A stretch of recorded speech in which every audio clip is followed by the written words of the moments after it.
how he's got to the point where he's gotten in his career, I guess. Still young, still young, right? Yeah. Still young.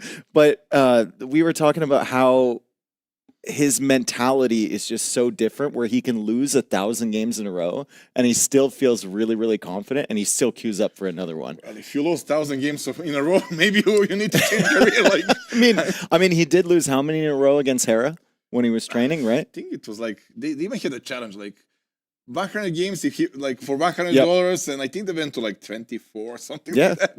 But I mean, he's constantly queuing up for more, right? Yeah. So it's just a numbers game for him, and he doesn't let it affect his mentality. So maybe that helps him out there. Nikov is a veteran. Nikov's had many losses. we don't know, right? Maybe as he gets older, he's just able to lock in and go AFK and he's losing. They said too much. Doubt. Yes. We're gonna need to lower it down. Yeah, lower it down a little bit. Okay. It's early in the morning, brother. Right. So are we thinking Tupi for the first map? Are we thinking Celts for a siege push? I think it's off. The first map is Celts for sure. Celts? He will do the fast castle, double siege workshop, rush. Okay. He will copy Hera Romans. And then on the other side for Nikov, is it going to be Romans as well? Men at arms. Romans men at arms? I predict. What if it's fast castle siege Scorpion rush from both? Yeah, that's both. Who wins? Ooh. Cheaper scorpions versus Celts, faster Celts, scorpions. Celts. It has to be One Celts. man must keep 11. Yeah, One yeah, man yeah. that shoots fast, like produce faster. So we have all-time head-to-head in tournaments. Lewis is losing. He's 1-2.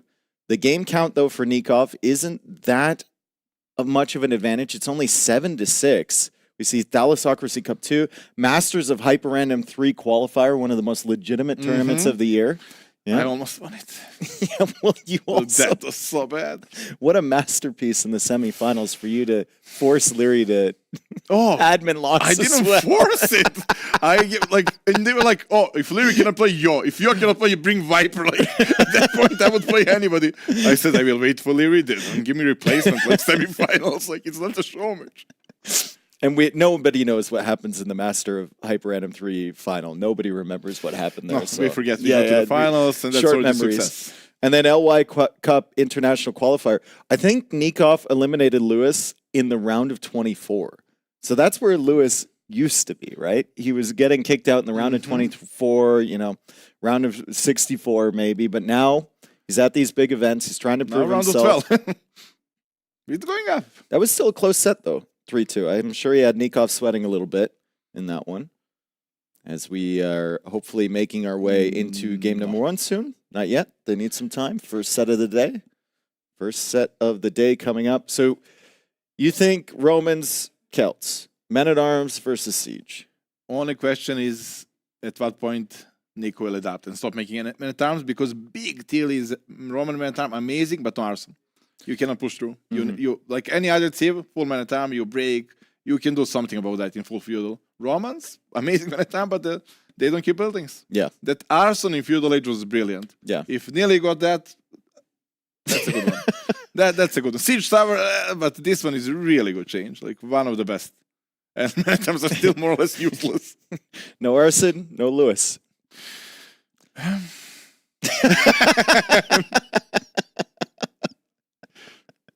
Where'd he go? Maybe for the burger. Yeah, that'd be a way to get under Nikov's skin potentially. What do you think about like fast castle play like into the archers for 2P on that map? No, like why would you watch? You have the Blackwood when you get 2 for price 1. That unit is, I still think, broken. No Nikov? No Lewis. I'm believing as well. Yep. Let's cast the chairs. That's a wonderful chair. I mean, honestly, Does the chair have a higher chance of going through than either of these players? maybe it's like 6%. Actually, no. Chair will be next round 100%. Yeah, exactly. Chair is staying there. Leaving. Oh. That's great. Nice cold water. Wake him up. Oh, wait, do we have the mic from the game room? I hear something. I'm not sure what. And he's gone. He doesn't look happy. He's tense. He cannot lose. Like he's here in front of his boys. He cannot lose every single game in this tournament. He took Viper to one game, right? And that's about it. When you guys are playing practice games, what's his mentality like? Oh, I cannot curse. But he's like, I will up you, boy. Okay. Everyone can imagine if that was spoken in English there by Doubt. Also, how many times, because I've heard, he's pretty proud about that win against Heron Warlords. How many times a day do you think he mentions that? We have already started practicing for the league, like choosing the teams because we have quite a few players. And every time, like, we are drafting, okay, I think Hans is a good idea. Did you beat the Hera boy? And then every time he got the opportunity, it's like me with Red Bull Valhalla 3, which I use now opportunity to mention. It was a good tournament. Oh, did you win that? I think it was final against It was Leary, a close actually. one. It was a very close one. It was a close one. If I had a nickel for every time Doubt mentioned that, I'd be a very rich man. So I'm actually quite close to Lewis, actually. That's not a compliment to myself. Okay, so we continue waiting. And look, we have civs here. Oh, they're in the game, that means, right? Incas versus Burmese. So I guess spec delay 2 minutes? Okay. Burmese, I didn't predict anything here. We can see in Champions, I'm actually hyped. I mean, what's the play with Incas? Is it actually into what else? Just into champion? If you want to play archers, they are better thieves, right? Mm-hmm. They have decent economy bonus, but like play Britons on this map, better economy with sheep, better archers, better everything. Let's go champions. All right, so we see Lewis's point of view to start this off. There's a lot of extra hurtables on this map, so you have to get the scouting early, and you got to try and snag those so you can actually pull off maybe a fast castle if Lewis wants to go for it. I mean, Burmese is far less likely to do that. Also, if we're thinking about building that castle, the stones are really far away from their starting base. True. So you have to sneak out there. And if Nikov suspects that Lewis wants to go for that castle, he's going to be searching in those areas. Lewis went forward immediately and snags 2 capybara. I was actually thinking he wants to go phosphor ashes, which Lewis, they work so well for him. Like, he even beat Hera with them. Yeah. And this map, as you point out, stone is very vulnerable, very far away from your base. It is also a map, like, you start so close together. I think the idea from this map was early aggression. Just both players going at each other like crazy in Feudal Age. But because it's so easy to wall to the woodline at the back, it kind of evolved into just kind of a 50-50 of whether people are going to go for early aggression or they're actually going to pull off a fast castle. Yeah, exactly strategy. that. Because you're close, aggression is good, but also fast castle is good as well, since defensive siege workshop is also offensive. Same with monk and same possibly with castle. Oh, could be a monk actually for me. That makes a lot of sense. And Against champions? What Inca can do? Like Towers? Like Towers, that's it, yeah. So Lewis went out, he got a few capybara, now he's pushing in the deer. The deer patch is in the center, so it's slightly contested as well. So you can see how T-West designed this. He's like, oh yeah, players are going to be fighting over the deer in the center. You know, he forgot how absolutely degenerate players are now, and they're just going to wall. Nobody going to make a meal there, nobody's going to fight. But it's also like, if you push deer, you're not scouting for the sheep. Exactly. That's a trade-off. And there are a lot on this map. There's still a ton available around here as the champion comes in. Lewis is sitting up on a hill with those villagers, so Nikov won't really want to engage. A second champion as well. So we didn't even see that. Yeah, I didn't even see the barracks come up. There's 3 champion now. And they're coming over, and Lewis does have loom. He does have the hill. He probably got housed. Like, that's too early loom. And the champions? That's a classic crash. When the DLC got out, everybody complained the early Josh, especially with Incas. I think Nikov's going to be very disappointed that Lewis has loom right now. He was expecting to find unloomed villagers. He was expecting to find value right away. The walls are going to be complete from Lewis. Feudal Age is on the way for Nikov. Another settlement on the gold. One great thing from Incas, every settlement is giving you 10 population. It feels like you're just playing Huns, right? Yeah, Huns with champions instead of cavalry archers. And also, Nico, after that, Josh, he's already up. Look at the lack of capybara from Lewis, though. Like, there's just not that many under the TC. There should be more. He pushed there, right? Yeah. You have to choose. I still think it's better to go for the capybaras, but I don't know how to push deer. I mean, if you're pushing deer, you're not going for the capybaras. You're not going to have that many under the TC, and then you have to go forward for the berries, and that gives an opportunity for Nikov to do damage to you. and I think both of them are forward. Especially if you're going fast castle strategy like he is right now. I guess the only question now for Lewis is, what's the follow-up to the fast castle? It's not going to be Erenbai likely because the stone is so far away. Monks. It's just Monk Siege? There's absolutely nothing he can do. Like Slingers are unlocked in Castle Age, and I don't think they counter Monks. Sorry, Neil. Still pushing deer. Still pushing deer, Lewis, from the center. He needs more food. He's on both the berries.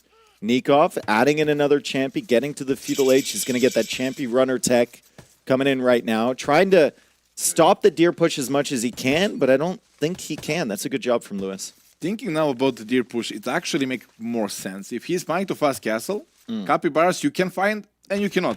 But deer are always in the middle. You will always get that food, and you will hit your timing. Yeah, more consistent, I suppose. The problem for him now, though, is that if there's one hole, if there's one gap and those champions get in, his woodlines could be threatened. But even if Nikov gets in with those champions, it's like one quick wall away from just not getting any value And at gold all. is also very close, very easy protected, and in the end, when you fast castle, that's the only thing you need, right? And you can see that gold is just right under the TC. Arson coming in for the champions. Nikov wants to apply pressure. If you're in Nikov's position here, are you getting a little bit worried because you see the You timing feel the pressure now. and you haven't done anything at all? Been in this spot so many times in tournament, it's like, I need to decide. Either I match the castle age time or I go all in feudal age, but you need to decide fast and you need to be like all in each in one array or another. And he did Arson. If he hesitates here and doesn't like keep making military and feudal age, it's still a mile away from castle age himself. He's still going to take so long to get there, right? Not that, like, you can use a little bit of market. He could have stopped champ. Like, he could match the timing 1 minute slower. But problem is, it's such a close distance that 1 minute, well, can be a lot of dead wheels. So Nikov's going to keep producing here. He's got more archers coming in. Still doesn't have fletching. But Arson is in. So Lewis will have to spend quite a bit of resources repairing the walls here. And he just goes for the stone wall. Yeah, no risk taken. Smart play. He upped without selling, I guess. Or he sold 100, I believe. 100, yeah. Very, very nice play there for Lewis. Not planning on using that extra stone for anything else. So he uses 50, the wall off there. He's pushing away another champion with a scout. Excellent value from him. And Nikov still knocking at the door. Not really any threat of getting in. Now he's using the market and he's stuck at 400 food, 182 gold. It's not going to be the worst timing from Nikov. This is it. Like, you need to be decisive. He is now a big investment in feudal pressure, and then he wants like fast castle. I think that's the worst possible solution. Either full feudal or like Tato, or just match up that castle each time as much as you can. One big difference between Nikov and Lewis here, Lewis doesn't have anything under the TC. He's going to have to start making farms. And I think if we look under Nikov's TC, there's still a bunch of capybara, and there's still more coming in from the north too. So, lots of food available. As you kill one villager every 25 seconds, you can afford having idle TC. That's the man. What about being housed for 2 minutes? That hurts. That hurts, actually. Well, he got wood. Now, let's see. Cedral Shop or Monastery? That's the first building. Ooh, Lewis lost 2 houses. He's on the way to the castle age. He's not producing anything, so he doesn't know that he's 26 out of 20 right now. I think he's making next to the mining camp. Yeah, making a couple more houses back there. So he'll have the pop space when he wants to make units. He won't have the pop space for that villager. Has to go for the siege workshop forward, and then the monastery behind. Cut off of that other gold, but he still has the other gold option on the side, as Nikov is a minute and a half away from the castle age. So Nikov, still champions here. Yeah, competitive time. I was wrong. That was very good uptime. And killing those cows, maybe now getting the market, it's quite a value for those units. Is it just champy? Champion broken. Yeah, champion broken apparently. Fletching coming in for Nikov. He still has the 4 archers, so there's enough military here to keep Lewis pinned in his base until Nikov gets to castle age. It's actually not a terrible situation for Nikov, all things considered. Lewis needs to decide. Either he gets those units out of his base or he starts pressuring. Like, he is having a powerful but very slow unit. But what does he pressure with? 1 monk, 1 mangonel, and 1 scorpion? Like, those champions kill that. They can get clapped. You need to micro. He pushes the units away from his base first. Second archer range on the way for Nikov. Please tell me it's slingers.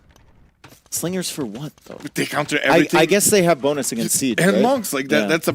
If the game makes sense, Slinger is the best unit in the game right now. They just feel so bad, though. It's like, oh, he's going scout. Do you make Spearman? Yes. Here it is. Slinger count everything Louis got.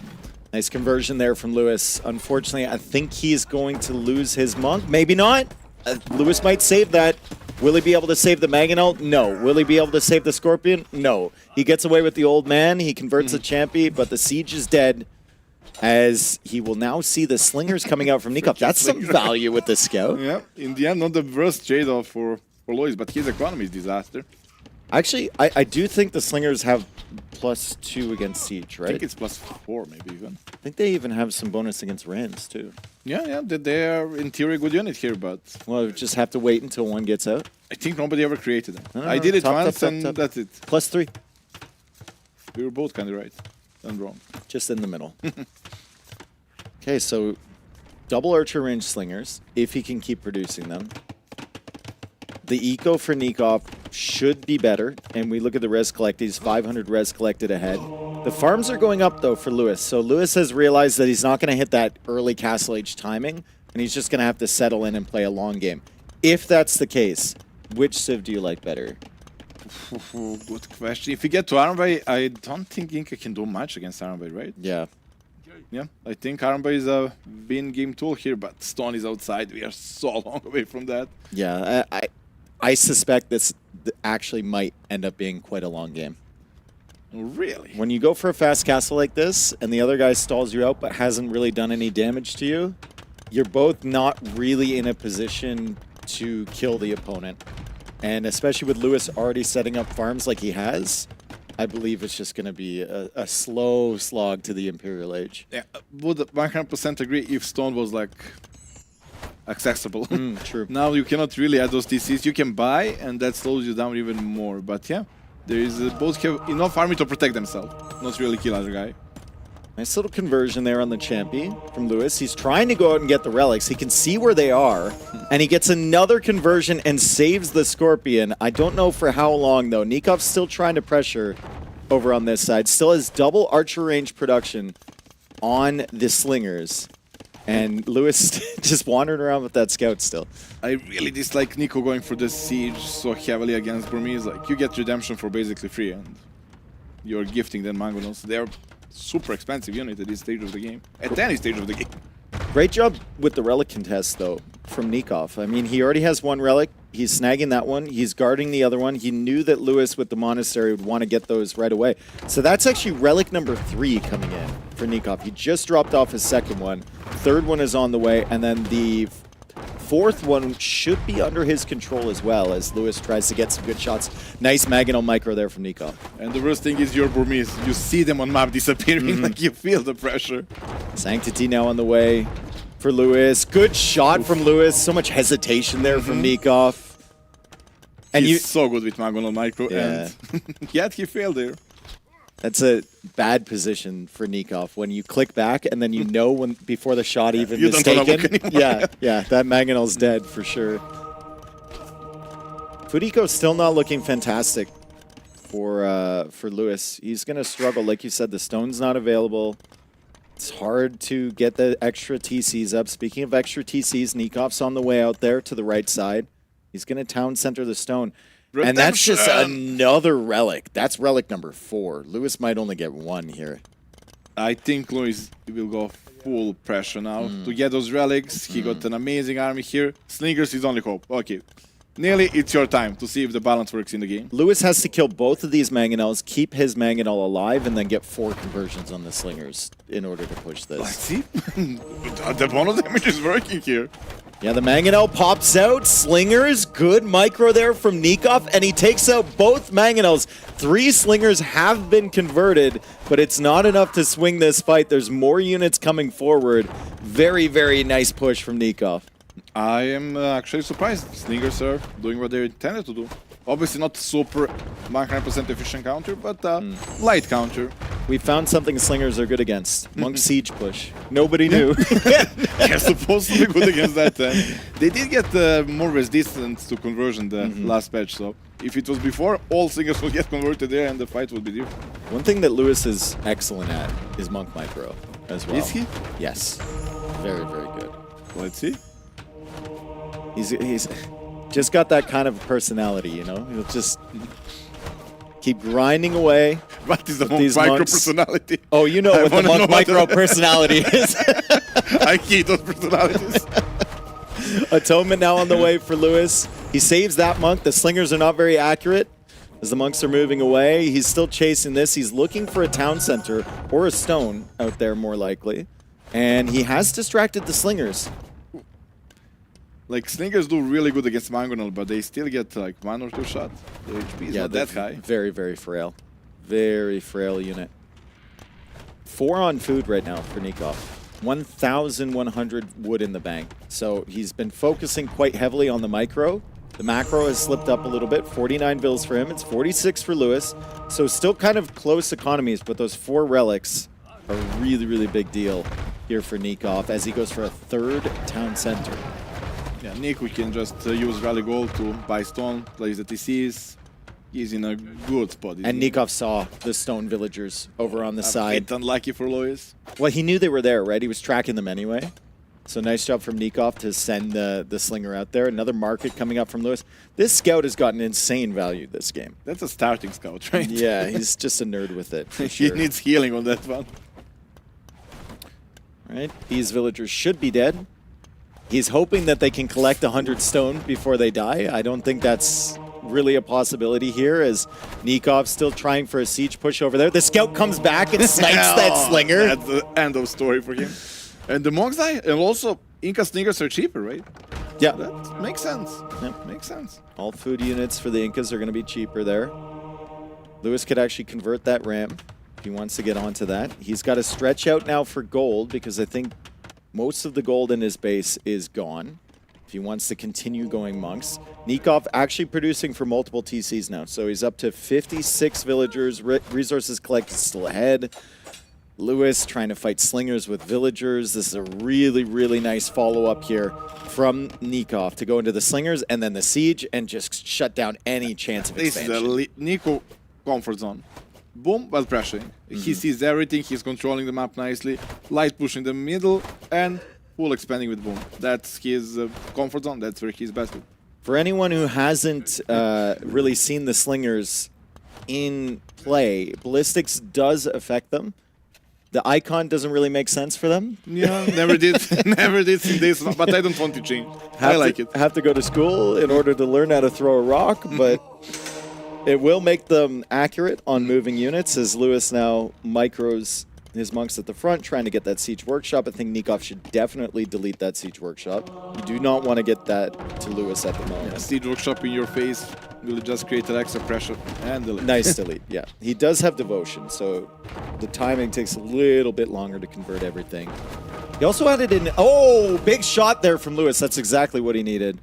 I don't know if it's enough, but that's exactly what he needed. Villager number is not that big of a difference, but the momentum of the game is about to shift, and Lewis needs to ride on that. Like, he really needs to ride on that pressure now. 15 slingers. Lewis still trying to survive, still trying to stretch out for some gold. Nikov did add a second siege workshop somewhere. And just behind the TC and adding a tower, which is also cheaper for Inca. Wouldn't be surprised if he gets like a guard tower upgrade and then completely shut down any possibility of comeback.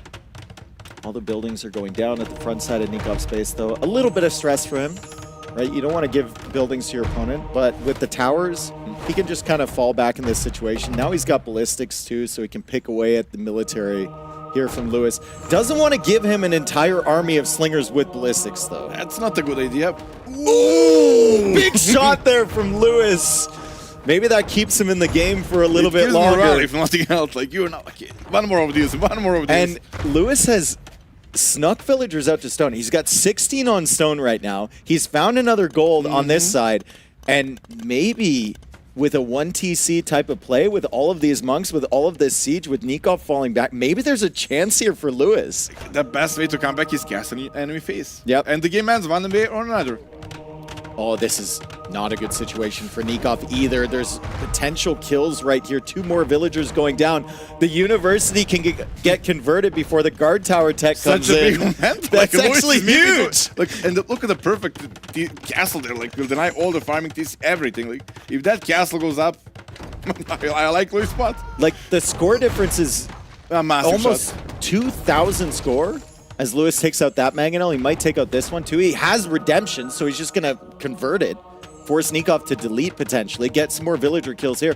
You could feel the momentum switch with that shot on the slingers. Like, he's full motivated now. And stacking the slingers is not that good right now. No, the monks are actually doing a really, really solid job for Lewis. And the good thing about Stone is there. like the good thing for one TC play and playing monks, this is all you have to look at, right? You don't have to look at your eco at all. Doesn't help me. No. Nikov's got some distractions behind it. Only 12 slingers. Dude, I kind of like Lewis's spot in this game. Like, That's a big... He cannot afford losing a single unit because he cannot remake. Yeah. 3 on food right now, 7 on wood. Lewis does have the market. He could use that a little bit. There's not enough slingers to really dive on the Mangonels and the monks yet, and that's... A bit defensive, but had to be done. I mean, that's not the castle he wanted initially, but that's the castle he's going to get. After here. losing that Look at the Mangonel. gates to prevent the slingers from coming in, to give himself a nice little nook to sit in with the Mangonel. Very creative stuff there from Lewis. Can't afford to lose Mangonels like that, though. He deletes the castle. I think hype is dead now. I don't think there is a comeback story anymore. Well, Lewis's monk micro. It's not bad if he can get some conversions. Devotion that early was a huge, huge tech for Nikov, but now I'm looking at the villager count. Lewis needed that castle to go up. It's not that. That's not no, how you do it. dude. No way. Lose with the style, but don't make a castle like that. Like that does nothing.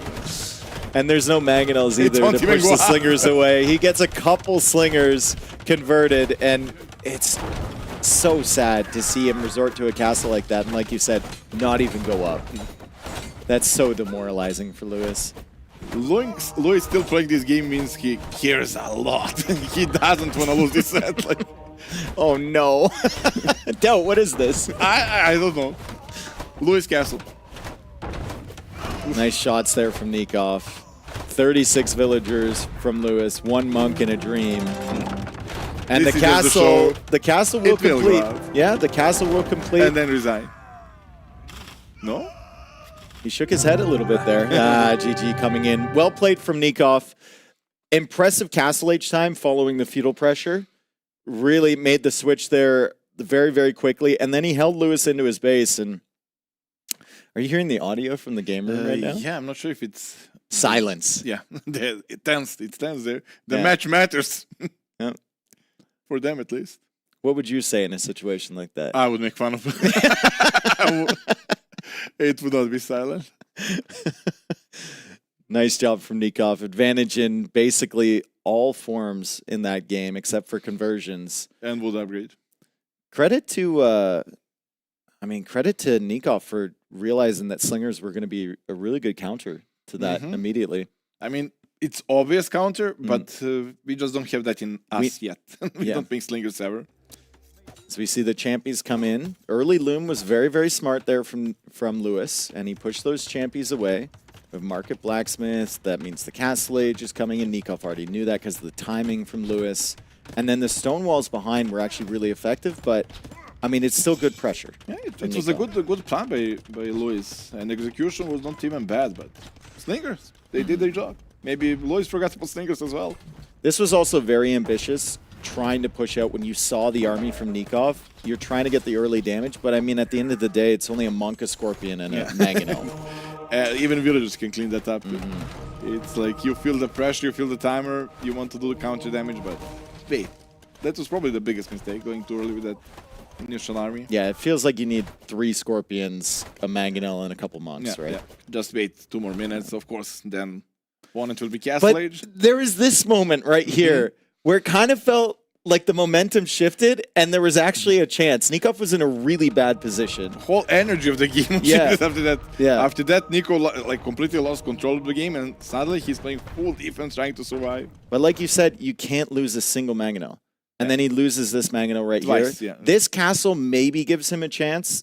The other castle doesn't do anything for him. But even this castle is not as forward as he would have liked. The top castle where the tower is, then I would maybe even like Louis' position, but not easy to get. Yeah. And this castle, what about this one? That one was about sending a message. Yeah, that was about for telling us. himself he could make a castle somewhere. It wasn't going to do anything. He It's knew it still wasn't doing possible. anything. Yeah. So Lewis is down 1 game. Nikov is up 1-0. Remember, the stats or the chances of going through significantly improve if they win 3-0. Yeah. It's a must. Versus 2-1. Is there Yeah. even a chance if it's 2-1? Yeah, it's like 2%. How is it 2%? Hey, what needs to happen? Listen. I've seen you with a 2% chance before, I and was you were counting. I was like 2%. Let's go. and you were all in. True. That's the fact. When things are going wrong, you're always looking for a way out. But how? I'm just like, what needs to happen? Who needs to lose? Win? Like, I like whenever you are relying on someone else to lose or to win, you become like a politician. You're like, I promise you, I'll give you this if you lose. Yeah. and then I still go 0-3. That's Yeah, exactly. No chance exactly. anyway. Exactly. So the next one is going to be Park du Iparanga. Yeah, Iparanga? good one. I don't know if it's that's right, but it'll be Tupi against Malay. Whew. Very different from the Persians Vietnamese matchup we saw on this map before. I think we've seen Khitans as well here. We saw Tatars against Hans with Tatu. Yeah.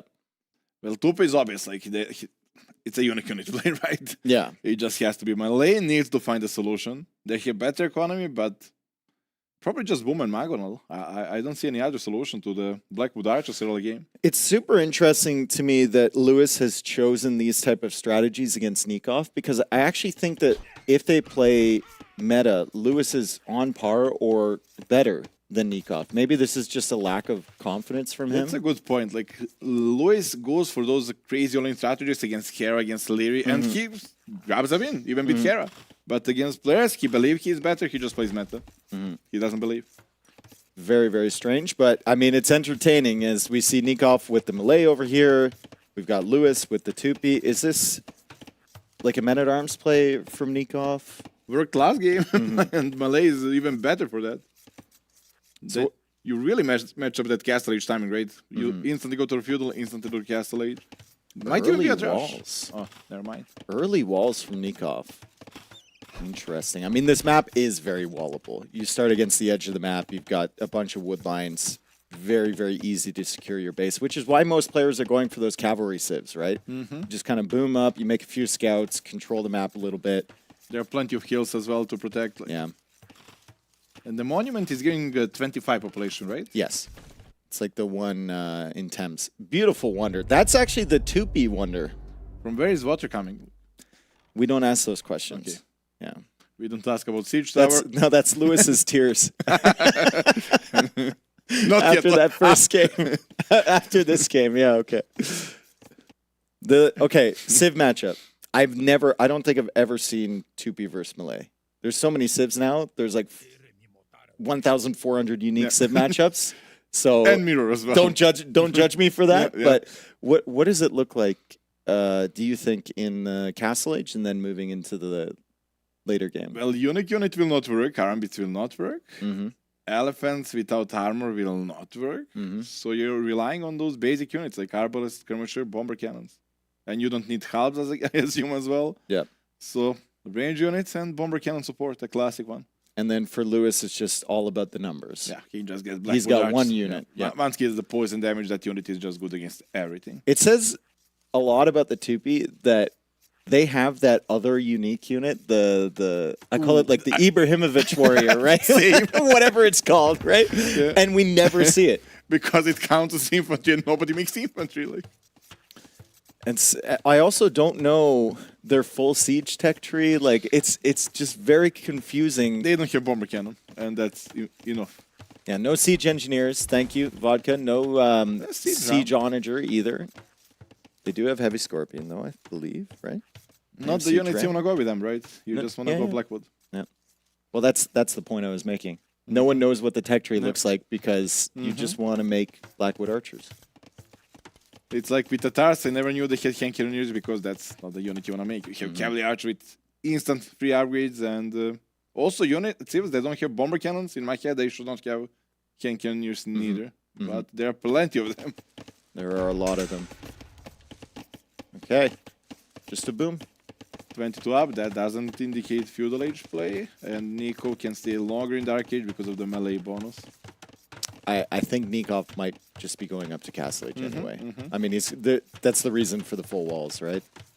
Lewis is taking a little bit more time with his walls. He's just pushing the deer. And we have little eco simulator here. Yeah, well, for Lois, he doesn't need to rush it because those settlements for Tupi, you can hide. Yeah. So you're not under big chat if anything goes wrong. So, we've officially run out of things to talk about. Yeah, well, we can talk about Red Bull. Wallalow 3?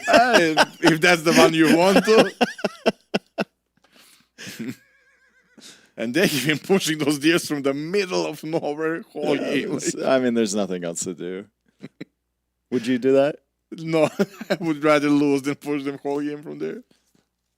Imagine you push this all the way back to your base, and then it goes back. That's why I don't like the risk.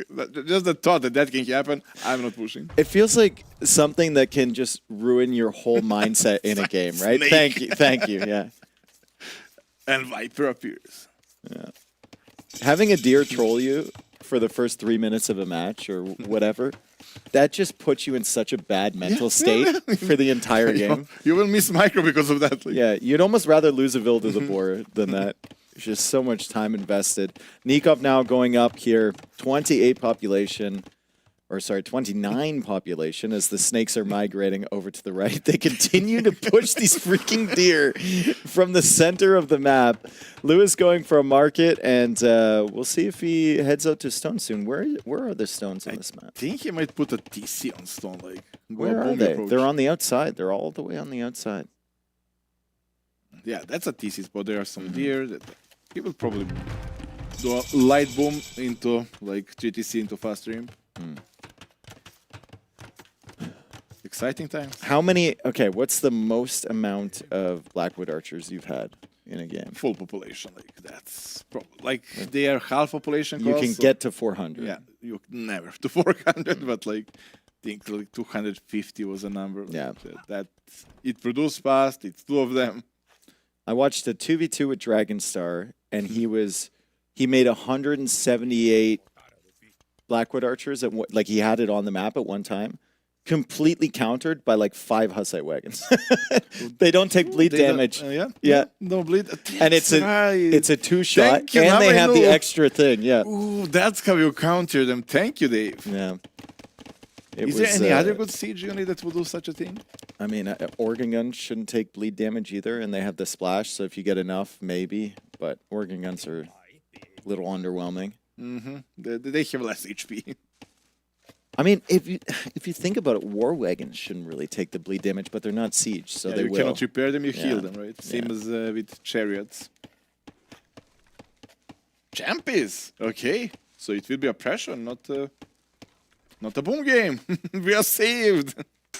It might just be for a little bit of map control here, potentially. No, that's a big investment just to have a map control. True. You need a dice to everything to light have even. And he hasn't stretched out to the stone yet either. And just show them, like, yeah. He's okay, like hiding question. One. What is that bird called? I don't know the Starts English. with an M. Macaw. I'm probably wrong. I think it is. You're the expert of the game. Nikov finding the villager. Let's see if he actually notices that, though. There we go. Nikov will see it. I mean, if you see Champies, there's probably going to be a siege follow-up to it. Like you said, it's a really big investment. And hopefully not a siege tower. Let's see what Nikov does to counter this. He's already gone for the second TC, and he's got a pretty good eco behind this with Melee, so he'll go for a Siege Workshop of his own, and he'll try and stop this. One good thing with Champy Siege Push, you can, like, surround his base with outposts with your Champies. Yeah, no escape. That's true. But it's not about him escaping, it's about you getting in. But you also, hard I part. mean, you also want to see where the Mangonels are from your opponent, right? Yeah, you kind of don't... Well, you need villagers for repair, but Yeah. that outpost is really important in the Mangonel war. Dave, how are you so good, man? I've watched you lose enough Mangonel wars, I know what you need to do. And what's those villagers? Well, I guess nothing to do with them. You might as well hit. Lewis trying to push in here. Mangonel in defense from Nikov, 2 TCs as well, and he's just going to keep 3 villagers repairing behind this. He's also being very annoying with his scout. So he will just try and bait Lewis into attacking the scout, buy himself some more time until his Mangonel is on the field. Here comes the Mangonel right now. Oof, One no. villager going down instantly. I think Lewis forgot about her, to be honest. Well, I would, as Malay, go for Redemption Monk. That's kind of safer bet to stop this. Nico obviously believe in his Mangonel micro, which is slightly better than mine. But Redemption Monks completely shut down everything here. Yeah, there's a couple solutions to a Mangonel push like this. Redemption Monks, like you said, Mangonels of your own, or maybe even Guard Tower, but the stone's on the outside, so that's taken away from him. Like, technically you want to buy time until the castle is up and then the push is completely dead. And now it's stone outside, not an easy thing. It's a tiny little thing here, but what Lewis should do is go take that monument right now. He's already killed the scout. 25 extra I pop. agree. It's there. You don't it's really free. think about it, though. Yeah. It's Not something you have in every game. Yeah, I mean, it's only really been on 2 maps now in tournaments, so maybe it'll become more popular. I really do like the mechanic. I think it's super interesting, especially in team games. Really, really cool. It gives you something extra to fight for the map, like relics, monument, or those wonders that give you economy. Those are nice addition to the game. Squire's coming in. Big investment, like you said, from Lewis. He's got to find some value. Killing the market is a lot of value. All this idle time is value, right? He's getting map control as well. There's a gold out there from Nikov long term. And Nikov is going to have to invest into probably more than just 2 Mangonels to push this. This is a lot of pressure from Lewis. It has to be in the end Redemption Monks. Like, he's queuing up monks. That's just a safer. Like, if you lose Mangonel war, you actually lose the game, and you have a massive economy lead. I mean, the Mangonels might have just been to buy him time to get Redemption Monks, Yeah. to be honest. Yeah. And It's a also they're lot of good to gold. push away the champions that are eating walls. Infantry armor on the way for Lewis. Pushes around this side. Doesn't lose that repair villager. That's a very important villager here. Important moment. Villager's going to come back and repair. Nice So good. snipe So from good. Nikov. Oh my goodness, that was max range. Beautiful job from Nikov. Now Villagers. maybe he even canceled the idea of Redemption Monks, honestly. Like, he stopped making monks. Like, I have an extra time now. Yeah, beautiful snipe. Buys himself more and more time. He's coming around here on the right side. Lewis is maybe distracted. No, he pulls away in time. Nikov doesn't want to be repairing this TC forever. It's just going to suck up a lot of wood. So he does want to push Lewis away from here at some point. I like how they're microing with Mangonels. I'm learning a lot here. Like how they're predicting before you see me, and I don't shoot at you. I shoot where you will be. I never do that. Lewis finally has that monument. 52 out of 80 now. Feeling comfortable. 39 villagers, though. 56 villagers in comparison from Nikov. And the res collected, obviously, much higher for him. Melee Eco is just super, super solid with the fast up times. The second TC is there to try and catch up for Lewis, but the second TC's been there for a very, very long time for Nikov. And you also have that imp timing potential with Malay, which is, well, quite a dangerous thing. Without a castle, though, You just need Arbalists, right? Yeah. I mean, champions are technically good against Arbalists, but you need all the upgrades. it is an awkward position to defend 3-1. for Nikov, though. He tries to save that Mangonel, and he does. Lewis now pulls back here as Lewis is going to attempt to go for an outpost. Don't build that outpost with your 1 repair villager. Elephants, we are brother. going to see elephants. Elephants, okay. There are no monks on the field, right? No monks on the field for Louis. That means elephants will actually demolish here. I mean, there's a couple that are bringing in relics right now. They're very far away. Yeah, they are not part of the army. They are just part of economy. Can actually see. Oh, nice snipe there from Nikov. Lewis takes his eye off the Mangonels for 1 second. He was in the market. Loses a Mangonel, but he does have that hill to kind of sit up on near his siege workshop. Almost loses another one. Nikov's Mangonel micro this set has actually been really, really solid. That's his like best thing, but he is always playing offensive Mangonel. He's very good with defensive, but he is like offensive Mangonel, boom behind. So if you were in Lewis's position, you're probably not going to break Nikov here in the castle. Yeah, you start booming, but now you know that's not going to catch up, especially not against melee. I think just drop a castle. Drop a forward castle, rely on that position, and unique unit. But if you want to drop a forward castle, you're probably not selling your stone like he just did there. Yeah, I'm not. And you're going to have to hold this position somehow. Not with that micro you just did as well. Yeah. Nice snipe there on the Mangonel. Does he get another one? He gets another one. Okay, Lewis. He's going to survive up on the hill. Double shot from him. Nikov might kill the villager, and the Mangonel so close for both players. And this is too tense. I cannot play like this. Like it's like all those moments are so snowballing. That's a villager kill up there for Lewis. That's his first villager kill of the game. There's his second. After all of this pressure. Elephants still haven't been shown. Nikov's keeping those in reserve, as he should. Yeah, until we have like 5. Well, he already got 4 of them. He can move out and clean everything. Lewis. A bit of sleepy moment. It happens. It's really hard to always pay attention to that Mangonel micro. Especially when you're multiple TCs now. If you're one TC, you just pay attention to that. Like the last game, his micro with Monk micro was so much better because, well, nothing at home. Yep. Third TC now coming up for Lewis. Only 200 stone in the bank, so still really far away from that castle. Mangonel's pushing out. Good split there from Nikov. Nikov has been very, very solid. Once again, though, all of his eco and military is in the same spot. So he's constantly looking on the same spot in the screen. It's simple for him to defend Defensive this position. advantage, right? Yeah. There's the elephants. You finally showed them up. Where are the monks? They're in the queue.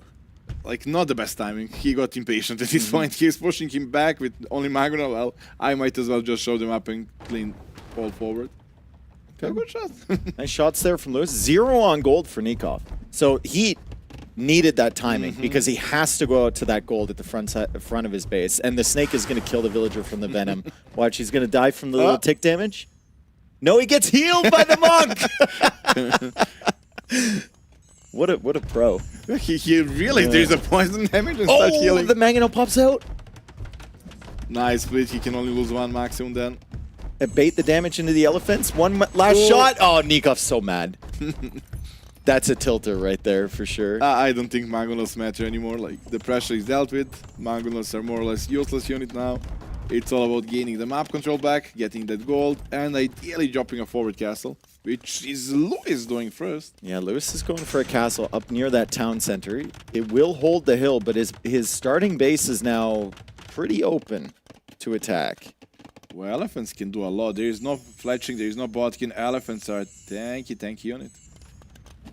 Like you said before, though, they're lacking the armor, lacking bloodlines as well. So those archers will actually be fairly effective in numbers against them. Now is the time. Now is the time for counter damage. Nico can win the game if he kills like 10 villagers here. The game is over. And just send elephant. Like, they will die, but they will idle the whole economy. And I think Lewis might sense that as well. He's pulled most of his eco up north, but there's still quite a few villagers over here. There's a lot of farms, and Nikov's going back! That's similar to the set with me, just so he's indecisive what to do with units. He wants to protect the castle. Okay. But should have killed the outpost. He's playing a massive role. Like now, now Lewis, like everything is there. Like, Lewis knows exactly what's happening here. There is a meeting there. Like. There's no questions about this. And Nikov, I mean, you said he needed to be decisive. I think that's pretty freaking decisive. That's quite decisive. Yeah. I like that. And kill the outpost. You don't see what I'm doing anymore. Like. Champy's also getting potentially some damage. Nice job from Nikov to notice that. The Champions will get some villager kills. That is an aggressive forward castle here from Nikov. A couple of elephants will be converted. Devotion did come in. They're Malay elephants. You can just convert them back, right? That castle is brutal, though, because I think all of the relics are there in that monastery for Lewis. Yeah, thank you for picking them up. Like, he should eject those and move them right now. Nope. That's too high level move. Like nobody does that. Probably on arena is the most important thing to do that, and nobody still do it. Champions, though, finally finding some value as soon as it's like 20 farms. Nikov's distracted. Blackwood Archers, which was the unit we were talking about coming into this matchup, the unit we think about every time we see Tupi, are now being produced, and they produce 2 at a time. They count for half of a population space. It's only 14 right now, but in a couple minutes from now, it feels like it's going to be 40 or 50. I start to like Lois spot more now. The farm delay there was absolutely... I mean, he did more with less. Yep. Like that, this whole screen cost nothing, while we have 10 elephants, 5 monks, 20 villages castle, and did way less. And Nikov is super saturating gold right now because he's got the food to go up, but just lacking the gold, right? Lewis delayed him so long coming out to this one. He's finally got gold forward. 47 on gold. Now he will use Nikov, it. yeah. More villagers going down, though. This was such a good raid. The champions didn't get value for so long, and now that Nikov is distracted, trying to push, 17, 18 villager kills. And it all comes out from that early pressure. Because of that early pressure, Nico had to build farms on a vulnerable spot behind. It's working out for Lewis quite well. Ballistics coming in for Lewis. 21 Blackwood Archers, 2 castles that can produce them. I don't know. I think it's like you can produce 4 every minute from a castle or something like that, so that it's 8 every minute from 2 castles. It's going to be an insane number. I know, like you look away and then you see like 25 right there waiting to be used. Imperial Age coming in for Nikov, but like how many villagers? Village Elite finally for Lewis. That Imperial Age won't do a lot unless he gets a defensive castle. Offensive one is already did the job, right? The Res champion will do a Collected lot. is super similar as well. Lewis is going to pull ahead soon, and Nikov, critically, doesn't have access to stone either. So like defensive castle, not really a possibility, right? Lewis has control over that entire outside area. And thing we forget to mention is that Tupi, whenever they lose unit, they get resources back. They do. They get that's some a hidden value back. economy. Yeah. So when he was losing those mangonels, It was calculated, yeah, right? True. Yeah, it helps him boom out. Imperial Age, 20 seconds away for Nikov. What does that realistically get him? I guess he can tech into Bombard Cannon soon, but he doesn't even have the army to protect His it. economy is not looking bad now if he stabilizes. What does he make, though? 1 chap. He doesn't... 1 treb from the forward castle, I guess? He will kill a castle, a little bit of value, but the economy is very safe for Lewis, and that's the key. And he finds the relics, that's also very good for him. Nice raid here for Lewis. They're just everywhere. They're on the sides, they're in the middle. There's just so many of them. The Blackwoods now on this gold. Lewis is going for another castle to protect these golds. Nikov going for a couple of trebs there, but Lewis has shifted away from this area. Aside from those 4 relics, there's not so much here anymore. Yeah, castle did the job. He removed the TC, removed the farmers. That's it. Now we can focus back, but the funny thing is Lewis winning this game is ruining the chances for both of them. Yeah, true. It's actually, It's actually if I'm going down, griefing. you're going down with me. Like, He's griefing so hard right now. Don't think Nikov can grab those relics yet. He'll have to kill the castle first. They're just going to sit in no man's land over there. 50 Blackwood Archers now for Lewis. He's just roaming around the map. He's looking for the villager kills. 44-3 on the Eco KD. Res collected is 2,000 ahead for Lewis now. He really needs to get to Imp, though. That tech is super important for the Blackwood Archers. And then, of course, having trebs to potentially push that back is also that's where that castle played a massive role. It didn't kill the villagers, but it removed all the farming, and now Lewis to get to him. Oh my god. Out of nowhere. I mean, like, once you kill those elephants, you have a solution to the trebs. You just send in all of those guys, right? I just realized both of the teams got that half population unit. Yeah. It would be so cool if we see them fight each other. 200 Karambits versus 200 Blackwood Archers. I think we both know who wins that matchup. But The poison damage doesn't matter. They die before it. yeah, true. All right, so Lewis, Outpost. Can we see his vision? Actually, it should be amazing. I mean, he almost sees more of Nikov's space than Nikov does. He's got him completely surrounded. Should just give up that castle, not worth repairing, right? Well, if you can snipe the trebs now, it might be. It's not really a follow-up to this from Nikov, though. He doesn't really have any units to That's it. pressure through He there. did, but he's switching to scrum slowly, but Until he gets the skirm mass, the Imperial Age might kick in for Lewis, and then poison damage again beats skirms. 81 Blackwood Archers. I don't know if he needs poison damage at this rate. I mean, he has 20 more villagers in the queue, 127 on the field. He might just be able to stay in Castle Age, and that's not a bad castle from Lewis because those Trebs can't leave the protection of the There castle. are no units for to protect them, right? Yeah. Only castle. There's just units everywhere. You Oh have my goodness. 100 of them. Yeah, Nikov, I mean, he's tacking into skirms, but even if they hard counter the Blackwoods, it's 15 skirms against 80. And Blackwood you get the Archers. resources back when you lose them. And here's Imperial Age. He was targeting the Blackwoods with Trebs. What a waste of time. Not worth the rock. You're just giving him resources back. Like, oh, man. And got relics too. Yeah. No bracer even for the skirms. So it's been an incredibly difficult transition for Nikov. I think he knows where this game is going. He's just hoping that he can delay Imp as long as possible from Lewis. Unfortunately for him, it's only 2.5 minutes Yeah, away. Lewis villages, when you see like 15 on wood, 18 on food, he got 130 villages. My math is not adding up, that's even 100. Yeah, he's just got random settlements all over the place, right? Converted elephants coming back, that's just insult to injury. With your units coming back and killing your villagers. 25 skirmishers now, so it's actually an army from Nikov. But it's 79 Blackwood Archers from Lewis. I guess the good thing is in Imp you will produce jabs, not archers, and you're buying yourself a little bit time. He does have 3 castles still, so production should be really good. 11 extra villagers in the queue. He's already at 133. He does have 25 extra pop Exactly. space, I was though. about to say that. Yeah, so you can boom up to like 50 more. 160 villagers. And then you have an extra, what, like 65 pop space, times that by 2 for the Blackwood Archers. Like, this is it's a big army.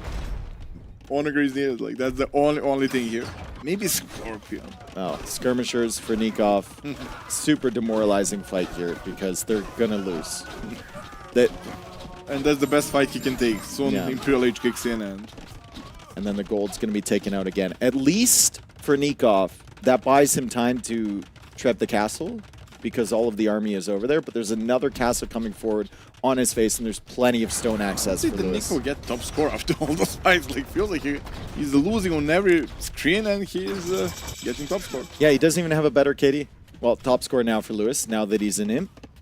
As Chemistry and Bracer come in. The unique tech should be coming in shortly as well. That should be really, really nice thing for Lewis, although it is expensive. Nico is 0 on gold, and all the gold is actually around that wonder, right? Elite Champion Warrior for Lewis. I guess that makes sense. It's perfect sense. Like, Yeah. only Unity skirmisher, and there is no gold for Nico, so And no if- chat to champions. I mean, if you don't have enough resources for all the champion techs, you just throw away all your Blackwoods. And Delete. yeah, exactly. Delete the text switch. 162 population for Lewis, 142 for Nikov. Lewis is making a big transition into champion, though. Nikov still hasn't spotted that. And this will give Nikov a couple minutes before, I think, the inevitable demise. It's just skirmishes. Like, Yeah. there is nothing in the side to be changed. Like, If Lewis hard commits into Blackwoods, maybe Nikov has a chance, but the champion switch is going to completely roll over him. And Lewis will be patient enough to wait for a big army of champions. he's not showing it. Well, maybe he can even fight here. Yeah, he's already got 10. Just snipe Chabs is already a victory for him. No second armor upgrade already, though, for those. But the Chabs are going down. Like, when you have 100 units, you're still 2 shots on a Chab. Nikov sees the champions. Blackwood Archers working away on the skirmishers. Champions pushing him for the Trebs. Lewis trying to hold that castle. 124 villagers still for Nikov. But the Trebs are all going to go down. That army is going to go down. And now Lewis has access to trebuchets of his own. Counter raid. Big counter raid there. Finally from Nikov. something. I think Nico didn't kill that many villagers this game. Only 12. 12, yeah. He's lost a lot. Played a super defensive approach. Nice aggression from Lewis early, and then that opens the base later, like you said, for the champion raids and all the Blackwood raids and everything like That that. early Castle Age pressure felt like it didn't do anything, but it gave him position. And all of this is now because of that position. Nikov having to farm under his forward castle, it just feels so. It's so the only safe brutal. spot in the game. Yeah. Still the relics ticking away as well for Lewis. I mean, he's got all the stone control. He's got all the gold control, and Nikov knows. It's over. Calls the GG. Lewis 1-1, ruining the chances for both of them. I'm going down, you're going down with me. Exactly.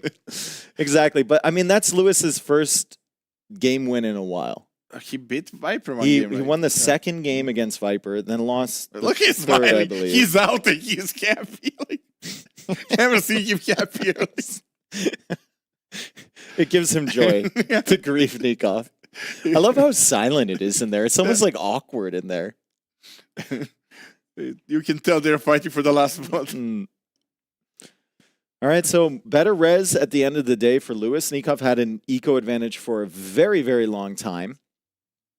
But the early pressure from Lewis just kept Nikov in his base. He had to go for Mangonels, then he had to go for Redemption Monks, and he had to do all of those types of things. As this was the first action. We're 12 minutes in. That's the first highlight of the game, was right? Very slow, but the game delivered. After that, it was a very, very fun game. Yeah. Nice Mangonel micro, though, for Nikov this game. Nico went at triple defense, like monks, onager, and elephants. It still worked out. He had better economy, but it was an overkill, over safe play. And then he had to come out with the elephants, I think a little bit early because he had 0 on gold. He had no gold available to him. Crazy that this castle actually lost in the game. If that castle was next to the farms here, I think he wins easily. Well, he didn't have any stone, right? He ran out of the stone right there, and then he didn't stretch forward for the stone a little bit. That's why I was thinking that castle, instead of going in front, going at home, get him, clean him up completely, get the middle, get the monument, step by step. I think if he doesn't put the castle forward, though, he doesn't have any gold. Yeah. So it's kind of like it's a trade-off, right? Yeah. His farms, but no gold with Malay, and that's not... Yeah, you would say farm, but you would not kill gold. Like, you had to choose. Just better map control from Lewis the whole time. And grabbing the relics as early as he did really helped him out too. And then this fight, it's just technically you could maybe counter that, but yeah, there's just too many Blackwoods, too many champions in front. And the Malay are going into Imperial Age against something like Blackwoods and Champions. The Malay are just not the civ you want in that situation. They're one of the worst civs, actually, in that situation. Like if it was a civilization with Cavalier Archers or Knights, something with mobility, then you don't need to send a castle to the counter-attack. You just send Knights, Cavalier Archer raid, and then you can come back home and deal with the Even pressure. just some light cap with the final armor upgrade is fine, it's like right? not even blood, like 60. Yeah, exactly. You cannot really do that. Exactly. That was the only option. Well, I mean, they still have a chance, both of them. This third game is sponsored by Buchholz, who gives them a chance to go 2%. through. Yeah, 2%. They're going to be heavily reliant on the others here, though. So maybe we can talk to them afterwards and see if they know what their path to qualify is. Lois knows already. Lois was all night discussing. He's prepared with his last chance. I was there, the guy, the last NEC. Poor Nikov. Well, You got 0-3'd, and then well, he can win the set now. Yeah. It's not over for him. And 2%. He's been at so many lands. Now he's smiling. Yeah. He's probably complaining about Malay. Oh.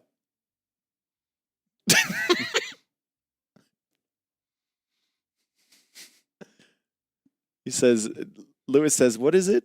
3%? Nikov's like, it's 2 or 3%.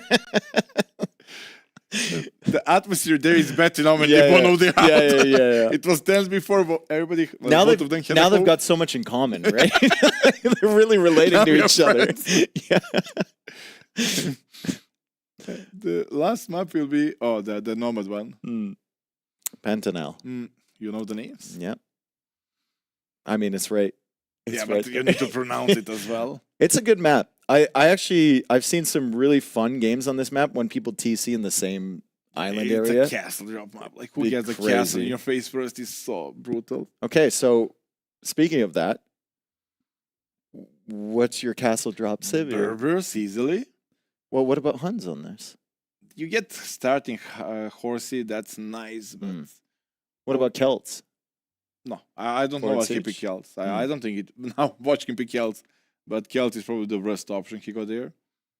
Although Celt bonus to collect capybaras is so good. You can go under TC, but like just picked everything up. Oh, true. Because they have the extra. Such underrated yeah. bonus. They have the extra line of sight. That's something that everybody forgets about. Nobody even knew the bonus, what it does, like for 20 Yeah. years. Like you read and you don't understand, and then they change a little bit. I'm still not certain. Hans? It's going to be Huns Romans.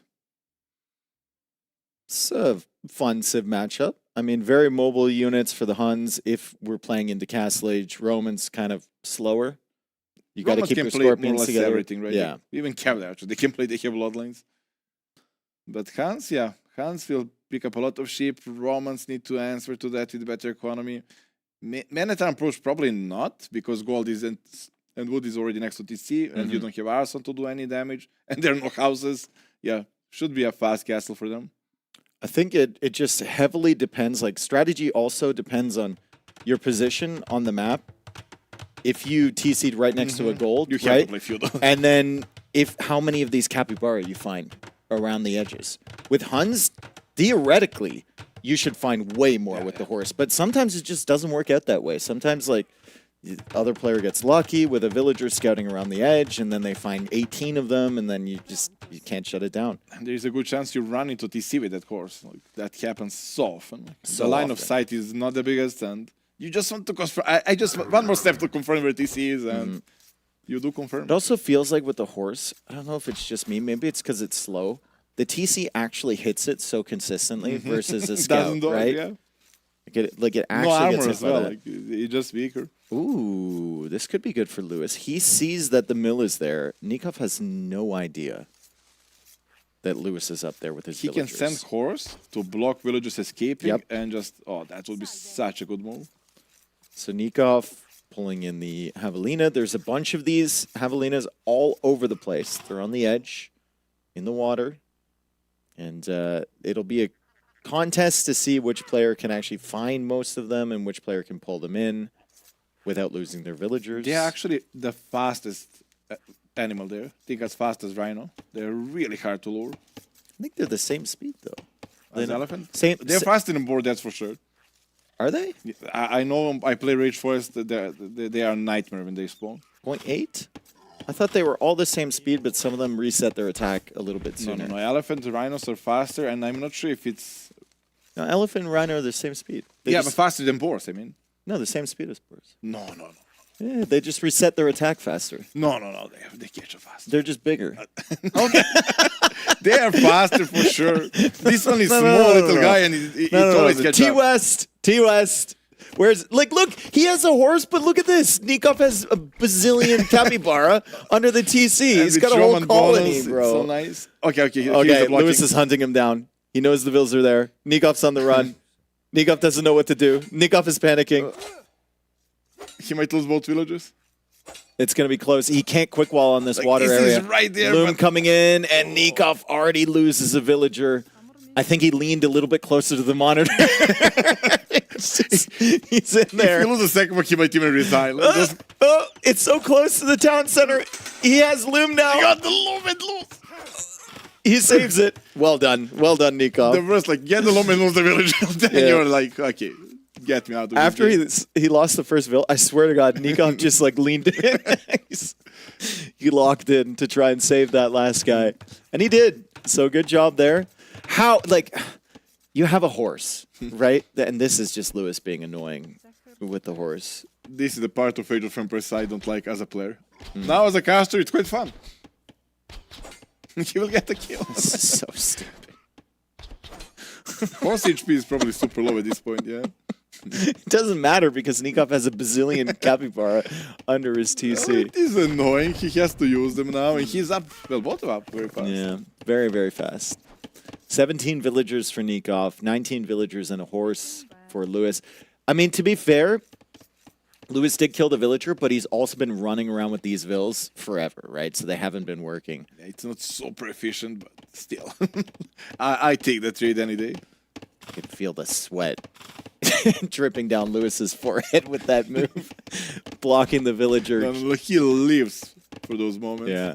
And now his horse can actually look around for capybara. So he's got a bunch coming towards the TC. He prioritized trying to kill those villagers earlier because he saw the mill. Barracks coming up now for Nikov.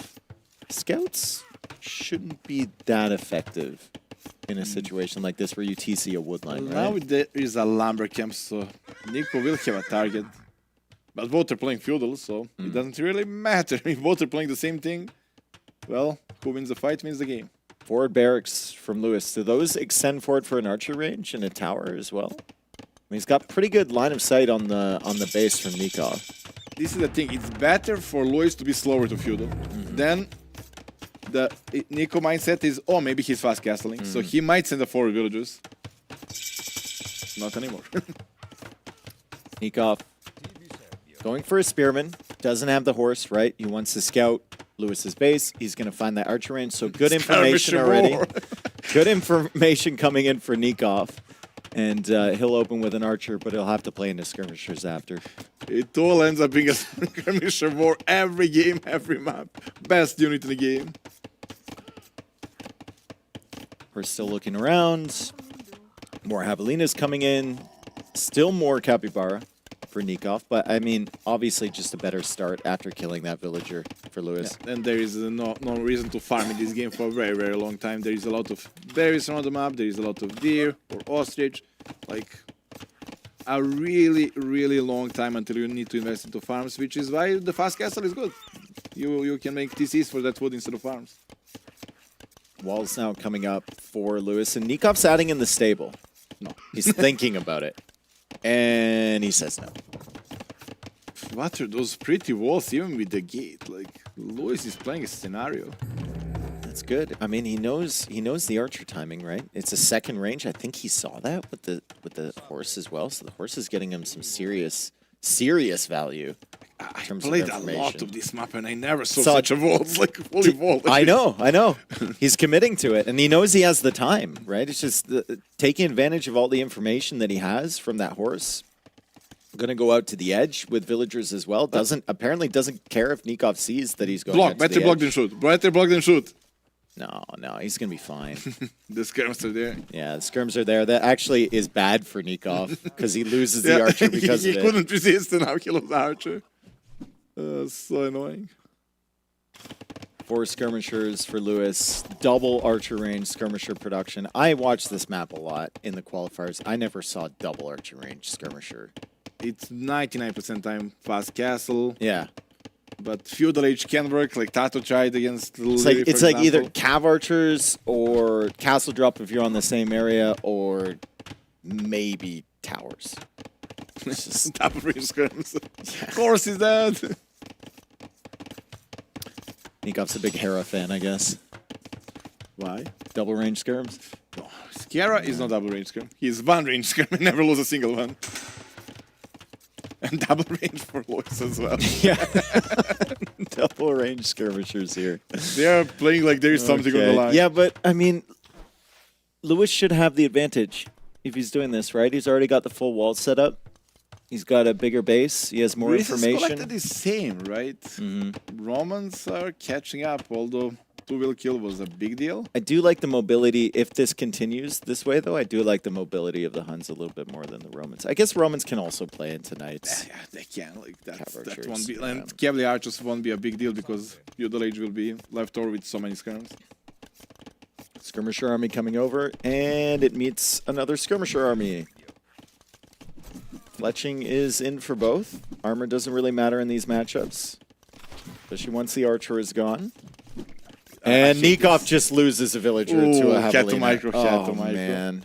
Nice picture-in-picture there, though, Very, very good job. from Vodka. And Nico backs away. Where's it- and where's it that's a going back second to? wheel. Like he's How- annoyed. He's annoyed. How far is this going? Oh, Narnia. Yeah, that's gone, dude. Full walls set up, though. Very, very nice from Lewis. I mean, it's already benefiting him, right? Nikov just can't find an area to hit. Nico is not in a bad spot, but he lost second villager now, and he's just feeling the pressure. And look at the timing advantage for Lewis. He goes up to Castle Edge. Market, like resources collected the same. Where did he find 1,000 resources I- to click up? I think the difference might have been that he constantly had Hunt, and Nikov was taking the capybaras. So it was just coming in a little bit quicker. Resources collected to show, and actually Nico got more. Has to be the more units, double. I don't know, understand. I mean, Lewis does have a KD advantage, right? So there's some resources in the units lost, and then there's more skirmishers for Nikov. Also, Nikov had to put resources into double bid axe, which Lewis didn't have. So I guess it all adds up. I mean, at the end of the day, it's just a really solid castle time from Lewis. But Nikov now on the way to the castle time, or on the way to the castle age, should be fine. Lewis is adding a stable behind this, so he wants something to deal with the skirms. I just think this might be a bit of a drawn-out game. I know I said that in game number 1, but this one, Lewis having the walls up, potentially? No, the walls won't help here in Castle Age. Like, that's just to survive feudal. It was more or less a waste, in my opinion. And those fights I don't understand. Okay, Nico, what? You will win the fight and win the game here. You're fighting under TC against skirmishers. What is going to happen? What's the purpose of this fight? Just to nothing else to do. See if your opponent makes a mistake, I guess. Yeah, but you're like threatening the gold too. There's nothing else to do. Yeah, nothing else to do. I think like there's nothing else to do in this like situation. You're risking losing. Like just don't fight.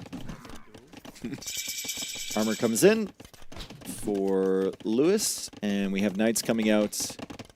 Nikov does not have any food under the TC anymore. He's got some villagers on the outside. That's in such a bad spot for Nico, and skirmishers are out of position. I think he loses the game on spot here. Everything will get cleaned up. That archer is the only damage dealer to the knight, and it's not that amazing neither. Like the problem here for Nikov is his food eco is just gone now. There's no capybara. He's still making skirms. Just even getting elite skirm and bod Canero is more food than he's gonna have. He will cancel that plan at least because he got completely cleaned up. Siege workshop defense maybe now. That's a has to be because he's banking wood and he's banking gold. No, he goes for a TC. Second town center for Nikov. He just buys the stone. Both of them buy the stone, I believe.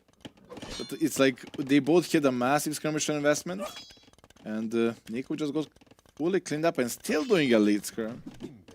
Maybe afraid of that cavalry archer switch. Looks like you were right. He lost his whole skirmisher army for nothing. Well, Nico did get out of position quite a few times in this set, in previous set as well. Cav archers coming out from the Huns, and that area is going to be discovered right away. It's not going to be in time to deny the TC. So Lewis won't be able to stop Nikov expanding in that area, but he can position the Cav archers around the eco from Nikov. Nikov's going to be very slow to respond to those with just skirmishers, and if Lewis uses the mobility, he can just run around. It's Cav archers as well from Nikov. It's a little bit of mind game. Like Lewis cleaned up all the skirmishers, and he was thinking, okay, now I can switch to cavalry archer. While Nico, okay, I know you can now switch to cavalry archer. Let's go skirmisher and upgrade into elite. This should play into the Hun's hand, though. I mean, their Cav archers are cheaper, right? So it's not just that. It's like your economy is not requiring houses. It's so much smoother than to play. Cav archers coming forward. The skirms are still there, so Lewis can't find any damage initially. Husbandry on the way, and Lewis knows that Nikov has already invested into the second TC as well, so that's good information from him. I don't think Nikov knows that Lewis has a second one. He knows. Yeah, he does. He does do that. Okay. But the investment into army, it was the lead skirm. He lost a lot, and Nico is on timer. I think Lewis is happy with the game. 8 Cav archers for Lewis, 7 Cav archers for Nikov. No bod Canero for either one of them, but Bloodlines is on the way. It's still 23 seconds away for Lewis. Lewis is trying to find a good position here against these Cav archers, and he has. If he just attacked with the skirmishers there, would have been really big value, and Nikov knows that there's no possible way forward in that game. He calls it early.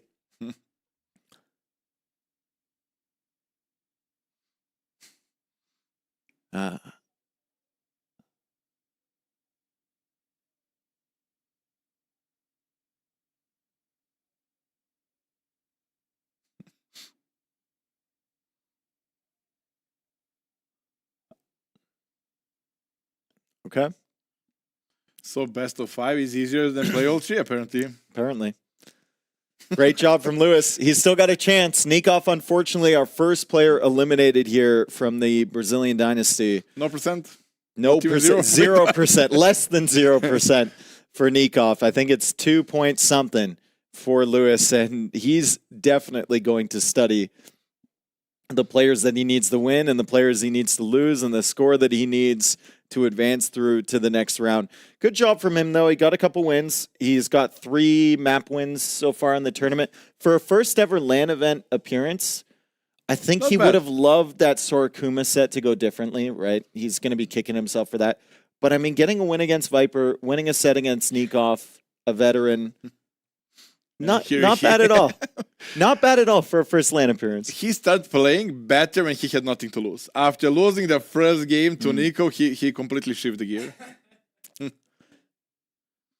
Well, last game was perfect. Like, you saw that micro, the control, the surround, not just dodging, but full surround around Nico. Wow, I mean, it was beautiful. You're really nice when he's in the same room. Yeah, I'm dude. afraid he was boxing. You should have heard him before. You should have heard him before you got in here. Yeah, good job though from Lewis, especially the horse block and everything, setting up the walls and everything in that final game, and the second game as well. Really, really nice stuff. We can't forget about Nikov's good counter strategy on that first map, though, and I'm sure we'll hear about it from Daniela and from Lewis, who are sitting on our couch and I believe are ready to go. Lewis still with a chance. It's a small percentage, but it's still there to keep going in this event. Daniela, take it away. Thank you, Dave and Dowd. Fantastic cast. I'm here with the winner of the set. Congratulations, Lewis. Thank you, Daniela. Appreciate it. How are you feeling today? I feel like you're probably super happy with the win, but it's a long day ahead. Yeah, I think for me to actually go top 8, I need like so many results to go in my favor. Like I don't even know. Like it's just, I think it's like 5%. So we'll see. It's 3.905%. Not even 5%. Yeah. So okay, let's talk a bit about the draft. Yeah. And about the set in general. How were you feeling this morning before going into the set, both from your opponent's perspective, like who are you facing, Nikov, yeah, and both draft-wise, like map draft, save-wise, were you happy with those? Honestly, like this morning when I woke up, I don't really care. I was just like, you know what, go in, play, done, day's rest. I can, have the rest of the day. But I think the first game I kind of messed up a little bit because I was actually expecting him to go for an FC because like in all of his previous games, he went FC with the siege push, but I wanted to counter out with the monks, but then he went Incas, and I didn't adapt properly to the situation. Did you prepare a lot? Yeah, I prepared, but on the Valle de Selva, I didn't practice what I did, which was like the only mistake I think I made. Like on the other 2 maps, I practiced the civs and the maps, but on the first map, I didn't actually practice that civ on that map, which was kind of unfortunate, but it is what it is. I'm sure we're probably going to go soon through the highlights as well. Yeah, there we go. That's the game number 1. We had Burmese versus Inca, and your plan was FC, Monks, Siege, heavy aggression. Yeah, so also a little thing as well in Dark Age, I actually saw one of the sheep disappear, so I knew he would be going forward with some type of champions, but champions in Dark Age are really not that great, so I can just get Loom, fight back with Vils, it's completely fine. And now, yeah, this is where it starts to get rough. Like, he had a very good uptime behind the aggression, right? Like, he did lots of aggression early. I think he skipped fletching and then clicked up really fast afterwards. That was well played by him. I also feel like in this situation, you closing a bit down your base, kind of just waiting for Castle Age and your plan to come through. It takes away map control, and he had a lot of food, a lot of herdables under his TC. Yeah, exactly. Yeah. Also, another thing was, I think my walls were quite bad because I didn't actually wall around the gold. He was still ranging my gold from outside the walls, which was a bit of a mistake by me. And yeah. That was a fantastic mangonel shot right there. It was an amazing shot, but like even in this situation, the score is like horrible for me, but I know if I can just get a castle down and do some, crazy play, it's still possible. You just gotta pull through. This might have been a possibility, but 2 mangonels they are behind that you can't even see right now. They're approaching from the TC. Losing that mangonel was crucial. Why didn't you convert here with the monks? I think redemption was already in for you. I don't even know. I think maybe my monks didn't have the juice or something. Maybe I'm wrong, but those are like the slowest gates in the world. Yeah. Makes sense. Also, now game number 2, we had the Parque da Ipiranga. Yeah. This started to be a questionable push. Actually, at some point, we were watching the games downstairs and we were like, Nikov is probably in the better spot. But hey, the micro on the Mangonel, just being patient with your champions behind all of that. Were you scared here with this castle push, by the way? No, in this situation, I knew he threw the game because like his position in theory was better, but that forward castle completely threw it for him because then I had the entire control of the top. I can just pull back, make a defensive castle, and then just raid him to death. But like, my opening was really bad. I didn't have the food to click up. I was thinking about going to the middle to take those deers and berries, but I didn't think it was worth it in the time because if he goes mana times, I could just, lose some bills there, but...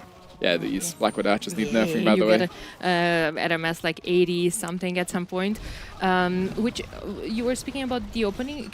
I was a tiny bit surprised. I was expecting straight up Blackwood Archers since the stone is on the margin a tiny bit more protected. Yeah. You could have went for that. Was your plan from the beginning to just go champies? I mean, my plan from the beginning was just adapt to what Civ he's doing, what he's doing, and in the moment I was like, okay. If I go to the stone, he might just go mana times and then like idle those 5 bills on the stone and I'm just dead, right? So I thought in the moment to go for the champions. Yeah. Oh, and game number 3. This was... You were so annoying in this game early on. I was also so lucky as well because my first starting bills, I went to make a mill on the south. And if you see a little red dot on the minimap, I actually tried to...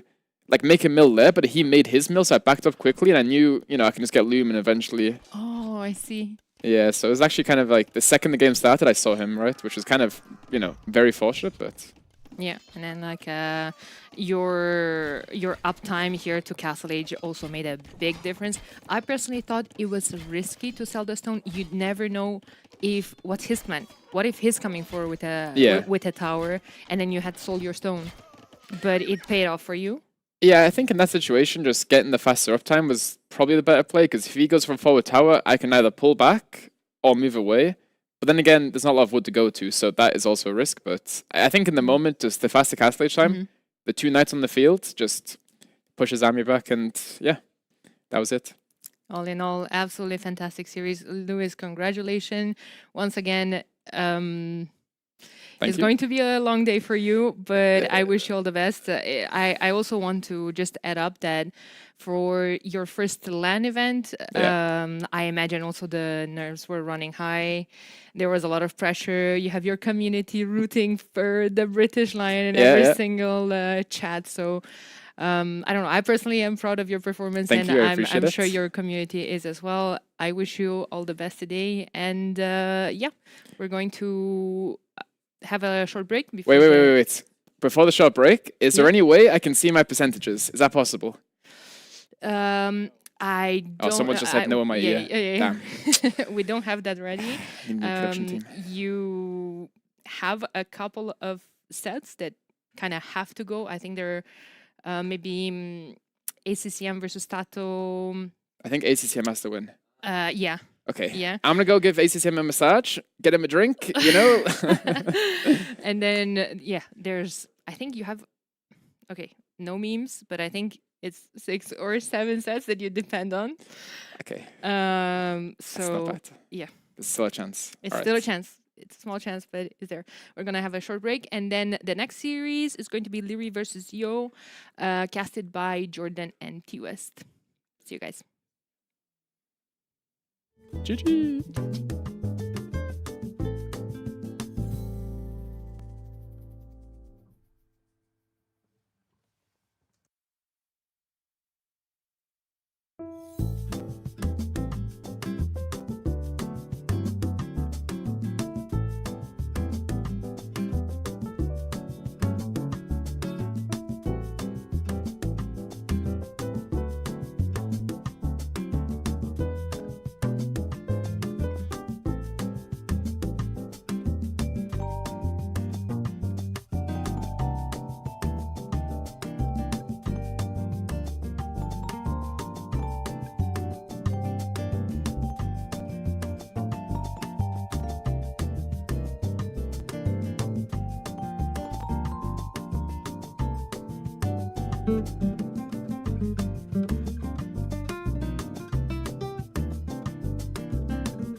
Yes, always is. Over the last couple of years, it's a pretty good goal to have. Obviously, usually I get disappointed, but looking back, it's better to aim for the stars and not quite reach than aim for, I don't know, like some trees and you make it and then you're still not happy. So I think it's better to have somewhat realistic goals which are a bit further away and not hit them than set your bar too low and then exceeding those.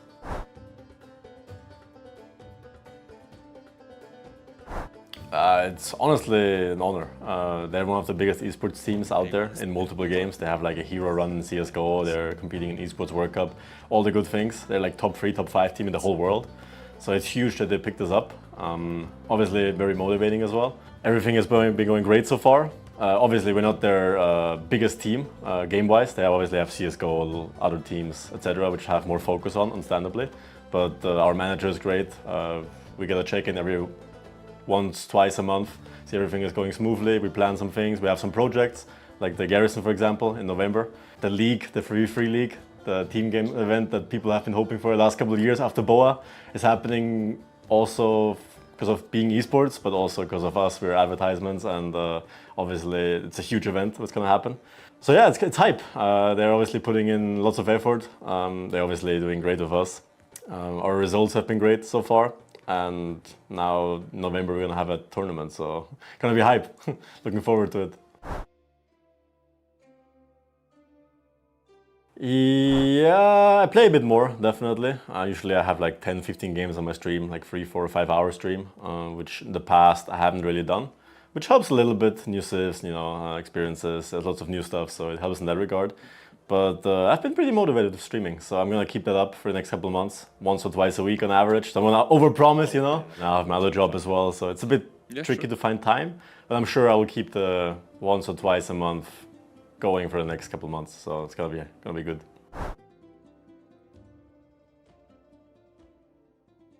Thank you.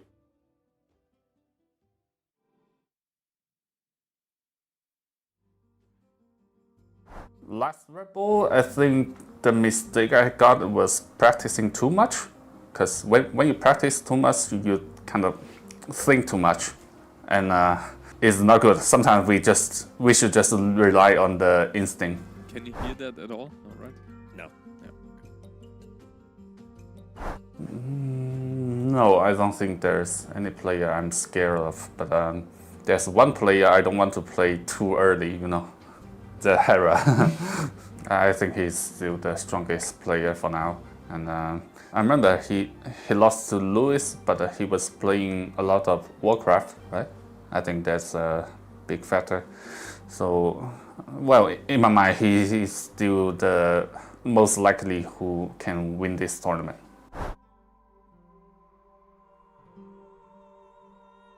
Not really, because I have played many LAN tournaments and I'm used to different places. Just set up my PC and that's it. Don't feel much difference than playing at home.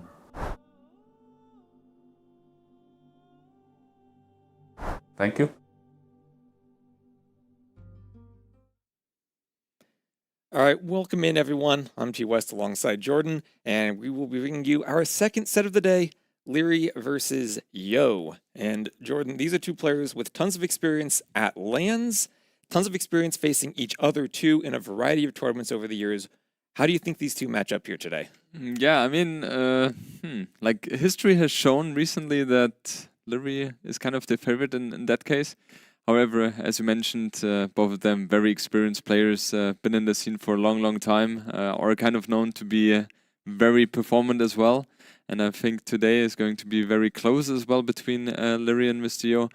I expect Leary to win the set, but I guess it's going to be a 2-1.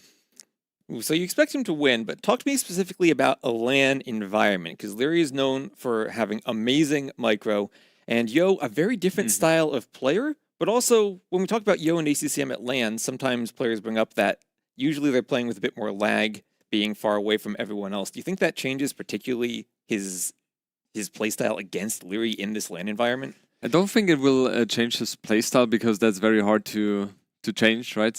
You have a playstyle, and independent of the environment, it just is your playstyle. However, considering the LAN environment without lag, I think it's going to be a little bit more advantageous for Liry, as he is known to be a little bit more the micro-intensive player. And Mr. Yo kind of likes to be a little bit more strategic and a little bit more passive, and their lag doesn't really play a huge role compared to the aggressiveness of Liry. Right, and we have their matchup on the screen here. We have most recently the Lingyuan Cup, which was a LAN environment. Liry winning 4-3 over Yo, but that was still a very close set. Yeah, absolutely. And Mr. Yo playing on his home turf there, right? So that's always a mental edge you have over your opponent compared to Liry in that case. And yeah, it was a close one. The most, or how would you say in English? I don't know. Like the event before that was massive hyper random, where Liry took the edge as well, 3-1, and also in Warlords, Mr. Yo won 4-3 over Liry. So the recent activities there between the both of them were somewhat close. However, Liry, it feels like to me in terms of playing strength, feels like he has stepped up a little bit, and Mr. Yo, he's kind of struggling a little bit in this event. However, still in a very good position. Well, we always talk about Mr. Yo tends to get stronger as the event goes on. He's now played 2 sets. This is the 3rd day. And also a map pool where you might be able to find some maps where it's not going to be a very aggressive early, maybe feudal age, early castle age micro situation. What do you think Yo wants to do in the drafts to maybe avoid Liry's strengths? I would say you want to have maps which are rather far from the distance from the other one, so bigger distance, and maps which really require a lot of decision making. Let's see, like he has. Okay, I have no idea. We do have a lot of decision makings here, and well, as we say that the first map is perhaps the most open and aggressive map we could have. Yes, exactly. I was thinking about something like Amazonia would be a good pick for Mr. Yo, because that one is very. It requires a lot of decision making, right? It's not straight out build order play. Also, aggressiveness is going to be very hard at the beginning, so Amazonia would have been a good one, but he's going for Lanswai. I have no idea how to pronounce that one. I'm going to say Lensoris Miriniensis. Thank you. And then for Liry, his home map is Montpasquale, where he played yesterday an amazing game against the Viper, but ultimately did end up losing that game. Yeah, it was such a close game, though, right? We talked about that right before we started the cast here with 2S, with the animals, the predators, doing a lot of work there. And yeah, Viper lost a lot of villagers and also an elephant as well on the map. And Liry overall had a good position. Then, you know, Viper managed to get more and more map control, but then Liry pushed back. It was very, very close. However, Liry had a very good build, it felt like, and took the advantage early on. He did, and also I'm looking at Liry's draft again. He once more took the Vikings as his first overall pick, which was the civ he played on at Montpasquale. So maybe he's thinking, okay, it didn't work out against Viper, but I might have learned a couple of things from that game and maybe can make some slight adjustments, and still wants to prioritize the water on that map with the Vikings. Yeah, pretty sure. Water is just such a huge deal on that map. We saw in the qualifiers sometimes people went for the TC on the mainland. However, so far we have only seen TC on the island, and I think there's not going to be any change here whatsoever. And yeah, water plays a huge role. Liry loves Vikings. He loves playing for the water early on, and I think that's his main focus. Yeah, Mr. Yo with Armenians could be a good pick there as well. I think most likely we will see that, right? Lithuanians pops into my mind as well on Nomad starts, but yeah, Armenians should be the pick there for him. Right, and for our first map of the day, no water there. Yesterday, Liry tried to do a Magyar's Phosphoro build. Didn't quite work out for him, but then managed to stay in the game. That build is just so strong, but this time I look at the Civ draft and I see Mr. Yo has the Magyars. Could that be a potential for him for game 1? I think so. We talked about it yesterday, or the game yesterday, he had 15 villagers, Liry had, right, when reaching Castle Age. It was just a disaster for him, but he somehow, with his micro, managed to make something happen, make it a close game. I think it endured until 55 minutes, right? So pretty long game. And yeah, urchins pop into my mind here for Liry as well, because the urchins have the bonus of no rotting of the food, and there's a lot of hunt on that map, right? So it is something which is definitely playable. But yeah, Magyars pop into my mind here for Mr. Yo on that map. Right, and then Yo's home map, then Lensoris Mariensis. What civs do you see there? I think Lithuanians, those hybrid map civs, usually an option. Maybe the Shu an option for him, and for Liry, I'm seeing the Japanese and the Wu. I would agree with that.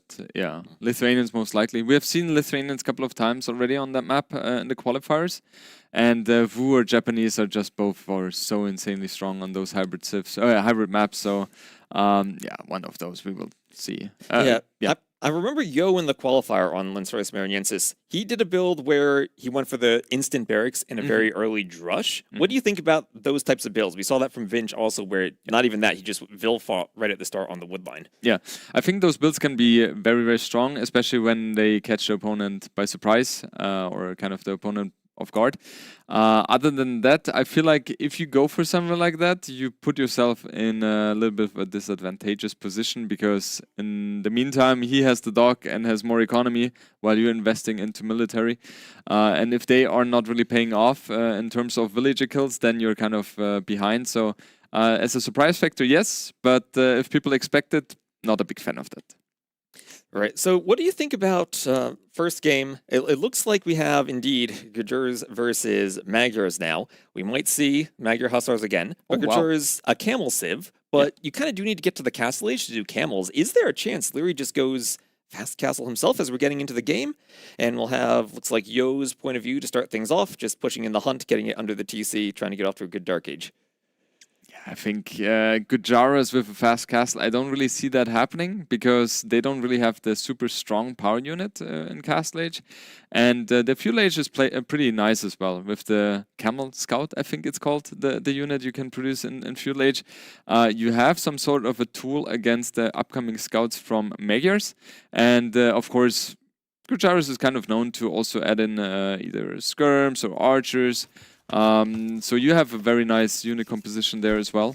And Leary, I think he kind of expected the Magyar pick here, so he used Gujaras as somewhat of a counter-civ. And Leary, he's known to be an absolute beast with Magyars himself, right? He has had so much experience with them so far already. And I think if you know a civ pretty well, you already know what kind of counters it as well. Right. What always worries me about those Phosphoro builds is if you're expecting it and then someone doesn't actually do it and then just plays standard for scouts. And I think we had a situation, it was Viper versus Hera in King of the Desert last year, where Hera just went fast castle. Viper decided, I'm just going to play normal and go full feudal, and absolutely dominated the game. Yeah, there's so many mind games in the game right now with the introduction of the Phosphor strategies. So it's very interesting and makes the games a little bit more diverse, which I love a lot.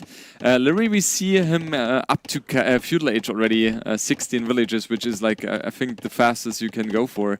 And it definitely helps that as Gujaras you have the bonus of being capable of garrison the sheep in the mill. That leads to a little bit of a food tickle. And yeah, he has 6 in total, right? So yeah, his aggression is going to be very, very fast, and he most likely will add a stable and go into scouts as he is not on gold. Right, and we see him, he's going to find that Javelina. Is there any chance he lames with the Camel Scout? Probably not at this point. I would never do that. I think it's a risky thing to do, especially if you're up to fuel age so quickly. You want to have the full HP on your scout, or on your Camel Scout, and yeah, I mean...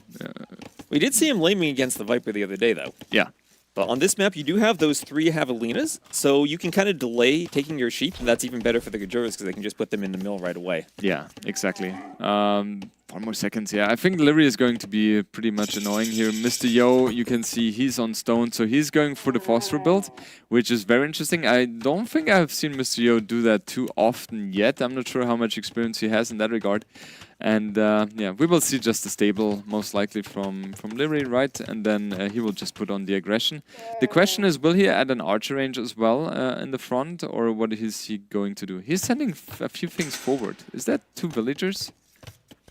He is coming forward, and Yo's stone notably is in the back of his base. Yeah. That's about the safest location the stone could be. Yeah. Sometimes against these Phosphor builds, you're thinking, okay, let's try to pressure the stone, see if we can kill the villagers who are mining stone, same way Viper did yesterday, but this is going to be about as easy to defend as possible for Yo. Yeah, it's like a perfect scenario for Mr. Yo. However, For those people who don't know the Phosphor build too well, the most important thing is before going up to Castle Age, you need to have somewhat your stone collected, right? Because your opponent is going to be aggressive onto your stone, so you need to ensure that you have 650 stone, because you cannot buy stone with gold. You don't. You are not on gold, right? The build is very, very tight, and I love what Liry is doing here. He's building a tower which is not in range of the line of sight of Mr. Yo, and he has archer support as well. So I think Mr. Yo will take a lot of damage here, Oh, what a beautiful tower that is. Yo doesn't see it, and he's going to be looking at those berries, as that's where Leary's attacking now. So the scout of Mr. Yo is somewhat taking a little bit of TC shot here for his scout there, so that's not ideal for him. And yeah, that tower is going to catch Mr. Yo completely by surprise. He right now has 350 stone in the bank, so kind of 300 stone short here, and that tower is just, yeah, it's just such a huge one. And he has to Vil fight on the berries. He's microing his scout by the TC. He's dealing with the Vils on the stone that have to run now because of the tower, and Leary's even going to wall the tower in so Yo can't just send Vils to knock it down. I'm just wondering, like, what is the perfect reaction for Mr. Yo? So, okay, he commits onto the blacksmith and the market, so he sticks to the plan here. But I'm kind of worried for him here. The scout taking a lot of damage from the camel scout as well. And those archers are just going to stand behind the woodline now. And I feel like Mr. Yo is... He doesn't really have a safe spot to take his resources from except around the TC.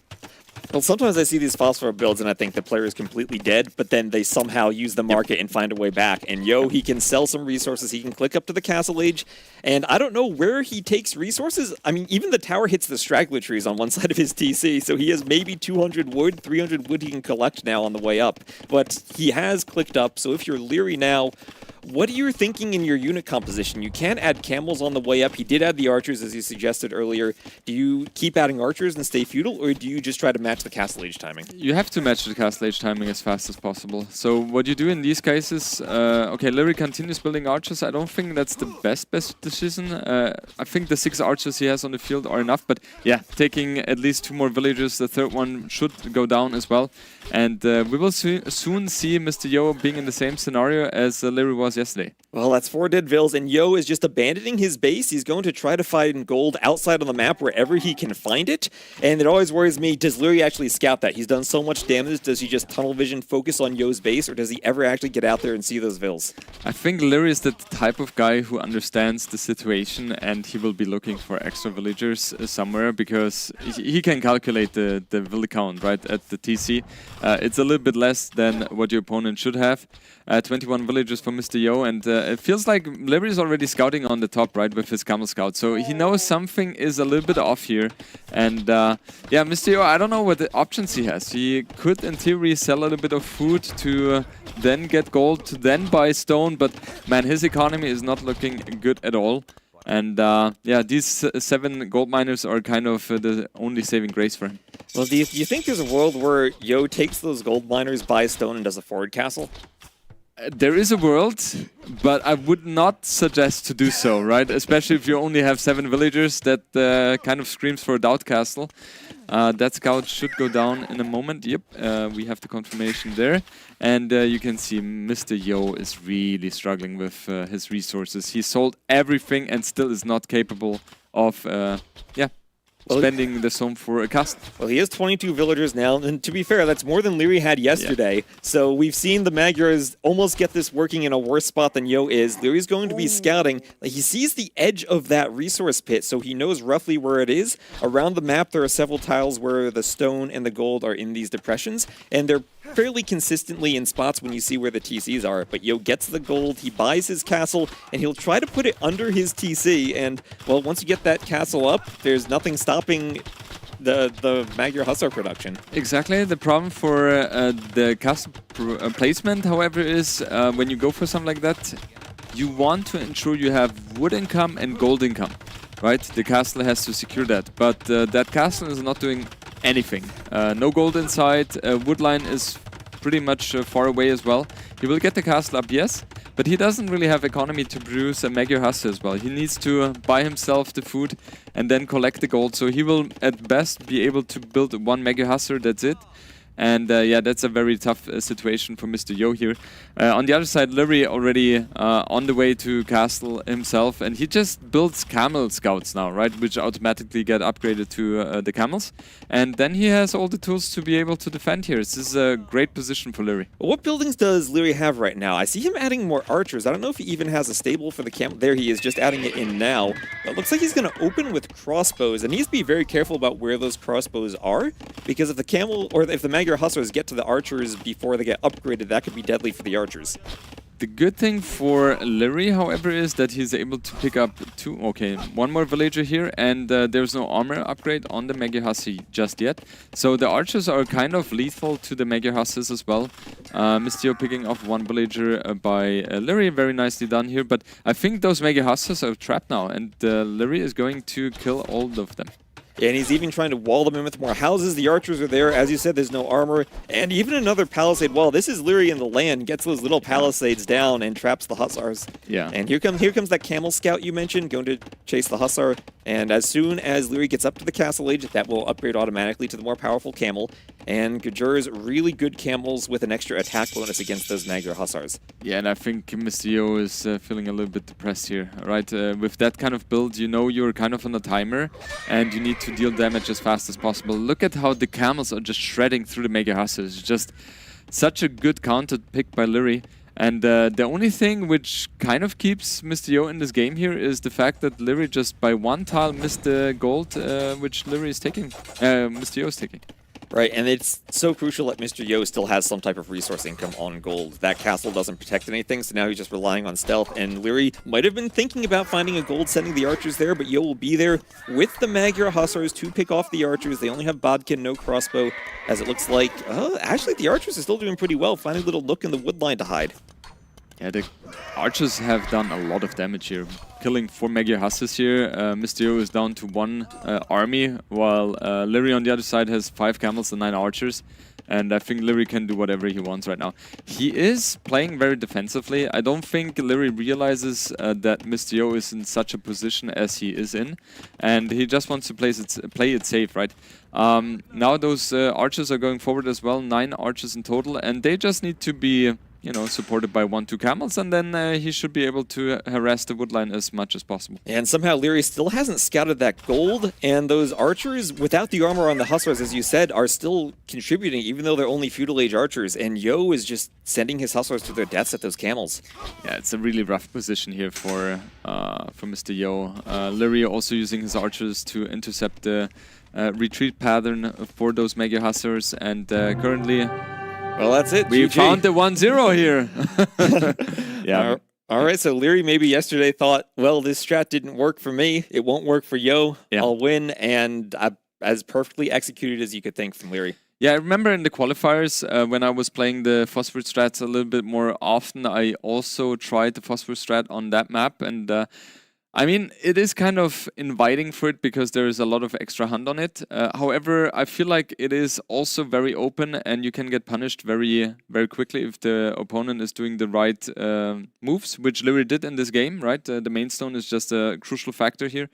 And it feels like with the castle placement, it's hard to secure gold and wood at the same time.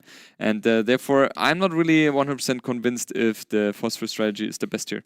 Yeah, and we have immediately Liri sending his scout forward to scout that stone and know exactly what Yo's doing. Once he sees the mining camp on the stone, he knows it's the Phosphor strat, and there's that tower hidden in the line of sight. I mean, if Yo scouts that tower, he could maybe send Vils to try to knock it down and not let the tower go up. Exactly. That's something which you could do and you should do in those kind of scenarios, but Liri very intelligently placed it just out of sight for Mr. Yo and able to reach the stone. And also the timing for the scouting of the stone was perfect for Liri. The only unfortunate thing for Liri was, in this case, this here, right? If he's able to scout that, the game is over on the spot.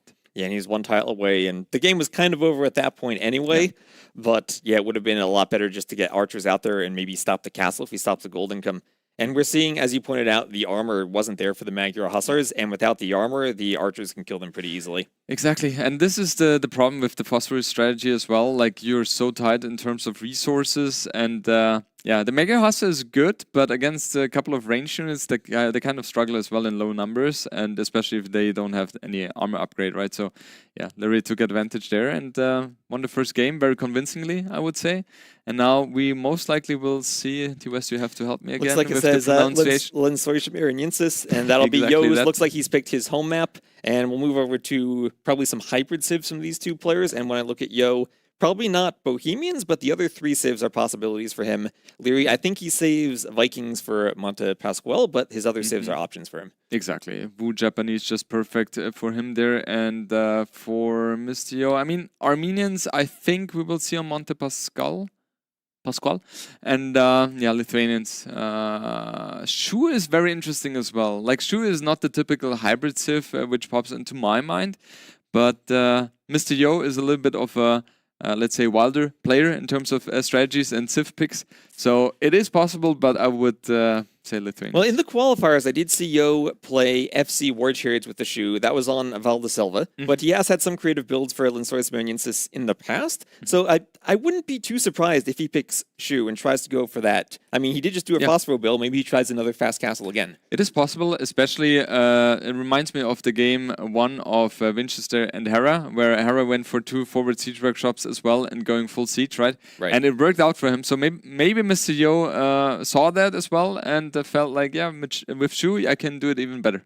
Yeah, that is a really good point, because the Shu have that aggressive workshop possibility, War Chariots, Rams, and can back that up with a really good wood eco on this map where they get food by chopping the trees. We saw that yesterday on Coast Arena in ACCM's game, where he didn't really have any vills on food, but still could sustain his eco from that wood line. Exactly. So that's super helpful for Shu there. And interestingly enough, and I have to confess something, a couple of days ago, I learned why Shu is very popular with the siege units. It's because they move a little bit faster. They do, indeed, yes. I didn't know that. Can you imagine? I didn't know that. You need to play more dodgeball with a variety of civs. I think so. Well, here we are on Lensoris Mariensis, where instantly we have that barracks from Yo. So he's not going to be going for the dock right away. He will be using that wood as the Lithuanians to go for the barracks.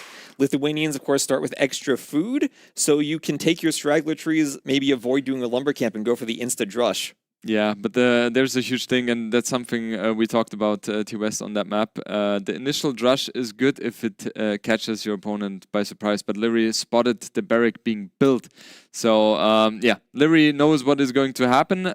He's very chill. The only thing is that he needs to secure his dock going up, but I think he shouldn't have any problem whatsoever with that. And then he will be having already a good lead from the start just by scouting this. Yep, and he was keeping track of Yo's scout with his own scout, so he knew it was safe to send the Vill out there.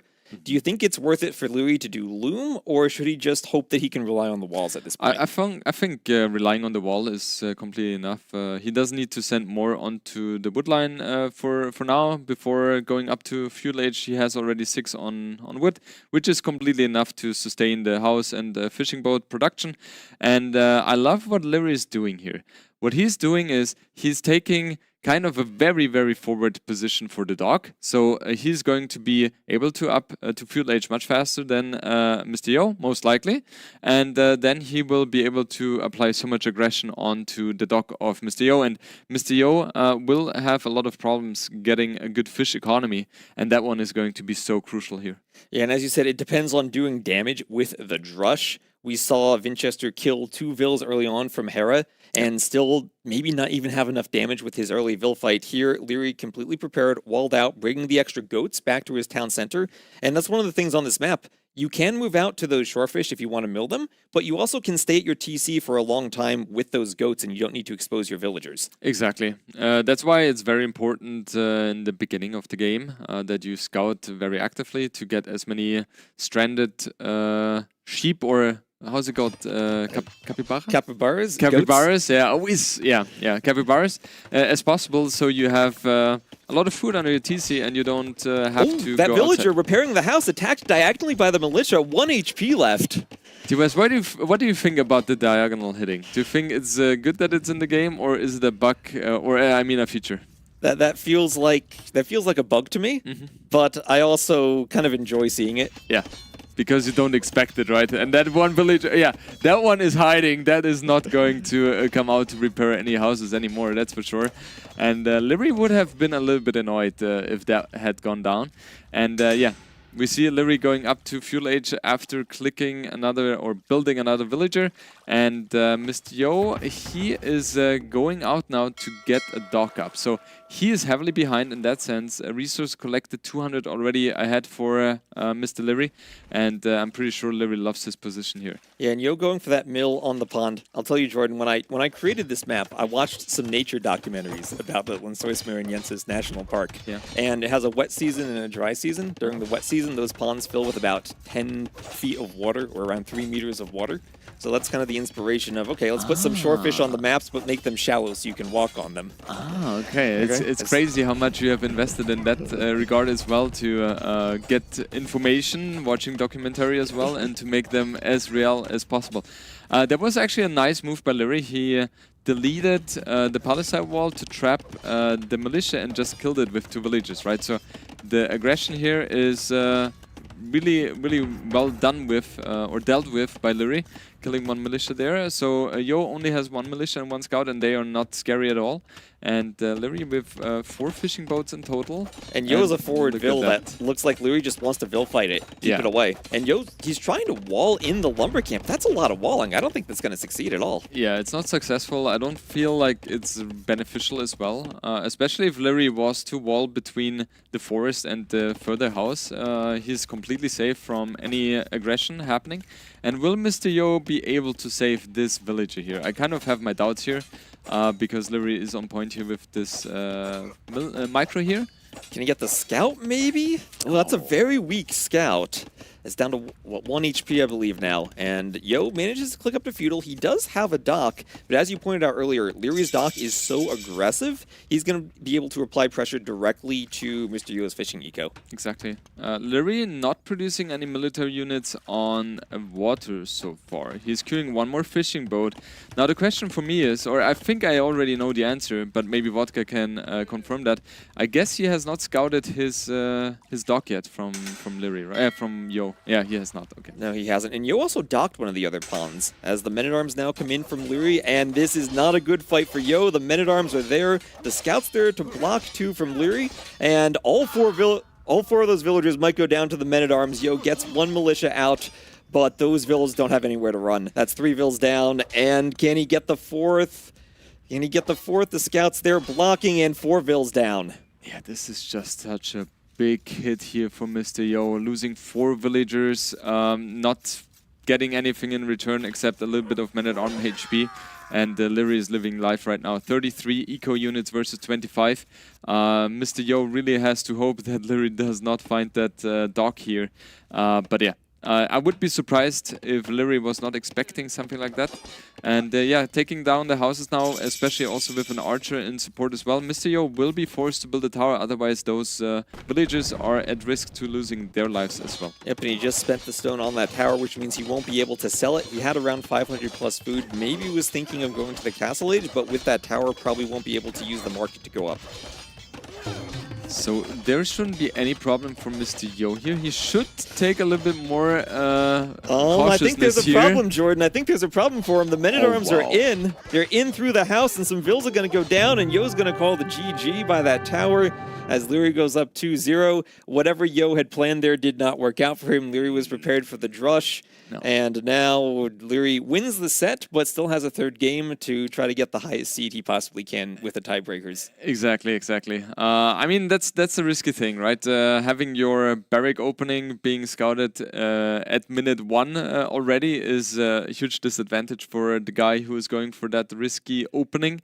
And Liry played that one perfectly, walling his lumber camp and those villagers. Almost lost the villager to the diagonal fight here from the militia, but that was the only risky thing for him in this game. And yeah, taking advantage of the better water economy he had, and yeah, just played solid overall, right? It was just another day in the office for Liry. Yeah, and here we have Liry scouting that barracks early on, and so crucial. Just like that first game where he scouted the stone, he maybe has in the back of his mind, yeah, Yo's going to do something fancy, but he's prepared for it and prepared to scout it. Yeah. All right. And here we have Illyri's point of view as he's repairing that house, and he's even scouting with his scout at the same time. But it's all just about trying to quick wall now, trap a militia. Yeah, that was a good move. Yeah, that's a good move, and that kills one of the militia. He even, so he even paid attention to the low HP villager and walled that one in just to be sure Just to that be safe. Mr. Yo is not aiming for that one, right? Yeah, and here we have that massacre on that shallow pond. The men-at-arms get in, and Yo has nothing at this point. Yeah. Just losing 4 villagers at this point is just lethal, right? Especially if you don't have the fish, which Larry had. I don't know. I think it makes sense that Mr. Yo called it GG, right? Especially if those men-at-arms get in there. It feels like Mr. Yo kind of underestimated the aggression or the damage output from those men-at-arms, and the tower, even if it goes up, it would not have been able to deal with the men-at-arms, right? With the men-at-arms to just stay close to the tower. The archers there as well. And with those villagers, you don't want to fight against the men-at-arms. We saw how that went. And yeah, Mr. Yo was just so far behind, he had to call the GG there. Right, well, now we're moving on to the third map, Mont Pasquale. This will be Mr. Yo's attempt to pick up a win here, but it will be on Leary's home map, which is always kind of awkward when you're seeing Leary. He probably wants to go Vikings on this map, clearly knows what he's doing. Leaving the civs for Yo, Armenians, Shu, and Bohemians. You said earlier you think Armenians is likely the civ Yo goes for. Yeah, but I think Mr. Yo will try something completely out of the box and goes for Bohemians. Ooh, okay. I mean, Bohemians don't really make sense on the other 2 maps, right? Unless he was going to fast castle on Sotal, but here it's Armenians. Yeah. Here it is Armenians. So you start on the island, both players doing the TC on the island. You said you don't think anyone's going to transport to the mainland anymore for TCs? Yeah, I don't think so. Except maybe the players in the next 1-2 days are capable of finding a perfect build order and making calculations and realizing that TC on the mainland is the better way to go, but I don't think so anymore. There's not too much more time, and just going with the thing, with the meta, is just the safest way to do. And Leary, you can already see he has learned a lot from the game against Viper because his transport is still alive. Yeah, he's microing that transport now. He could always run into the TC, so let's not jinx him. And they're going to move both transports past each other. And they're also on the mainland scouting a bit with the capybaras, so when they want to actually use that transport, they'll know where they want to go, and they'll find the resources for where they want to move their lumber camps, their mining camps, maybe later TCs. Yeah, exactly. T-West, I have to ask you, as Leary is part of this game, how many transport ships will he have to build this game, you think? Let's say 3. 3? Okay. I think 2 only, but let's see. I'm pretty sure that's going to be his main focus. I think he still has nightmares from the game against Viper where he actually lost, I think 4 in total, right? Insane. Yeah, well, we'll need to keep track. What do we lose more vills from, sinking transport ships or predators in the south? Ooh, that's a good... I want to have a statistics on that one. I think the Predators? How's it called again? The Predators. Predators. We have Jaguars and Black Panthers. The Black Panthers were added from the DLC back in February. Yeah. They're all the way at the top of that mountain, so they are hungry, Jordan. They are very hungry. Yeah, I think they should prevail over the transport ship. But yeah, let's see how the statistics is going to be later on. If we take a look at the build so far, very similar. Resources collected is very similar as well. 17 villagers and 4 fishing boats versus the 3. So a little bit of an advantage here for Leary. We have to keep in mind that with Vikings you have a little bit of a cheaper dock, so that plays into the overall stat as well. And in terms of food, it looks a little bit better for Leary as well. And the fast feudal aggression is definitely something which has a lot of potential here on this map. So on these water maps today, you can take the whales for gold, so you can skip the mining camp, or you can even stay on your home island if you want to go feudal without bothering to transport. And that's maybe a bit better for your economy, since villagers on a transport going all the way to the mainland to build a drop site is a lot of idle time early on. Yeah. So that's why on this map specifically it is so hard to find the right balance between how many villages do I send out to get the exterior resources compared to I will have those villages at home and they collect the resources there at home and on my initial island. So yeah, it's very tough. I'm not sure what the best way to play it yet. I'm sure the players go by feeling as well. We see Leary going for a very aggressive approach, going for a forward dock here as well. And both of them are kind of sharing the same fish. Or is it a whale? I think same it's whale. A whale, right? Yeah, that's a whale right in the middle of the map. And is that good for Leary? If he can take gold away from Yo, that means Yo might have to migrate migrate to the mainland sooner. Exactly, and Liry has the timing advantage here, and that one is so crucial, right? Because the earlier up, the earlier you get the military units out, and yeah, the faster you can snowball eventually. So very, very nice. Also, his dock placement is amazing as well. So his fishing boats don't have to carry such a long distance. And yeah, we have 8 and 6 fishing boats. So Liry has a little bit of an advantage here in terms of the start, I would say. Yeah, and Yo also has another whale to the north of his island, but again, it's a bit tricky to have to move your fishing eco if you start losing the water. The Vikings, well known since the AOC days for the cheaper ships, but the Armenians are pretty good water sieve too. Exactly. Their galleys shoot 2 projectiles, right? And yeah, the wood upgrade is also a little bit more efficient compared to the other civilizations because it adds 40% efficiency towards the wood upgrade, or in general the economical upgrades, right? So yeah, right, and both of them doing the wood upgrade right away. And we have a Hulk opening from both players. And these days, I'm still not sure what the opening is you want to go for, but I think Hulk and Galley is usually what we see on this map. Exactly. I was thinking as well, do we see galleys first or hulks or fire galleys? It's so tricky, right? And now we're also capable of garrisoning those fishing boats into the dock. It's very tough for the hulks to really deal damage. But yeah, overall, we should see more galleys compared to other units here. And yeah, we see the first galley popping out. Fishing boat goes down from Mr. Yo. It feels like Liry has a little bit of the advantage early on. Yeah, and Yo continuing for more Hulks. Liry going into Galleys. Galleys should counter the Hulks, but again, that all depends on the micro. Hulks are fast enough, they can usually catch the Galleys. Yeah. So I think Mr. Yo is doing a mistake here. I'm fine with having the first 3 Hulks, but then going for Hulks is a little bit of a mistake in my opinion, because with the Galleys you can just always go back here. Mr. Yo tries to be a little bit sneaky, goes for a sneak attack to attack the fishing boats.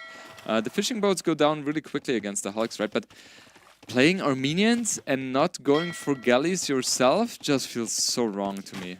Well, you're against the Vikings. We talked about the wood eco. Galleys are the most wood expensive of all the ships, so perhaps the best for the Vikings to go for, because that's how they're using their discount the most. Yeah, exactly. And that's what we see Liry doing as well, chasing down the Hulks additionally to that.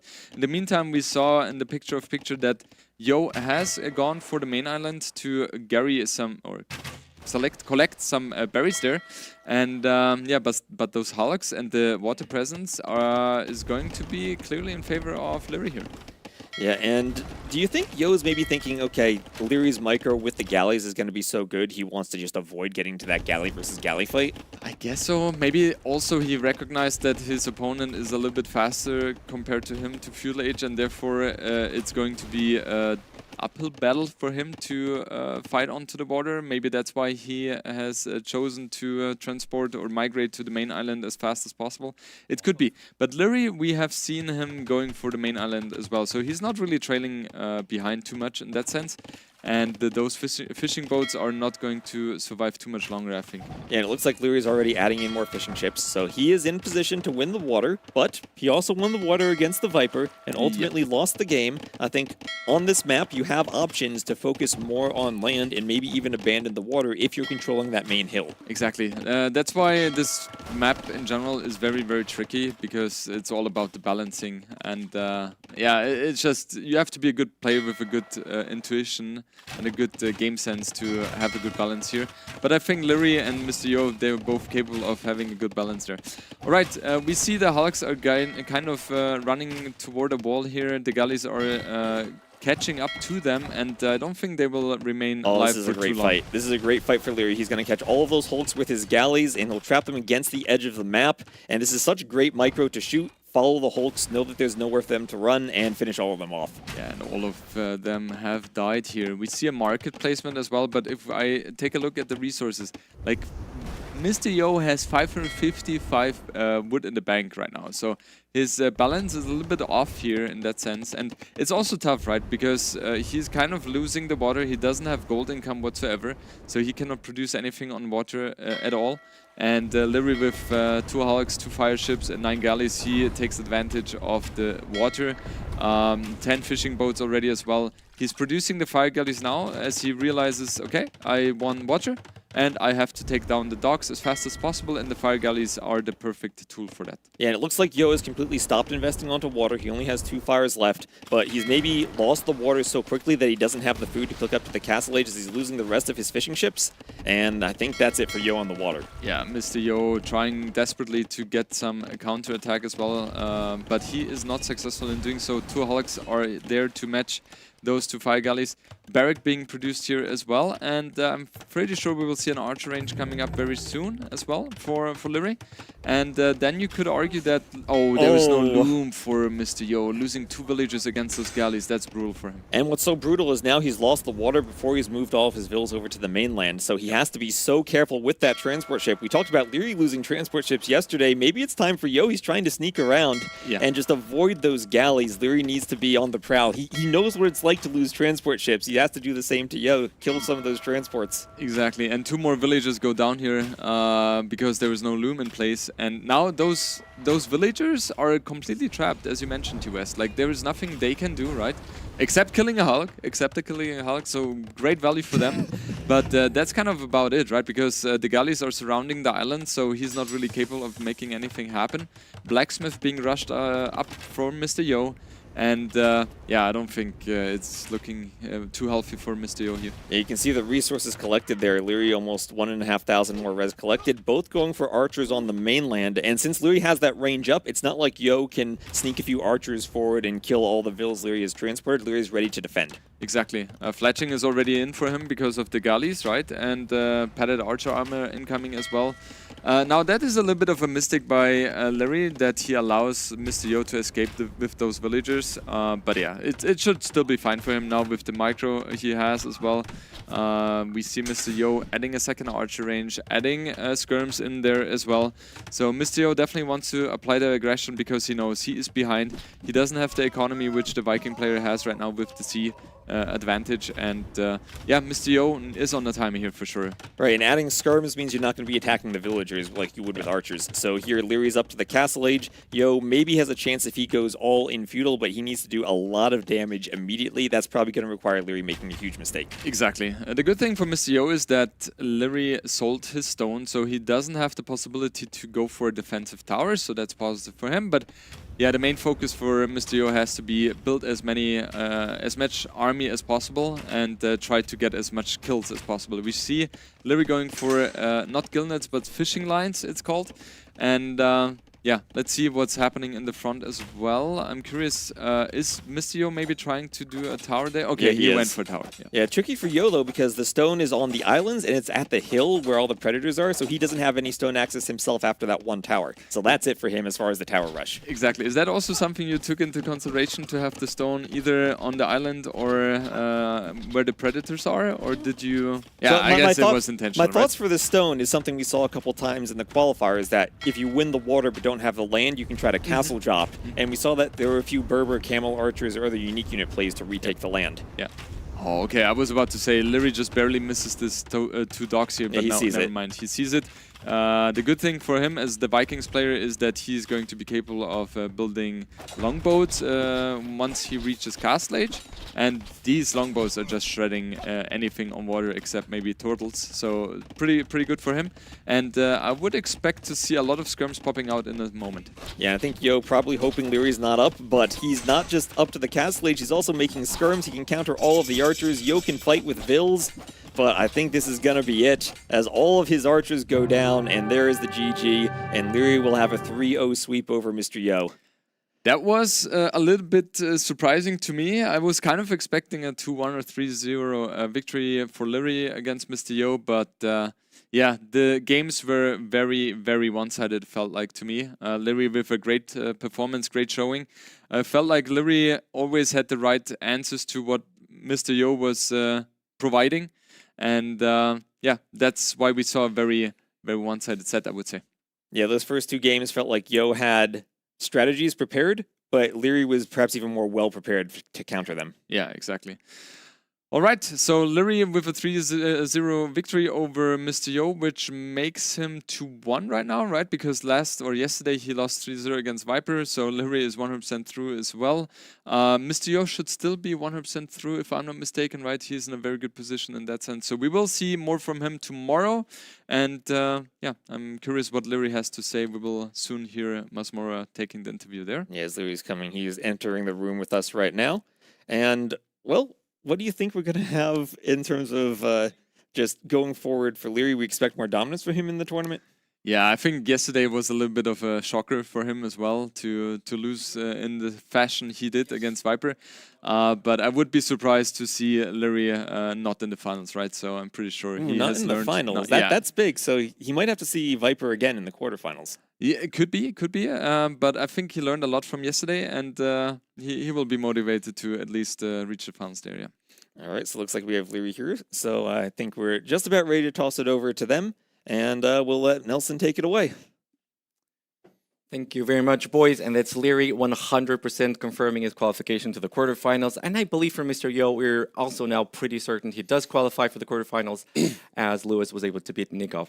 And Leary, before we actually get to the series today, I want to talk about the phosphor, bro. So you tried the phosphor yesterday, and you're not the kind of guy that was expected to try. So you're slowly but surely turning to the dark side, bro. What's happening there? Yeah, all these people nowadays, they have so much in their repertoire, and I only have archers, so I wanted to expand it a little bit. You expand the repertoire. Yeah, we saw how that went, yeah. We saw how that went. Well, that's a good segue to actually the first game and prediction. We can maybe start watching the replays of the first game. So that was Surtão. Leary goes for Grujaris against Magyars. Mr. Yo tries to do the same thing. Goes about as well as it did for you, I want to say. Been there, done that. Yeah, so Leary, the thing that it's interesting to me here with the phosphor specifically is that there was a time where I had the feeling like pros were not quite sure how to counter this strategy. There were several ideas. And now we've been seeing it fail quite often, well, particularly in this tournament. It's twice in a row. So you feel like you guys are getting better at recognizing it? Is it like there's like a consensus emerging on how to counter this thing? Yeah, people are more aware of it. Like it's always in the back of your mind, okay, he could phosphor, I have to explore him. And then in case he does, you already have your reaction planned out, right? Sometimes it's full aggression, sometimes it's FC yourself, whatever it is. So as soon as you see villages on stone or 4 villas on wood, whatever it is, you just instantly react, and then I think it's counterable, as we have seen so far. So yeah. Yeah, in your case, you had a very fast uptime here. I believe Pop 17 or whatever it was with the Grujaris, which is actually kind of, I don't want to say it's easy to pull off, but with the Grujaris, it's definitely possible. You go for that sneak tower. Did you plan it to have it right outside of his vision? Because it was perfect. It was like pixel perfect. Almost. Viper did that to me yesterday, and I was like, well, that sucks. So I returned the favor the next day, If you found you with villagers there, you're still fine. I mean, you quit. Yeah, I have archers. Yeah, okay. And you can't, your archers are sort of on the other side. Yeah, okay. Yeah, it would hurt him more than it would hurt me. That's all there is to it. Perfect. Okay, so looks like we're already on game number 2. So that was Lençóis Maranhenses, Japanese for you, Lithuanians for Mr. Yo here. And here it kind of feels to me like what decides the game is you immediately spotting the Barrett. Yeah. So we're looking for it, we're expecting it. I thought about it. Funnily enough, I didn't mean to send my scout to the other side. I just misdirected my scout. I thought the water was on the right side where he was. Oh. So I thought I wanted to go there. So it's kind of, kind of very lucky in my side. Well, luck favors the champions or something. Basically, like this, yeah. But as soon as I spot the barrack, I wall in my wood villagers and I'm up some fish. I take it from there, and obviously he didn't see my man at arms. It's one of those things where exploration, a little bit of luck, and the game is over on the spot. So it's very cutthroat. Pretty quick, pretty dominant. Then we have for the map 3 that was Monte Pascual. You go for the Vikings, and Mr. Yo goes for the Armenians here. You didn't lose a transport chip, so well done on that one. For a change. Pretty difficult, as I understand. So casters were wondering whether for Mr. Yo not going for galleys once he's got his first Hulk was maybe a mistake, as he does have quite strong galleys. How'd you see that? Yeah, the issue is if he just copies me, I'm up faster, right? And I'm also Viking, so his are a bit stronger, mine are a bit cheaper. Not sure which one is better. He also has the mule card. So he was already behind, right? Maybe he was lacking some gold as well, so not sure how it was looking from his position. All right, then you just win the water. You just have the economic advantage, massive castellate advantage. The game is done there on the spot. So very, very dominant, all things considered, very dominant performance by you here in this group stage. Of course, you did lose to Viper, and I do want to hear your thoughts on that one. You're kind of surprised by the shape that Viper has been able to bring up here. Again, that was the first time Viper's beat you in like 2 years. I'm not really surprised. We have played lots of times. I know what he's capable of. But yeah, you just see the level right now. The competitors. You just lag 1-2 things like Yo did today or me yesterday, and you just get 3-0 like in 1 hour. It's crazy. So. It's pretty crazy, man. I have to say. Yeah. So you have like Sebastian looking incredibly good. Of course, you, Hera. We have Viper, obviously. Very exciting moment for the competitive team, I have to say. And Leary, before we let you go, I've seen you stream quite often these days. I love watching your stream all the time. Appreciate that. You're right now the reigning champion of the last S-tier tournament. You obviously have a new organization, a new team right now. Is this the most motivated you've ever been to grind the game? Probably. Obviously, motivation comes and goes. But there's obviously some factors, some ups and downs, right? Like all these factors you just mentioned, they obviously all help. The recent success, the team, all the stuff around it, LAN always more motivating as well. So all those things come together, and it just pushes you a little bit more. So for sure. All right, perfect. So I believe we're ready to go to a break. Once we're back, we're going to be seeing the next series, and it's going to be Hera versus Andy. So don't you guys go anywhere. And Lear, appreciate your thoughts, man. GG's. See you soon. GG's. All right.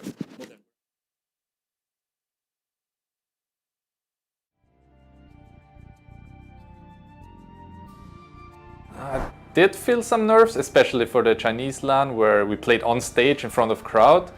For NEC and this one, I think I'm pretty relaxed, but yeah, I can change right when I'm sitting in the room, and then probably everything is, oh, I have to perform now, and then it's a bit different. But in general, I think I'm not that nervous. And there is nothing to lose because I'm already in the event. It's a huge success in my opinion, and well, every step is a win.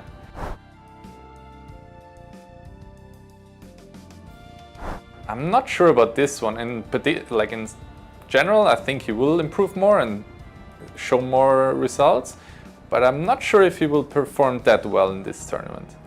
I have the feeling the maps are not his style 100%, and it's his first LAN, he might be nervous.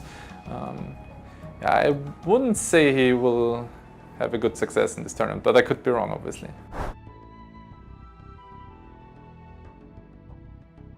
Well, I don't want to lose all rounds. That's the first goal, and then like getting top 8 would be good. Yeah, that's probably the first priority always, like just playing a good game and not, I don't know, losing 5 villagers to wolves in the first game and every caster making fun of you. Like that would be a shame. So performing well is the first, so people enjoy it, casters hype you up, let's say it like that, and then, well, the results after that, I guess. Thank you.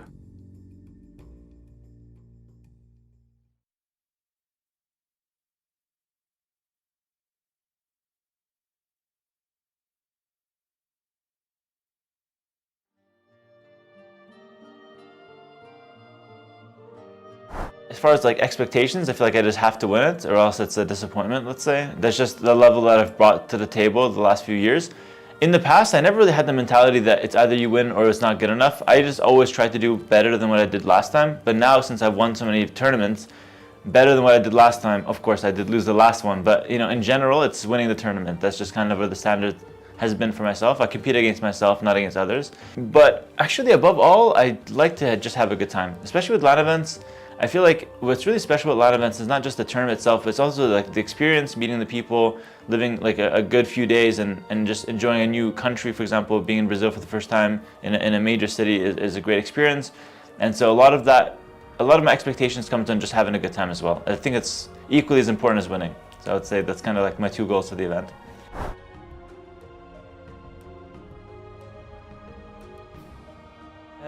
Well, I would say it's extremely convenient. For the first time, I have like the home court advantage, the small flight, like really easy to just travel there and no jet lag. I had a joke where I'm waiting for the first European to complain about jet lag so I can come up from behind the bushes. I'm always jet lagged for your tournaments, and it's just like, it's nice that for once I don't have to make the long travel. I wonder how much the world's going to play in to the event, but it's been super comfortable for me. Of course, it's not quite Argentina where I live. I feel like in Buenos Aires I'd be like super at home because I've lived there for the last 4 years. But I feel really good in Brazil as well because there's so many passionate Brazilian fans. The Onimaro treatment has been beyond anything we can ever expect. They're fantastic people, treating us like super well and super kindly. Yeah, I feel really at home and I feel really welcome here in Brazil. So it definitely does make me feel good before the event.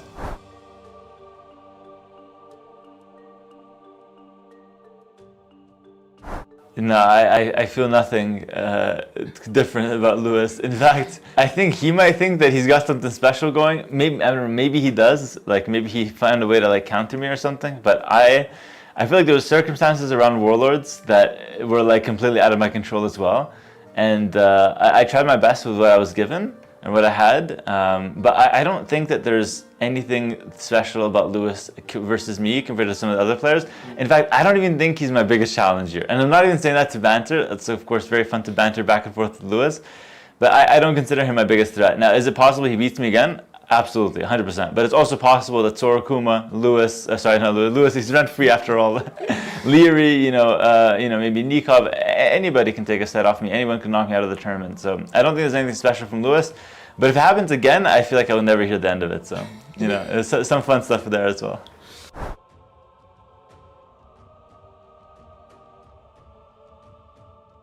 Of course. Thank you very much. Welcome in here. We are back with more Age of Empires 2. Previous series was very quick. The next one, I'd expect to be a little bit longer. We've got freaking Andy versus Herahart. How's it going? Hopefully, last set was a speedrun by Leary. I definitely didn't just run down the streets here to get back here on time. I'm a little bit out of breath. He got here 30 seconds ago. Well, I was at lunch. I pulled the stream back up. I'm like, oh, okay, they're probably in like game 2. And then I saw the interviews for Andy, and I was freaking out. So yeah. Well, I'm hoping for a longer set. That's for sure. Yeah, absolutely. We got Hera against Andy, two very different styles. I think it's super interesting. They have met a few times before, and I think there's like a thin line between amazing games between them or like Hera just stomping, Yeah. But when Andy shows up, and I think he will because these maps suit him very well, I think he can do a lot here. The first time they met was incredible because I think that was when Andy met Hera in one of the Titans League seasons, and everyone was like, "Oh, this freaking Andy guy, he's got talent, but he's going to lose to Hera." And I think he won that series 2-1.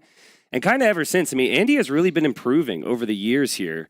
So you could see their win rates. Yeah, it has been Hera dominating a majority of the time with the game count. But, the series I'm referring to was probably the very first series they played. And then 2 of those games was in there too. But, Hera's just, Hera, you want to call him meta, you want to call him dominant, you want to call him whatever it is. He just finds those moments to really punish players if they're too greedy maybe. And Andy, if there was one way to describe his playstyle, it might be greedy. I find he always likes to go low army numbers and big eco numbers at times. Sometimes the monk, sometimes the siege. You stop it once, you're usually good. But that's what a lot of players have struggled. Mr. Yo and ACCM really struggled to ever stop Andy's little push. The monks can get super annoying, especially on low ping. You can micro them perfectly, especially Andy. I think he's probably the guy who micros monks the best in this event. And Hera can adapt his style to what he thinks he needs against a player, right? He can either play super aggressive or he can play his usual more greedy style that sometimes we see against other players. The question is if on these maps, will he go aggressive against somebody like Andy that is likely to play greedy? But I feel like Andy has kind of found that sweet spot, where he plays slightly greedy, goes up maybe to pop later on a hybrid map, but gets those extra efficient ships out, gets ahead in economy, and then he just doesn't let go his lead. I think that's been his style on some of these maps, and I think it's working out great. I really like that style. Yeah, I think at this point, Andy's pretty much secured to be top 8. I mean, that's the big discussion today. I think for Hera, he is also in that conversation, should be in that conversation to be confirmed top 8. So that's the other thing I wanted to ask you before we talk about this, and we should talk about the draft. Are they hiding things today? If they're already going to the playoffs, is there reason to hide? Or is there still big incentive to maybe get slightly better matchups on the brackets? What would you do, Hart? Would you be hiding strategies here today? Or would you just be there's nothing to hide anymore, let's just get the wins? If I had something that I think is a free win, I would absolutely not show that here. But I would be coming out to win. I think it sets a precedent when you win. When you got, I think 3-0 in group stage. No. Can they go 3-0, either of them? Andy can. Andy can. Andy won both the sets 2-1, I believe. And then Hera lost Lost to yesterday Sebastian. to Sebastian, but the first day won, forgetting who he won against, but he did win that Yeah, he first did day. win. So, yeah. So I think either way, you go for the win here. Like you don't hold back. If you have something really, really good, okay, you maybe hide that for later, Okay. for the playoffs, because that's do or die basically. And since they're both true, you can hide that. But other than that, I think you definitely aim for the win here for if you're either of them. Well, I think especially more so for Hera, right? Because I think Hera, while he will likely be top 8, a big reason that is Buchholz, right? He's played some really strong opponents. But like, I mean, Hera still is 1-1 in sets, right? And this is the third one. So especially for Hera, I think what you really want to try and do if you're Hera, if there's a player that's a real problem for you, let's say Leary, for example, you might not want to run into him early. So it's typically you want to be on separate sides of the bracket. We, of course, are going to be speculating the entire day here, Brazilian Dynasty, on where our players actually going to go. But they all depend on each other here. So game 1, a water map. I actually love that for Andy.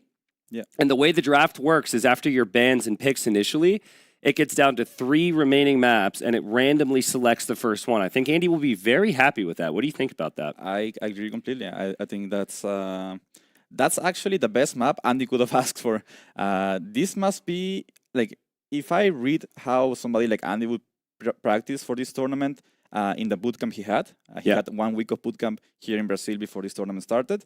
I think this is one of the maps that he will have at least kept in mind for picking against some of these players, right? So I don't know how much Hera has practiced for this map, but I believe Andy's preparation here will for sure be better on Hera's. Andy and I talk a lot about water. Like, it just all comes back to water. The balance changes on the water.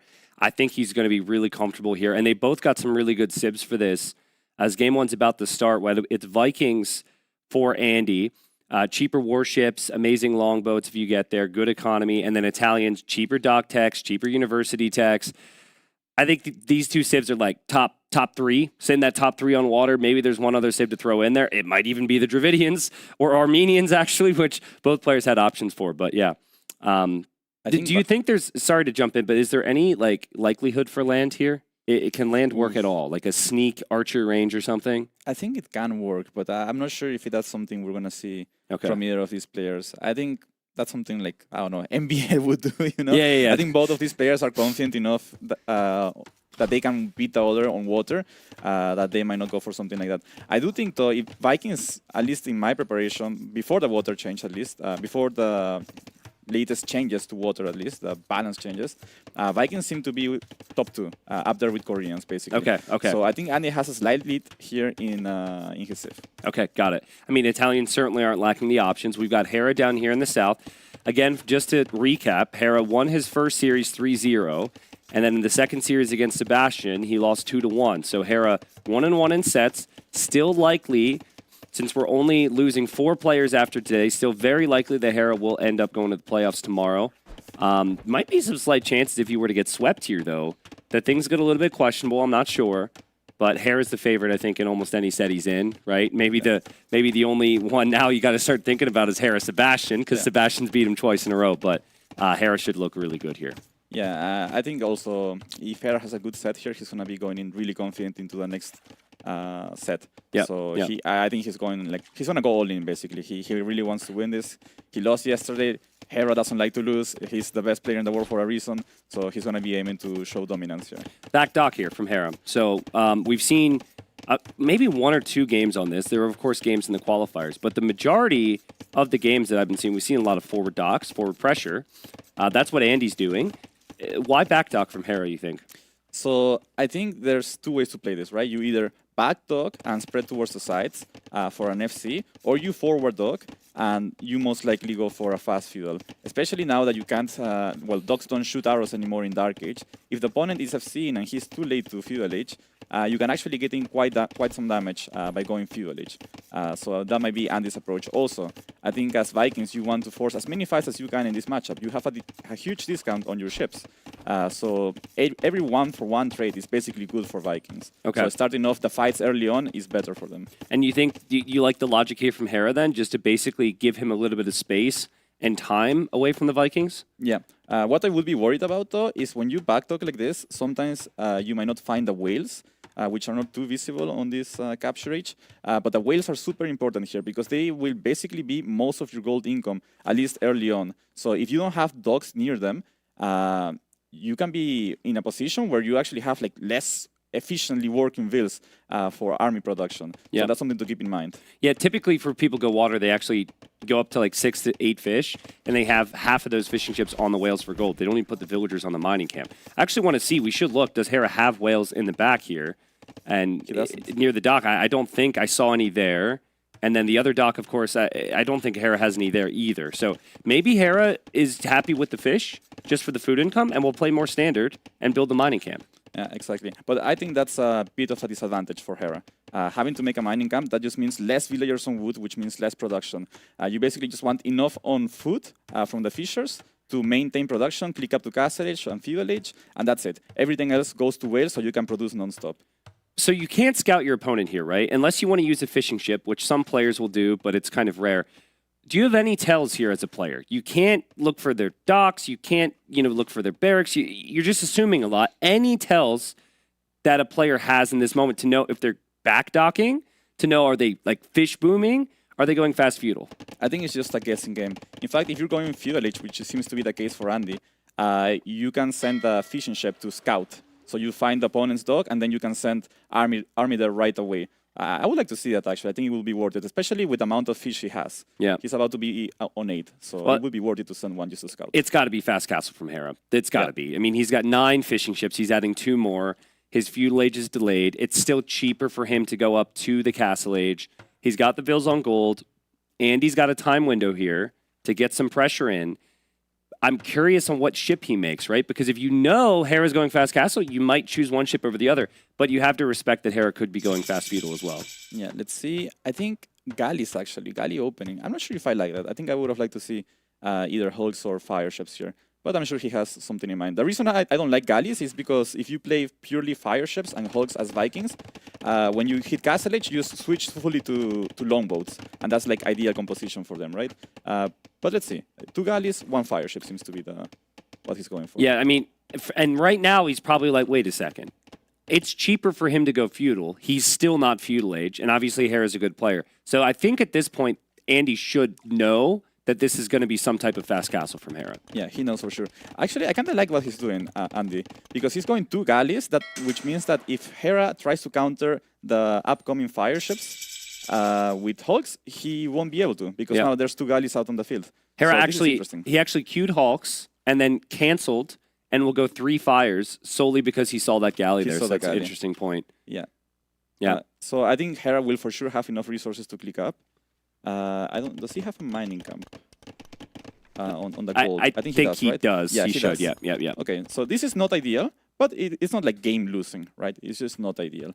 Andy also, I think this is best case scenario for him because he finds the docks right away. They're close to him. So this is the best he could have asked for. Yeah, honestly, it usually takes a little bit more time than that. We've seen players go to check the front here too. Like he checked the back. He didn't even check the front. But I just find it so awkward. There are arrows from the docks right now. If Hera were to garrison, which he's not fully garrisoning. And also that choke point can be rather dangerous to push in here. So let's see how aggressive Andy will be. If Hera gets some nice repairs, maybe just garrisons a little. He's got enough damage output defensively. And yet this is why I feel like the defensive capabilities in the water are still very strong, despite the nerfs. Yeah, I think if you're Andy here, the way you force a fight while you have bigger numbers and his opponent's not in castle age is exactly this. Kill the top.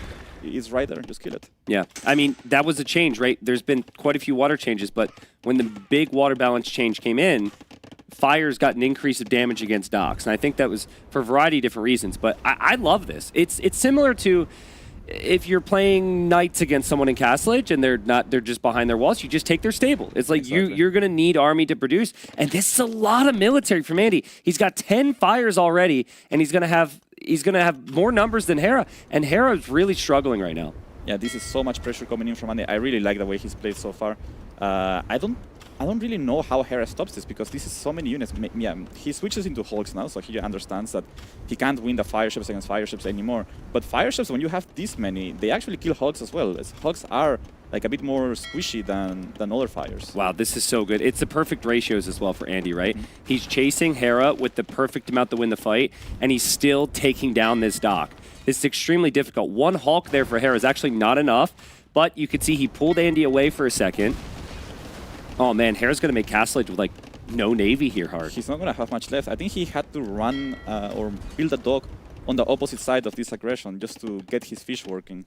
Is this surprising to you? Like, we talked about Andy's play style, and Andy, a lot of the meta players will say he's more defensive, but like typically the way to counteract that would be aggression, and Hera's just invited so much pressure here. Yeah. I mean, Hera, I think, went for like a fairly standard approach, right? But I think Andy has practiced it. Like, he knows how hard he can punish somebody going fast castle. Yeah. And he's doing it beautifully, honestly. This is just perfect.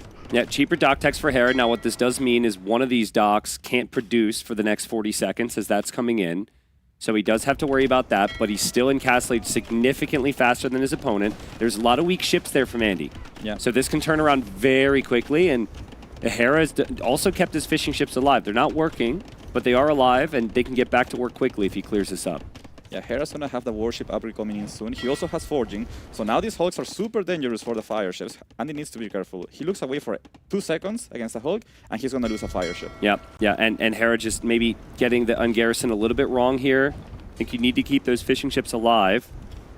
Especially keeping that Hulk alive would be really good for Hera. He's got another one out. Fishing ships hop out, and Hera will actually get the clear. It initially looked very good for Andy, but he was only able to take down one dock. He didn't kill that many fishing ships, and, well, Hera's in Castle Age with cheaper technologies now. Yeah, this is finally the stabilizing moment for Hera. Now he's gonna feel a little bit of freedom here. Eventually, when Andy hits Castle Age, the pressure's gonna be back on, but now this is a little bit of a break. He gets to stabilize, rethink his situation, and adds a second down center, right? So he's gonna look for a more economy approach. I think it's good. I like it because with Italians, I think the way you beat Vikings is getting to Imperial Age and going for shipwright. Yep. Yeah, that's not something Vikings get access to. Yeah, there's like a 2-minute window now for Hera to boom. And he's got this significant increase on the damage output in the ships, and it's mostly fires from Andy against Hawks, and Hawks are just going to completely shred these. So I think Andy's plan was what you said. He wanted to go longboat, but he needs galleys now. He can't wait for longboat. He's going to mix in the galleys. It's not bad, but I think a sign of just how quickly this is turned for Hera here. I'm not sure if I like the galley idea. I think he should have gone Hulks here, just to hold the Castle Age. And then you switch to longbows. I don't feel like he's gonna get enough galleys to make a difference here. We'll see though. Yeah, I mean, he's losing the fires. He will still have the galleys back there, but then Hera will have a couple fires as well. Hera's also going to switch to galleys, which is extra surprising to me because he doesn't even have fletching yet. And he is trying to boom on with very little food eco in theory, but then again, he does have 2 TCs. That should improve, and he does have the 11 fishing ships all on food right now. Yeah, so I think Hera's anticipating the longboats coming out in Castle Age, so he's switching to galleys.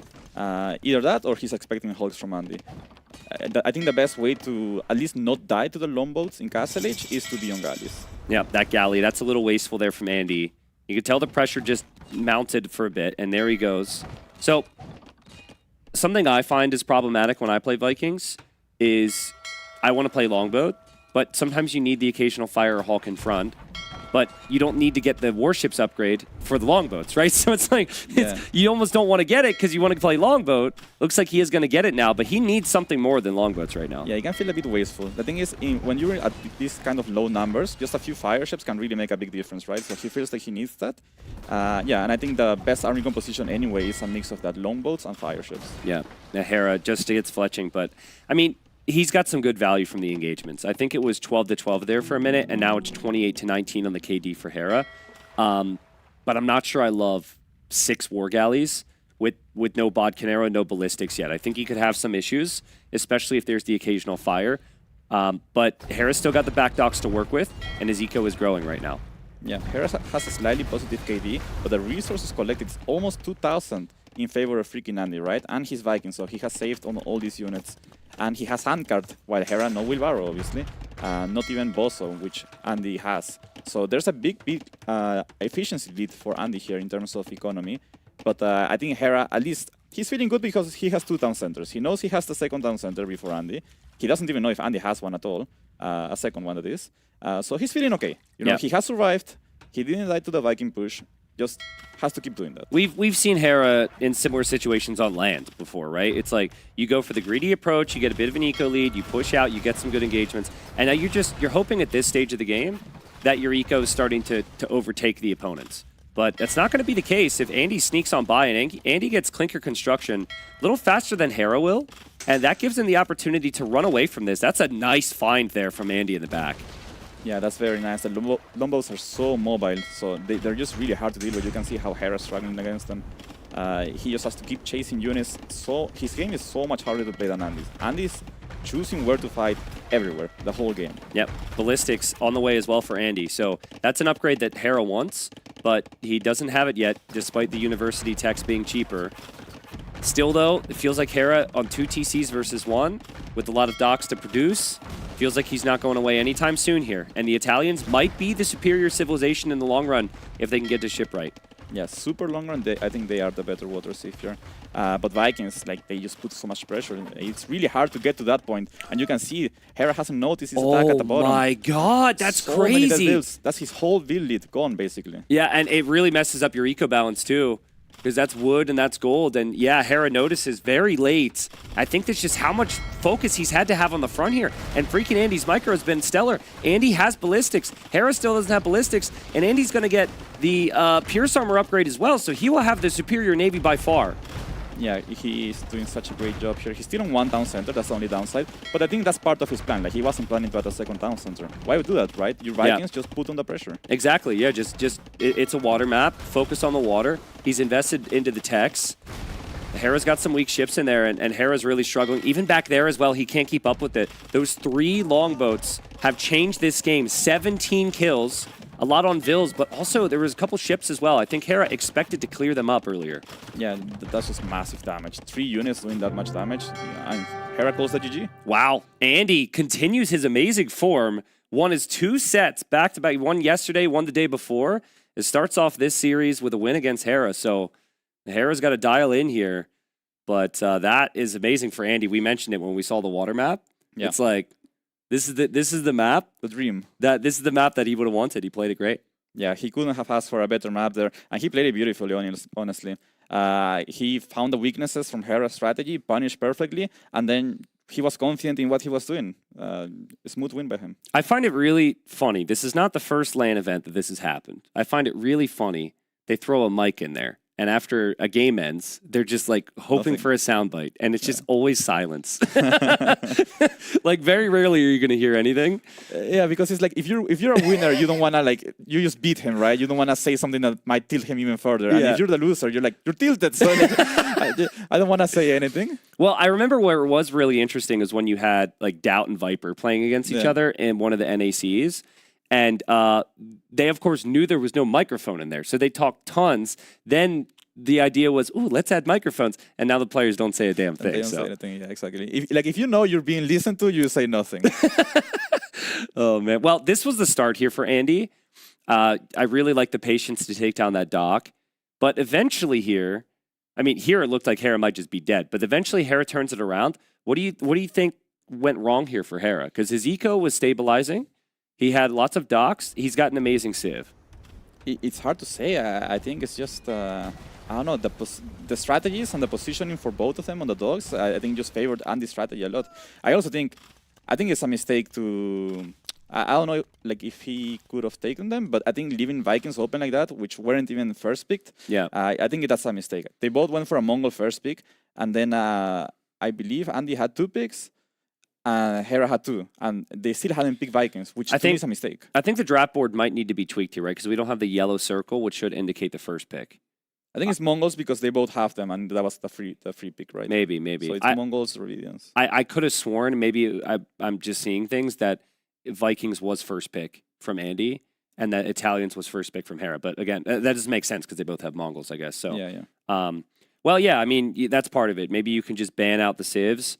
But I think for Hera there, losing 17 units to 3 ships that he didn't notice is probably the big issue. Yeah.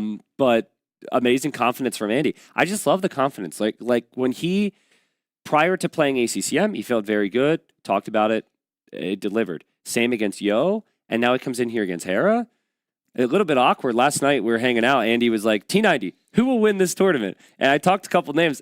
I realized like an hour later when I got back to my hotel, I'm like, I didn't say He Andy. didn't say Andy, yeah. I'm a jerk. But he wasn't offended, but I think he maybe understands. Like, obviously, he's not a favorite, but Yeah. he has had, I think, the best start ever for him in a LAN tournament. Yeah. So he can't complain. I'm sure he doesn't expect to suddenly be everybody's favorite. Yeah, sure. But, you know, there's always a first time for somebody winning a tournament. And who knows? Why not? Why can't not this him? be for him? Yeah, why not him? At this point, he's looking really good. Now, Hera's dropped games before. He's turned it around. He's got a home map now. I'm going to assume it's going to be Tepui. Yeah. Might be a Mongols mirror. A very rare mirror matchup. Now, actually, I say Mongols that. for our I think covers, Mongols is on the other map, yeah. I mean, Japanese and Armenians for Hera, even Portuguese, like he can use any of those. But I think if he picked Japanese there, I think it's because he wants them on Tepui, to be honest. Yeah. And for Andy, we see Bulgarians or Spanish, even Dravidians. Honestly, I think all their ships can be used everywhere. Okay. Except, Mongols, I think, is for sure on our Aquarius. I think that's going to be a mirror. And yeah, they have three ships they can flex here. Yeah, there's a lot of hunts on that other map that we'll see game 3 most likely. So will be Japanese for Hera. That's ever so slightly surprising to me just because of the power of Armenian longswords. But like Japanese man-at-arms are still pretty damn good. And you have all the flexibility of the early Dark Age. Yeah. And here we go. It'll be no eco bonuses for the Bulgarians, but the potential to do lots of damage against eco bonuses of the Japanese and potential to do lots of damage. I think Hera will like this matchup. Yeah, so we saw Bulgarians being used by Tato earlier in the tournament, I believe against Leary. Yeah. And he went for like a super aggressive opening, like 6 men-at-arm, fast blacksmith, armor, and tried to go for a tower forward. Now, that sounds amazing, but it didn't work. The tower didn't go up. He got denied. He got Burgundians. Yeah, that was against a very specific Civ counter by Leary, right? So maybe we see a similar attempt here. Yeah. It's been lots of man-at-arms, early archer opening. So I'm excited. I did want to touch on this. Hera's ban's just fascinating to me, right? Like Hera's is like purely anti-DLC right here. Anti-DLC, exactly. He doesn't want any sales for Microsoft. Yeah, Wei, Wu, Shu. He's like, get him out of here. Mapuche, Muisca, Tupi, Incas, get him out of here. It's so funny. I think it's a decent approach because there are a lot of cheeses, and if you're playing against somebody like Andy who has a lot of preparation, he might have prepared something, right? So why not try to get rid of some of them, especially if he doesn't want to use them himself. You just want things within your control. You want matchups you understand, and there's just less information on some of the new things. And Hera's incredible, but I will say if he has a weakness, sometimes it's some of the newer things, some of the surprise. Sometimes he's like a step or two late compared to someone like Andy on that. Look at that, man. Look at that grin on his face. He's loving life right now. No pressure whatsoever. That's crazy. That's so nice. He's just randomly smiling. He's just happy to be there, you know? Yeah. I don't know. Wonder what's going on in his mind right now. He's reliving the 3 longboats in the back. He's like, oh yeah, I killed those galleys. So killed the Vils. Oh, he didn't have loom. He couldn't afford university tax, and he was Italians. Oh my god. I'm up to 0 in the tournament, and I'm 1-0 up against the best player in the world, man. Seriously though, I gotta ask him. Maybe we should never bring it up because then people will get self-conscious. Yeah. Let it happen. I love to see that. Looks like we're gonna be in the game. Maybe it's mind games. This kind of feels like there's a coin flip thing here, and he's wondering like, what's he gonna pick? Because Armenians or Japanese would be like the big one. Mm-hmm. Andy himself played Armenians, so maybe he's like, oh, what do I do? Yeah, like Bulgarians against Japanese or Armenians. I don't think that sounds too great, right? Maybe Spanish, go for some kind of fast castle. Yeah, like missionaries or something crazy. Ooh, missionaries. That sounds kind of good on that map. Yeah. Well, I think they're in the game. I think we're going to be in here in just a second. Hera's a little bit more locked in. Oh, Hera's apparently testing a setting at the moment is what that is. So maybe a hotkey issue or something. I'm not sure. Yeah, maybe computer or monitor settings. If I'm Hera, I might feel as though I didn't get an attack notification in the previous game. I'm like testing an attack notification right now. But I think it was just Hera clearly patrolled some Navy into the south there to try and clear that up. But the individual galleys got picked off by the longboats. Yeah. And I think he got a notification early, like when the longboats were attacking a fishing ship. Yeah. And so he didn't get a new one because they just kept attacking stuff. Yeah. And then, so many units died to that. Yeah. This is fun actually to try and figure out what Andy's thinking about at the moment. But obviously you got a little bit more time to think. Yeah. I wonder what has happened to me. Like sometimes the game doesn't start right away, right? And I have a Civ selected.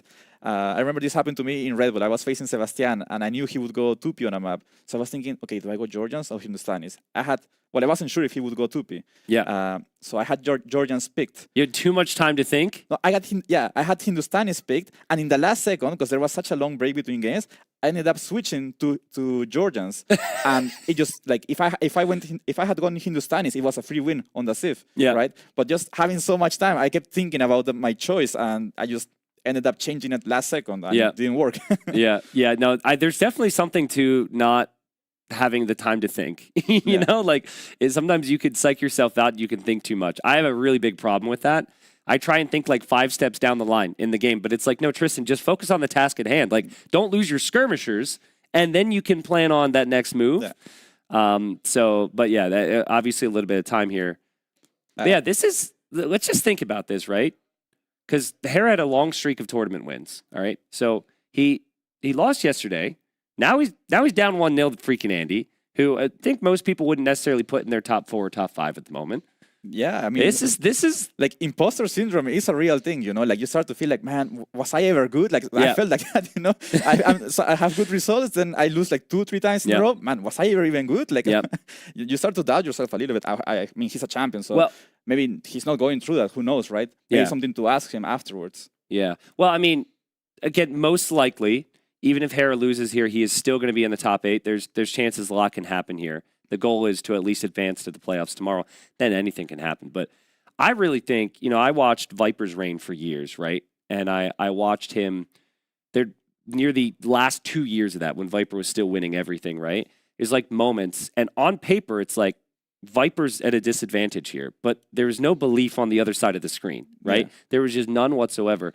And then somebody breaks him. Somebody breaks the champion. And then everyone's like, oh. It can be done. It can be done. Like, I've seen people straight up run away from Hera in situations they should never run away from them. Yeah. And I think, you know, if he starts to drop some games like this, it definitely affects things a little bit. So we had a little bit of time to speculate because the delay before this game. But point is, Hera expected to turn this around here. He's gone for the Japanese. We've got the Bulgarians from freaking Andy onto Pui. So this map, the wood, the gold, the stone, everything is forward. If you're looking at the mini-map, pay no attention to the outer ring. All that is useless. You cannot get out there unless you want to, you know, just take a long tumble down off the cliff. So, yeah, pressure here, Hart. Yeah, I think this is going to be a super aggressive game in Fuel Age. I mean, there's also the alternative for Bulgarians to go for some kind of cheese as well, right? We've seen some like fast castle crepos things. Yep. And on a map where map control matters so much, I think it could be viable. It's hard to stop that, really. And also, Hera has only 2 on wood, so he's going to go for a super fast uptime. I think this is going to be a fast Minotaur build for Hera. 2 on wood is doable because you don't spend as much wood on the lumber camp, so I like that adaptation. Many people would still probably go for 3 because it's like, whatever. You save the wood anyways. But yeah, my expectations, man-at-arms, Japanese, the infantry attacks 33% faster, which is huge. But the Bulgarians get the man-at-arm upgrade for free. So quite honestly, that is your moment right there if you're Andy. You need to catch Hera before he has man-at-arms. Yeah, and we see that Andy's actually scouting forward. I don't know if he lured any deer at all, but Hera was just luring deer, right? So he was focusing on making his economy better. This should be a game where Hera is up to village at least 1 pop earlier than Bulgarians, just because of the extra wood he gets means only 2 on wood, which means he can still afford a barrack and go up faster. Yeah, curious which gold Hera will go for here, because none of these golds look great. The berries are actually great if you build that in front. But it's just this map, right? No one's going to have a wonderful gold. And here comes a villager here from Andy. There are foxes here, so a way to get gold is just collect 2 foxes with your vill. Little risky, of course, if there's going to be scouts and military, but I think both players know the build. Like, this is the meta on this map. And so, yeah, Andy going for the fox now, and we'll be able to delay getting gold. Maybe skip gold entirely, because he just needs enough gold to be able to make the 3 militia, and then he'll get free men-at-arms. Yeah, if he's planning to only do 3 men-at-arms, then he doesn't need to make a mining camp. That would be kind of nice. Saves you 100 wood, and then you can make a mill when otherwise you wouldn't be able to afford it. I think Andy's running out of food underneath his TC a bit faster than I would have liked. Yeah, because he sent his scout forward, right? So maybe he didn't get enough gear in. Yeah, I think he's running over to find some food. I think he's just desperately hoping for food right now, and the map's not that large. So, yeah, he found 4 chickens. Yeah, that's not ideal. 2 foxes. I mean, Hera might never go over there, but if Hera does, like, that is extremely vulnerable. There he goes. That is jackpot, yeah. Yeah, so this is another thing, right? Japanese, they don't only save on the lumber camp, they're also saving on the mining camp and the mill, which means their economy is so much more smooth than Bulgarians. I'm just laughing because this is not exactly what Andy would have wanted, but also Andy can be pretty chaotic sometimes. The random villagers around the map sometimes can pay off. Hera sees these 2 vills, and Hera, he wants the kills here. The units are not yet together here for Andy. He just has the 1 militia, so he needs to get the others over here fast. Yeah, these guys are going to have 33% faster attacking bonus soon when he reaches feudal age. So Andy, I don't think Andy can fight that, honestly. Maybe Hera should bring like 2 vills just to make sure he takes a better engagement. Oh, man, he also took the fight right before Man-at-Arms as well. That is a weak unit now, and Hera is going to be patient. Yeah, Hera's going to be patient here. He's waiting for Man-at-Arm. Andy might want that tower here, but I don't think Hera's going to let him have that. I think Hera should still bring more villagers here to the fight. Yeah, let's see. Hera's waiting for the upgrade. Pretty crazy from Andy. He's choosing to run at this. And Hera's going to just get a beautiful little patrol in there. Does go a little early, maybe. It's good micro so far, though, and it's Japanese, man. I mean, I think Japanese are going to win this every single time. Hera's scouts in there as well, and Andy just left with villagers now. Yeah. Is that good enough of a fight, though? I mean, he has 2 H2 Men-at-Arm alive still, but he could have had like 3 if he brought 2 vills in. Let's see, though. He's adding more. So with 3 Men-at-Arm here, that's going to be huge. If he micros a scout properly to bait with it, he can get a few free kills thanks to it. Yeah, that's going to be just villager. like that. I mean, archer range delayed, villagers idle. Like, this is so bad for Andy. This is exactly what Hera needed. I think he gambled the game a little bit there by going for the forward vills, because if he gets spotted, this happens. Yeah. Maybe Andy just knew, like, he had to take risks here against Hera. When Hera playing Japanese, after Hera loses a game, Hera's going to bounce back, and Hera bounces back very quickly. 1-1. Yeah, that was a fast clap. I think exactly what you're looking for here, Hera. You know, you got lucky last game, and I will beat you like this. That's what Hera's thinking right now. Yeah, I don't know. I've seen Bulgarians enough times, and I just feel like it's very transparent. It's like you defend from the early Man-at-Arms, and then you're good, right? And it's the reason why we haven't seen Bulgarians pick that frequently in tournaments. You got to hit those timings. Great to hear absolutely nothing from either of them again after the game ends there. But yeah, Hera played Japanese perfectly. I think if I see Bulgarians on this map again, I hope they try to do what Tato did, because I think that's the only way that Civ works, if you're against a top Civ. Yeah, they really push the blacksmith upgrades. Yeah, exactly. You have to go all in, deny the berries or something, and then their economy is dead, right? But if you go for like a standard Men-at-Arm opening into range, I think there's just so many better Civs than Bulgarians for that. I think Andy was maybe a little unfortunate in that game, so I've practiced this map. And finding the deer is not a sure thing. It's not like any other map where it's just a guarantee that there's like 2 or 3 near your TC. I think not only did he not have the economic discount that his opponent did, but he wasn't able to find his deer right away. He only found the chickens, and he only found the foxes. And so just not having that food, combined with Hera having it, combined with all this, was perfect. Yeah, I mean, like 8-minute game here. And now Hera looking to get another series win. Andy looking for the same here. Next one, I think winner of this next game. I mean, they're going to be very happy, of course, but I'm thinking that Andy, if Andy wins the next game, that'll be 3-0 in sets, which would be huge. That might put him top 2 in the whole event. I wonder the implications as well. Like, does it make you skip an important opponent like Leary or Sebastian, for example, going forward, maybe Viper? Could be. It's a tough one, right? Because, like, Leary did lose a series yesterday as well to Viper as well. So it's been a really interesting tournament, right? There's been a lot of competition, and there's been a lot of uncertainty at times, even with some of the biggest names. Lovely map here. This map is dominated by Hunt. Both players have the best Hunt Civ in the game, and both players bringing villagers forward here. Andy wants to get 2 of the Javelina. He's going to snag 2. Hera might try a weird diagonal gate or house here to de-aggro this, but Andy's done a really nice job so far. He's got the Boars coming in, but his villager's exposed. Yeah, going for a build would also be nice. It doesn't feel good if you're Hera here. You sent one more build to the fight, and you still only took one board compared to Andy's two. He really wants his Vil kill. Yeah, I think he really wants it, because otherwise it just feels such a waste to send an extra build. That's so good from Andy, though, to not lose that Vil. That Vil could have easily been... I mean, Hera was surrounding him, and he had to out-click Hera there to outpace him, as well as distract with the scout. He also doesn't lose a villager underneath the TC. And yeah, Hera's like, okay, I'm behind now. I got to do something to stay ahead. He's bringing the villagers forward to fight. Yeah, it is a correct choice, though. Like, because Andy has those two Vils at home, right? Just working. Probably hunting the board, which is super fast. So Hera really needs to get some value here. Andy sees it. It's good awareness. And Andy loves Vil fighting. Like, I think if there's one player in this tournament I wouldn't want to send Vils to Vil fight, it'd be Andy. He plays Black Forest all the time. I think he's top 5 in Black Forest team games. No doubt about that. Ooh, Scout Dead, though. That's massive. That basically secures the boards on the side for Hera. I think that's actually something that we didn't notice. Andy losing so much HP on his scout might mean that Hera gets all the boards on the side for free now. Well, hold on, because I think on the right side, Andy has decided he's just going to go for it, and he knows the scout's over there, and there goes Andy. So Andy doesn't know those other 3 are taken yet. Maybe he's just realized, but it should end up being 3 additional boards for Hera and 3 additional boards for Andy, assuming there's no big missteps here. Yeah. Overall, more food for Andy, but Hera has his scout alive, so that's still a lot of value. He will know exactly what Andy's doing, and he will know where to hit if he decides to go for something in Fuel Leech. What's the comfort level for someone like Hera here? Just because, like, this feels very Black Forest-esque, right? Like, running forward with Vils, Vil fighting, bringing in the boards. Hera doesn't usually pick maps that would ever be like this, and this is, of course, Andy's pick. So what are your thoughts on like, Hera's ability to manage this aspect of the game? I think as long as there's no massive amount of Vil fighting in the early game, I think Hera's going to be feeling comfortable. At the end of the day, it's still a very open map, right? There's things to do. But there's these small lakes. Some people go for them, others don't. They decide to go aggressive.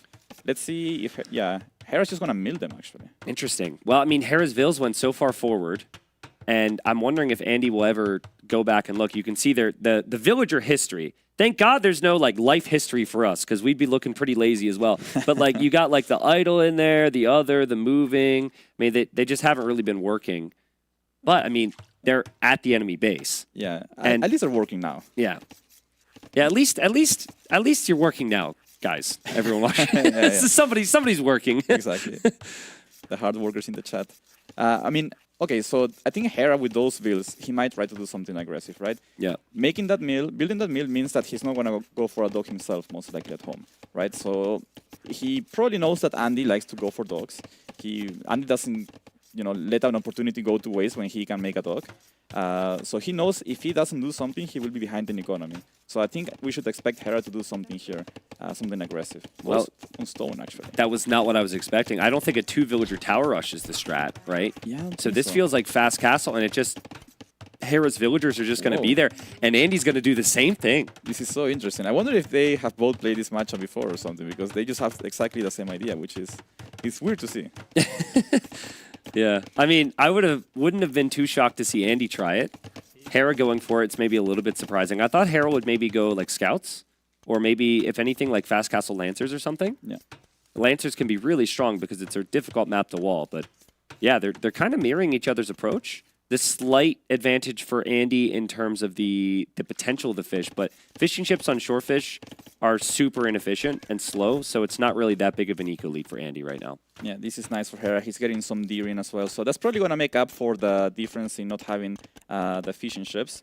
So that's going to be quite nice. Eventually, though, the fishing ships will keep working while the deer will run out. Here's something cool, Hart. Neither player is mining gold. They're both factoring on selling stone to get the Castle Age gold. But the prices are going to change, right? So depending on who builds the market first, the second person should know that the other individual is doing this as well. Let's see. Yeah, I think both are going to get enough gold to click up. You probably sell either 200 stone or 100 stone and 100 wood to get the gold to go up. So both should get that.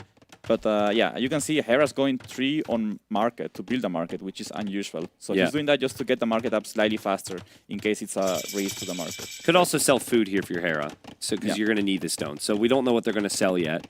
I think in Andy's case, he can't actually sell the food, though, because he's going to need it. Yeah. So let's see what they sell. Yeah, stone and wood for Hera. Yeah, I like that. Okay, stone and wood. So that is, he gets 91 gold for the first sale. The next sale is 90. So Andy should go, and he should get to his market, and he should realize the price is slightly different. Yeah, should still have enough though to sell the same. I don't think the market prices are gonna be too bad for him. Yeah. And he sells wood, and the wood price is also different because they did the same exact sell thing. So that's crazy. Yeah, gets enough though, goes double tax. The game's quite even. Something to keep in mind though, resources collected ahead for Hera is quite nice. Only 130, but he didn't make a dock or fishing ships. Yeah. So for a while, he's gonna be ahead in like what he can actually spend on the game. Also, it's gonna be interesting to see if he goes for a forward castle or something. He sees the fishing ships now, but he doesn't see the stone. Yeah, I was just going to say scouting's huge. Andy can't move out because Andy doesn't know with certainty what Hera's going to do. He has to stay safe, but Hera's got that option. And he's going to drop an outpost, almost like he's paranoid right now. And he's also going to wall in front of the TC. I like this because people will run underneath the TC with units, and you just can't allow that to happen right now. Yeah, he has to play it safe because he still doesn't know if it's a castle drop from Hera or is it's Lancers, right? We see a barrack from Hera, which is quite interesting. I guess it's, yeah, Bloodlines, stable for Bloodlines. Interesting. So it kind of feels like Hera's going to attack with these buildings, but I don't think he actually will. Oh! Okay, I like this. I mean, now the question is, do you put a castle on the TC or on the On the dock? fish, yeah. Can you do both? Is there an avenue to do both? Probably not. They're too far apart. Andy's outposts are a crazy call here, though. Yeah, yeah. Because he knows that in Hera's position, he might consider going forward with something. One Lancer from Hera, perfect. I like that. Yeah. Just to make sure the castle goes up in a good position. And There's the goes Vills. There's the Vills. Andy should know that. Does Andy pull his own Vills? Does he drop his own castle? That's a really aggressive castle here from Hera. And Andy, I think, is going to try and match this and drop a castle right behind it. Is that a good idea, though? Because his TC will go down regardless, I think. And the castle should go up for Hera. Or will it? I need to see the percentages here. Hera obviously started building faster. Yeah, Andy has more Vills. Hera's will go up. Andy's will go up as well. It's just a matter of does anyone lose Vills here? Yeah, I guess the nice thing for Andy here is that his Vills will go back to working right away, while Hera still has to find somewhere to put them on. Yeah, that's my concern as both players lose a Vill. That's my concern for Hera. Is like his whole eco's nuked here. Yeah. Just to get this castle up. And Andy can send his Vills back to work. Yes. Though, does Andy have any gold in his walls? That's a very good question. I don't think he does. His only gold is to the left. That's horrible for Andy. That is terrible. That's horrible. And I don't know if Hera's aware of that, but like Hera can take gold at Andy's base. Yeah, he's free to play the game basically. That one Lancer puts so much pressure on Andy because now Hera can get through quite fast. So Yeah. Hera's in a really good position here. Yeah, you can use the market, but only for so long because the prices are going to continue to get worse. So AoE economics, you can rely on the market for a little bit, but eventually you're going to need some actual economy here. Yeah, Andy's on 0 on gold. Hera already has Bodkin Arrow, Andy only fletching. If he wants to afford Bodkin Arrow, he needs to probably sell stone. And yeah, the prices are going to keep getting bad. They already sold early on, right, to get up to Castle Age. I love the decision from Hera there to go forward castle. He's like, fine, I have the momentum here. I have the scout, but the villagers on gold could be an issue. And if Andy's looking, Andy has to know the vills are going to go somewhere. Yeah. So he's going to check the most obvious resource, and Hera doesn't have anything there. There could be so many dead villagers, probably like 3, 4. Hera hasn't noticed yet. Okay, he reacts now. Yeah, 3, 4 villas gonna go down here, and this is nice for Andy. It gives you some relief, right? You don't have gold, but he has 32 vills, while Hera's on 24. Yeah, seriously. If Andy can get Bodkin, he actually researched armor, and he has no food income, so getting Bodkin arrow is going to be really difficult. Then maybe, even with the selling, he can outperform Hera. He's going to drop a TC, not to produce vills, but to protect villagers and get access to some gold there. Yeah. Both their economies are so bad. Hera has 0 food. They are basically defeating each other here. Will the TC even go up? These are Bodkin Arrow mango dice. Yeah, well, it's tough for Andy. He's going to have to try and micro at a disadvantage with his own manga die. He does snipe the scout. His Vill micro has actually been incredible here. He hasn't lost much at all. How does Andy do this? That is so well done by Andy. That's crazy. Could easily have lost like 4 or 5 vills here. Yeah, and he didn't lose any manga die either. What? Yeah, that is amazing. insane. That is insane. Amazing by Andy. Still though, his position's bad. He's finally gonna get some gold. Let's see what Hera does from here. I don't think you can add siege. as we see Andy's main town center go down, Andy's taking a fight here. He has armor, but no Bodkin, so they're actually trading quite evenly. What? That's crazy. I would not have taken that fight without Bodkin. If Hera can save that weak one, that'd be huge. He needs to save that, and he does. Perfect. Nice play from Hera. He can still consistently produce Mangadai, and Andy's still selling. Yeah, he's still selling. That hurts so much. His economy is already so fragile, and getting those inefficient market rates can't feel good for him. Also, eventually, like... Yeah, I'm just trying to think long term here.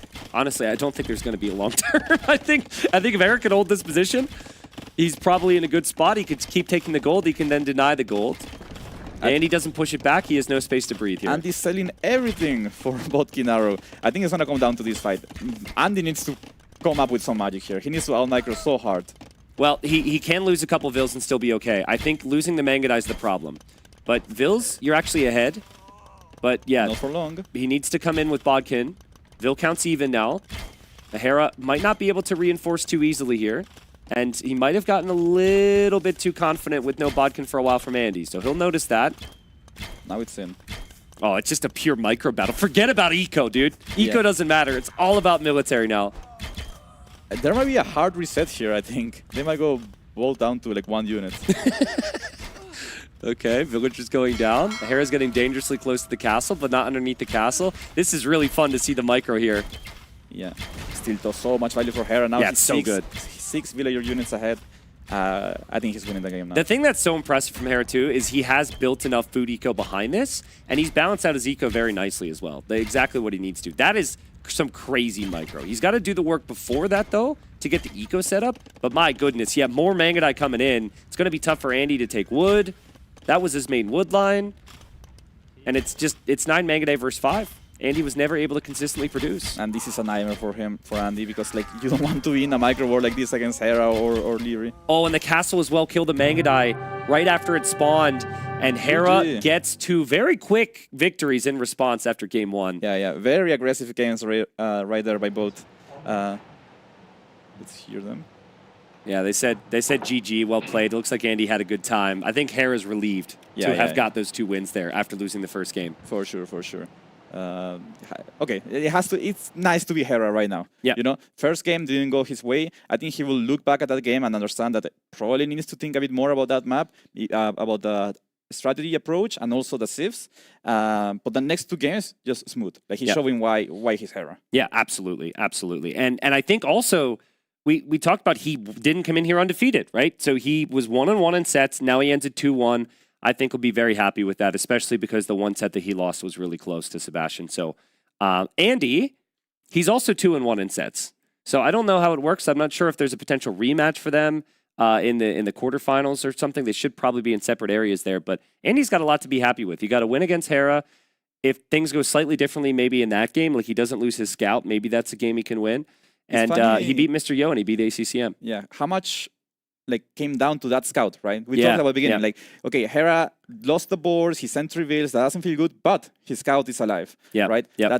I think that completely changed the game. If they traded their scouts 1-for-1, the game looks completely different. Yeah, absolutely. And Hera focused on that too. He could have maybe used his scout to scout Andy's base, but once Andy's scout was weak, he focused on that and chased it down and killed it. So yeah, fun series, very quick series because of the last 2 games there from Hera. We're going to hear from Hera now with Jordan.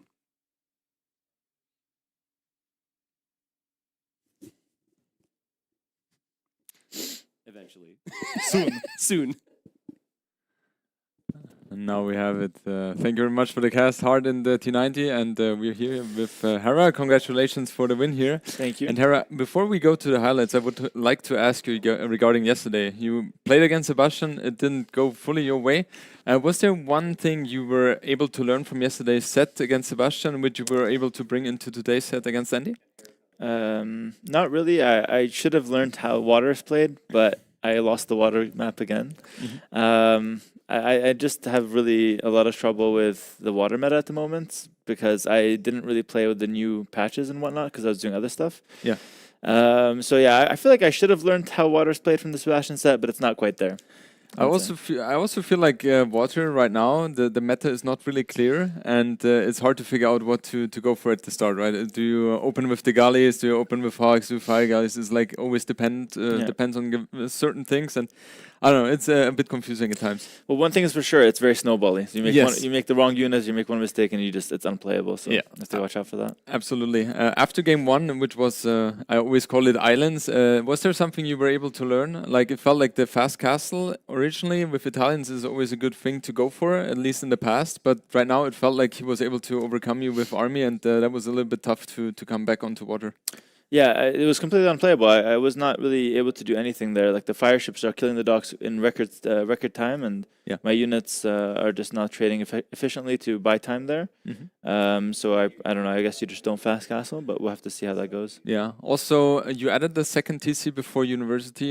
We had a discussion as well. Is it maybe better to go for the speed upgrades so you can chase down his army? Like, do you think that would have been a little bit better in hindsight, or I think the game was over at that point, honestly. Okay. Yeah, I think the game is over as soon as I don't hold this position with the first two fire galleys. Like I take a bad trade here, and I think I just lose the game. Yeah. I mean, the dock is going down in like 30 seconds. I have no time to adapt. Yeah, it's crazy. What was your strategy after that? Were you thinking like, okay, I'll try to do half water and half economy on land and try to make it into imp, where maybe Italians shine a little bit more with shipwright, or what was the idea there? I just wanted to play a little longer. I actually had a lot of setting issues. Like my DPI was wrong. My chair was not like fully where I wanted it. I had a lot of setting issues, so I just wanted to play a little bit longer and try to get into the vibe a bit more. But no, it was kind of a miserable game, to be honest. Okay. Were you able to fix the setting issues for game two? I took like 10 minutes. I actually felt bad. It took a long time, but I had to do that because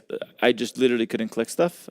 So I had to just take 10 minutes and adapt a few things. Yeah. All right. Going into game number two, we had what was it? Japanese against Bulgarians. Bulgarians one of the stronger picks here, especially with the men-at-arms timing here. But it felt like with your men-at-arms or militia, you were very active there as well, and you were able to get some very nice kills here. What do you think was like the most important thing here in this game, which brought you the victory? I would say adding the fourth men-at-arm, I think that was just such a big advantage. Like him having 3 with the free upgrade is nice for early momentum, but if I add a 4th, I'm just winning and it snowballs from there. Yeah, all right. And going into game number 3, it felt like you had a little bit of a rougher start here because he managed to get the boars, but was it something which bothered you a lot? Because it felt like your scout was, remaining compared to his, and it felt like you were very active with the scout doing some shenanigans there. Yeah, me keeping the scout alive is worth more than the actual board that he got, I would say, because I got to learn my deer and I get to see exactly what he's doing. So like he's walling and watching out to what I'm going for. Yeah. I'm scouting his base instead of walling, so I have more resources there, and I can go for the forward castle he can't. So when in the game did you decide that you want to go for forward castle? When I kill the scout, basically. Oh really? Okay, Yeah. so you were not afraid that he would be up a little bit faster and goes for the counter castle? No, I don't think so. Like, Okay. because and even if he is up faster and he makes the counter castle, I would always get mine up. So, Okay. And I just kill his town center. Like that's the whole point. I'm not going to kill his castle. I'm just going to kill his town center. All right. And Okay. that gives me enough advantage to win usually. Okay, and in these kind of scenarios, this is very low economical focus. What would you say is the biggest point to focus on? Is it like the micro with the units, the upgrades? What would you say? I would say it's all about the micro. So if you lose a couple Magadai for free or a couple of villagers extra, then you are in a position where you just can't play the game anymore. Yeah. It's very snowbally. So actually all 3 games were really snowbally, if you think about it. But yeah, so here if you make a couple mistakes, it just ends up being a disaster for you. Yeah. Do you feel like the level in Age of Empires is just so high and so close that one small mistake leads to a snowball effect? Or what has changed, do you think, in that sense? Or is it the maps? I would say players have generally gotten better. So everyone knows what their win condition is. I think water's gotten more snowbally for sure. Yeah. And maybe some of the maps are, with so many resources, it leads to some snowbally situations. But I would say like players have just gotten better. So Alright. they know how to win the game. All right. Good. You're now 2-1, so you're definitely through. I'm not entirely sure which spot you'll have because there are so many shenanigans still playing into it. Is there an opponent you would like to face, and is there one you would maybe try to avoid? I would want to face Mr. Yo, honestly. Okay. Because he's terrible. Yeah, he's been having a rough showing so far this tournament. Yeah, I kid with that. Obviously, he's a great player, but I think I match up well against him. So I would pick Mr. Yo, but honestly, anyone's fine. Yeah. All right. Awesome. Hera, thank you so much for the insights, and we will send you over now to Nelson, who is participating with the crowd we have here in the facility. Have fun. All right, thank you very much, Jordan. And we're here at the watch party, ground floor of the Alienware training facility. And I'm not sure if I'm live, actually, but I believe now I am live. So I'm here at the ground floor at the Alienware training facility in São Paulo. It's a beautiful building. We got 13 stories full of computers, full of gamers. A gamer's dream, basically. There's enough to eat, there's a lot to drink. The energy, it's fantastic. The crowd's really happy. It's really good to be here. And there's also Brazilian legends. VH. I was able to spot a Brazilian legend in the name of VH. VH, it's so good to see you, man. And I have to tell you this. Growing up, one of my most favorite pieces of content was watching your stream. I think we were talking right now 10 years ago. I believe Twitch wasn't even a thing. It might have been just in TV. You playing Age of Empires 2 with Plague. Do you remember Plague? Yeah. Team games, you always winning, Plague always losing. What a fun time that was, man. That was like a long time, man. Long time. He's still my friend. Like we're all friends, and yeah, it wasn't really not even a thing on Twitch. We used to stream on something like not even Vubli, I guess. It was like X-Zones, so it was like 12, 13 years ago. Yeah. Yeah, and the thing is, there were very few people streaming at that time too. There was you, maybe Viper, maybe Dreams. Did you ever imagine we would go for that from that moment till now having a watch party here in Brazil, $50,000 prize pool, plenty of people around coming here just to watch the pros? No idea, man. Like the last tournament we had in London, it was amazing, right? And now we have something in Rio, in São Paulo, sorry. It's something that we never had in Brazil. It's nice to have a big tournament like this in South America. So I'm very excited and very happy about it. Yeah, the thing that really strikes me about South America, but Brazil in general, there's so many AoE2 legends. You being one of them, one of the top ones. But you have Riot. We did see Riot here in the first day too. Yes, Riot was here. Dogão, Miguel, bruh. I don't want to start Goku. I don't want to start naming folks because I'm going to forget them. But crazy tradition that Brazil, South America in general, but Brazil in particular, has got within this game. I think it's time for a new Nations Cup, man. We have a really good team, so I'm excited. Hopefully. Yeah, we are going to be having a 3v3 tournament later in the year. Nations Cup would have been amazing, but hopefully they come to the future. Now, VH, you're not at the very top of the game anymore as a player, but you are still very much involved with Age of Empires 2, as you happen to be a developer for Forgotten Empires, which is the studio responsible for the development of the game. So how are things going there? You enjoy your work there? I love my work, man. Every day is like a blessing for me, and MBL called me a washed potato when I was playing against him, but I'm still trying to get back on a nice level. But yeah, like I work at Forgotten Empires right now. We do some balancing, and I work both on AoE2 and AoE4, and I just love it. It's amazing. It's amazing. Okay, so what does like a typical day at work look for you? Do you guys meet and you guys start having balanced discussions? Do you test stuff a lot? What does a day at work look like for you? So I do a little bit of QA as well, quality assurance. I see some bugs, I see some reports and try to test it. But mostly we try to balance new units and things like that. And we do like a briefing, we do like some meetings as well to discuss what the community is saying. And we test it out and do some balance, play some games. And we have Matthew as well, Hallis, he's a really good player. We have Frank, my boss right now on the Forgotten Empires, and they are all playing really good. And we just play games and test it out. Is Bro still part of the team too? Because Bro would be another AoE2 legend. He was, but now he's working at Capture Age. Yeah, he's one of the Capture Age team. Okay, so have you been watching the tournament a little bit here, VH? Have you been enjoying it? What are your thoughts so far? I love the maps. I think they're very distinct, very different. The gameplay is amazing, and I'm very excited because I think Sebastian won Hera yesterday, and I was really surprised about it. Viper is playing super well as well, freaking Andy as well. It's great, man. I love them. Yeah, and also for someone like you who's been around for such a long time, there were a lot of moments in the community where there's always like a very clear favorite. So Viper used to be for, many, many years the clear favorite. Before that was maybe Doubt. Hera, obviously, in the recent era of Age of Empires 2 has been dominant. But it really is starting to feel like we're maybe reaching, you know, sort of a turning point in the community where a lot of players are gonna maybe have a chance to win tournaments. Watching Sebastian play the way he's playing, watching Viper being top shape, Leary, a very exciting moment for AoE2, I think. Yeah, for sure, man, for sure. Like Sebastian, these guys that are coming now from like becoming a pro, like Lewis, for example, it's very exciting to see those new young players, right, to shine. And I hope they do really well on this tournament. Phage, dude, I really appreciate your time here. Maybe, I don't know if you have time. Do you have time to go around here the corner and show a little bit the premises? All right, pros, folks can take a look at here what it looks like. A lot of fans, believe it or not, even I have got requests for autographs and stuff like that. Got to go here around the corner. Plenty of people having fun, drinking. So many people. Just as I look here, I see so many people that I already know we've talked about. Let me have a chat here with Goku, maybe. I believe we have here Goku. Goku, got a bit of time for a few questions. How are you doing, bro? I'm good, Indu. Yeah, is that a beer, by the way? Yeah, it's Coke. It's Coke. Oh yeah, it's Coke. Yeah, it's Coke. Yeah, obviously, sorry. Dude, Goku, you always are part of the Onimaru team. You've been here for a long time for the bootcamp and all this. How are you enjoying the experience so far? Man, it's the best experience I'm living now. And look at this. It's crazy, right? It is pretty crazy. And again, I was just talking to FH just a couple of minutes ago. I mean, FH obviously has been around for such a long time. It's so crazy from where we came and where we are now, where we can have tournaments like this, watch parties like this. It's just crazy to think about. For me, I'm so happy now.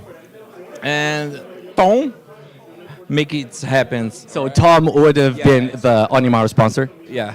I just talk. Thank you, Tom, for this happening in Brazil. I think the first one tournament in Brazil. Let's hope to make more tournaments in Brazil. I hope you guys like this country. All right. It's this. Yeah, so, you know, I was talking a little bit with Tom, with Everton, so again, that would be the Onimaru sponsor, in the first day. And what it struck me is that Tom, he just absolutely loves the community. He loves the game. And it really feels to me like he just wanted to throw a party, you know, just wanted to have an Age of Empires 2 celebration, and he just invited all his favorite people, and then you have this. Everybody's just so happy to be here. Everybody's having a great time. It's so good to see, right? So good, so good. So many people traveling far away in São Paulo, right? Brazil is so big, so the people's come here from this tomorrow, Friday, Sunday, right? So it's a good one, all right? All right. Thank you so much, Goku. Thanks Thank you so for your much. words, man. And I think that's all we got time for. Back to, I believe, a commercial break. And after that, oh man, I forgot what the series is, but I'm sure it's a good one. So hope you guys stay tuned. Bye-bye.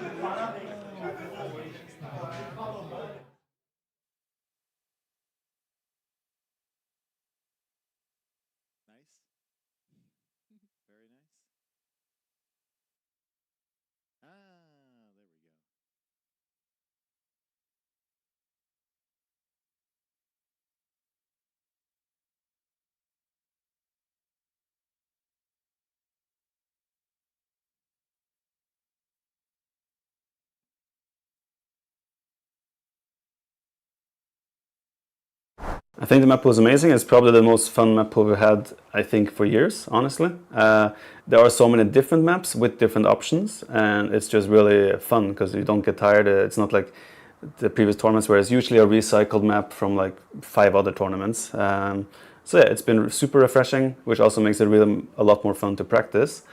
And yeah, I think it suits me because I am usually a guy that likes to have some aces up my sleeve and come up with some cool stuff. And sometimes it looks good, sometimes it's a disaster, but no, I like it a lot.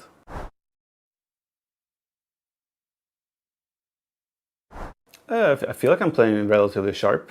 I have a little bit of issues right now with my eyes after my eye surgery, which when I'm focusing it becomes a bit blurry.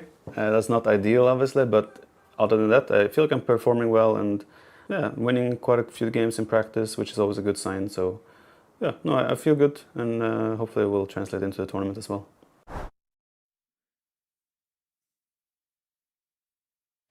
Obviously, everyone goes here with a goal of doing as good as they can. I would love to be in the final, I would love to win the tournament, but most of all, I want to feel like I played good when I leave, no matter how I leave, as a champion or round of 8 or whatever. I want to feel like I played good. Because if you feel like you didn't perform well or your best, and then you bomb out, that's the worst feeling of all. So where you feel like, I could have done better, you know.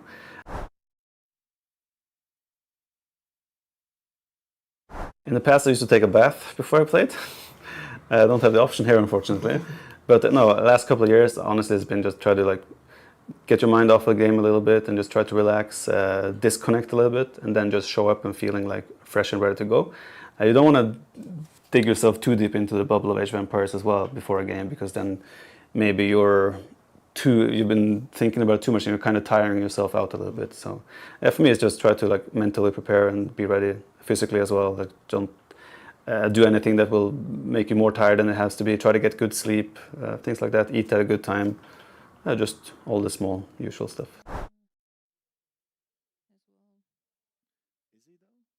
I'll try my best. Thank you.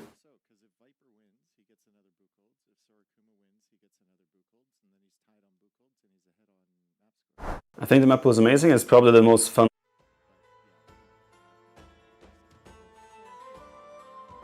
Yeah, so before coming here, I have like, before my flight, I have like a 4-hour trip from my city to the capital where I took the flight. So in that time I was thinking like, what's my goal? What's my objective? So I was journaling and I said to myself, okay, I'm no longer looking for a number. In this event, I just want to be present. That's my main objective. Be able to absorb knowledge, be there, learn, and that's it. I want to be present. I don't want to look into a number. If I look into a number, yeah, maybe top 2, maybe top 4 is enough. But honestly, I want to win, so I want to be present. That's my goal this event. Simple goal, but hard to execute, right? Because there is always like, especially when you're getting into the top, the big dogs, you're always thinking, okay, am I good enough? I have lost in the past. Like certain fears or worries appear. So I just want to be here, learn, and be present. That's it. Simple, yeah.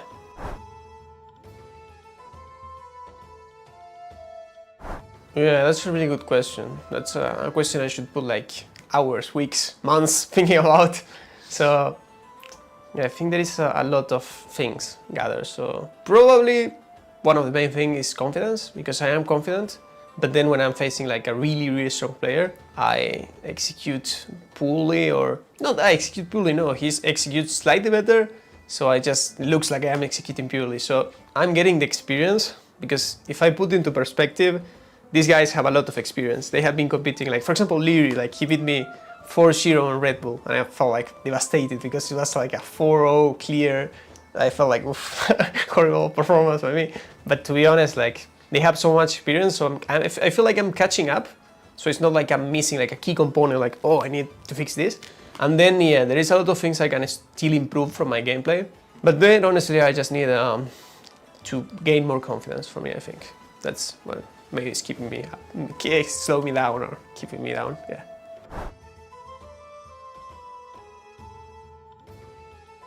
Thank you very much.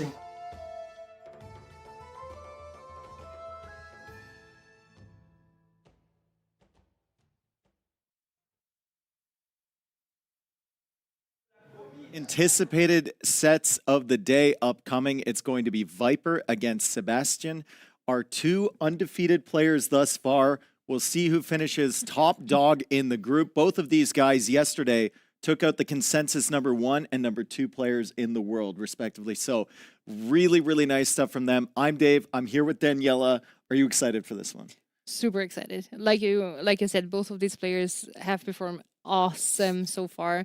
Both of them secured their place in the playoffs. Right now, they're only playing for the other players' Buchholz, basically. Yep. And there's a lot of players that are cheering them on for those Buchholz points. It's still very competitive at the bottom. Players figuring out whether they're going to be through or not. I think we already have a couple eliminations, right? Nikov, we were talking about, I think Lewis maybe is confirmed eliminated now, but we're not 100% certain yet. So this is, I think more than anything, it's nice that they're battling for their friends and trying to get Buchholz and stuff. But more than anything, this is kind of like a heat check, right? We got to see, is Viper going to continue the form he had against Lyria, convincing 3-0? And is Sebastian going to continue the form he had against Hera the last 2 sets he played against Hera? I mean, you can make a good argument. He should have won all 3 games in that set. I casted the second set of the first day. We were theorizing with Jordan, the top 4 for this tournament. Viper wasn't in my top 4. Well, that is a mistake. So I changed we my need to mind. rectify that. We absolutely have to. He wasn't. Oh, there we go. We have the draft ready as well. Costa Rica, the neutral map. So that's going to be the first one played. We're looking at the civs here for Costa Rica. For Viper, we have Armenians. On his side, we've got Bohemians, maybe if he wants to go for an aggressive land-based push. Burgundians is always there, right? So he's got options. Typical Viper draft. He's got like 3 options for every map. It's really, really solid. It's hard for the opponent to guess what Viper is going to go for. And then home map for Viper, Pentanel. Yeah. Just like you said, no matter how you look at it, yeah, you have those 3 maps for the closed map, like for Arena Costeira. You have you can pivot Burgundians to make it a mobility unit for either Serra dos Carajas or Pantanal. You can just play with those a lot. And as for Seba, he has a lot of options as well. I would say 2 of each, maybe Portuguese and Bengalis for a close-like map. Wu is interesting. Wu, he could play on Costa Rica as well, if you want to play the water element of that. Right? Or you could play Wu as more of an aggressive infantry civilization. They're chatting a little bit. What are they saying? This is a whole lot more, open atmosphere compared to the couple of sets that we had earlier. There was super tense. Like, these are just having fun. Like, okay, they perform properly. They're through no matter what. So, okay, like, just let's chat. Let's good luck, have fun. And that's it. Oh, there we go. We have the head-to-head, 7-2 in favor of Viper, 61% map wins. 2 iconic sets here. We have the set that they had in London at Red Bull Wallaloo Londinian, and then I think the one that I remember more is the last chance qualifier, where Sebastian actually beat Viper 4-3. That's exactly what I was going to say. Like, yeah, okay. And this one was 3-2. I watched that set, could have went either way. I could say the exact same thing about the last chance qualifier. Previous set, they faced each other, went to game 5. Seba took it, but it could have went either way as well. And then there's the King of the Desert 4-3. So we're getting kind of a taste of how the sets have been going between these 2 recently, all going to the final game. Now, of course, this is play all 3, so that second game is going to mean a lot. Hopefully, we're 1-1 going into game number 3, and then we can actually have a definitive game to decide, which one's going to finish top of the group and which one's going to have the best seed going forward. This should be really, really nice, though. I mean, Sebastian yesterday against Hera, like I said, it felt like he could have won all 3 of those games, especially the one on Serra dos Carajas. I've been working on it. I get worse every day.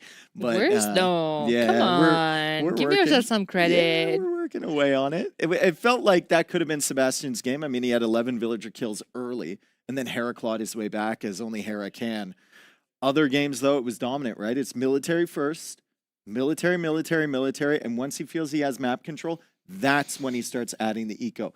On Viper side, it's a little bit of a different approach, right? Like it's eco, and then military. The classic Viper greediness, just 3, 4, 5 TC boom into adding a lot of military. So I feel like he's kind of trying to push it to the later game a tiny bit, whereas Seba just goes for the throat, goes aggressive, and then later on adding eco, just like you said. Yeah, Sebastian's like prime part of the game, I would say, is late castle, early imperial, right? When he's got that eco flying, he's got the army still on the field, he gets the timings, he gets the transitions, his macro is amazing. Probably the fastest to handcart out of any top player on average. So like the eco techs are flying in. But Viper, his like ideal part of the game is probably mid Imperial Age and even like late Imperial Age where he's just banking gold and you don't even know where it's coming from, but he's saving resources for the next set. He always finds something to do with it. Like he also, you see, I don't know, 5 minutes past Castle Age, 800 gold in the bank already for him. But he always finds something to do with it, don't worry. Like, especially on a map like Arena Costeira, where it could go for a very long monk war. Hey, plenty of gold to use.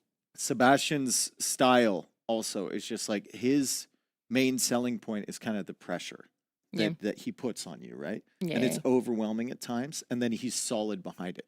Viper's main selling point is the patience. He's so patient.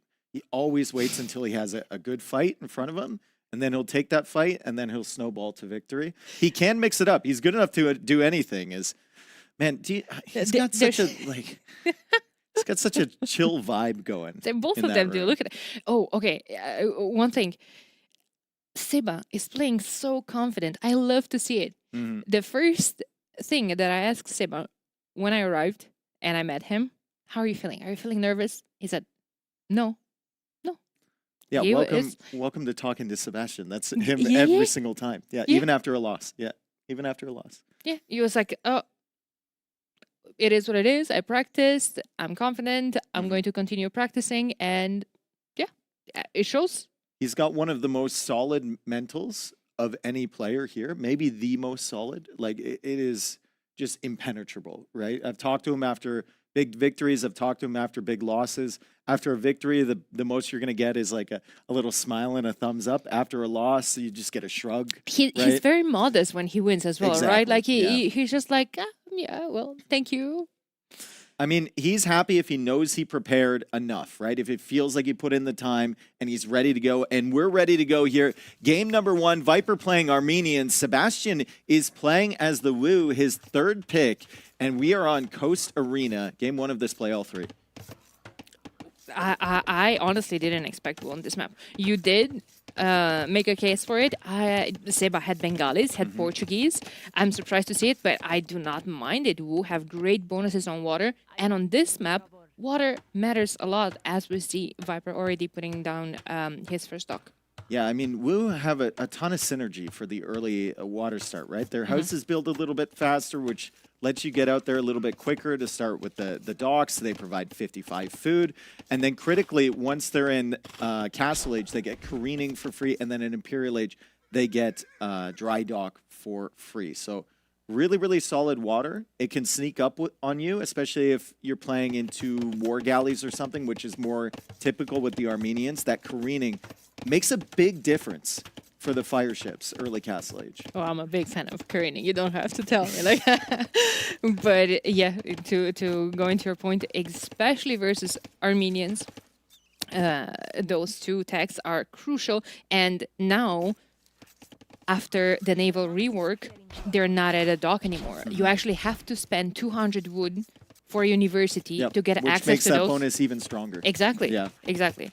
And also, like, if you expect to get pushed, right, let's say by Armenians or let's say by a forward castle drop from Bohemians or something like that, I think the Woo have a really good answer to that. They just go onto stone a little bit earlier. They put that defensive castle down. And then what do you have? You have fire archers. It's the only unit that can outrange castle in Castle Age. Yeah, absolutely.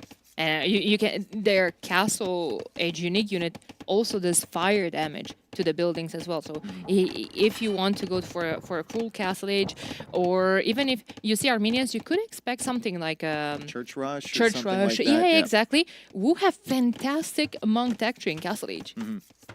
I think the plan for Sebastian will be to, my suspicion anyway, will be to win water.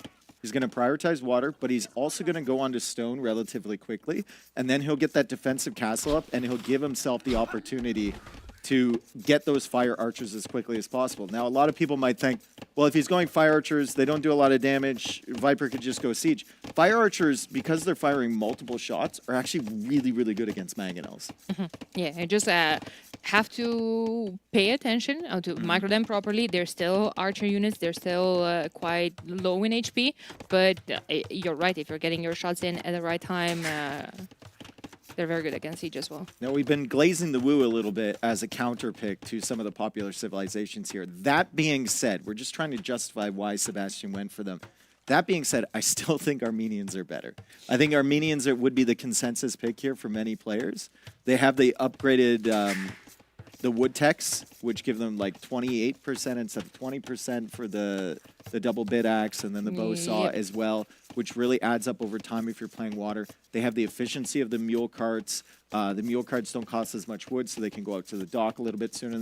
And then critically, on a closed map like this, they get that free relic by building the fortified church, and then they can make the warrior priest, and they can snag the rest of the relics on the map really, really fast. It's so important to have access to that unit, because if maybe Seba loses his scout, first of all, even if he doesn't lose his scout, those do quite a lot of damage. They can fight back to units, and they can snipe not only just snag relics away, but snipe other monks from the opponent. The opponent actually has to get atonement in order to fight back or to try to get a lucky conversion. Yeah, it's really strong closed map play, especially when relics are involved in the center for the Armenians. I do kind of wonder, though, like, the more I think about the Wu, I think this is just a very deliberate counterpick. Even the late game water, we always think of Armenians as having one of the strongest late game water tech trees. Lu Xuan's might be the most broken unit in the game. True. And the Wu have that. The Wu's water late game is really solid. They don't get shipwright, but they get almost everything else. Absolutely. You do have Cilician fleet, though, for Armenians, which does give them an extra range for the drones. So their drones are really strong as well. I would still take low chance in that fight. Yeah, I would too. I think most people would. It's the most expensive unit in the game, though. Yeah. So it does cost quite a bit, and we're getting pretty far ahead of each other or ourselves, because you usually don't see a full-on Imperial Age water battle. There's a lot going on in the center as both scouts now kind of collide in the middle here. Viper's trying to get that first hit. Same with Sebastian. Viper consistently, every single time he's got a fishing ship on the map, fishing lines is the #1 priority, and there we go again. There we go, 2 hulks, and then a quick transition into fire ships. So usually on any other map, like I talked the other day as well, I would hate this comp. However, on this particular map, you have to focus a lot in the middle. And especially, okay, maybe now in Feudal Age, you can pay attention to your water here and there, but you don't want to stay too much in Feudal Age. You want to go to Castle, and in Castle, there's going to be so many things to do. You have to look at the relics, you have to look at the map control. You only have a gold and a stone in your base, and those are forward. So you just want units that you could easily just kind of patrol into each other. You don't want to focus on microing on water and then lose the map control in the middle. Well, Viper's also not playing into the galleys early because he thought Sebastian might open fire. That's why Viper added the fire himself, and that's a perfect example of why you can't open fire when someone else is opening Hulk. Because they just ignore your Hulk, they go by, and they snipe your fire ship right away. Viper's got the galleys back here. He's going to bring the Hulk back as well. He is harassing with one of his Hulks forward, too. But Sebastian is over there with the fires to drive that away. Resources looking a little bit better for Sebastian. Remember, every dock that he made, he got an extra 55 food, which makes his uptime a little bit more feasible than Viper, but Viper's Navy long-term should be better with the extra arrow from Armenians. And he's playing defensive now, so he can have his production closer to the fight. Yeah. Seba also to eco behind. That's only in terms of fishing ships. However, I see they have the same amount of villagers. But yeah, I mean, a Viper had quite a lot of villagers in the queue. He might be starting to think about going up to the next stage. I think the market is going up in his base. Blacksmith on the way as well. And he might be thinking about it. I'm not sure if you want to sell the stone in his position. No. I think he's shifted 12, a bunch of fish onto oysters so he could have the gold to buy. Because he doesn't really have access to food anymore with his fishing ships. Yeah. Because of the ships coming in from Sebastian. Sebastian's also going for a flank attack on the other side. He's now adding in a market. It's going to be right on time. He's forced to retreat with this Navy. It's a more powerful Navy for Viper. But Sebastian shows up over here. Viper, though, has a villager repairing. He's body blocking with the Hulk. The fire can't take it out. And Viper manages to stop that attack from Sebastian and push this one back at the same time. Really, really nice stuff from Viper. Sebastian doesn't have both buildings. There we go. He finished them just on time. That was actually almost perfect timing for him. Yeah, exactly. Clicks up to the next stage. This timing is going to be important because, like we said earlier, you're going to get to Castle Age and careening is going to hit instantly. And that's extra Pierce armor. Extra Pierce armor against the Armenian galleys, who already have an extra projectile with their 1 damage. Great job from Sebastian. He hasn't really gotten that much damage against Viper, but he's managed to hold him at his base. And he's just buying himself some time. He still has 8 fishing ships versus 10, but if we look at the efficiency, on those ships. It's been much better for Sebastian because Viper just hasn't been there. Viper finally makes his way over here. It's 1 minute and 30 seconds away from Castle Age, and Sebastian is going on to Stone. He got the stone mining upgrade. Let's see if he wants to put that defensively or aggressively. I would assume defensively, just because there's the potential of fortified churches to deny it from Viper. Yeah, you don't know what your opponent is up to. You don't know if he's going to have churches on the field. You don't know what's going on. You also will focus on getting probably medium warship immediately. This is what I was going to talk about. I do see that he only has a couple of vills on gold right now. I don't even think they were vills, they were all fishing ships. I feel like he might be needing to start moving on to gold. That castle might go up in defense to protect the gold. He just sells food. He just sells food. He had so much food banked, right? Sebastian, he had his fishing ships on fish instead of the oysters early. Now he's got to deal with the Navy from Vipers, so he can't really take any resources over there. Waiting for Castle Age. Careening comes in for him. That won't help very much against the Hulks, but it will help against the galleys. He's waiting for the medium warship upgrade to come. Oh! And he is going forward for a castle in a prime position as Viper will send the scout over, and Viper's going to investigate a little bit. Does he catch the villagers? He does. He does. He's not in time, though. But doesn't feel like it. Seba has his scout there as well, though. Fortified Church for Viper already has fletching, getting Bod Canero right now. Is this enough from Viper to deny this? Sebastian's getting Loom now. That Fortified Church goes up in 30 seconds if built by 1 villager. If built by 3, I think it's a little bit less, and that thing is going to be up now and firing away at these villagers. Bod Canero, does it range? No. Does it range with Bod Canero? This is really important here. I don't think it does. No villagers inside for Viper, but it doesn't range. Yeah. Priests are out. Also, this castle is annoying. Force that fortified church, to deny it. Armenians do get 1 free relic on their first church. That relic is now untakeable from Viper. Yeah, that's a delivery service for Viper. He wants to give that relic over to Sebastian. Sebastian now going for a TC on that middle area, a little bit further away. Viper's going to build his castle outside the base to secure the wood lines, the stone, and the gold over on that side. It's an interesting decision from him. Maybe he feels like he can secure the rest of his base with fortified churches if necessary. It's a very, very interesting castle position. Ooh, Seba scouts it immediately, though. All of his fire archers will be starting to move there. Fletching is in. I'm assuming he's just going to wait for Bod Canero Is next. Loom not in for Viper? Loom's not in for Viper. 3 villager kills here for Sebastian. We were talking about that greed earlier. Yeah, I think he just assumed that Sebastian wouldn't be over here, and that's going to be 4 villager kills for him. Maybe even 5 here. 5 villager kills for Sebastian, and those are kind of free, right? Viper didn't need to take those losses, but at the same time, Viper has prioritized Navy more, and Viper is taking out all of the fishing ships and the economy on the water from Sebastian. Okay, it's very important that if he wins water, he continues to add fish in the back, because otherwise he needs to keep the fish production on and to build new docks for the fish to be more efficient. Otherwise, oh, nice find from Sebastian. Oh, absolutely. If he notices this, he goes right past. He goes right past with the Hawks. I think that would have been a couple extra villager kills over on that side. Speaking of villager kills, Viper is in here with ballistics, with the war galley, shutting down that wood line. There's berry villagers to get over there too. If you look at Sebastian's resources at the top, I mean, the villager queue is still good, but he's looking a little bit stretched as far as the numbers. Yeah, I was talking about the food. He goes 0 on food right now for Viper and 5 food in the bank. He cannot produce villagers. Look at that idle TC time spiking.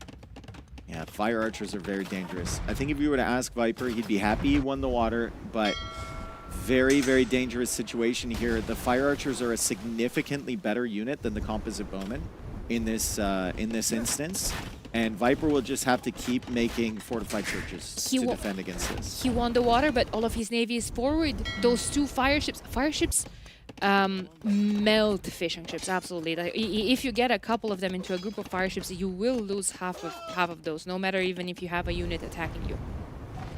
Hulk there as well for Sebastian. Viper just not noticing that it's happening. He's not noticing that the warrior priest is killing villagers underneath this town center either. 70 population for both. We have 4 fishing ships only remaining for Viper, and he finally notices that. Just having so many problems with the fire archers. Petards, Viper trying to break in through... He needs to get rid of that castle. He needs to get rid of that castle if he can, but he can't in the castle age, so he's going to try and go after Sebastian's base. He does know about the TC, so he does know that there is a way in. I don't think Petards is super necessary. Maybe he's assuming Sebastian's still out on the stone and the gold at the front. Yeah, but I mean, the gold, I think Sebastian is just on Viper's gold, on the one in front of his base where his castle is. Can he get in here? One Petard is not enough. A second one is on the way. Lack of patience. No, it's weirdly, not. From Viper. The second one is coming in now. Sebastian converts a composite bowman, but he's had plenty of warning for this. As Viper now goes for a siege workshop, Sebastian bringing all of the fire archers back. That feels like an army that can clear everything that Viper has on the field, and Sebastian had more than enough time to prepare for the composite bowman. Viper feels like he's walking into a trap here. Absolutely. Sebastian is coming in from behind. Oh my god. Okay, he's going to try to push these villagers, but I don't think that was the right call. I think you go and kill all of Viper's military.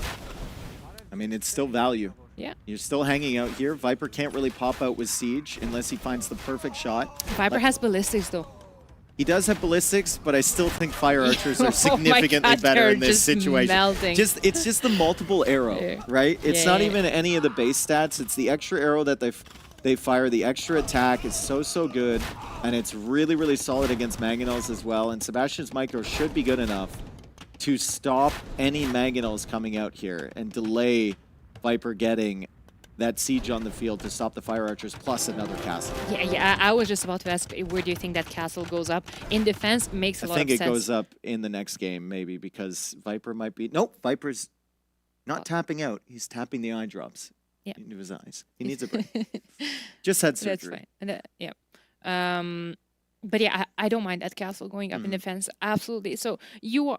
This way, you're not concerned with any type of aggression. I think with 9 on food, Seba can just go straight all in castle age. Fire archers, maybe some rams, maybe save for red cliff tactics, which, like I said earlier, does give the fire archers fire damage towards the buildings. And I just don't see what Viper can do against that. I think he doesn't even, like, from Sebastian's point of view, he doesn't even need red cliff tactics. He can just sit there with 40 fire archers. He shouldn't ever attack that castle, probably, unless he has that technology, and just push into the center of Viper's base. And Viper will have to keep going for fortified churches to stop him. He'll have to keep making composite bowmen, not because he wants composite bowmen, but because that's the only unit he can really make at the moment. Ooh, there's a mangonel there as well. There's... Ooh, nice. Ballistics is not in yet for Sebastian. I believe he has the university, potentially not. He was making it initially near the castle, but I think he might have deleted that and then put the castle in. Nope, it's right there. Yeah. Awesome. Has it?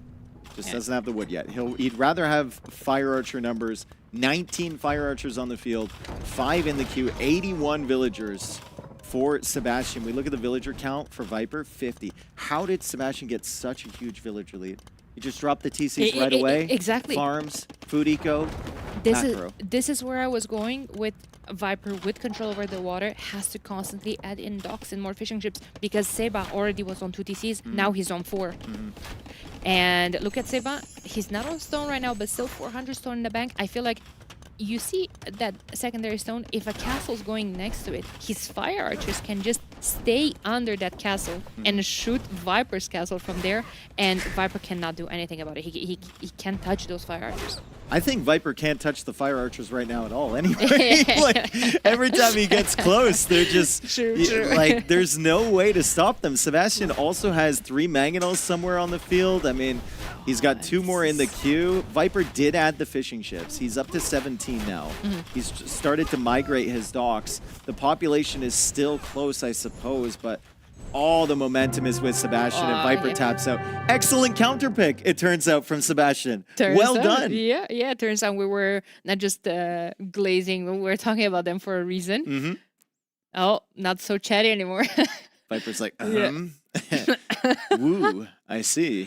Let's see how it I is. see how you do this. I was just about starting to talk about how Seba could go into redemption. We'll have Yep. access to them, but nope, wasn't needed. Wasn't Just needed. fire archers. Yeah. Just a little bit of water pressure. And then once he realized he lost water, the plan was always castle anyway. But once he realized he lost water, that second town center addition, and then the addition of the farms as well to compensate for the lack of food from the fishing ships, really well done. Sebastian, one of the best things that he does, it's actually incredible. He will have so much food early from the natural sources around the map. He'll bank it all up. He'll get up to the next stage. And then when you think he's going to run out of food, when he only has 2 farmers or something like that, that's when he makes that transition into farms, and he never has any idle TC time. It's crazy. He just had such a good eco, and with all that map control, he actually managed to sneak all the 5 relics on the map as well.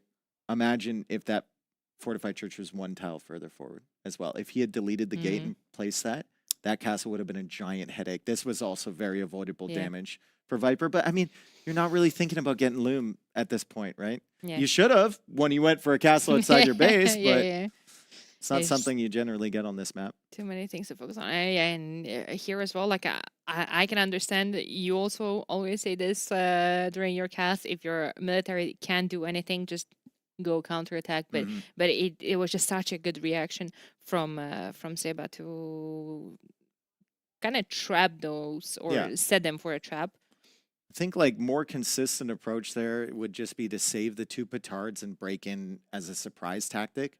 But Viper was very busy at his own base, right? And then you can see the composite bowman versus fire archers. I think we've definitively figured out which unit is better in that matchup, and it's definitely the fire archer with the extra arrow. Yep. Probably the next map is going to be Viper's home map, Pantanal. Mobility, maybe unique units, maybe some archers here and there. What do you think? Depends what he wants to counter as well, right? Like what does he think Sebastian is going to pick here? I don't think it's going to be Khitans. I think it's going to be Bengalis or Berbers. Bengalis or Berbers. Well, if it's Berbers, then you might be thinking Gajars. I mean, there's a lot of extra hurtables on this map. A lot of Capybara on this map.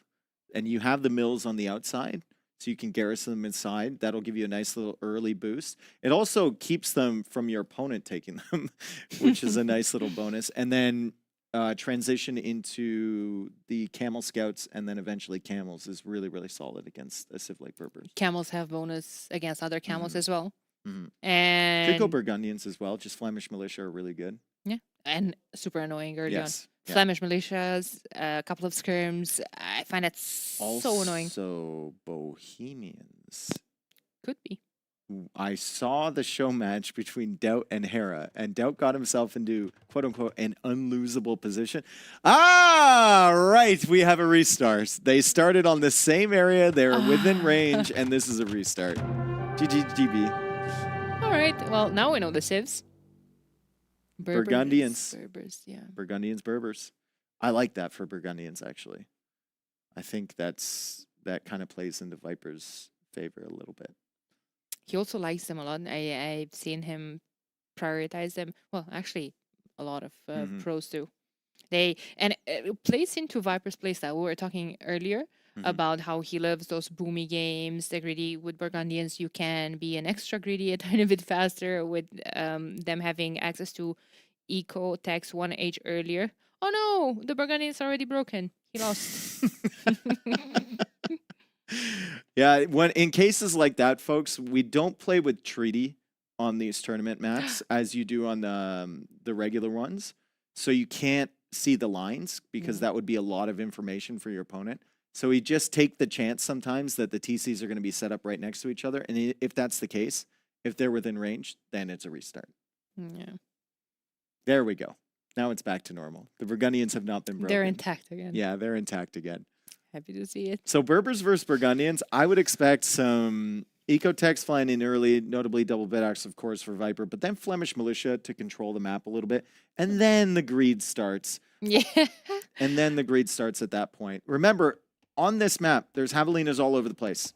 You start with 9 villagers. You have to build the TC, and you usually have 1 or 2 villagers stretching out towards that outer ring to not only make a mill and get some food income, but also find the capybaras. Yeah, there's a lot of those as well.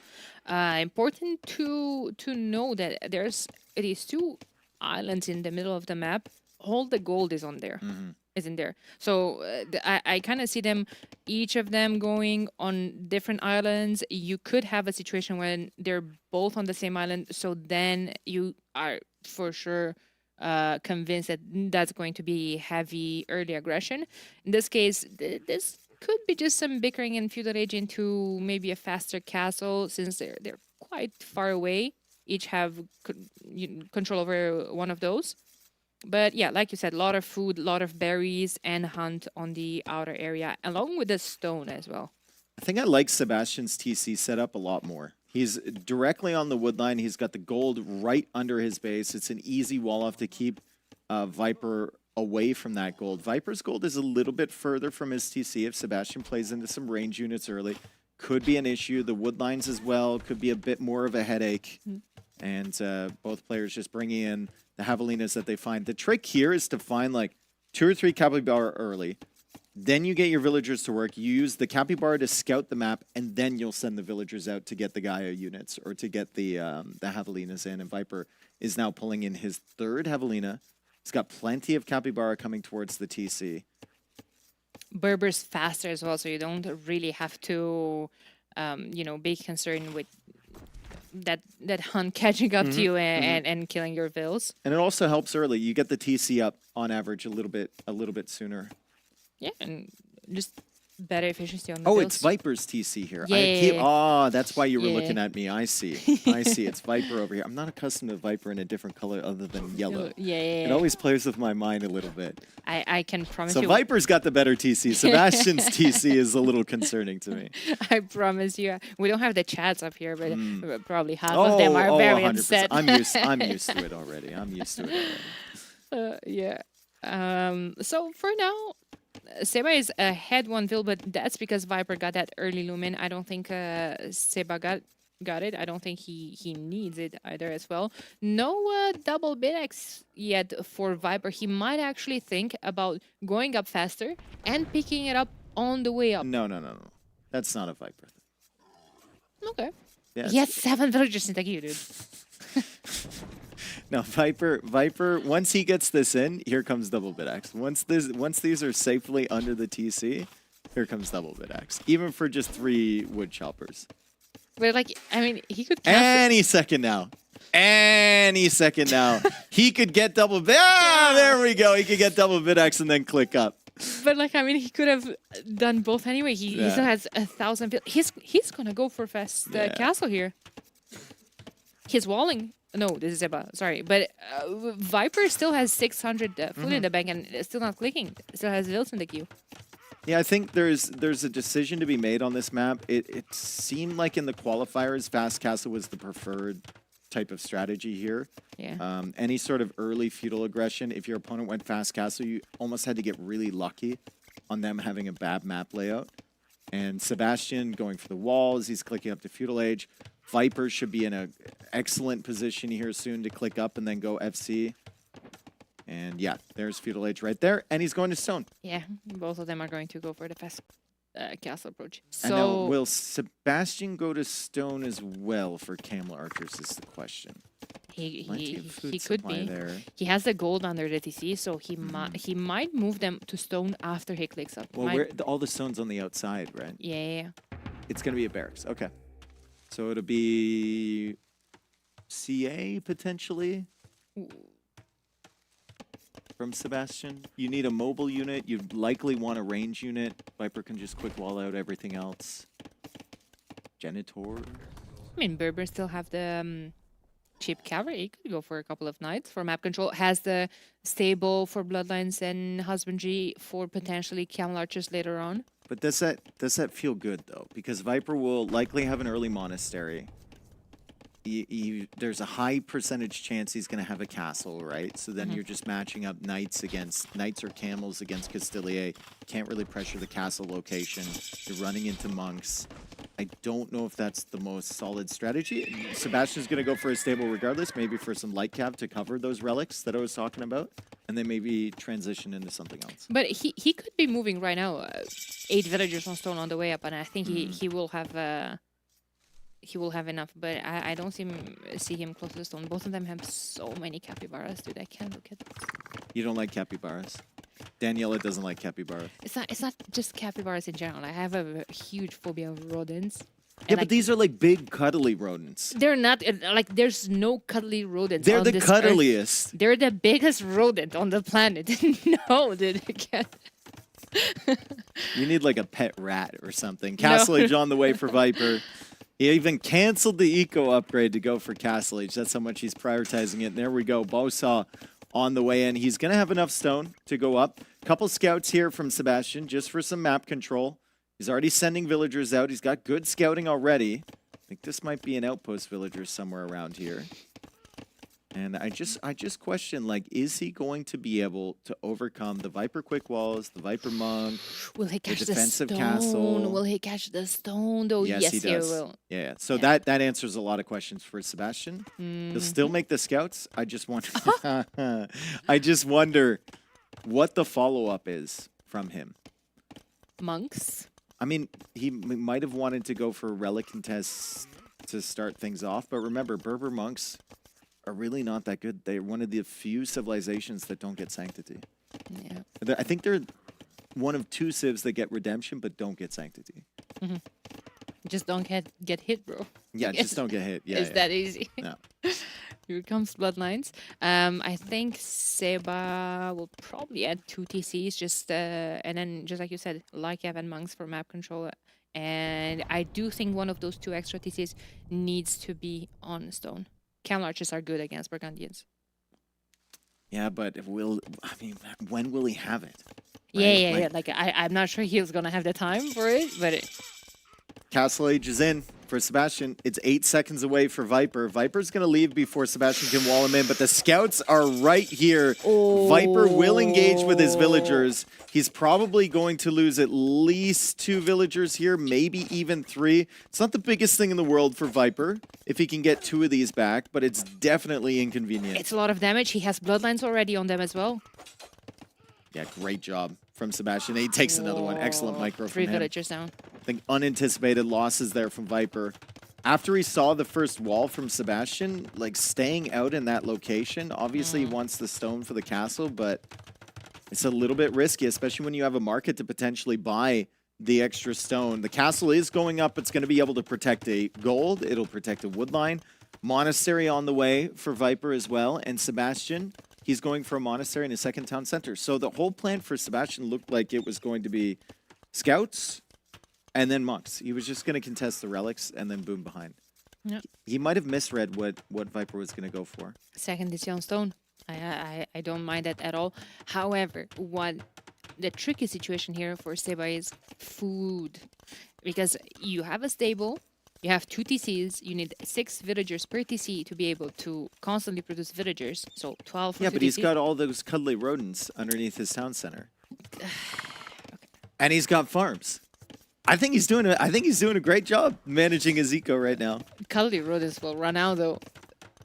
Cuddly rodents will unfortunately run out fairly soon, but that's what the farms are for. He's also got the TC on the side, right? Barry's within range, but Viper with Castilier will be able to hold those monks in Sebastian's base, and that will give him opportunities to go for the relics. It's still only 2 scouts for Sebastian.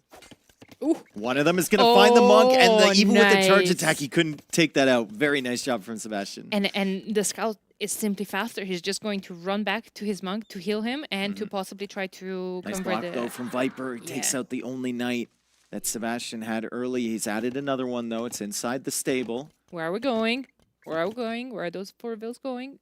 They're going out to the town center, maybe thinking about making a mill out there. Villagers are on stone for Sebastian. The eco is looking a little bit stretched for Viper at the moment. It would really help him if he were to snag a few relics early with the double income from the relics, gold and food coming in for the Burgundians. Nice job from Sebastian to keep a scout over near that relic. I think Viper will go investigate every single relic before he sends a monk for it, though. You want that, especially Burgundians. First of all, Viper is known to be greedy about the relics, even more so with Burgundians. You want those. I think Seba having 9 on stone right now is necessary. You need a new castle, a castle of your own, I mean, to protect a new gold, because I think the gold next to his TC is probably going to run out, and that castle needs to be in front of the TC in between those 2 golds to take control over them. Viper snagging 1 relic. Let's see if he can get any more. There is that relic in the center. A little bit nervous about going out there. Sebastian even sending a second scout towards this one. Ooh, and Viper did send, like, he did know to send the Castilier out to protect the monk, but now he's got a scout on either side. He's trying to body block there. Sebastian will come in and snipe it, and then he's going to get away with the scout. Hopefully, Sebastian, is he paying attention? Not paying attention there. Potentially looking somewhere else as Viper adds that second town center. Sebastian, proper lead in terms of villagers already. Yeah, Viper does have military on the field, but will that be enough? Seba has the KD advantage. A really good job from him so far. Managing the monks, taking the relics in, getting that second TC up a lot sooner. Resources collected a little bit ahead for Sebastian, and it's gold shaft mining for Viper. It's cheap. It's cheaper food with Burgundians. I know it's cheap. But hey, it's Viper. It's cheap. It's Viper. It's greed. But why? Because it's greed. Like, gold's the only thing he's been floating this entire time. But like, hey, more gold, more fun. I not a big fan of that castle though. Because that gold is running out soon, and you need to kind of. It also protects your farms. It protects your whole base, though.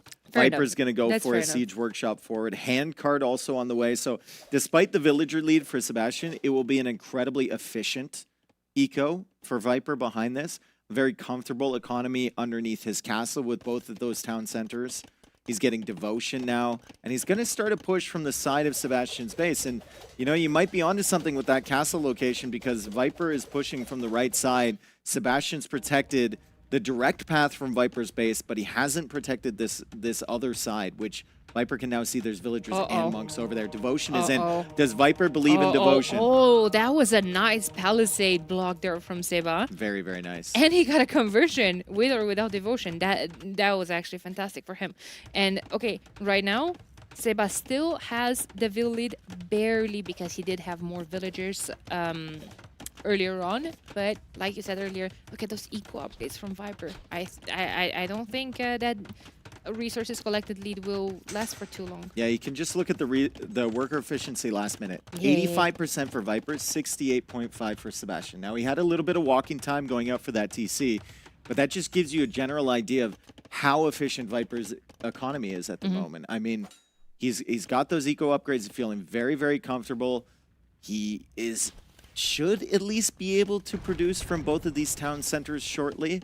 And should be able to keep Castilias and Rams coming onto the field. Another relic coming in for Sebastian. Excellent job denying those from Viper. I would like a siege workshop in defense from Seba there as well. Like, he obviously knows about that. You don't know what's hiding there. Maybe it's Mangonel, maybe it's Scorpions, maybe it's Rams. And you need to be prepared for a crazy... High drop time. Push there from Viper. He's going to go for Castilias +2 and Rams. Yeah, it's a difficult one, though, because it's 6 months, or 6 months, 6 monks for Sebastian. 1 monk per month. Yeah. Yes.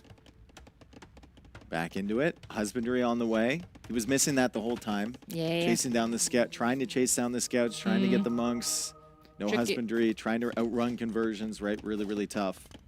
Sebastian invested his resources. Instead of into that siege workshop, the defensive one, he went into a 4th town center. So he believes he can hold here. He believes he can expand his eco. And he's even going for a university behind this.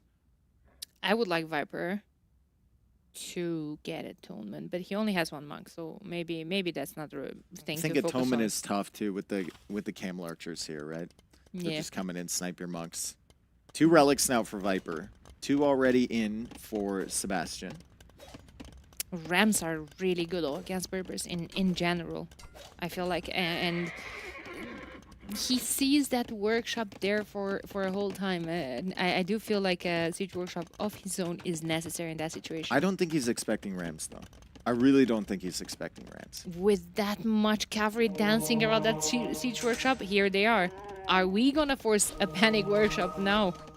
I think Sebastian will just abandon this, right? He added the 4th TC. He's going to lose access to that gold. He's definitely going to lose this TC if Viper hangs around with the Cassilier. Remember, no sanctity on those Berber monks, and that's really a problem for Sebastian. Viper with the +2 armor on the Cassilier finds a good surround, but the Camel Archers manage to weasel their way out. And suddenly, Viper's ram push is looking really good here. The patience from Viper. He waited for the upgrades. He had 4 rams. I think that's very unexpected. Sebastian would have expected maybe 2 mangonels from that siege workshop, right? Not the ram play. The Cassilier are here to back things up, and it's become a very stressful game suddenly for Sebastian. Yeah, the military numbers dropping.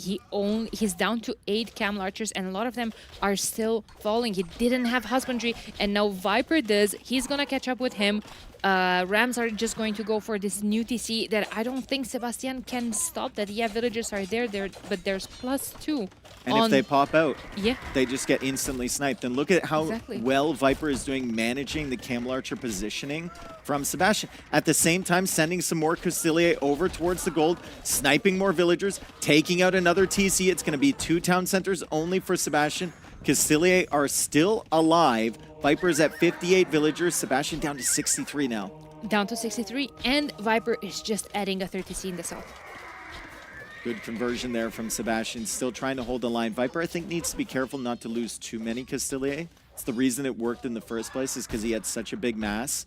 He's going after the university. He's building a castle over near those golds. Viper, he was waiting for so long, and then when he decided to attack, it was a crazy attack from him. Still only 7 on food, though, for him. I know he has handcart. I know he has been able to keep his TCs running more or less consistently, but he might have some issues here unless he gets his eco sorted. Adding more farms. Perfect. Yeah. Amazing. Yeah, he does have a couple of hunt there with the new TC. I don't know if he wants to stay on it for too long, but hey, they're still a source of food income. More rams, more custodians. He's just forcing reaction. And we were talking earlier about the worker efficiency in the last minute. Seba is down to 51% right now. Viper is doing an amazing job of putting pressure, spending his resources. Look at his bank. He's not floating anything. He is just, and he doesn't deny this TC. For now. I mean, the Camel Archers are coming in, right? Viper lost the army. Sebastian goes right underneath that shot. He's trying to snipe down this Mangonel. He'll definitely get it. Cassilier coming forward. Viper with that castle behind the push. Like, that was about the safest castle you can place because Sebastian was super distracted. And now he has suddenly, like, locked down that right side of the map. In addition to the left.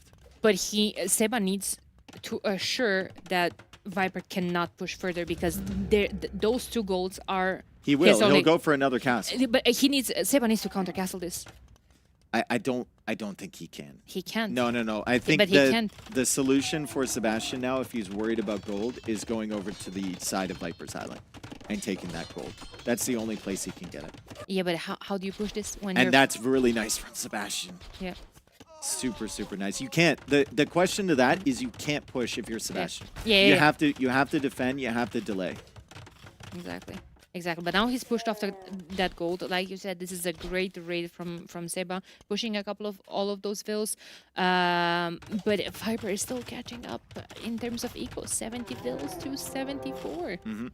The win condition is no longer early damage for Sebastian. I think the win condition now is stall. You have 5 TCs at the moment.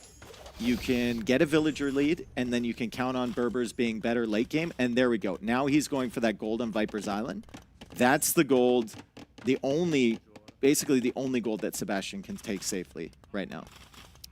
How safely though? Because I feel like, look, it's just being scouted right now, and he didn't have the resources to put down a TC right there. And those vills, if 4 Custiliers are moving there, it's And It's there's goodbye. more than 4 Castilier Yeah. coming over there. Oh my There God. is a lot. Sebastian's going to go for a TC. He could quick wall his villagers. Viper is very distracted at the back. Will Sebastian notice this in time? The answer is no. No, he he does won't. not notice it in time. Those are all dead Viper kills. is going to deny the Oh TC. my God. Fantastic stuff there from Sebastian to try and get any gold whatsoever, but he didn't have the resources to lock it down. There's no gold income for Seba anymore.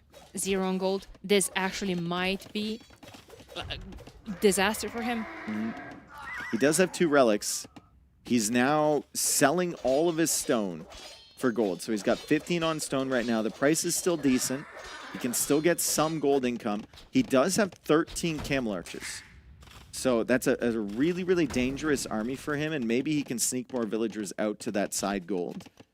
But Viper has done a phenomenal job here, staying within range of Sebastian's villager numbers, despite being multiple TCs behind at every single point in this game, and putting pressure with that initial attack and killing 36 villagers from Sebastian. Do you think Viper just buys a castle right there, right now? I just don't know if it goes up. I mean, the camel archers in the hands of someone like Sebastian are just so dangerous, right? Viper doesn't want to commit against that with the Castilier. It actually kind of feels like Sebastian has brought himself into a decent position. Viper's going to go for a castle on the other side because he knows he can't contest these. Yeah. He did end up buying the stone, but yeah, I mean, just Seba is just so spread out on the map. He can't. He has a group of camel archers. He can defend everything. And he kind of needs to keep the camel archers over there, because if he brings them over here to deny the castle, Viper just goes right back to that gold and denies all the gold income from Sebastian. Let's see if Viper gets this up. Should be. There's only 2 camels there. Another one coming over. Camel archers still trying to get damage in Viper's base. Viper, I think, attacking the gold again at the same time that he's going for the castle here. All of the villagers are over there for Viper, and that castle is going to go up and open up a pathway into Sebastian's farm eco and his wood eco at the back. So much action going on everywhere. Yeah, absolutely. Look at the map. It's flashing everywhere. Viper has done a phenomenal job putting pressure on every single one of Seba's expansions. Because Seba, on the other hand, did a phenomenal job expanding on the map, reading the situation. But those pesky Costiliers, they're just chasing him everywhere. It's excellent problem solving from Viper. Like, you can't really straight up kill that camel archer mass against someone like Sebastian with his micro. You just can't get it. And he's just going to whittle down your units. So what do you do instead of attacking that, instead of just running at it? You drop a castle on the other side, you force him to respond to that, and then when he moves his camel archers, you go back into the eco where he's not. My God. Another example from Viper. Great job. He's got a 10 villager lead for the first time this game. But look at the equal KD, 50 to 21. Yeah, and more villagers going to die over here, and that's just less gold that Sebastian doesn't have. He's even adding botkin arrow. I see a skirm in the queue. Maybe he's thinking to go full castle age, Custodiers and skirms. Could be potential. I mean, he's going to have enough villagers soon where he can just kind of keep the production going and then maybe float enough resources to get up when he's comfortable. Camels are going down to the Castilier. Another town center will be destroyed here from Viper. All of those villagers need to eject from Sebastian. He'll go for another town center, Sebastian, and another one. So 2 more town centers. And I think this is correct from him. Like, he can't stop these pushes. All he can do is try and make Viper exhaust himself, right? I love Viper this. spends all of his gold. Viper just keeps pushing, loses too many units, and suddenly Sebastian has 100 vills of his own and can push back. Exactly. I love that he's trying though. I feel like so many other players would have given up. I mean, Viper is all over the map. Seba doesn't have goal control. It's going to be hard for him to come back, but he's trying. Well, I mean, Sebastian does have the more consistent unit composition in the camel archers and the camels. Late game on a big land map like this, you don't really want to be playing Castilier. It's not that great of a unit overall. And Viper will need to switch off of that. He's going into the skirms, like you said. He does not have ballistics or any armor yet, though, so it's going to take a while for Viper. I agree that Camel Archers is a fantastic comp, that it's so hard to kill, but it's double gold comp, and he has 0 gold right now. See how he can manage it. He's still selling stone. Still getting kills against Viper. He's up to 27 eco kills now, 28. And Viper pushes in again over here. It never stops, does it? Like, Sebastian just keeps assuming every time he clears up an army over here, it's going to stop. But more villager kills from Viper. This is going to be ugly, though. That's the thing with selling the stone. There's no stone left for a castle in defense. You can't stop any of this. Another town center for Viper. That's going to be 4 for him. He already has 4 castles as well. This town center, I mean, he might manage to save it, but Sebastian now down to 78 villagers. It's 73 eco kills here for Viper, as Viper tried to stretch forward for that gold. Another TC going up for Viper, and he has 16 villagers in the queue right now. Kind of feels like Viper needs to go over to Sebastian's island if he wants to take gold, because the ones on his are just not good. Like, Sebastian has been raiding those constantly. There's some that are protected underneath the castle right there and there. If he drops a TC over there, could be good, but maybe a little bit more concerned about the wood lines at the moment. He's still queuing up more Rams, Daniela. More Rams. Like, so he's more still Flemish, potentially looking for a push on this right side. And now if he hubs actually those Flemish militias into the Rams, that's going to be an entirely different problem. I mean, no upgrades on them is the only issue, right? He's focusing the upgrades on the skirms first. Still no ballistics. This Camel Archer army has still done so much work. It's 68 kills on that army. And here come the Flemish militia into the Rams. Viper is going to attempt to push over on this side again. This will be, what, the 3rd or 4th town center he's killed this game? Who's counting? Who's counting? Seba is doing a fantastic job of just requeuing villagers. So yes, 36 on food. I don't even know where. He just like kept making farms with every expansion. TC might go down though. I mean, the camels are there, are going to take down the Rams The in Flemish time. militia just don't have the upgrades that they need, I think. Yeah. They're just missing the armor upgrade, right? He doesn't even have forging yet. It was a bit of an overcook there from Viper. Try and take out that TC. We still have no gold though for Sebastian. Still 0 on gold for the longest time. It's good. Just sending random Rams with 1 or 2 units everywhere. Another TC went down, by the way. Sebastian, somehow, some way, still at 120 population right now. 91 villagers. He's almost lost more villagers this game than he has currently. Seba has stone for a castle. Oh, that's really bad for him. No, you can't be tossing away your gold units like that. Yeah. That's your main composition. And okay, Ram attack number 4. Oh my God. Watchtower over here. More Rams coming in on the left side. Viper is all over Sebastian. Finally a defensive castle after the 7th attack on this area for Sebastian. But, I mean, as soon as he takes out these Rams, he's going to have to deal with the Rams on the other side, too. Viper is a big Ram believer right now. Oh, my God. I love to see it. Does that castle go up? Villagers have to actually fight the Rams. He's just going to continue sending. Okay, saved a couple of them. Gonna finish building the castle, but the army has to come back. Now you don't have military on the other side of the map. It's just so much reaction forced. Viper has killed 94 villagers.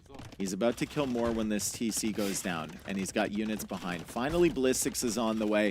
It's only 14 Camel Archers for Sebastian, and these are the types of fights that we rarely get to see when both players are at 130 plus population.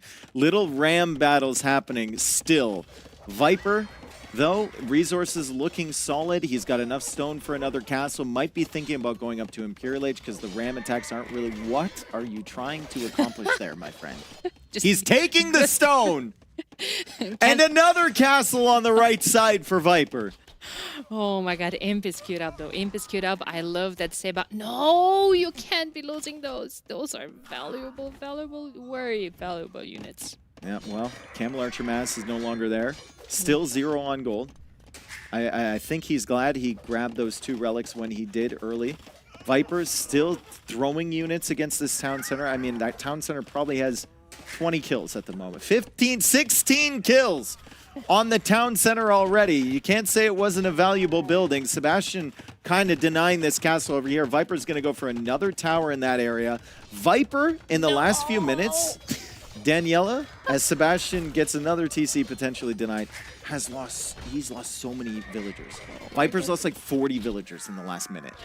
Look at this. Viper's raids, down to 100 vills. The raids were really good. Like, I mean, there were Lycavs, there were camel archers. Man, at least wait for the TC to go up. Ram is just ramming. I hope capture rate shows us how many rams Viper made this game, because I think we're at least we're at like 15 at least right now. More. It's gonna be like the third most creating unit for him. Yep. Or something. He'll have the Custilier, he'll have the skirms, and then we'll have the rams. Do you think Seba's going to continue to fight, or will he tap out when he sees? He knows how many villagers he's killed. Like, this is a crazy game, right? If Viper's still going for rams. Guys, tower coming in. It's just a ridiculous situation. It's so hard to read if you're Sebastian. You know you don't have gold.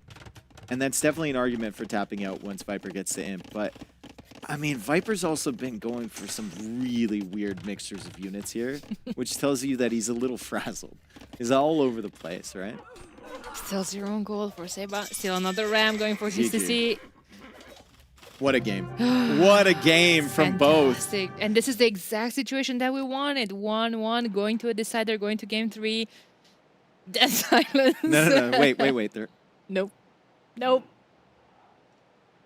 Nope. What if we, like... Yep. Yep.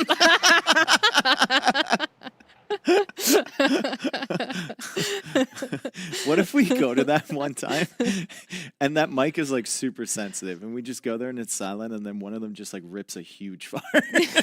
No, we're just like creak, creak, creak. We didn't. Did we get to see the most units created? Yeah, we need. I mean, I don't know if we did.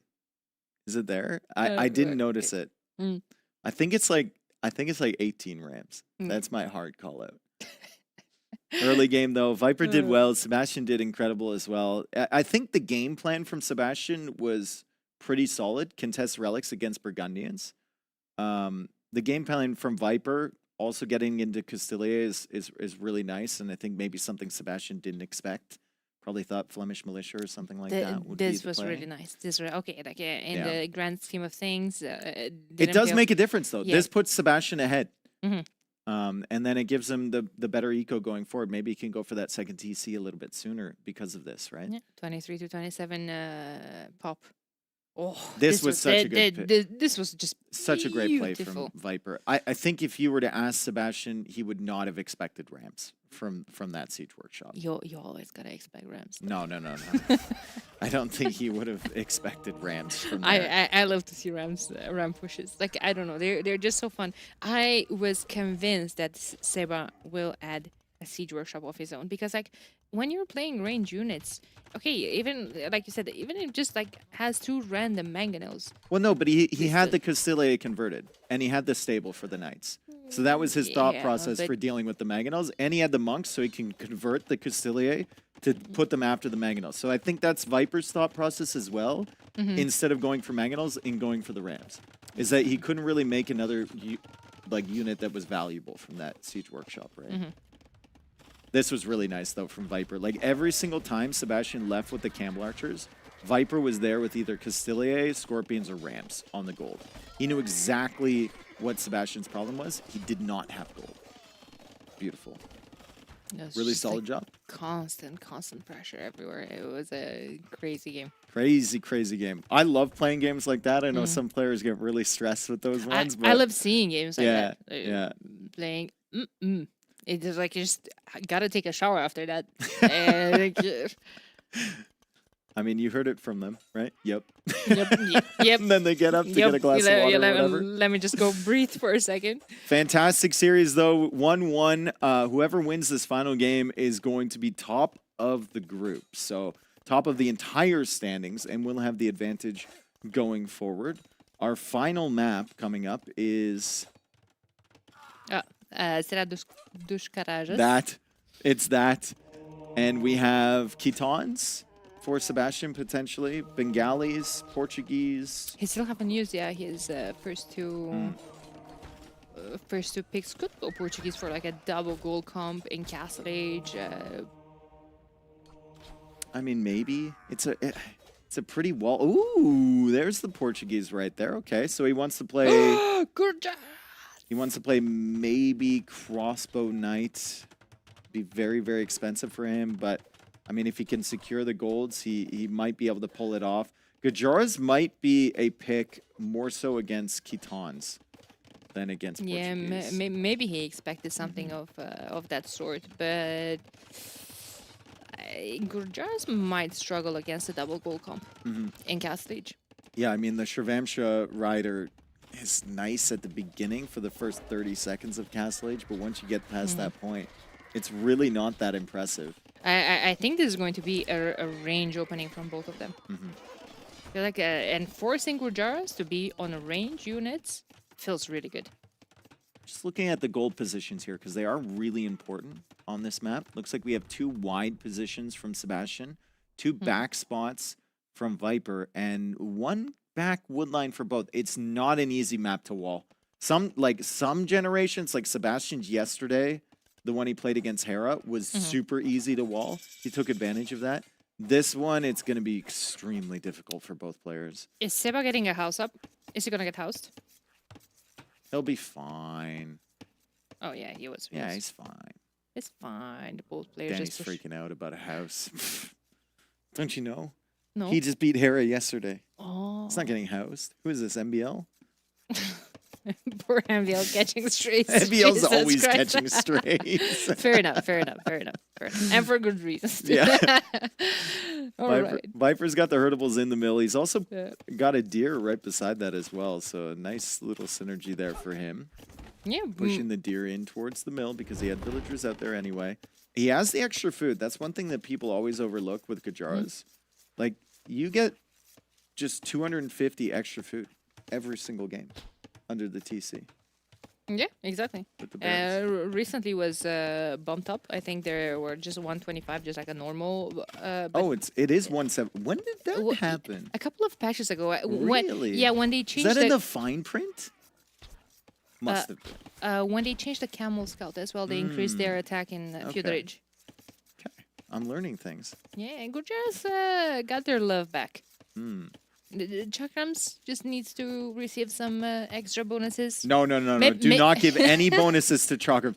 If you get enough Chakrams, that thing destroys everything. That is a unit that is perfectly balanced, Danny. If you get 50 of those things, you're feeling fine. Oh man, I love broken Gajaras. I just I play loved it. way too much CBA. I cannot stand looking at a Chakram thrower. All right, Seba, up to the next stage. But Viper's already going up. Did Viper skip Luma or something? That's quite smooth. Yep. No, he did get it. No. He just went up a villager earlier. Yeah. All the extra food paying off. He's not moving on to gold, so it might be just a normal, stable opening. Yeah, he's got the mill already. He's got the camel just kind of searching around. Resources collected a little bit better for Sebastian, but it's nothing too wild. And now Barracks coming up for Viper should be a pretty good timing. He'll just probably play scouts and adapt. Although I am slightly concerned about how the Gajaras manage the Portuguese in Castle Age. Feudal Age doesn't really worry me that much, but Castle Age, It's gonna some be questions. Tough. It's gonna be tough, especially if it's going to be that double goal comp that we were talking about earlier. Kind of like these walls for Seba. It protects at least the north. He's got a lot of work to do, though. Yeah. Of course, that might be a mining camp, though. He might be opening raid units, Seba. Yep, mining camp over there. As you would expect for the Portuguese, right? The scouts are great. It's fine. But you want to really take advantage of the gold discount that you have with the Civ, especially if you're Sebastian, who loves just microing his archers and then building up that crossbow mass early and then making his way into some sort of cavalry unit to support that. Viper expecting this, though he did end up moving a Vil to gold, range opening. Great scouting from Seba, though. That range was going up and he immediately spotted it with a scout. Yeah, I'll see exactly what Viper's up to. Camel is kind of wandering around. Sebastian has to be really careful. Like, that's the risk you take going forward with the scout early. It's that the camel scout is right there, and that thing easily wins the 1v1 in Feudal. In Dark Age, I think it wins by 1 hit. In Feudal Age, it absolutely destroys. Viper queues up an archer and a skirmisher. Sebastian going for very big walls. We said he had a lot of work to do, and he's going to prioritize that right away. He knows he's got some time, too, because he saw that range from Viper. So it'll take time for Viper to mass up some range units and then push across the map to deny the walls. Sebastian will take advantage of that. The spear got a hit though. That's fine. It still wins against the scout. It still wins 20% extra bonus damage, but I don't think you want to be taking so many hits. Like I feel like if you have Camel Scouts in Feudal Age, you would want to keep them until Castle because they upgrade for free. Yeah. Well, he didn't mean to get hit by the spearman. Well, I know. No, it's going back. I can't believe for that it. strategy. That was an awful strategic decision to get poked by that spearman. He's going back for Absolutely it. washed. Man, those walls for Sebastian is huge. I mean, he's done well to secure himself, but that's a lot of investment. We look over at Viper's base. I mean, he's just wide open. Right? But Viper, do you expect him to wall? Yeah, I think so. At some point in this game, yes. It might be the maybe this 50th minute, Yeah. but I think he will. Yeah. I don't know, because to me it feels like the amount of games that I've seen Viper losing because he didn't wall. Oh yeah, no, you don't have to tell me. I've been doing this for a long time. I know. The way he positioned his blacksmith though makes me Yeah. think that he kind of wants to wall off that way, and then he'll wall like diagonally towards the TC, right? Maybe even put a tower near his gold if he needs to. Yeah. That's the most important right now. That wood line and that mining camp. Those have to stay protected if you're. But I think he went forward, and I think he saw the walls from Sebastian, so he knows Sebastian is gonna play a little bit more defensively, at least initially, and he's gonna have some time to get the walls up. 7 villagers in the queue, 8 villagers in the queue for Sebastian, so there's plenty of food there, and now he unqueues them. Going for the market, uptime should look pretty nice for both of these guys.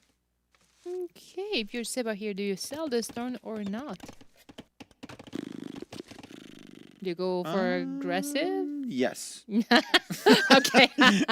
Okay. Yes, you do. Great. Sells 200 stone, buys 100 food, still has wood in the bank. He really wants to hit that timing.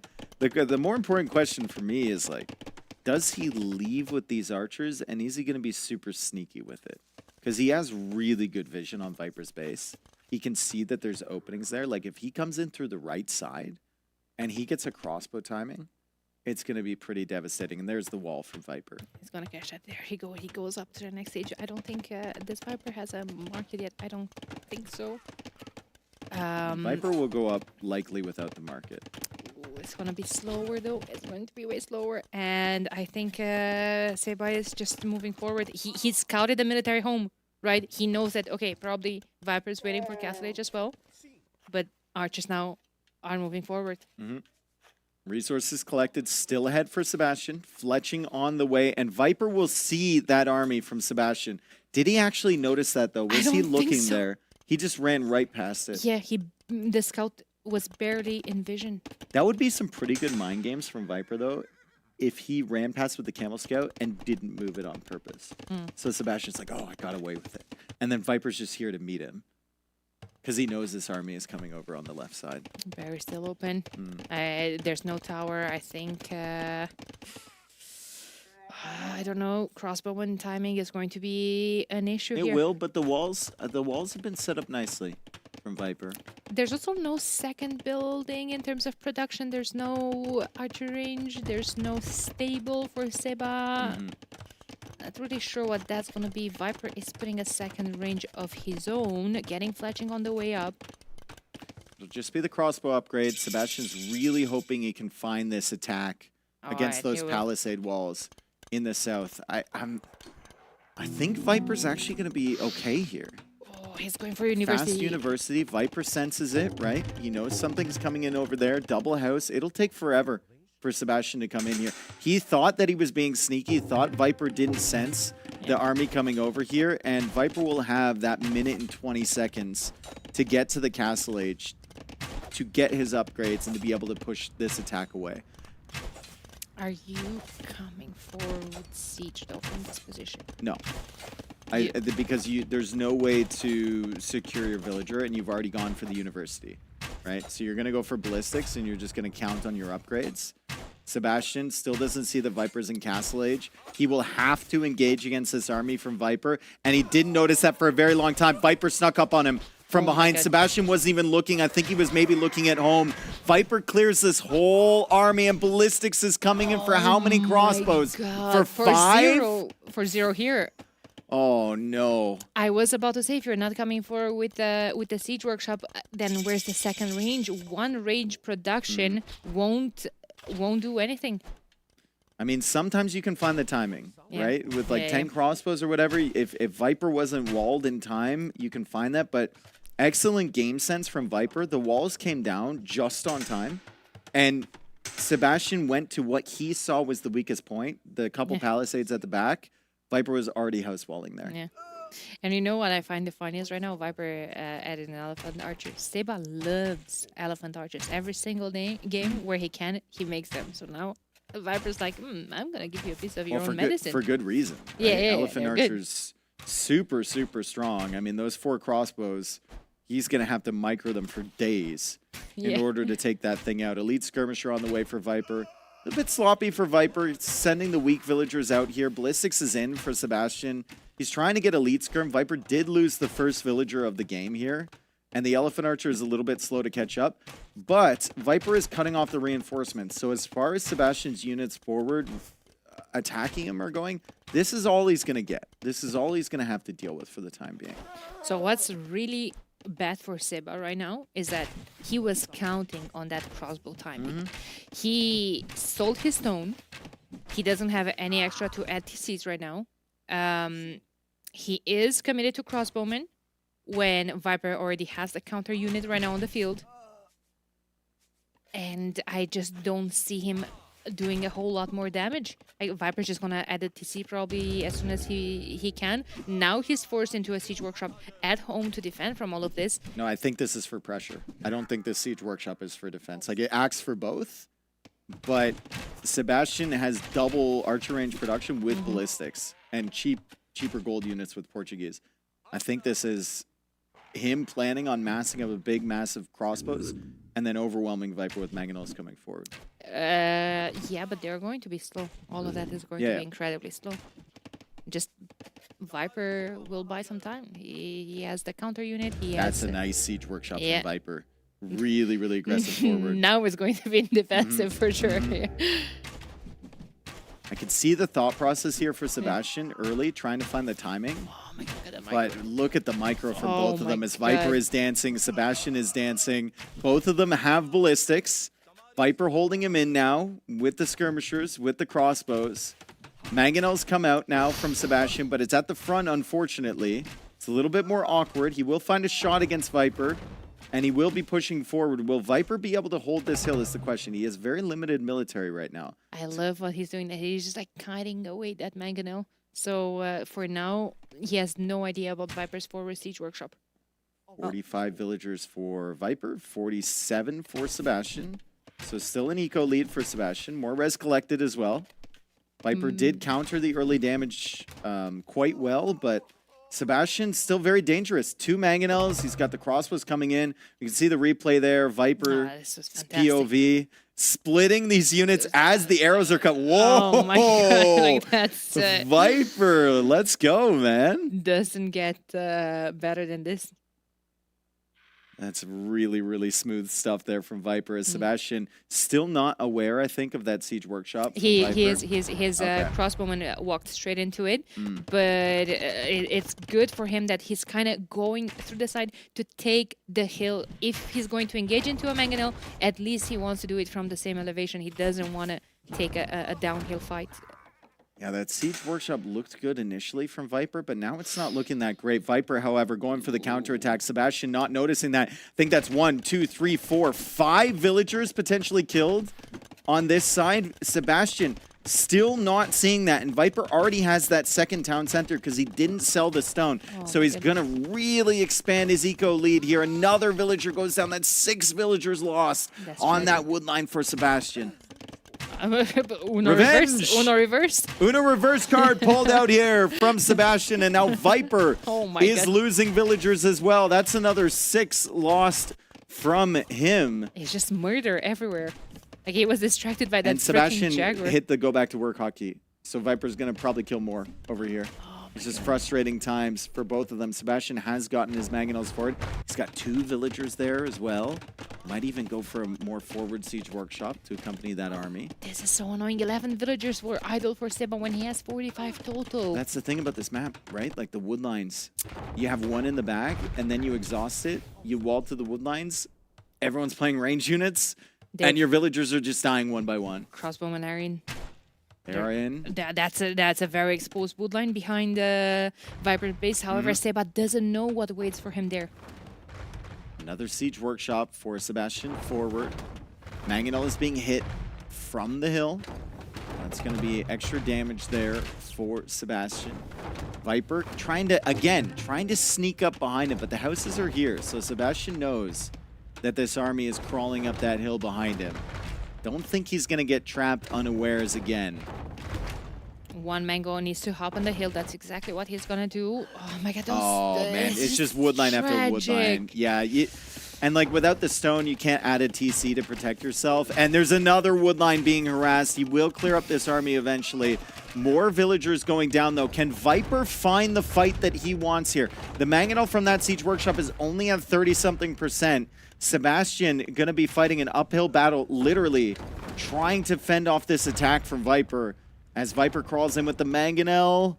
Sebastian's in a corner. Same corner, by the way. Yeah, it's true. That he got trapped before. Mango's about to pop out though. Great there we micro. go. There we go. Oh, he went for the archers instead. Oh. Sebastian within minimum range. Viper gets it, but Sebastian gets the 1-for-1 somehow. Oh my god. That was fantastic. I think that this is going to melt now. There's going to be the same, well, not the same, but 2 Mangonels on the hill, villagers there to repair. Seba has 0 gold though. He does. Where is he taking gold? Where can he take gold? It's over in that open spot. Tricky. Viper now going for a stable. He has to migrate all of his villagers away from that woodline. He has to make another TC. So there goes his second TC. It is a good push from Sebastian. More villagers will go down here from Viper. Vamsha Riders, though. Armor coming in. Stables are hidden probably somewhere in the back. I don't think Seba knows about them. And both players are pushing. Yeah. Viper had the option to just defend against that, but he feels like there's options for damage against Sebastian's base. He could go out to that gold on the right side and he could do a ton of damage to Sebastian's eco. Of course, he's just like keeping to harass this woodline until there's nothing left to harass anymore, and then he's going to move straight there. High drop break. High drop break for Viper. Sebastian gets a moment to think about this. Maybe he's worried that that army will come over as we see Sebastian's point of view. Oh my god! Fantastic job from him. That Mangonel popped out at exactly the right moment, it feels like. Oh my god, this was yeah, but it kind of went for the crossbow instead of the other Mangonels. However, still managed. Look at that control though. He's trying to hit the absolute minimum range on it. That was fantastic. And as the game resumes. Okay, still only for Shrivamsha's. Viper is struggling for food. He only had 5 vills on food for the longest time, and not producing any villagers right now. Feels like he just wants more Shrivamshas. And as soon as they're going to join this military, it feels like Seba is going to panic. Excellent decision making from Viper. Instead of using these in defense, he sends them forward because he knows the main body of crossbows is forward in his base, right? They will take out the Shrivamsha. 1 Mangonel goes down. This causes a lot of panic here for Sebastian. He doesn't have a ton. He doesn't have a lot here. He's got 1 Mangonel, needs a great shot against Viper. He doesn't get it. And now, because Viper doesn't want to push through there, he's going to go up the hill and he's going to spot this second town center being made from Sebastian. Super unfortunate position for him. Viper finding all of the damage in the world. Oh my god, that's tragic because that's a safe gold for Seba technically, but not anymore. That's delayed forever. I mean, okay, yeah, Seba still is taking gold from the right-hand side of his TC, but a couple of Shrivamshas could go straight up there. Yeah, he's fortunate that Viper hasn't gone out there yet. That gold is completely exposed. Meanwhile, the push for Sebastian not really making much progress. Viper made the executive decision to evacuate all of his villagers very, very early, send them to the other side of the map, make that additional town center, and it's really paid off for him. He's got a lot of safety at his own base. Gets a hit. Shrivamsha could go straight for the mangonel. There's nothing there than this is just their. It's a base trade. Yeah, they're but just killing each other. Viper feels like he's killing Sebastian faster than Sebastian is killing him. I say that, and his main TC is going to go down. So Viper will need another town center. He's probably going to have to buy the stone. He just sold 200 stone, which is an interesting decision there from Viper. 20 villa advantage, however, from Viper. Yeah, but that could change in a second if Sebastian gets in here and he wins this fight. Oh, this is like Viper's really not paying attention to this. Probably he's pushing from he's microing all of this as 2 mangonels. Nice drop from Seba. Yeah, good defense from Sebastian. Viper's going to have to pay attention at home. There's not really any potential to push on that side anymore. He has enough units, though. He's going to push this back. Still only 1 town center for both players, despite their efforts to get additional ones. Viper's lost 2 now. Sebastian's going to finally complete his second one, but guess who's there? It's a Shrivamsha. It's Viper. He's over on that side again, and now he's shifting over towards the gold from Sebastian. Gotta be careful, though. He did not know that he just dodged those 2 shots. Well, I'm not sure that that army is going to get away alive anyway. Did he just call the GG? Viper had 69 villagers against 51. Yeah, but no military. But he just lost everything, and he didn't have a whole lot in defense at home either. I think I can see that, but I think there's a serious argument that every other player here would have continued that game. That was an unexpected resign there from Viper, but I mean, amazing job from Sebastian. I thought he was 100% dead when he was losing all those villagers.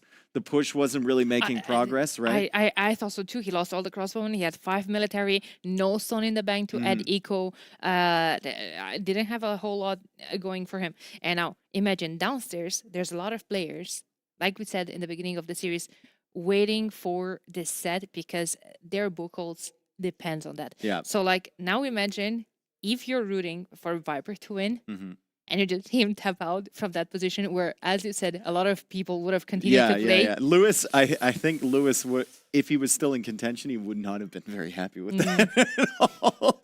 But regardless, I mean, Sebastian played amazing. He defended like crazy there. It was a bold decision from both of them to just kind of prioritize the attack. Sebastian did enough to keep himself alive, and then at the end, I think he had 29 crossbows or something, so Viper felt like he couldn't really push back that army. Regardless, great set. Amazing games, especially game 2 and game 3 were really, really crazy. We've got Sebastian on the couch. He'll give us his thoughts on another 2-1 victory, this time against the Viper. Jordan, Sebastian, take it away. Welcome everyone. Thank you very much for the cast, and I'm a little bit out of breath. Sebastian, whew. Congratulations for the victory. You're 3-0 now in the Swiss stage format. Is that something you were expecting? No, of course not. I was expecting to just go through the rounds, each by each. But yeah, after winning Hera yesterday, I felt like I could beat anyone. So makes sense. Yeah, I was confident today, but it was super close. Yeah, all games. Yeah, did you feel yesterday the set against Hera that Hera was playing on his level and you were playing just the best game you have ever done, or do you feel like he was playing a little bit less than usual? I think games were competitive. It was more on the decision. Probably the games were defined on the decision making, like me opening full fires on certain cases or something like that. So yeah, that's where I got the edge, I believe, in the set against Hera. Yeah. Awesome. And is there something you have done in terms of improving certain aspects of your game recently? Because it feels like you have made a little bit of a step toward the top 4 placements, right? You have that had that a couple of times already in the past, but feels like you're more consistent now. Yeah, no, I'm happy for sure. And there is not like a specific thing I changed. I think overall, I feel confident and I'm playing well. I prepare well, I believe. So So yeah, feeling good. No, nothing specific. I would say like, oh, I changed this and suddenly. Okay, like, okay. I would changed have my copied. mouse, but it's almost the same version. That's fine. Okay, I would So, have yeah. copied that right away. All right, going into the highlights here, we started the first game with Coastal Arena, and we had Wu against Armenians, two of the best civs on that map.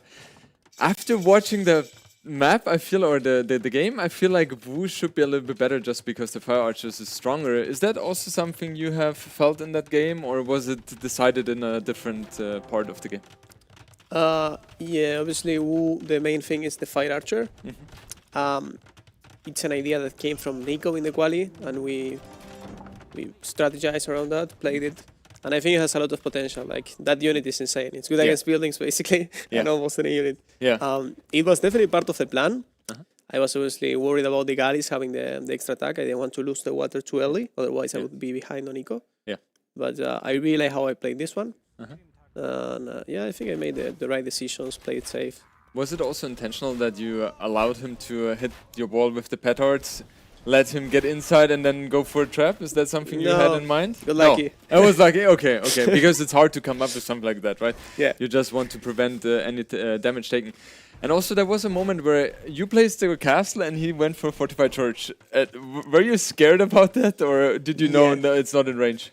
Yeah, I had more builds sent in line. Yeah, okay. I was checking, like I was aware. I didn't want to mess up, you know. I Yes. would send my whole village if needed. yes. So, yeah. That's the way to go. All right, then going into game number 2, Panantanal, we had Burgundians against Berbers. You had a very good start with the 2 scouts, right? Killing 3 villagers there on the spot. How did you feel there? Were you like, okay, it's kind of impossible to lose because such a big advantage early on? Or were you like, nah, full focus, let's see what's happening? Yeah, let's see what's happening. Like, I knew this was a really good advantage. I was like, okay, I'm smart, you know, for a second. But I knew Costeliers would be an issue. Costelier is cheap, quick to make. So in hindsight, I think I would play all Cavalier, full Cavalier to beat this Burgundian approach. But it looked really strong, and I didn't have it in mind. Yeah, I was also wondering, was there a reason you went for Camel Archer versus the Camel? Is that something you would now in hindsight say better Camels or better Knights? Yeah, I probably will go. I have no time, it seems, right? Yeah. So I need to fight for the goals, and he did an amazing job controlling the goals. My TC wasn't on the middle of the map. Yeah. So it was super hard to get access to the goal. Yeah. And that was the struggle the whole game. I'm even ahead on builds. Yeah. I knew I should keep playing just in case. Yeah. But also in the back of my mind, I knew I was losing, right? Yeah, I mean, you at one point you were like 20 villages ahead of him, but Resource Collected was the same because of the idle time, because his economy upgrades were much better, right? Burgundians. And yeah, it just felt like with the Costeliers you have to be so cautious, right? Yeah. Because they 2 or 3 hit the villager, and you were fast with your reactions as well, right? Many other players would have lost a lot of villagers in these cases, but you did a good job there. But felt like his army was just a little bit superior and was able to deal a lot of damage. All right, game 3, you had a very great timing with the crossbows, but then he did a good move at trapping your army. How did you feel when that happened? Well, in that case, I felt like I lost the game. I was like, oh, why did I play for the timing? Like, he read me insane, right? He has all prepared with houses. And also, I checked that side. There were 2 palisades. He waited till the last minute to put the houses, so I got tempted. I got tempted to fight there, to go for the timing on that palisade. Yeah. And when I saw the houses, I was like, ooh, I might be there. Yeah, especially when he trapped your army there, right? Had a very good engagement there. It felt like he definitely was in a better position.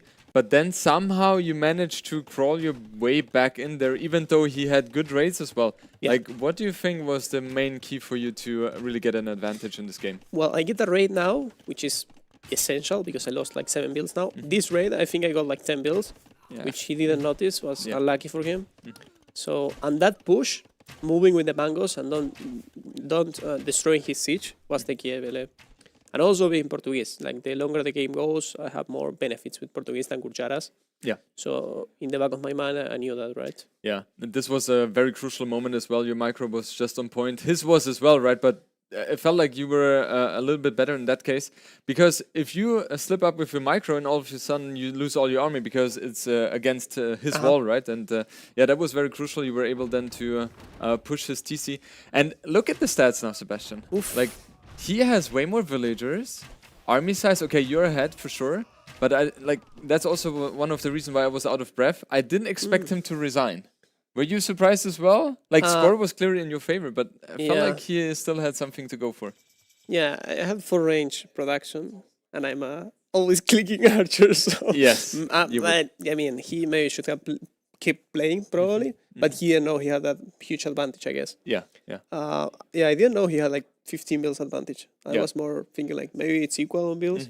So yeah, I was gonna keep pushing anyway. So Yeah.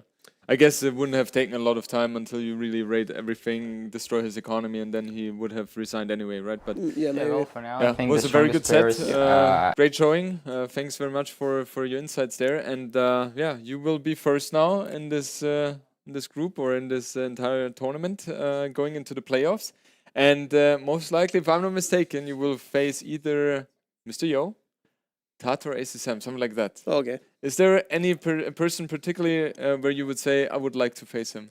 No. No, just whatever. Ideally, not my teammate, but if Yeah. it happens, it happens. So Yeah. let's see. Yeah. Awesome. All right, Sebastian, thank you so much. Thank you. I wish you all the best for the playoffs. Thank you very much. And we will send you over to.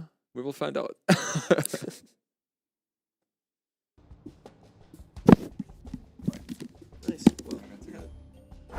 Yeah, well, for now, I think the strongest players, the strongest player is of course Hera and Leary, but I would say that it's more comfortable for me to play against Hera. I hope I will prove my words with the first match. Yeah, Leary is a bit tougher opponent for me on the hybrid maps. And for me personally, the hard opponent is the Viper always. It's always been like that, and I would say for now as well. Actually, we have a lot of practice sets. I think this is my main practice partner this time, but still it's kind of hard for me to play with him in the tournament. So I would say Leary and the Viper, and yeah, about the toughest opponent, I think these two.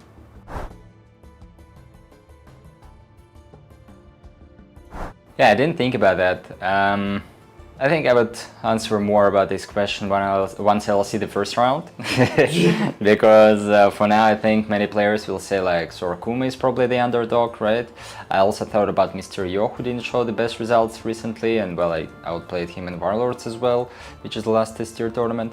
So yeah, but Mr. Yo, we all know that he might be one of the candidates for the top 1 as well. So if he well prepared and he'll be in a good mood, anything can happen. So there is, I think, the level of the players right now on the place where you don't have any opponents who you would like to play, because any of them can win against anyone. So yeah, it's always dangerous.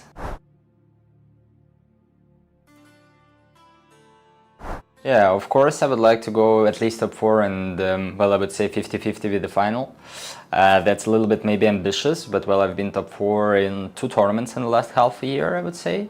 Skill-wise, I had some issues at some tournaments, so I need to be more prepared, and I think this is how I am now. So I believe I'll show a good result, and yeah, I will try my best. Of course, anything can happen. I can even finish the top 12. It might happen, but at the same time, as goals, it would be mostly reaching the finals.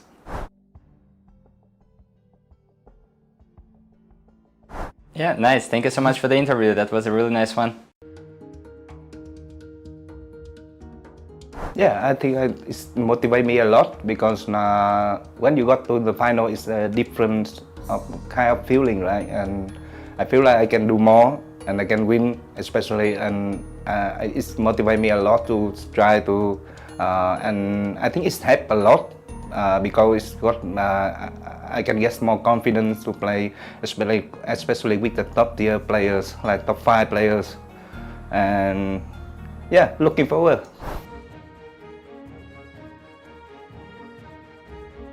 My goal for the tournament is not, I'm not really set like I have to win the tournament, but for me it's top 4 is capable. Yeah.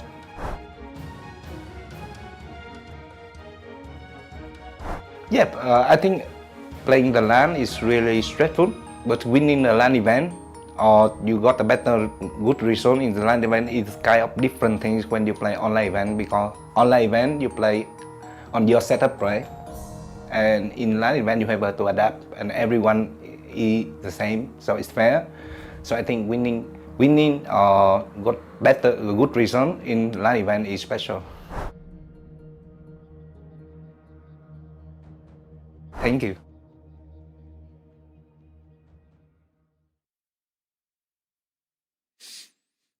All right, welcome back to the Brazilian Dynasty, everybody, as we're just getting ready to cast the 4th series of the day. That's going to be between Vinchester and ACCM. And I got Lewis with me here. Lewis. Hello, Masmoro. Well, a little bit starstruck, brother. You know, I've been telling you this before. I've been a fan of you for a very long time. Before it was cool. I mean, some people might say it's still not cool, but I know. Why does this say eliminated player?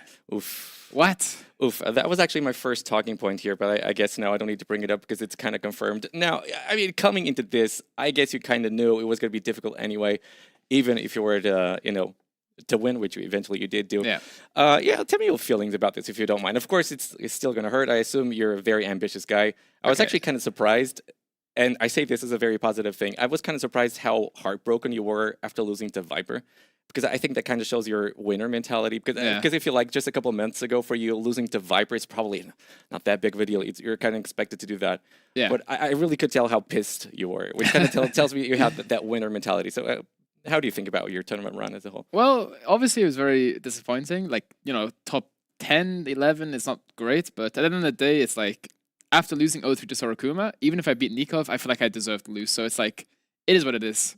Now I can just cast and enjoy the rest of the tournament. But can you point to something that you think you did wrong, either in preparation, either during the series, maybe something about your training was not as you thought it was going to be? Personally, I think it was outside of the training. I think since I played first set of the day twice in a row, I actually went to bed really late before both sets. And I think that was like a big mistake by me. Like I woke up, and then I rushed to the building and I played instantly. Obviously, I lost. I deserved to lose. But if there's one thing I would change, it was outside of the game, not inside of the game. Okay, so I have a few suggestions for you, but let's keep that for after the series because we do have a series to cast here. So ACCM versus Vinchester, as we do have here the draft already in front of us. It's going to be Tepui for the first map, and that's the one sort of the Socotra type map. So as we look at the civilizations here for the drafts, Lewis, what are you expecting to see from both players there?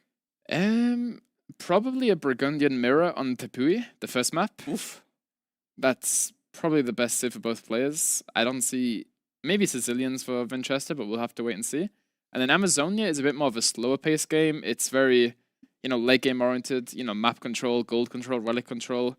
And then Fernando is just a water map, so anything can happen there. I'm guessing like Italians. Are we going to be seeing Portuguese finally on an island map? I was just talking to you, asking about the Portuguese. Are we finally... Well, maybe Celts. I see Vinchester as the kind of guy that goes for Celts. I don't know. You can also play Sicilians on the Fernando. Like I've seen a few people, they transport the their landing? vills. Yeah. And they make a dungeon, and then they make some sergeants, and they keep making dungeons, so... I think the first map is Burgundian Mirror, but then the rest we'll have to wait and see. Hey, listen, there you go. Dude, you knew Mirror. immediately. So I'm old enough to remember when Sicilians got a free transport ship right from the beginning. I believe that's how they started. And they even... Yeah. Do they still have more HP? No, that's Saracen. I think they have... I think it's cheaper. It's cheaper, I think it's cheaper, but I'm not sure what the... I believe at some Maybe it carries more or something. Yeah. I think that's Saracens, I'm actually sure. At some point, I believe they started with the transport ship, and that was kind of obnoxious for some certain maps. Okay, so Burgundian Mirror here for the first game. What are you thinking? It's just going to be all about the Flemish militia, I assume. Yeah, so literally right before these guys are playing, I played a game versus ACCM in the Burgundian Mirror, which... You won? I won, I won.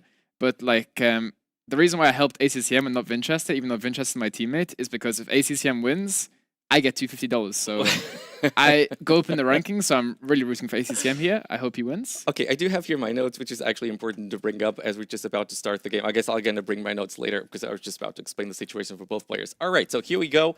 We're going to be having here Vinchester playing in the south as the blue color, whereas ACCM is going to be in the north as the red player. So looking at the maps a little bit, Lewis, this is a map there where you always have your resources at the front. I see gold in the front. I see wood lines in the front. So we are expecting to see here, I believe, a fast feudal into Flemish militia for both players, or you see anyone doing something else. Well, you can go fast field into Flemish militia, or you can play the counter and go archers. But then again, you can follow the Flemish up with some skirmishes. I also like Vinchester's map a little bit better, as he has one woodline in the back a bit more, which is safer.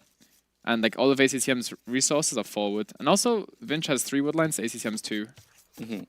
That's going to make it maybe also a little bit easier to wall, I imagine, right? When you have more wood lines. Yeah, it's also for later. If you get towers on your main wood line, there's always another place Another to go one to escape, yeah. So I believe in the first few days of this map, again, reminder, this is actually the first time you guys are seeing the map. I believe this was a map was made only for this The main tournament, for the event. main event. Yeah. Yeah, so this was not in the qualifiers. In the early days, I believe it was all about infantry civilizations because there are foxes, I believe, on the outside, right, that you can go for. And then that makes it easier to go for, like, early aggression Yeah. with infantry and all that. So I did see Hera, if I'm not mistaken, go for the Koreans here with Yeah. greater effect. So is that something that you're also thinking could be something here with the tower rush forward? Yeah, the double range of Koreans was really good by him. Honestly, like with this map, you kind of want like a unit that is scaling as the game goes on. So, you know, skirmishes with Koreans is a really good option. Also, the Flemish, right? Because the second you hit Castlage with those Flemish, they get instant upgrade. You don't Yeah. have to do anything to them, just get the upgrade for free. It's kind of crazy because I believe they go from 5 to 8 attack. Yeah, which is it's a crazy huge in its buff. own. And then it's a unit that costs like 50 resources. Yeah, or something it's like really that. cheap. It's Yeah. kind of crazy to see something like that. Honestly, like people would say it's very broken at the moment. I agree, it's completely broken. But then again, both players are using it, so it's not like they also have bans. They can ban it if they don't want to play it. No one's going to be using that to an advantage over the opponent. Exactly, So yeah. we do have here Winchester going for the foxes, whereas ACCM focusing here on the deer pushes. As both players now looking to click to the feudal age very soon. Loom, so far, I believe, pretty much mirrored build orders here. Also, Winchester on the foxes.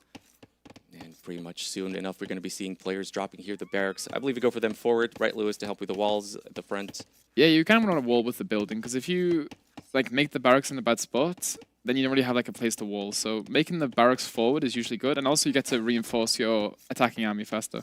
A little bit of idle time here for ACCM. Obviously, not a big deal. Yeah. It's both players now engaging here in a fight. Winchester trying to get the hill bonus. ACCM not going to give it to him. And it's going to be evenly traded HP here on the scouts. There we go. Barracks forward as expected. Also making sure that he can still collect the gold there at the front. It's going to be walling behind it. Same exact thing for Winchester. So right now, players not only mirroring themselves in the civilization, but also in the gameplay. Also, the barracks for ACCM is actually protecting his gold, which is like really good by him. He's going to make like 2 houses next to it, and he's going to be fully walled, which is good.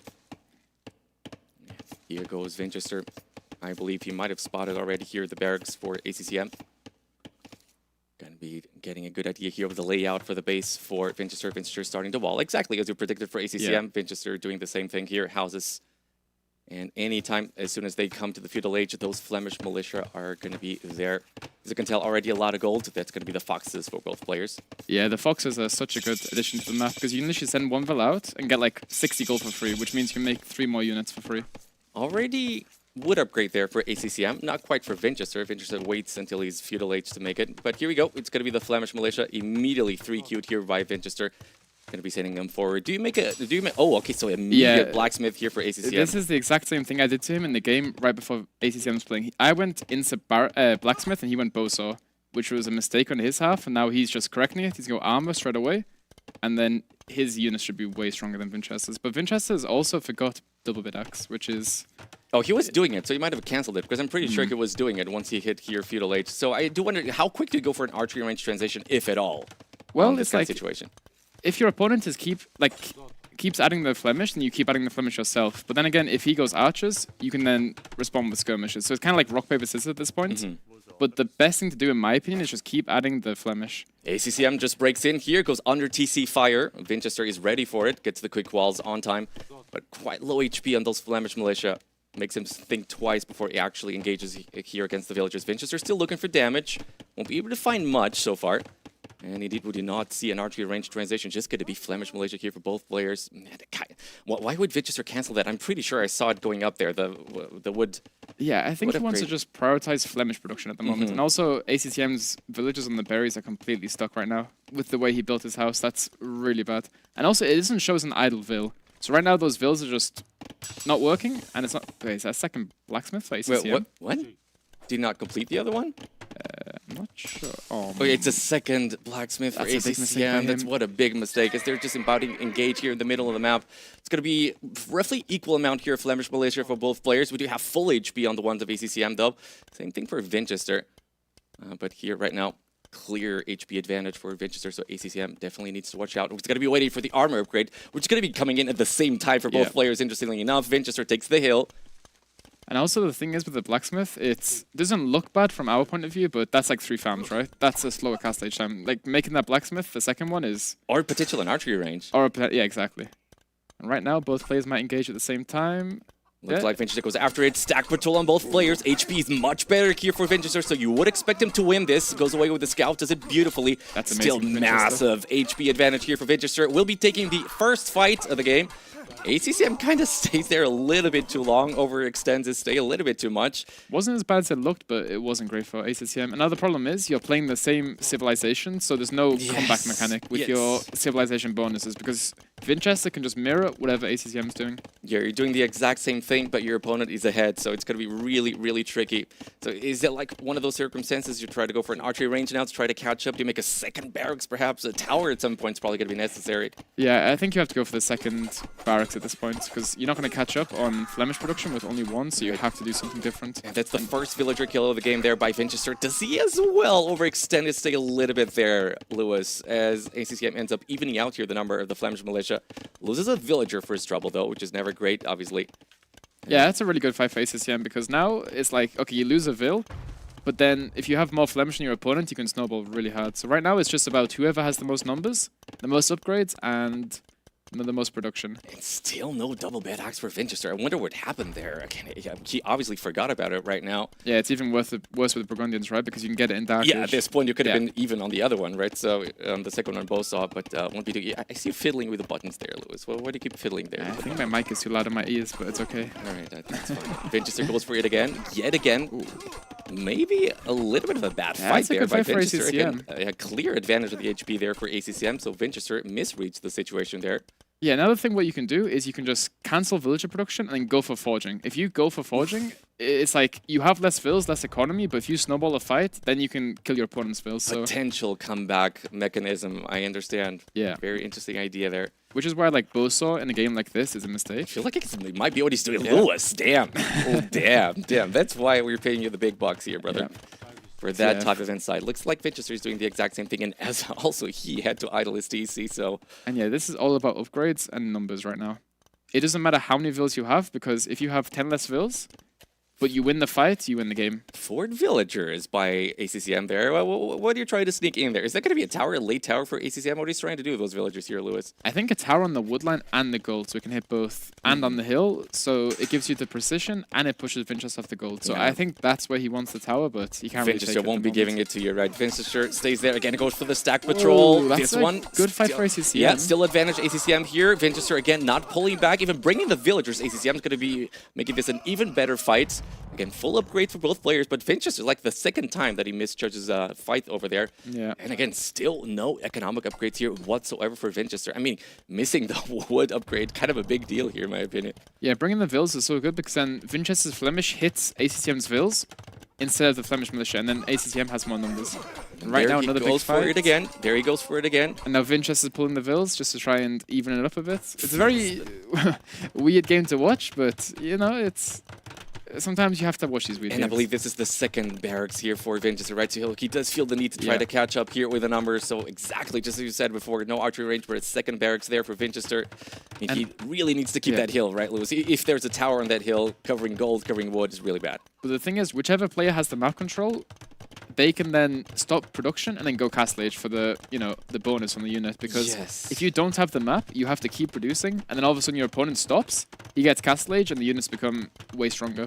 Very entertaining game, though, as no one seems to be thinking about going up here at this point. It's just going to be barracks and more barracks for both players. Tons of production. Vinchester does have the villager lead here. A lot of idle time there by ACCM.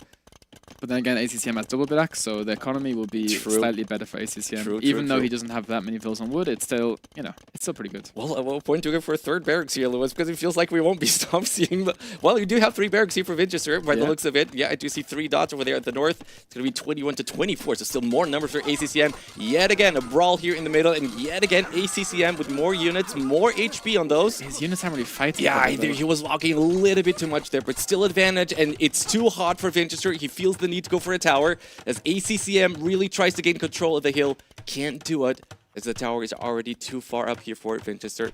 And now, like, ACCM can dictate the way this game goes. He can keep adding units and go for a big snowball fight, or he can just back up, go home, defensive tower, go Castle Age. Just by virtue of the fact he's got more. Yeah, having more units here is such a huge advantage. Feeling then it could also maybe sell his stone, right? Also possibility potentially for ACCM to get an advantage there on the castle time. But like having this many more units is such a huge advantage. And now he's just going to reposition to the left side, which is a good idea because the gold for Winchester is safe, right? So you have to move somewhere else. Yeah. What can you hit? A wood line, another gold, another forward barracks for It's ACCM? going to be the third, I believe. It's going to be the third for ACCM. Winchester, as we said before, I believe is still on third. It's for the stack patrol. Again, failing a little bit here with the stack patrol, ACCM. Yeah, you need to be careful stack patrolling next to buildings because if you stack patrol next to a building, your units will hit the barracks instead of your opponent's units. So such a painful moment yeah, many times. it can be very annoying. And now ACCM is just going to run into Oof. Winchester's base. Winchester feels the need to back off with the wood villagers, which yet again is going to be a problem, an even bigger problem because we don't have double bed axe still for Winchester. At this point, you could even claim he could have been on Bosa, but no can do. It's Winchester trying to go forward. ACCM ready for it with the walls, ready for it with the tower as well. Okay, I like this tower from ACCM, but honestly, this play from Winchester is really good because right now he's losing.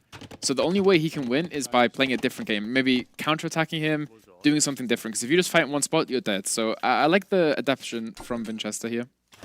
Resources collected still pretty similar. And I believe the problem here with the Flemish militia is that they still cannot... Well, I mean, I don't know, when you have that many, can you walk underneath a TP to try and be sneaky? You can, but you don't want to lose the HP. So maybe at some point a possibility. But just Flemish militia, it's 40 for ACCM, whereas Winchester only on 28. And this is something that I've not seen on this map just yet, but very entertaining. It's like right now, the KD is like, you know, it's fairly similar, but ACCM has just got the better macro, the better production. And look at the hill fight. Ooh, that's going to be a really good fight at the tower. Yeah, maybe it would be better to watch that one if possible.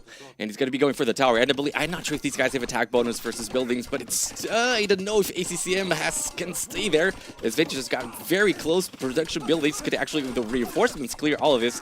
Potentially a mistake here by ACCM, Lewis, or is this good for him? This is good for him. You can also pick up Arson as the Brilliance, which makes you have more damage versus buildings, but he's actually not optimal for that because he just wants more numbers. And also Winchester went to Q Bidax and cancelled it instantly. Oh man, deleting the mining camp. Yeah, that ends up being so good for ACCM, man. So good. Has to delete it. GG. It's a very quick game here on Tepui. I mean, aggression is the name of the game on this map, but that was some aggression that I was not expecting to see from both players. Actually, very entertaining game, I want to say. Yeah, and honestly, this game just shows that ACCM prepped the matchup right before he played it. I like literally just playing it once before, you kind of just get an idea of what needs to happen, because if he lost the game in the practice, like he knows, okay, if I stop production, I die. If I try and greed for Boso, I die. So, you know, you can tell he's practiced this a lot. Even with the two blacksmiths, he makes it work. Yeah, the two blacksmiths is crazy. Or maybe that was the secret. You never know. Well, the upgrades come in twice as fast, don't they, with the two blacksmiths? So yeah, obviously. Everybody knows that. That's a joke, by the way. Thank you, Lewis. Thank you. I wouldn't be able to tell. Thank you very much. But this also does go to show where some people maybe don't enjoy the mirror matches so much, right? It's like one small mistake there by Winchester, maybe misjudging that second fight. That's certainly... It suddenly just puts him behind so much, and it's such a difficult thing to do to come back from a situation like this on a mirror match. Yeah, normally if you're the favorite, you want a mirror matchup, as it's very hard to do comebacks, and normally the better player wins because you have the same tools and the same options, so you just do it better, right? Normally, if you're the underdog, you want something different, like something out of the ordinary that can, you know, surprise your opponent. Surprise your opponent, exactly. All right, this is actually the perfect moment for me to bring up the situation between both players, which I think it's important to talk about. So for Winchester, if he wins, he's guaranteed qualified. If he loses 3-0, Winchester is automatically out. So, a little bit, I'm going to pause for a dramatic effect. Keep reading? Not reading, have it all memorized. If he loses 2-1, he still has a very tiny chance, I believe, but very unlikely that he can do. For ACCM, winning is not enough. I believe it's basically no difference between winning 3-0 or 2-1, but winning is not enough. He would still need Tado to beat Sorakuma later on, which I believe is the series... No, it's not the one right after this one. I'm not quite sure which one it is. I think it's the very last series of the day, if I'm not mistaken. So both players with still good chances, and for ACCM, perfect start here on a mirror matchup. Yeah, so like... This system is kind of like you're relying on other players, right? Like if this guy wins, and this guy wins, and this guy wins, you maybe go through. Like this morning when I went to play Nikov, it was like, okay, Lewis, if you win, if you have a 3% chance of going through, and it's like, What's the point? Well, you know, some people could say if you had won against Sorokuma, then you would be in a different position. That doesn't Maybe count, just win your games, obviously. right? All right, so what are you expecting to see now as a pick here for Winchester? He's got Islands, Fernando de Noronha as his own home map, but of course he can also go for Amazonia, which was ACCM's home map. So which one are you expecting to see here?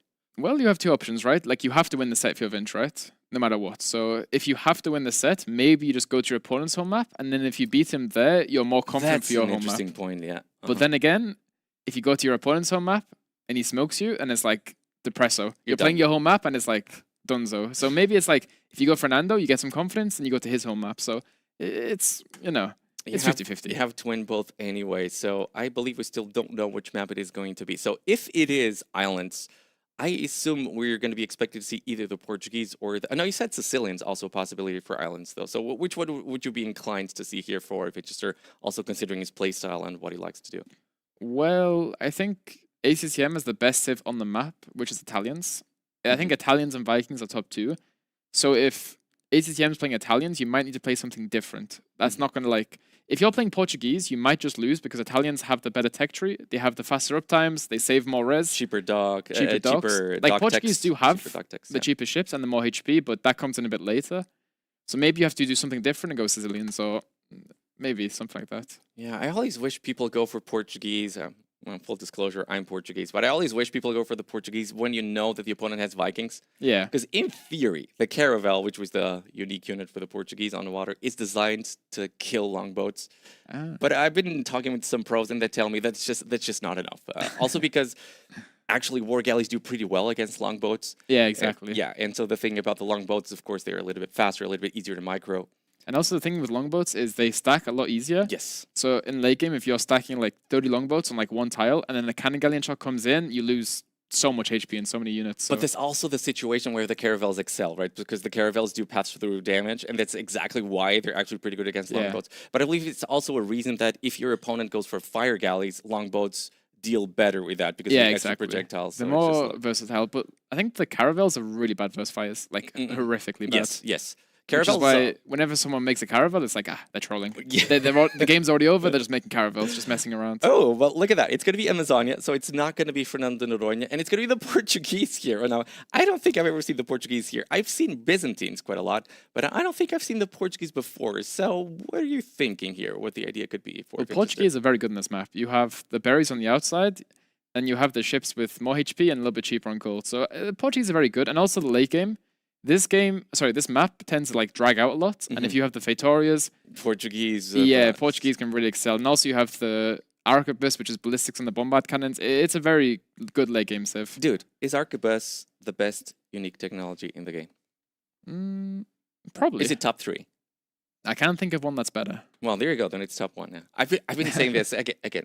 Might be a little bit of bias here, but so the Byzantines. I've seen the Byzantines very often on this map, and the reason I believe it's clear is because you have the very strong fire ships, and this does tend to be a map where both players try to go for fast feudal. We did see some different approaches here. I think back to the series yesterday between what was it, Nikov and forget what it was, but he did go for the barracks. Sorry, for the dock on the back of the island, but it's usually a fast feudal into aggression into the middle. Yeah, exactly. And that's where the fire ships tend to be very good here for the Byzantines. But here we go. It's going to be Winchester here playing on the north left side. It's going to be the Portuguese, and for ACCM, Byzantines. I'm just waiting for Winchester's camera to be adjusted on the left side. Any second. There we go.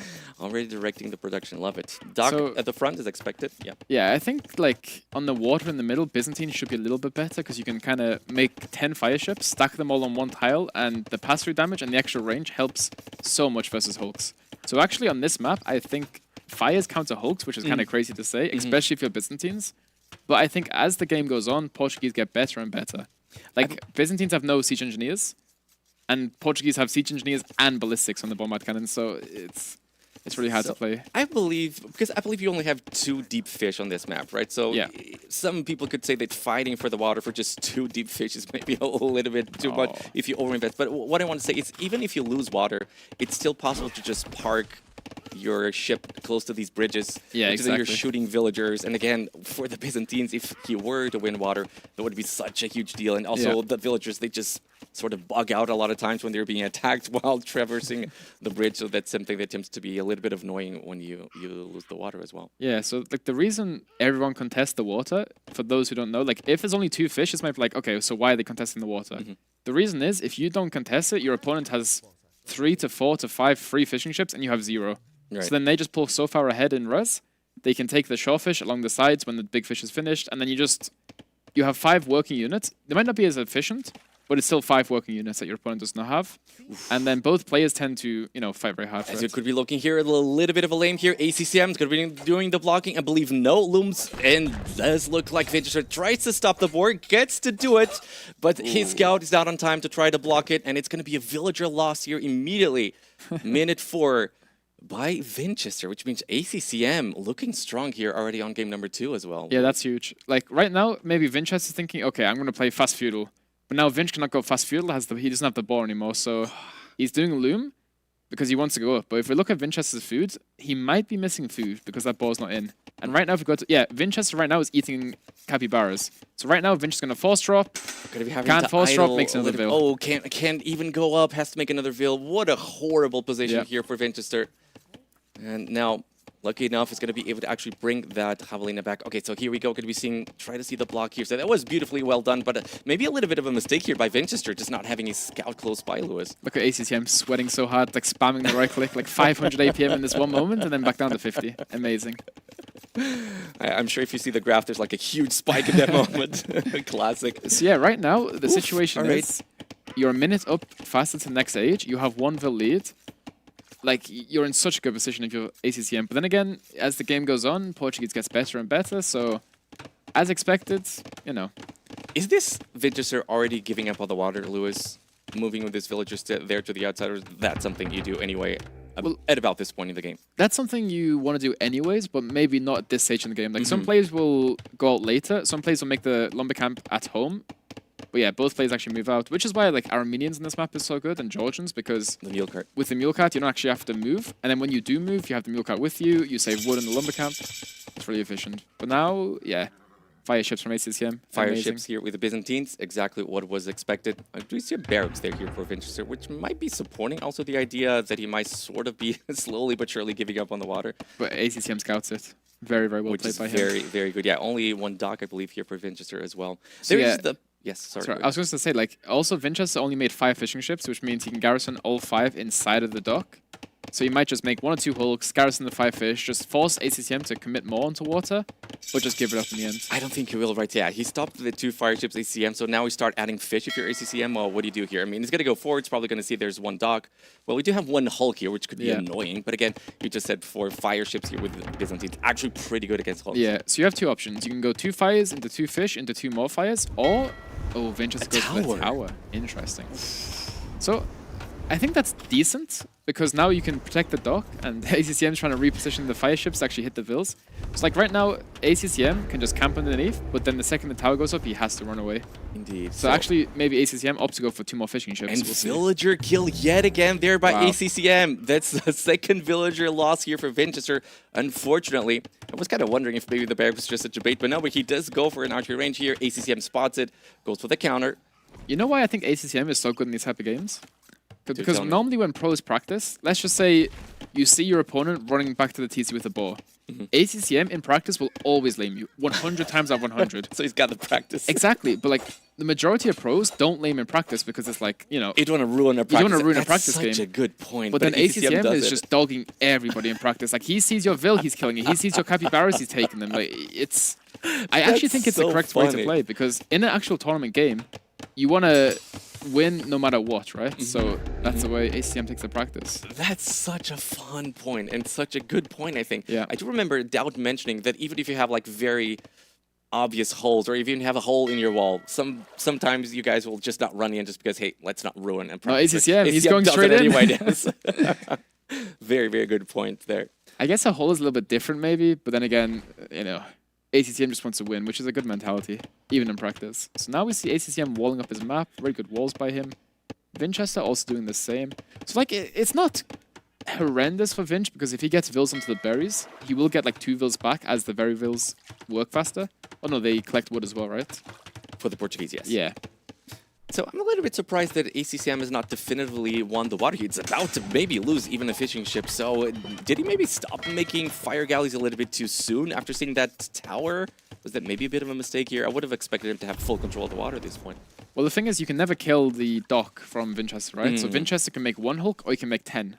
So ACCM doesn't know what Winchester's doing. So he's in his mind, he's thinking, okay, I'll make 2 fires, play land, you know, try and make some skirms, make some archers, whatever, and just forget about water, but keep the 2 docks. Such an interesting point. That also means that ACCM cannot go for more fishing ships as he's just getting completely destroyed there by the hulks of the Portuguese. The repairs are not going to be doing anything whatsoever. Now, of course, cannot overstay his welcome here as the docks do shoot arrows.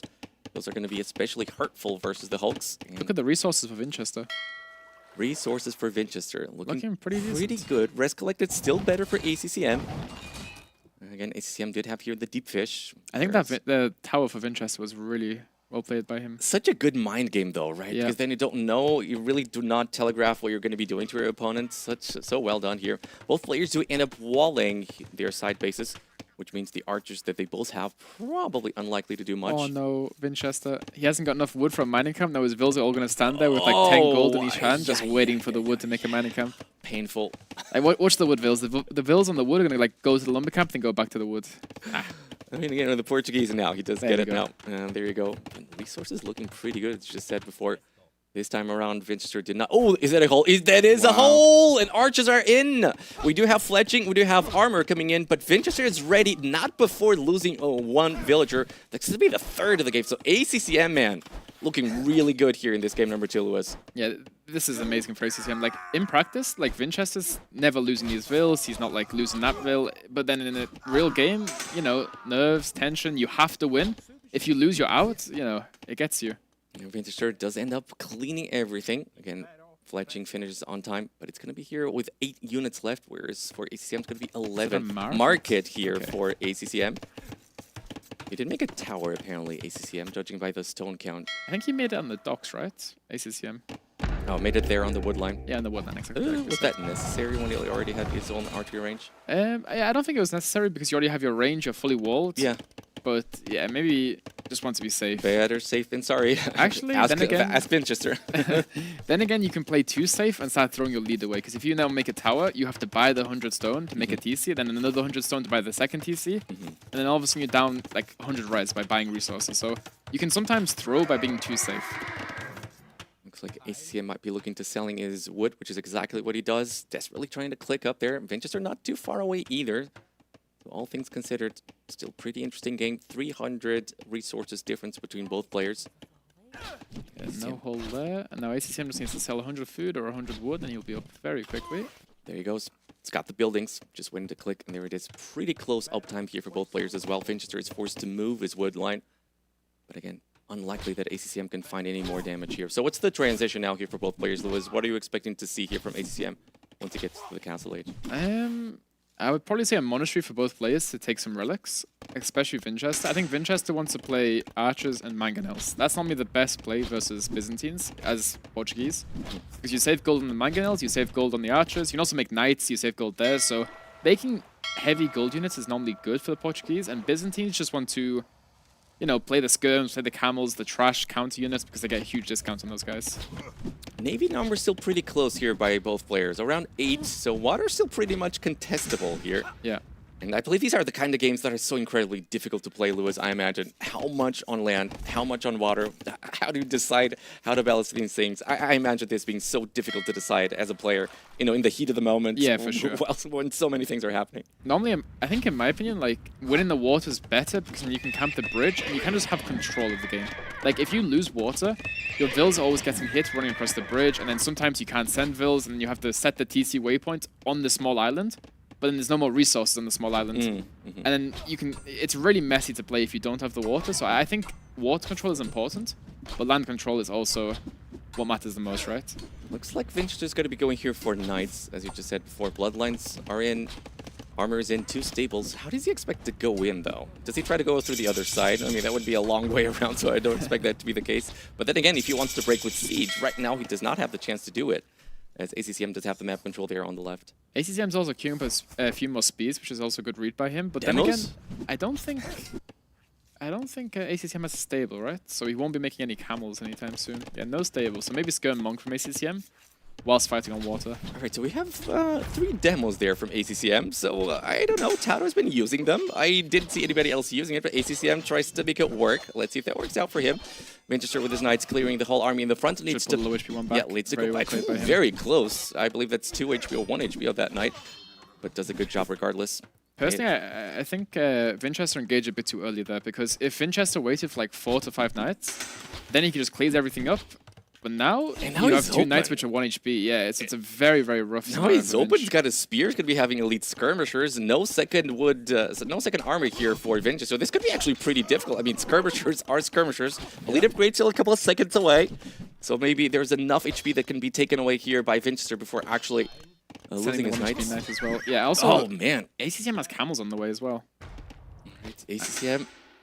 And the thing is now, like, Winchester cannot make monks because ACCM has these elite skirms. He can just run in, dive in, snipe the monks, where like Winchester hasn't really got the best unit to snipe monks. If Winchester dives in with his crossbow, the skirms will kill the crossbow. Here he goes with the camels. Believe ACCM is going to be able to keep his army of skirmishers alive, and that's the crossbows and the Knights now in deep danger here, as ACCM is going to be chasing him away. No upgrades whatsoever on those camels, but camels are camels with Byzantines incredibly cheap on top of that all. And I guess that's why skirmishers are so prevalent in tournament play these days. Skirmishers are just good against almost everything.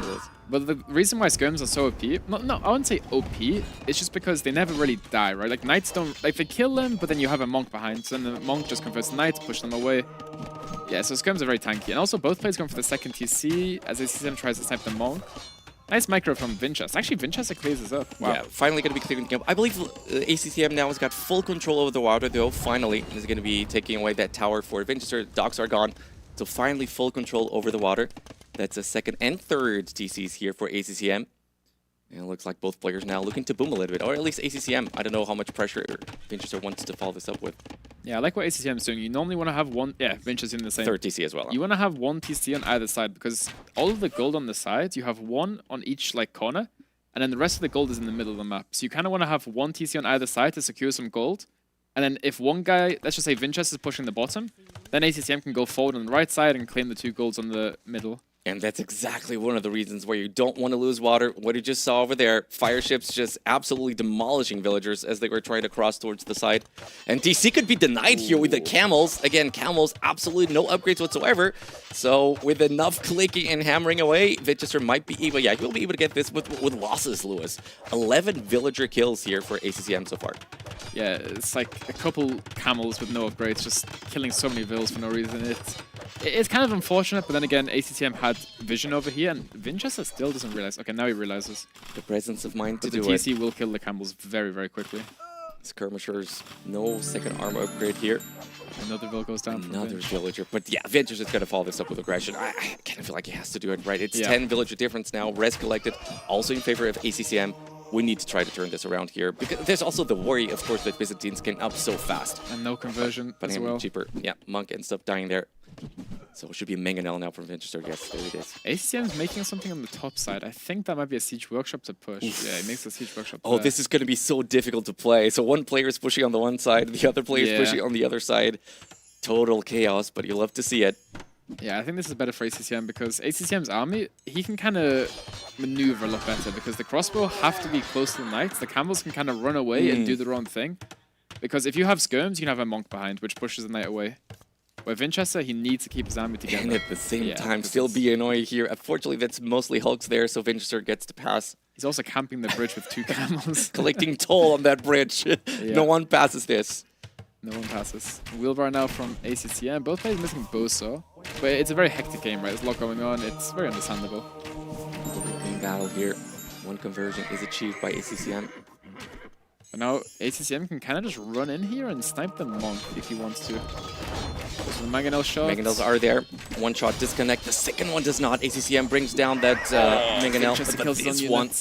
A lot of camels going down on that one. Low HP on that Mangonel. No villager close by, which means ACCM maybe could think about trying to snipe it here with the skirmishers, not necessarily with the villager, which is just going to get rocked. No ballistics for any of the players here. look at the gold count for Winchester. He's got 0 on gold, but he has got 2 relics. And like right now, if you're Vinch, where do you take gold? If you look on the top side, he has 1 gold, and on the bottom side also 1 gold. But then again, the next gold he can take is in the center or on the 2 sides in the middle. So Vinch could be having gold issues soon.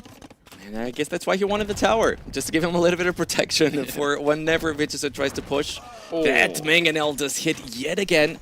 It was a Mangonel that was on low HP. Winchester needs to be careful, as I do believe that ACCM's got a Mangonel over there on that Siege Workshop. Indeed he does. Still needs to wait a little bit until the second one comes in. And Winchester pushing, gets the shot, and that's a fantastic shot over there by ACCM. Gets the Mangonel, gets a lot of crossbows. Will be losing it for sure, but that gives him so much momentum, Lewis, and he might be able to actually clear this before it gets too dangerous. And now the problem is you lost all of your crossbows, so you have no counter to the camels. The only counter to the camels that you have is monks, right? What a momentum swing right there. ACCM could have been in deep trouble. One Mangonel shot ends up giving him all the confidence that he needed. Monk goes down. Army numbers down to 7 for Winchester, and ACCM might be looking into the 2-0 as he now looks to take control at the middle as well with the TC. That's going to be TC number 4 for him. Goes for a castle on the left side, Winchester. There was also an option where he sold all of his stone, cancelled the vills, and clicked imp for a faster imp timing, but could be denied, Lewis. Could be denied, Lewis. Yeah, this isn't looking good. I'm not sure if okay, ACCM sees it for sure.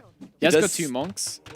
So let's see if he can go with the skirmishes. Separates the skirmishes from the camels a little bit too much. That's really bad for ACCM. He separates his army a little bit too much over there. Needed to have the camels close to the skirmishes, so Winchester might have done enough to make sure that he actually gets his castle up.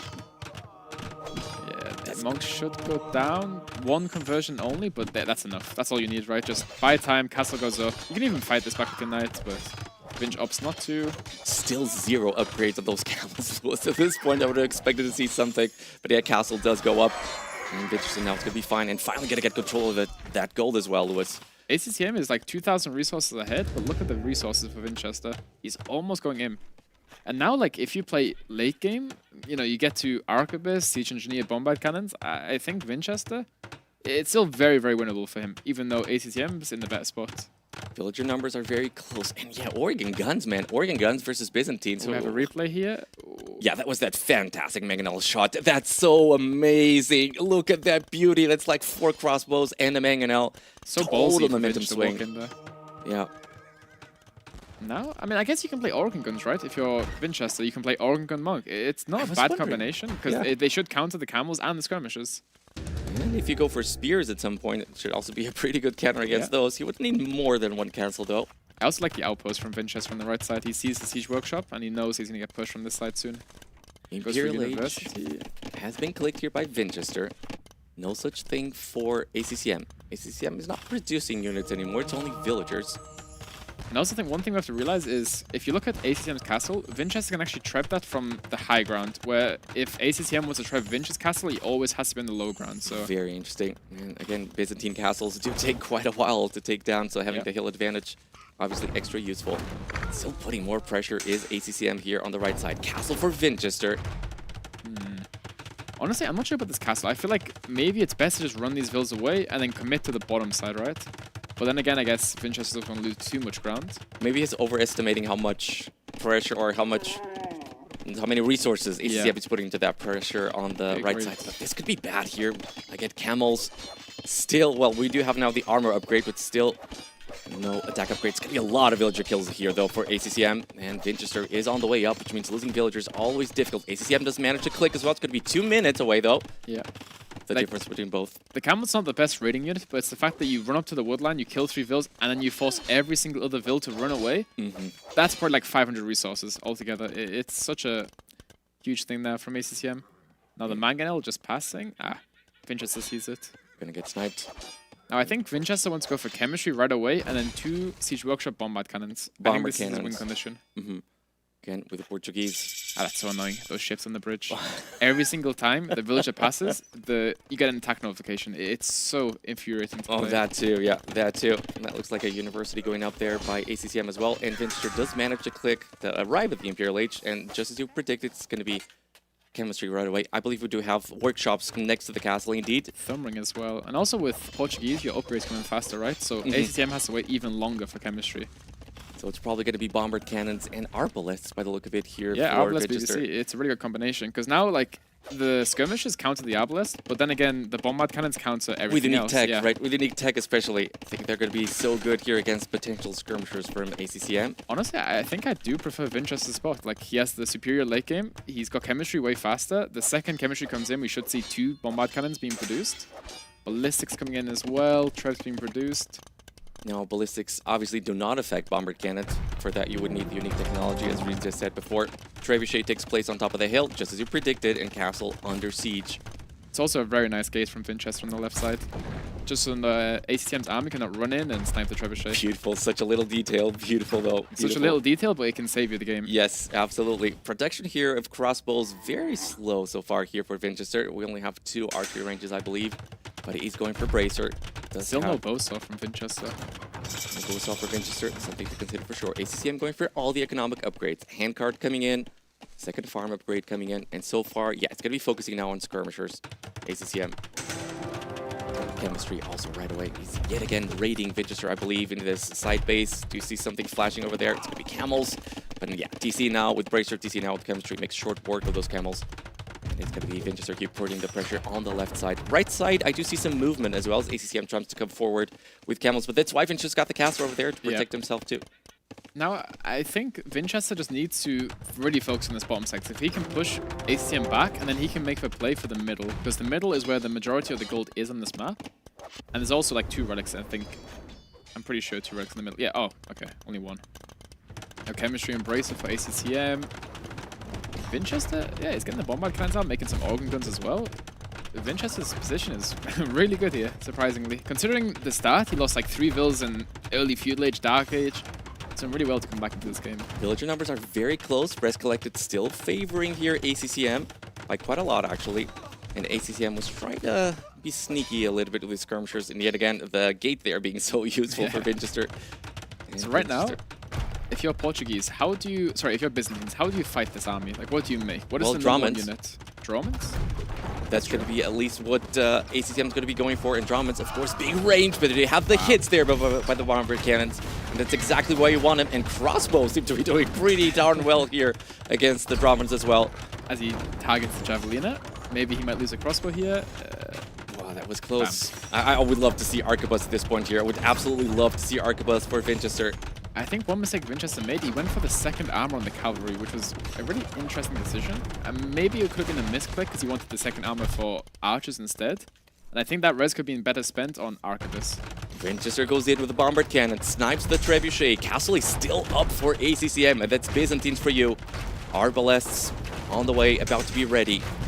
And we do have the Rorgan guns as well. Those Drawmans, if they hit the Arbalests, that could be pretty troublesome here for Winchester. Needs to watch it out, and he might not be doing it, as I believe he might be focusing on the Bombard Cannons, which are right now being targeted by a Cataphract. He will be maybe saving that one, going for desperate repairs. Arbalests dying at the same time, but Bombard Cannons are alive, and Castle makes sure that none of the Bombard Cannons get killed. But man, numbers did go down there heavily for Winchester.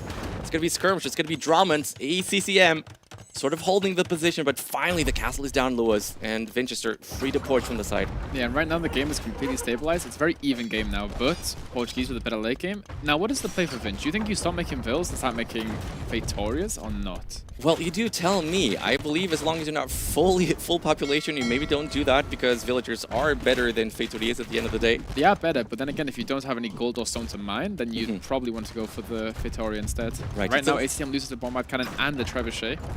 Still has a gold right next to his castle, but of course, as you said, the middle is still full in control of ACM. Skirmish is trying to go for a raid here. Winchester has to pull back his units. Cavalier. So I think Cavalier is a mistake. Then again, the Cavalier can be used to clean up the little garbage armies in your base, right? Like the skirmishes, 5 skirms, because right now you can't really send anything back to clear them. So such an interesting situation, Lewis, because it feels like both sides are right now stabilized, but then Portuguese maybe with a better Imperial Age tech tree, late Imperial Age, but then ACCM's got the middle. Yeah. So this could go in so many different ways, I believe. This could be a time limit game. I wouldn't be surprised if this game goes time limit. I really wouldn't. Reminder, there's a 1 hour 30, as we just see here, the BBC getting absolutely rocked, and so are the skirmishers as Cavalier upgraded. That means ACM maybe does spot there the Cavalier upgrade coming in, but there's a time limit of 1 hour 30 minutes here in the Brazilian Dynasty. So we're halfway through. Let's go. Halfway through. So I believe so far we've not seen once that being a factor. I might be wrong here. We did see it, of course, for Red Bull, but then again, there the time limit is much shorter. Yeah, and also you start a little bit later into the game, so it's a bit different as well. Yeah, I don't think we've seen a time in the game yet. Maybe, I think there was one that went pretty close. I think Sorokuma and Yo might have been close. I could be mistaken. Yeah, 700 food, 400 gold for Arquebus upgrade. Everybody just going for all the upgrades. ACCM, Heavy Camel, all the upgrades that he needs. Tons of skirmishers. 13 in queue for Vinchester. The Cavalier, it's going to be Arbalests, BBCs. I believe still no unique technology for him. Yeah. Goes for less armor on the Cavalier. I really think Vin should just give up his top side. No, not give it up, just lose another bombard cannon. Very, very rough. Ends up losing another bombard cannon. ACCM pushing here with towers, pushing with trebuchets, but Vinchester goes in with a Cavalier. Cavalier should obviously demolish those skirmishers. That castle, wait, is that the same castle from earlier, or did he just make another one? Okay, I thought he went down at some point, but it's still there. That castle is still there. Must have taken quite a beating at this point, but still lives. They dealt 58 damage, taking 0. No, wait, so it's the new one. Wait, no, I'm pretty sure he's sitting in the Siege Workshop the entire time. Okay, so that must have been indeed confirmed. So we get the confirmation that was the case. ACCM, though, slowly pushing here on the left side. Ooh, nice little raid from Vinchester. And I think Vinchester just needs like 2 minutes where he's not being attacked. Just relax, get Arquebus, get Siege Engineers, and then do one big push in the south. As it goes, this is kind of the game ACCM wants. He wants a really messy game, fight all over. And also, we could see crop rotation. Is that what you were about to say? Well, I was actually thinking ACCM could maybe go siege rams and then push through the middle for Vinchester, but we'll have to wait and see. Alright, I do like the way that ACCM is just fortifying this middle. That could be a bit of a problem here for Vinchester. It's 2 relics for him, by the way. ACCM not really collecting that one there on the middle. Yeah. Again, as just said before, unique technology here apparently still missing for Vinchester. Army numbers very close, villager numbers close as well. Vinchester's house at the moment. Pretty bad. Oh, yeah, he's losing quite a bit of population there. It's full population for ACCM at this point. Still making more camels, still making more skirmishers. Drauman's being such a good unit here on this map, Lewis. Yeah, Drauman's insane here. But then again, if you can get the cannon galleons from Portuguese with the ballistics, they are also really insane. But then again, the reason why ACCM can make Draumans is because of Feudal Age. Early Feudal Age, he won the water. So now he has the map to play with. Some decisions here by Vinchester could be coming back to bite him in the behind. Oh. Vinchester's got so many villas in the north here. That's like his entire wood economy all in this one spot. Yeah, looks like he does have some units over there, and the ACCM not committing too heavily into that one. Most of the push seems to be happening here on the left side of the map. Arbalest still alive. Arbalest on the hill. And another TC here for Vinchester to try to protect all of those villagers. Yeah, I think Cavalier was a mistake by Vinch, because I think Arquebus is such a... I think it's literally the best upgrade in the game. It's the only upgrade where you can just win whilst you're losing. Yeah, there we have here the BBC completely unprotected, so Vinchester just swoops in with 1 Cavalier. Should be taking good care of that. They're trying to be annoying, and a bit of it a raid yet again there at the top side of Vinchester's base with camels. That's the only raiding unit that we've got here for ACCM. I think those traps might snipe another bombard cannon. Like, there's so much going on at the same time. There's flashes all over the map. And it's not like all the flashes are in the same spot. It's like on the north, the east, the south. It's all over. Everywhere. It's got to be such a painful game to play here. But I do feel here, Lewis, that ACCM is just winning everywhere. Look, he's got the middle. Raiding there at the north. I see so little blue spots here for Vinchester. Yeah, population dropping dramatically. He does spot now the raids, comes back with Arbalests, but at the same time leaves the front open, which means ACCM gets the push there with the trebuchet. Still more raids. Completely different side of the map. It's got to be so overwhelming for Vinchester to play this at this point. Yeah, and also one thing is like ACCM hasn't picked up any relics, which is pretty surprising because he has like 2 relics under his control. He literally just picked one up. Literally just did it. Now Vinchester's trying to make a play for the water because all of the gold is in the middle at this stage in the game. It is a little bit on the side still, but the majority is in the middle. I think Vinch wants to deny that from ACCM. Because the longer this goes, in theory, the better for Portuguese. You go Vitorias, Bombard Cannons, Arquebus. Oh, that's the first Vitoria. First Vitoria. What is the population on those guys? It's 20, right? 20. 20, I believe. I think it's 25. 25, could be 25. Now, Castle does go down here for Vinchester, and Vinchester will be hurting for gold. I mean, Vitoria do give you gold, obviously, but it's very slow trickle. Yeah, it gives you golden stone. It gives you everything, but a small trickle of it.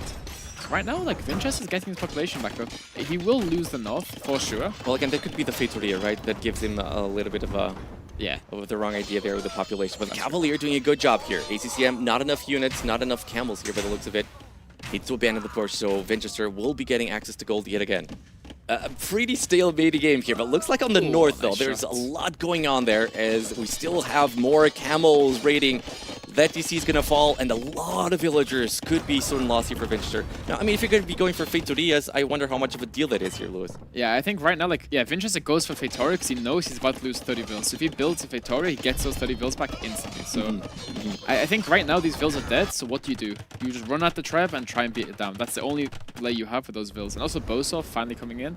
And those fire ships and Hulk still just being annoying. Just being annoying in ACCM with all control in the world. And the thing is, Lewis, ACCM is not an impatient guy. ACCM has got all the time in the world. Exactly. He's not in a rush to finish this.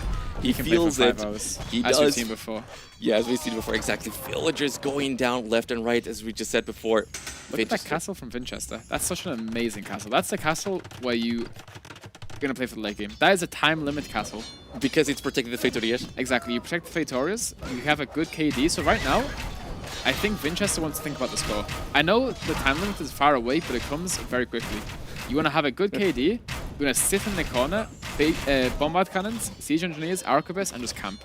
Is that bombard towers there for ACCM? That's keeps for ACCM. That's keeps for ACCM. I Guild and arquebus finally. Finally, arquebus. Byzantines do get bombard towers, right? Yeah, Byzantines get bombard. They also get unique tech which affects them and Greek fire. ships. Yeah, fire indeed. But finally, arquebus coming. We do have 3 bombard cannons here on the field for Vinchester.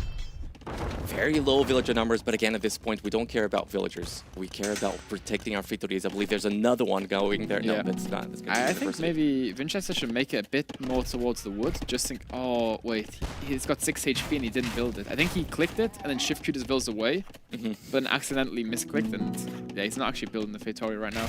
And right now, you've placed that Fatoria, which is like 30 population. So now he's got like 25, 30 pop you're not using. But that's a university, right? That's not a Fatoria, I believe. I believe that's a Fatoria. Yeah, it's university. Yeah, it's 5 by 5. You know, it's the only building that's not a wonder that's 5 by 5 with Fatoria. So it's good. It's easy to remember. Never get a pro player to cast. Yeah, good quiz knowledge there for you. But it's a clear up here by Vinchester. It's a clear up. And Vinchester is still chasing on the score. So I kind of, does it make sense for Vinchester to play for score here when you're so far away? Well, like you have like 35 minutes, right, to catch up. So you need to take good fights. And I think making Cavalier, you're not taking good fights, right? You're taking 1-for-1s with the camels. So I think Arbless and BBC only. And just get a big mass and then just either slow push or just hold.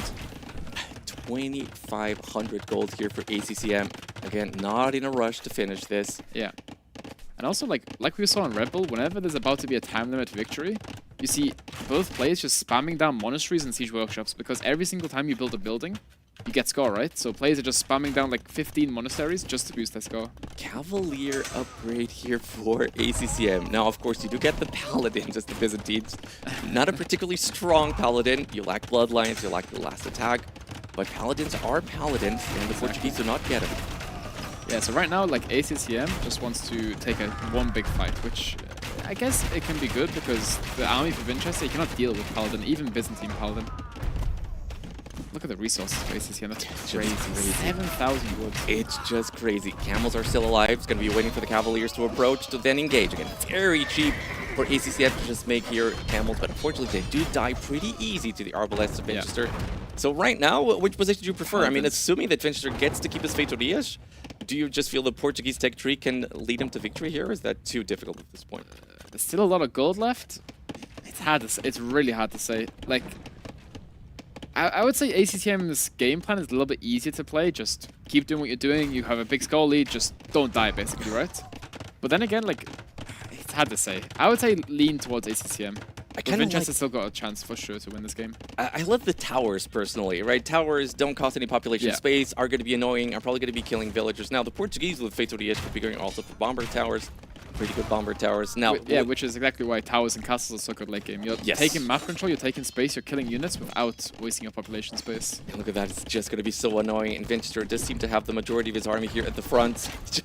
Everybody, this does smell. Everybody's thinking about score right now. Yeah. That does feel exactly like what you said. Vinches are now feeling the need to come back with his Cavalier to try to clear all of it. It's only 2 towers, so he should be able to do it pretty easily. Look at the Cavalier from ACCM. I think he's hiding them. So like right now he's just hiding the transition in the south. Yeah, so right now he's just hiding them. Like that's so Winchester has smart. no clue, right? So you just want to wait, get to 30 Paladin, 35 Paladin, and just flood him. Murder holes for ACCM. All the upgrades to your heart's content. Like ACCM playing this perfect at the moment because like maybe a more inexperienced player would send like the second the Paladin comes in, sends 1 in. And then Vincenzo sees the Paladin and he starts making the tech switch into Halberdier or to something else. But now ACCM... Such a good point, yeah. Very experienced player. And now if you look on the south, the Paladin are fighting. Yeah, this should be a big clearer. And the Camels are just going to follow behind. It's Paladin versus Cavalier. It's, man, again, the stack control just not working for ACCM there. But Bomber Cannons here in jeopardy for Vinchester. Could be losing everything here, Lewis. And I think this is a fight that is just so good for ACCM. Completely overwhelmed Vinchester. Villagers to die, potentially Arbalets to die. What an amazing play here by ACCM, Lewis. Yeah, the Paladin and Camel combination. I think the Paladin are all on Sandground right now. They're not actually... There we go. Now they're fighting. Yeah, the population for Vinch, but gets to a nice quick wall. Actually saves Bombard Cannons. And now bless the... Arbalest, the little nook there could be annoying. And again, no bloodlines here for ACCM, so those Paladins still die. You know, like, this was horrible, but it wasn't as horrible as it first looked. Yeah, this should still be a big clear for ACCM. And the thing is now that the score keeps increasing for ACCM as well. Yeah. So even if you don't clear everything, you just bought yourself so much more time, right? Exactly. And like right now, Winchester can never remake this army. Like he's got infinite gold, but it's a very slow income. So he has to wait a long time to get the gold back. And I think Winchester is typing on the keyboard right now. He looks a bit, yeah. Maybe asking, oh, it's the GG! ACCM gold. takes it. What a fantastic game number 2 here on Amazonia. And for ACCM, that means he keeps his hope alive. And for Winchester, I believe this means he's might be already out from the tournament. As we said before early, he would need to win to be guaranteed. And losing 3-0, he would be immediately out. But losing 1-2 would only give him a very tiny chance. So while that might not be completely mathematically guaranteed that he's out, very difficult situation for Winchester right now. Yep. And ACCM, if he does win 3-0, Lewis, and if Tato beats Sorikuma, I believe he makes it to the next stage. Right now, I think we can hear the camera from Winchester eating his chocolate, so you should enjoy that quickly. Players. So right now, I'm just frantically spamming F5 on Liquipedia to see what's going on. So I think like the issue with Winchester is his book cults is very low. Like he only has 2. So if he's gonna go 1-1, 1-2 now, I don't know if he can qualify still because Leo will have more book cults than him. Tato and Sorokuma will also have more than him. So I think Winchester may be out. Yeah, so as we just said before the tournament, as we just see some replays here, the laming by ACCM, beautiful. I believe colors are changed here on the replays. But yeah, so I was talking to the GBR, he's the admin, and he said, again, there are so many permutations, it's really difficult. But he said losing 2-1, if Winchester loses 2-1, he theoretically has got a chance, but it's a very tiny chance. It was like 1%. But regardless, for ACCM, winning still very important here. 3-0. I believe 3-0 doesn't really give him all that much difference of a chance as opposed to 3-0, but still, ACCM would obviously like to win the 3-0, probably makes it a little bit easier for him. Well, it's the game difference, right? Because ACCM lost 3-0 and then 2-1 in the previous 2 sets, right? So having a good game difference, if you're tied on book cults and you're tied on sets, game difference is the next one, and game difference is very important. It's like, man, this shot. Right now, ACCM is still playing for his life. Like, if he wins, it's still better for him. So he needs to put 100% into this game. Right. It's still a very important game, because if Winchester wins, he has a chance. If ACCM wins, it's even better for him. But what an amazing game, Lewis. What an amazing game. So what does ACCM do earlier on? Is it just having the water? Was it like we're having the middle? Was that the big difference maker here? Well, I think it was like ACCM was always in control of the game. Like, he killed the Vil early, and then he killed another Vil whilst he was walling on the south, and I think he killed a third Vil as well, right? Yes. With the archers. Exactly. And like, he's always got the map, he always has the middle, he always sees everything. He's playing Byzantines, he has Town Patrol, Town Watch for free. He just had so much control of the game. Dude, yeah, I wasn't dreaming. There was a castle there that got killed. I wasn't dreaming. Yeah, like exactly like I said. Yeah. Okay. So the castle went down. I don't feel as crazy anymore. So that was a new one, the one where you pointed out. So that was not a new one. Yeah, but what a crazy game. And the patience with the Paladins. Yeah. The patience with the Paladins. Yeah, I liked how he hit the Paladins away. Like, he didn't show them, like an inexperienced player would. One at a time, he just waits for 30, goes in, plays them up, GG. And now, like, this next game is also very important because I'm not sure if I'm going to be getting my extra $250 depending on how this game goes. So yeah, so GBR told me the highest you could achieve before the series was 9th. Okay. Which again, but that was before the series, so I don't know again if actually SCM getting now the 3rd game beautifully done here. Oh with wait, the I think I'm hate watching the wrong person maybe. No, okay, you might be, yeah. Whatever, it's fine. Beautiful, man. Great game number 2 there, and we're gonna be heading very soon into game number 3. That's gonna be on the island map. And now looking at the civilizations that are left here, Lewis. So Portuguese are not left anymore for Winchester. Yeah. So is it going to be Celts or Sicilians, I guess, here for Winchester? Well, it's hard to say. Like, ACCM can play Italians, Wu, or Japanese, but Italians should be the best. I guess Wu can also be really good with extra food from the docks, but I think Italians is just the best save on it's water. just on water, yeah. Just massive. But yeah, but here for Winchester, I'm kind of wondering what do you see? Yeah, for because I'm trying to see, like, so if you're Winchester right now, you're thinking, okay, he's going Italians 100%. So I need to play. I need to play Celts, right? Well, Which is the perfect counter. Perfect prediction, Celts. Lewis. Yeah, perfect prediction. You totally didn't see it. Perfect prediction. And it Yeah, is indeed so- going to be the Celts. So we did see, I believe, Tato playing the Celts here. I think so. I know Nikov played Celts on the Monte Pascal map, which is like another water hybrid map, like 3 or 4 times. I'm not sure if I saw Tato play, but maybe I'm wrong. I think we did see Tato play here yesterday, because I think I did do the interview with him, and he was talking about, because in today's meta, just having so many units is just so good. He played it versus ACCM. ACCM was Dravidians. Tato was Celts. Yeah, there you go, there you go. So, and then Tato was just saying that in this meta, it's just so important to have so many units. Having units is just important. Yeah, and then for sure. Celts with a wood bonus makes that so easy, right? Like having the wood bonus, that's like, as the more vills you put on wood, the more extra vills you have. So it's like, Celts is like such an amazing civ for this map. And also you don't need to do anything for the bonus. It's not like you get an upgrade and the upgrade is like giving you something extra. No, you just get the upgrade for free. And it's working the whole game, which Yeah, I also exactly. believe it's one of those bonuses that is always more useful, right? So docks in the front for both players, Lewis. Usually this is an indication, I believe, that both are going to try to go for a fast feudal-ish timing. It can be. It can also be fast castle because I think the middle, there's way more fish. Like if you look on the backside, there's like 1 fish like spread across the map, right? Where on the front, there's like 2, 3, 4 layers sometimes.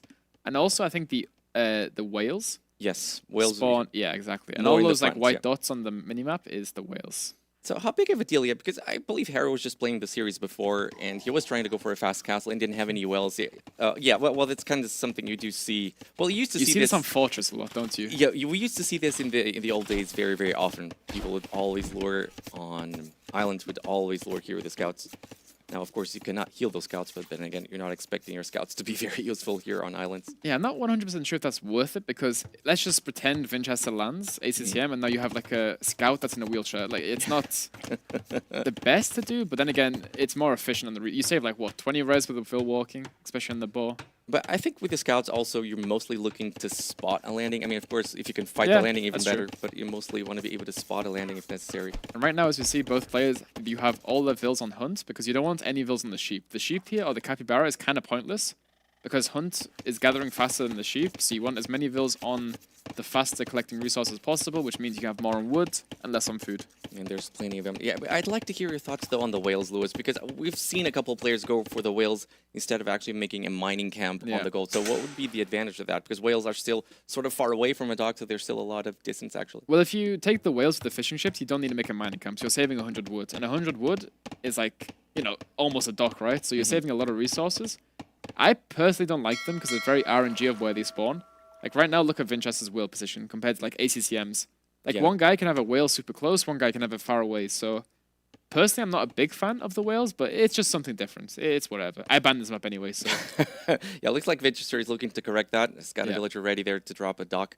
Plenty of fish there, as just said. And it is indeed, yeah, what is this? Both players going now here for the feudal age, 30-second difference.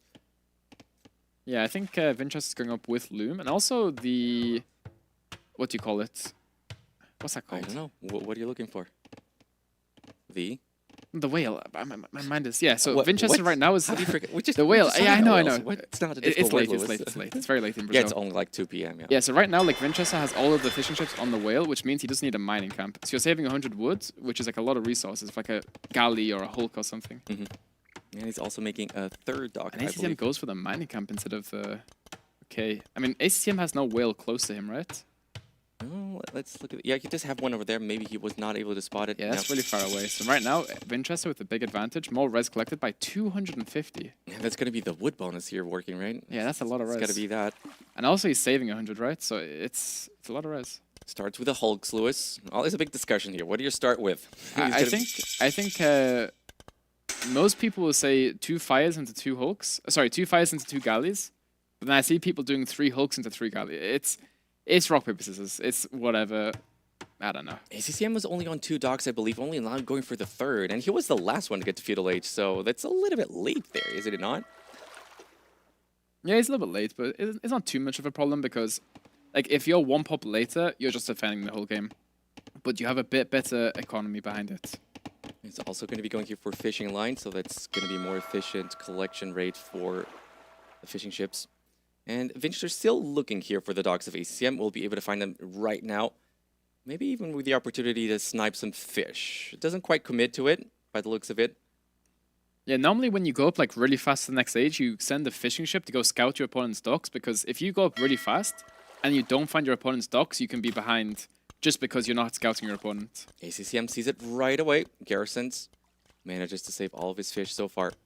Now we have galleys from Winchester, galleys from ACCM as well, but look at the production from Winchester. Winchester's got double the army counts. Yeah, it's just so many more units. It's going to be Celts, it's going to be the fact they had more dogs, everything combined here, it feels like. Look at the resources. Wow, Celts are actually really... like. Okay, so with Italians, you're saving a lot of resources on the fishing ships and the uptime. But then again, with Celts, you just have more res, right? So I just wonder in Castle Age, Lewis, because then you have all the discounts here for the university, for the dogs as well. Kind of feels like here for Winchester, if you want to do something, it needs to win decisively here in the Feudal Age. Yeah, I think it's better early for Celts, but as the game goes on, you're missing Bracer, you're missing some of the dock technologies, which I have no clue which ones you're missing, but you are missing something. So I think as the game goes on, it's like last game, right? Italians are better slowly, but early game, Celts should be better. Winchester not quite committing there. None of Look the at army players. counts, wow. Yeah, none of the players with fletching as ACCM just clicks it. So it's going to be a little advantage there for ACCM. Res collected, just as you mentioned, it's going to be massive advantage here for Winchester. I'm taking his sheep over there. Yeah, and right now, like, not having your villas on the fish, you have a lot less food income, right? So your uptime may be slower. So if you see someone taking the whales, it kind of indicates they want to play all in Feudal Age. Or like an extended Feudal Age. No fletching here for Winchester. Wheelbarrow comes in. Oof. Wait, wheelbarrow? I'm not sure that's worth it. Like, right now he's housed, but I think you just tank the... yeah, okay, yeah. Yeah, I think you just tank the idle time, because that's a lot of food going into that upgrade. Yeah, and to those wondering, usually wheelbarrow affects mostly farmers, and of course you've got no farmers here on an island map. It does affect other resources as well, but it's not as efficient. Yes, correct. Winchester, he pulled back earlier because he didn't want to go for fletching, and I think it's interesting that he's not going for fletching, right? He definitely saw that ACCM has got it, which is why he pulled back earlier. Yeah. Look at the resources from ACCM though. That's just because he had the fish on the fish. No, the fish on the fish. The fishing ships on the fish. Yes, and then Winchester had the fishing ships on the whales, yeah. So ACCM more food income, and also his uptime's a lot cheaper. We might see him build a market and sell the stone soon. As Winchester comes in and the Hulk dies so fast at the galleys. And again, he's probably thinking of exactly what we talked about, right? So Feudal Age is probably better here for Celts, but if he does manage to get there into Castle Age and make use of all those bonuses, things might be looking good for him. And exactly as we predicted, we got the market going on. It's going to be selling that stone. And going to be able to click up very, very soon for Winchester, despite the higher resources collected, and still a little bit far away from that. And we see on this map a lot is players normally only going 1 TC, because if you add multiple TCs, you have less army, and then if you get snowballed, you lose all your fishing ships. So building the second TC, you may pull ahead in vills, but then if you lose like 10 fishing ships, it's not normally worth it. And it's just water, right? You just have to win water in this map. Yeah, it's very, very hard to come back onto water on this map. So you just need units. So we see a lot of fire ships from But so many galleys, this should be oh, but the pincer move yet again. Winchester has kept doing this so many times in one of the series before. This would be so good for Winchester to actually clear all of this before ACCM makes it to Castle Age. And I think he's going to be able to do it, Lewis. A lot of fire ships there. We do have the docks garrisoned, but I'm not sure that that's going to be enough. He does have fletching, and the units are just dying so quick here. What a move by Winchester here, Lewis. You know, I think the mistake ACCM made was he didn't dive Winchester's galleys. Because right now, like, if you do what ACCM did, you will lose your units. So I think the best thing he could have done was just dive the galleys from Vinch, try to take those guys out, and then try and maneuver away that way. Now he's getting a few snipes from the Hulk, which is good. 2 Hulks go down. But on the other hand, Winchester still didn't click, Yeah. Lewis. Winchester still waiting to click. Still so very far away. Look at the wood count for Winchester. yeah, we mark it. We need to mark it in case he still doesn't have it. And it's just like maybe the medium warship is going to be enough here to keep ACCM in the game, but the unit count is very, very weak here for ACCM. Double the amount of ships here for Winchester, who keeps chasing, making sure that those galleys get killed before ACCM makes it to the Castle Age. And ACCM's taking a really good fight with those galleys because whenever you're chasing someone, you're taking way more hits than if you're running away. So ACCM, even though he's got way less numbers, he took a really good fight. I believe we do have a market there for Winchester going up next to his TC, indeed. The thing is, though, maybe we see Winchester just commit more to Fuel Age, because if you just commit more to Fuel Age, you kill your opponent's docks, you can still fight against Castle Age units And if you have units, more right? of them. Yeah, exactly. more of But them. Winchester actually opts for the market and goes for the Classic Castle. So we do have medium warships coming in, but how many docks are left for ACCM? It's making some on the back, I can tell. I believe still no university here. Still no university for Yeah, ACCM. only one on food as well. Oh yeah, only one on food. Again, the resources are there for university and for the Italians. Actually, the resources collected aren't as bad as I thought, considering ACCM had to idle all of his fishing ships for such a long time. All right, it's now medium warships upgrade completed for ACCM. That's a little bit too hot for Winchester to contest, so he goes back, manages to click up himself. I think for ACCM, going here for university should be a must, Lewis. I'm not sure. I mean, yeah, you'd be using your bonuses, right? And you know your opponent. Ah, yeah, there he goes. Going for the Which university. upgrade do you think he should get? Oh man, you tell me. The armor first, maybe, or speed, maybe speed, because you I want to think- catch up the opponent. Yeah, I think you want to get the speed first, because the armor isn't that important, because Winchester only has 8, right? 8 galleys. So I think you want to get the speed, so you can hunt down Winchester's units, and then take a good fight. What's the name of the speed upgrade, Lewis? Clinker Construction. Wow. What a pro. Exactly. Beautiful. Actually, I could be wrong, but you No, don't I'm know pretty sure either, it is. right? No, I'm pretty sure it is Okay. Clinker Construction. I was I just think it's been good. Yeah, it's very weird because like recently they added all of the dock text to the university. Before it used to be in the dock, right? all because T90 kept complaining about the doc having 2 pages. No, it's not just because of that, I'm sure, but it was part of it. Yeah, it was quite annoying having 2 pages in the dock. And Fast Fire Ship coming in. No, that's not Fast. That's I believe it's Siphons. Yeah, Siphons yeah. coming in. Yeah, so that's the explosive charge. Yeah, here? explosive charge on the fire Fire ships. galleys, It's yeah. a very good upgrade when units are stacking up. Because like if you patrol stack onto it, it does a little bit of splash damage. So Siphon's a really good upgrade here. So basically exactly the thing is playing out you talked about. So it's Winchester behind the technology, but having so many more numbers that ACCM cannot really commit to it. And there he goes. He goes now for Clinker Construction after completing Siphons. So maybe now. He's got very little time, but he's got to do it.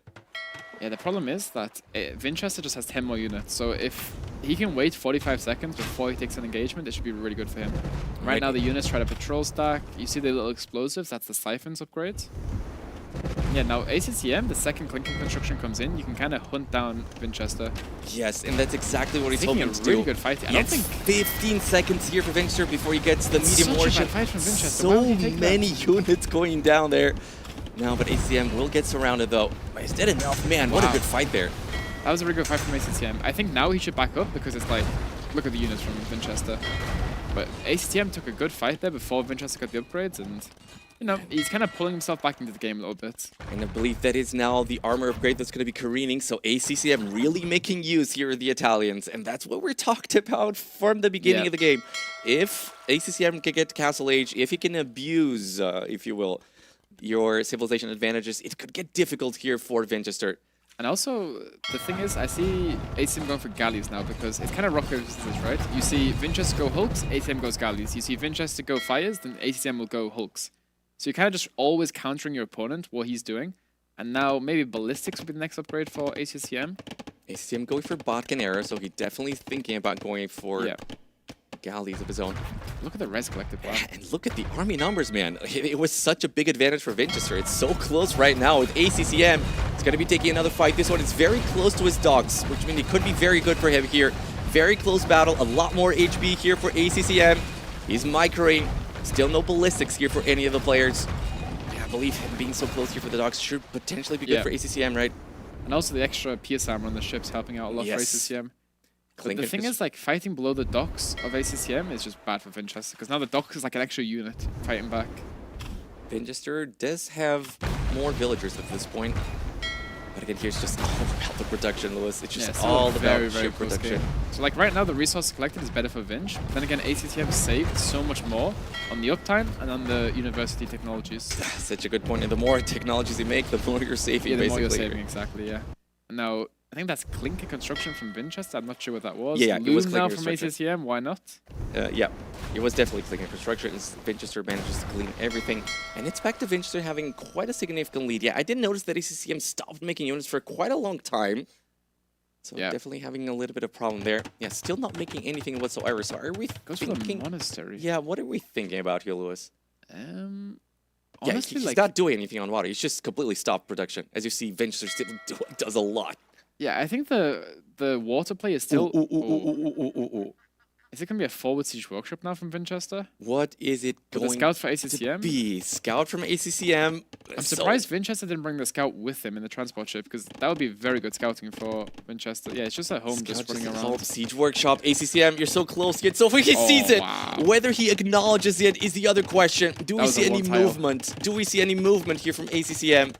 Celts don't have the greatest monk technologies, but they have the greatest siege. Yeah. And ACCM might just be too busy watching all of these fights going at the same time, Lewis. Now the problem is, ACM's going to be fighting on water, then one Mangonel comes out and then just splats 5 buildings. Yes, and this fight is yet again great here for Winchester. I believe, as the numbers do tell a very clear story here of Winchester leading now 32-12. I kind of why did CCM just stop producing for such a long time, Lewis? I'm not sure. Now sees it. Village gets converted, maybe starts fighting back on the Scorpion. Yeah, ACM's using his builds now to fight. Well, here for Winchester, again, fighting underneath the docks. Not ideal, but it's got so many fire ships right now. Docks just absolutely melt. 11. Yeah, it's a very snowbally map, this. You lose one fight on water and the game is just done so. Goes for a defensive siege workshop. Got a monastery of his own as well.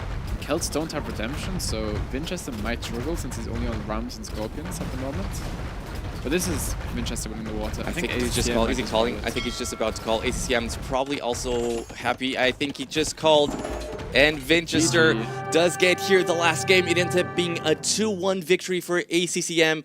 Entertaining series here, Lewis, despite the maps that we had with Islands, which I know you're not a big fan. We see the ACCM and Winchester talking to each other, giving each other a hug. Yeah, it's still very friendly competition at the end of the day. Let's try to see what they're saying.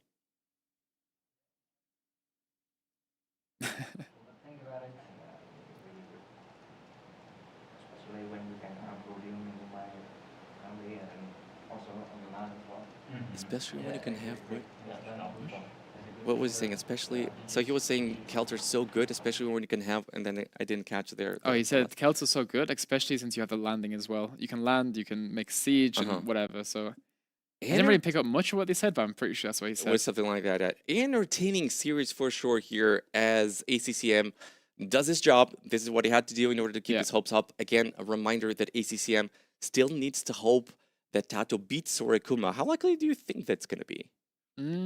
Well, I think Sorikuma is playing very good at the moment, as you saw in his last set, so we'll have to wait and see. I think it's a very close game. In theory, Tato should be the huge favorite, but I think Sorikuma can definitely make the upset happen. Okay, and again, for Winchester, I believe this does mean that he's out of the tournament, unfortunately for him, and that's despite him having such a good series yesterday. But in really entertaining series here. Actually, this island map ended up being such an interesting one. Again, we were a little bit wondering how many interesting games can this map bring, but this ended up being one of those. Yeah, normally like full water maps aren't the most exciting to watch as a viewer, but then again, it's always nice to have one map just in there. As we see ACCM walking in towards the couch. Yeah, how many more times do you think we're going to be seeing the Celts here in case this map keeps getting picked? Well, it depends, because as the tournament goes on and like you have more bans, more Civ bans, and it's like a best of 7, they're more likely to be played. Because at the moment you have 7 bans each, so there's still better options usually. All right. And again, I believe we do have here T West ready to go for the interview with ACCM. Lewis, let me say thank you so much for the cast. It was awesome doing this with you. And T West, take it away.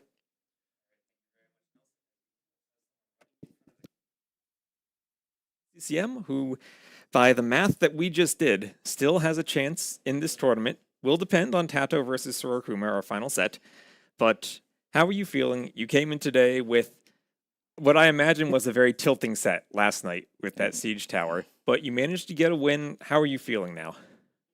I'm feeling good because I was like, oh, I didn't play my best in this tournament. I just have to want to be myself, so I try to relax a bit, and then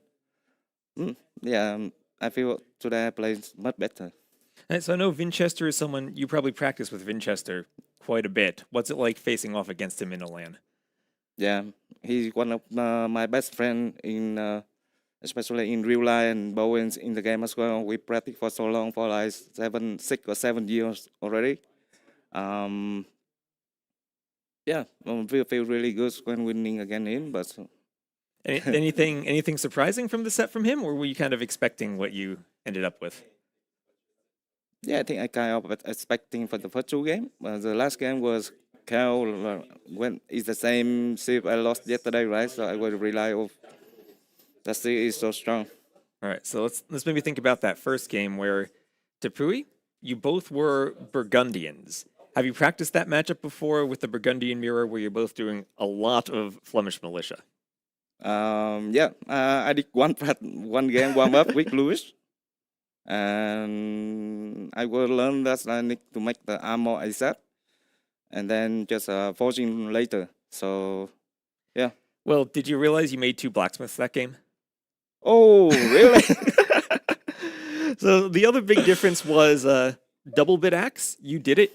Vinchester didn't do it. Is that something you had practiced, making sure you had the eco upgrade? Yeah, I feel like I can go 18 villager with also the wood upgrade, so it's gonna help a lot for the farms later on. So yeah, and here we have some big Flemish militia fights, and in this matchup, seems like you had practiced it. You're thinking you just want to go militia, more barracks. You're not thinking about an archery range or any other units. Yeah, I think we don't have a time because Flemish military can turn around, and it's really risky to waiting for the range units here. Yeah, and here we have a few fights where you're fighting underneath towers and just kind of trying to feel out the numbers, finding opportunities to have more numbers, and then waiting for that to engage. Yeah, I feel like he don't want to engage because my army number is bigger. So he just tried to run around to buy time, but I realized I got more army, so I just diving in.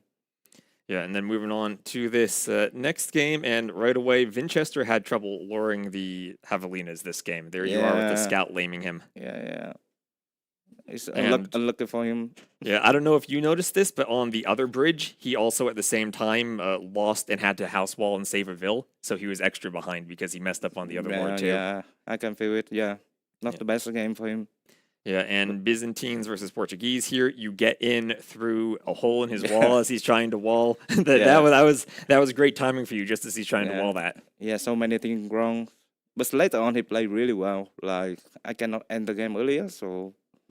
Yeah, so what do you think about that Civ matchup going late game? Personally, I always feel Byzantines have a way to hold on with how cheap their trash units are and with how good their castles are. Yeah. But early imp, it felt like he was maybe finding some momentum to try to push. Yeah, I think late game is hard for me a bit because he got the unit dead with the ballistic for bomber cannon. Right. So it's really hard to engage with BBC and ballista. But I hold in the middle, a lot of goal there, so I'm feeling good. Yeah, it felt like you were both rotating around the outside, but you went a bit of a longer castle age, but town center in the middle of the map. Yeah, I realized there are a lot of goal in the middle and also some woods, so it's gonna be a good DC for sure. Also, Byzantines with the good fire ships makes it a bit easier to hold the middle, and also, as we see here, those Dromans able to provide some support on the land. Yeah. The Roman are insane. And, obviously, Vinch, he's going to try to hold on here no matter what. This is the elimination game for him. He's adding Vittorias, but, you're no stranger to long games, right? Yeah. Yeah, I'm sure you're used to this. Look at those Vittorias, but you're taking one great fight here, and must feel pretty good here, finally knowing that I've won a set. I'm going to do well and continue on. Yeah, I feel like when the game at this stage, in the late game, I feel really confident, especially when I got the lead. So I'm feeling good and enjoy as much as I can. Yeah, I always love seeing Byzantines go for the Paladins too. Yeah. Yeah, usually you don't think about them because, they're lacking upgrades like Bloodlines, but in some situations they're good. Now here we get to Fernando. And one of the things that stood out to me here is you went for the mining camp, and Vinch didn't. He stayed only on whales for his economy. Yeah, I think he docked exactly where the well is. I also tried to dock on the side a bit, but unlucky I didn't got the well. So I decided to make a mining camp myself. All right, and then the transition here, you went a lot faster to the Castle Age. Vinch was able to stay in the Feudal Age for a while, and it felt like you lost a lot when you were trying to go up to Castle. Yeah, losing a lot. It's not good. And I think in this meta, chaos insane. I've seen a lot of players around here practicing with Celts, and not a civ that we used to see on the water, but these days the wood bonus seems to be extra strong. I lose 2 times already, so it should be insane. Yeah, and not just here, but also on Monte Pasquale, we've seen them quite a bit too. Yeah, but here, just getting a good surround on those ships is Vinchester, and trying to run to the shoreline and just manage to have the better edge here. So what are you thinking then, Celts compared to, we've seen Vikings quite a bit here, Italians, we've seen Dravidians, but do you think Celts just in generally now they're among those top tier of water civs that people are going to be prioritizing?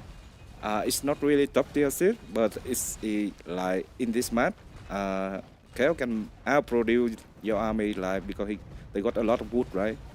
So they make sure they just outproduce you because they're gonna go like 4 dogs and make a lot of army, and then also transition with the She Workshop and Nine on the land as well. So right, because that's how that game ended with the landing. But at that point, the water kind of determines that map, right? Yeah. So once again, your tournament life depends on Tato versus Sorokuma, and Sorokuma, a newcomer to lands, playing extremely well. Yeah. What are your thoughts on that set? I love Sorokuma, but let's go Tato. Let's go Tato. All right. Thank you very much, ACCM. I think we're just about to throw it over to a break, and that set will be coming up next. So we'll see if production is... there we go. I think with the balance changes on the water, it is interesting because like on the qualifier we have a balance patch for water, and now it changed a little bit with the dock. So now I think it's still like relearning some maps, and I think now this will be like some maps are more interesting in my opinion to play, but yeah, others I think there is less strategy as well. So it is. I think we are relearning the maps right now.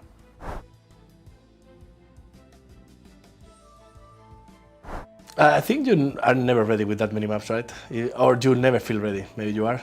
But yeah, I think I'm fine so far. But yeah, like some 1-2 days more, I think will be really helpful for sure.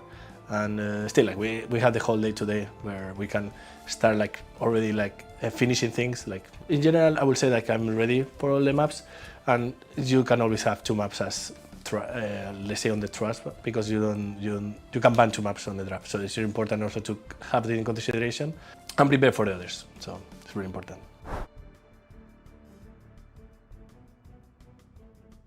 Like lately I didn't have the best results, but in general I will be happy no matter the result if I'm playing my best. Even if I lose but I'm giving my 100%, I think there is nothing to be negative about. So at that point I will just be happy.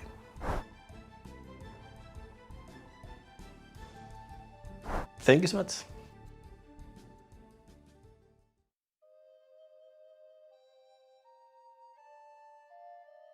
我自己目前我自己其实心里有个预期。如果这是因为我在练习的途中绝大多数都是跟我的练习对象是5-5开。那其实我会预期说我是可以进入到8强的。对，那在8强能不能够去进入4强，就是看当天的一个状况。那幸运的话就是一幸运，然后再加上当天的状况够好的话，我也希望说自己最高的目标就是到的4强，因为毕竟在4强以后的选手，有时候是一些个人的机体问题，无法去匹配到对手，这样子。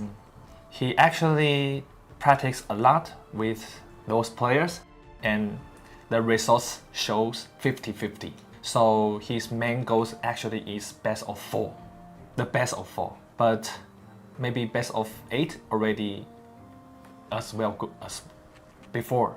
So it depends maybe tomorrow how he feel, and is he really feel nervous, or he can 100% to do the best performance of Solakuma.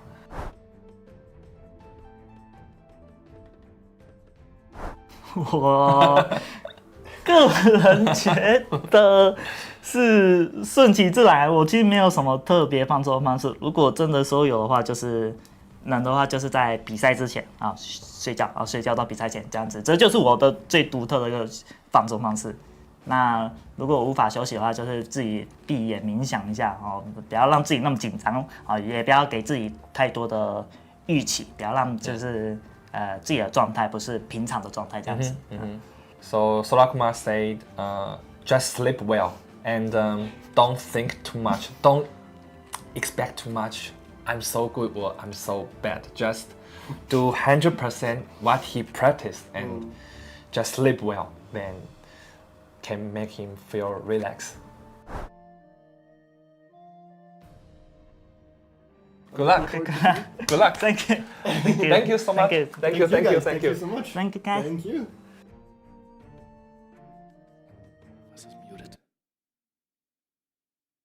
Welcome in, folks. We're going to find out if one of us is muted. Welcome back. We got the last series of the day where the wild possibilities, all the unknown still remains, but I think Dr. Buchholz here will be able to explain the scenario at hand for these two players and everybody else.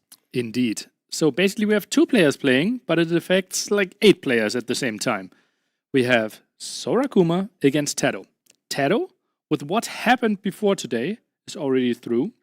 He is basically only fighting for an easier opponent. If he loses against Sorakuma, for example, he gets 8th and faces Sebastian. Yeah. So probably want to avoid that. Sebastian looked the best so far in this tournament, so he is playing for the win to get a quote-unquote easier path on paper. Sorakuma himself is fighting for a spot in the playoffs. If he wins, he is in the playoffs. Yep. If he loses, ACCM is taking his spot. So that's a lot. I think my microphone screwed up. Do I sound fine for you? It could be a bit closer for my taste, but I think it's fine. Yeah, I mean, I'm like super loud, so why don't you go ahead and speak so I don't have to hear myself for a second, Nilly.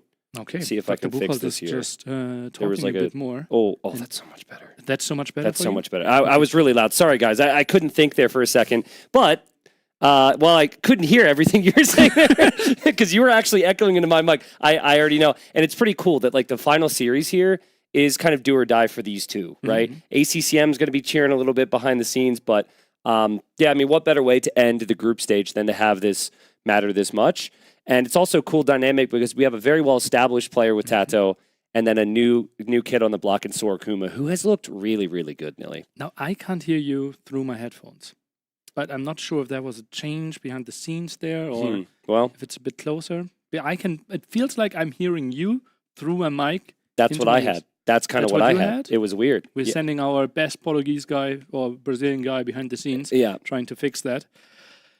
Best of 3 is what I wanted to say. Essentially best of 3. Yep. Exactly. I think we would not even need a third game unless it actually matters because the placements at the bottom are important. When Lewis was leaving the casting desk, he said he needs a specific result so he can get an extra $250. So he's like very intent on that. That might be one of those situations there. So we've got our draft here and we've got our next series. It's going to start. And we've got a lot of water maps here, but also a lot of hybrid, which is exciting. You've got Amazonia, a map that I've really liked. We've seen a lot of late game there. We also have Lensois Lensois. I've tried, right? I call it Fish and Fish. Fish and Fish, yeah. Fish and Fish is a similar map. And then Mate Pascal. So I expect a lot of different varieties here. I will tell you that like Sorakuma has been very aggro. He's been very aggressive. Opens with a lot of military. I was saying downstairs, I was like, this is how Age of Empires is supposed to be played, right? Man-at-arm aggression, lots of military, punishing walls and skirmishers, right? Is very fun. But Tato's typically very aggressive himself, so very curious to see how this plays out. I mean, I felt like Sorakuma would not be in this situation. I thought he would be 0-2. I thought he would have struggled to like find his feet here, considering this is his first big LAN event, and who he's up against. He's looked like a seasoned pro. in these games. He could have easily beaten Mr. Yo in his first series, where he lost 2-1. And then, he was able to win his second series. So I've been really impressed with Sorokuma. Do you think with him being so successful with his Man-at-Arms opening that he will play more Man-at-Arms now against Taro as well? I think he should just continue to do what works, right? I think you stick with your comforts. Even in the games that he lost, I think Sorokuma looked very, very solid and comfortable. So I don't think you need to try and do too much. And this is maybe a negative thinking, but like, if you're going to lose today, you want to lose playing your best Age of Empires, right? You don't want to lose playing someone else's strategy. You want to lose playing your very best. So here we've got Sorokuma. Sorokuma in the blue playing as the Byzantines, a very strong civilization if the game goes on for a long time. And perhaps not a civilization you would expect here because of the lack of water bonuses. But on Tato's side, we've got the Vietnamese, and the Vietnamese also can be one of the best civs in the game if it goes late. Yeah, that's interesting, right? Vietnamese, how do you even approach the water? The bonus that you see the town center of your opponent, it's not really that valuable on the map. That's pretty mirror, but maybe to get some harassment here, villager obviously without loom. Interesting. So there's been some discussions about this. ACCM came in much later in the previous series, but players are always walking out here to get boars. Now, typically to de-aggro that boar attacking you, people will do a house trick and place the house, but you can't actually build on the bridge. So that's actually really fortunate for Sorokuma. He was about to attack the boar. He reacted perfectly. And fortunately for him, he wasn't already being chased by that boar. Tato is going to have to run home. It's not the end of the world for Tato either, but lame attempt failed for now. Back to the point when it comes to water, right? Vietnamese, you said not a single bonus really working for them. Yeah, you save a bit of resources with the eco upgrade, but that's kind of something we can ignore. What's Tato's approach here? Is he has to play LAN, no? There's a couple interesting things you could try, Nilly, and this might just be bad, right? But like, A is you engage on water and you're at a disadvantage. You probably know they're going to make fires, so maybe if Hawks can compete there, that you have an understanding what they're going to do. But like, what about some defensive things? You could maybe dock the very back.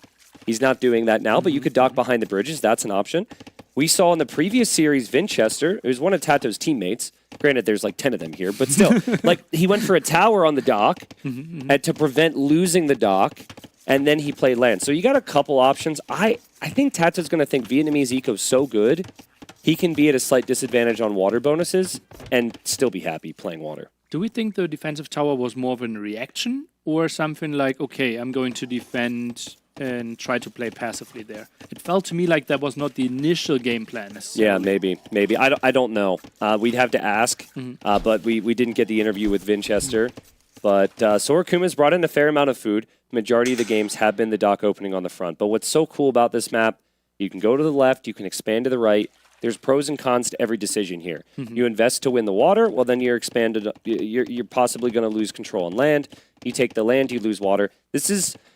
I don't know who made this map. Maybe T-West did, because I know he managed most of the pack. But this is easily one of my favorite maps introduced to Age of Empires over the last couple of years. Just so cool. It's so dynamic in what you can accomplish. Yeah. And it feels like winning water gives you an advantage, but the other one most of the time gets a trade for it, right? Yeah. More land control, more control of the relics. Then water later on becomes important again with all the gold control. It feels like a hyper-strategic map. Yeah.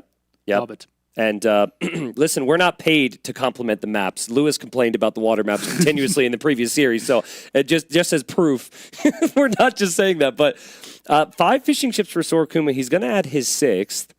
Scouting ends up being huge here, Nilly.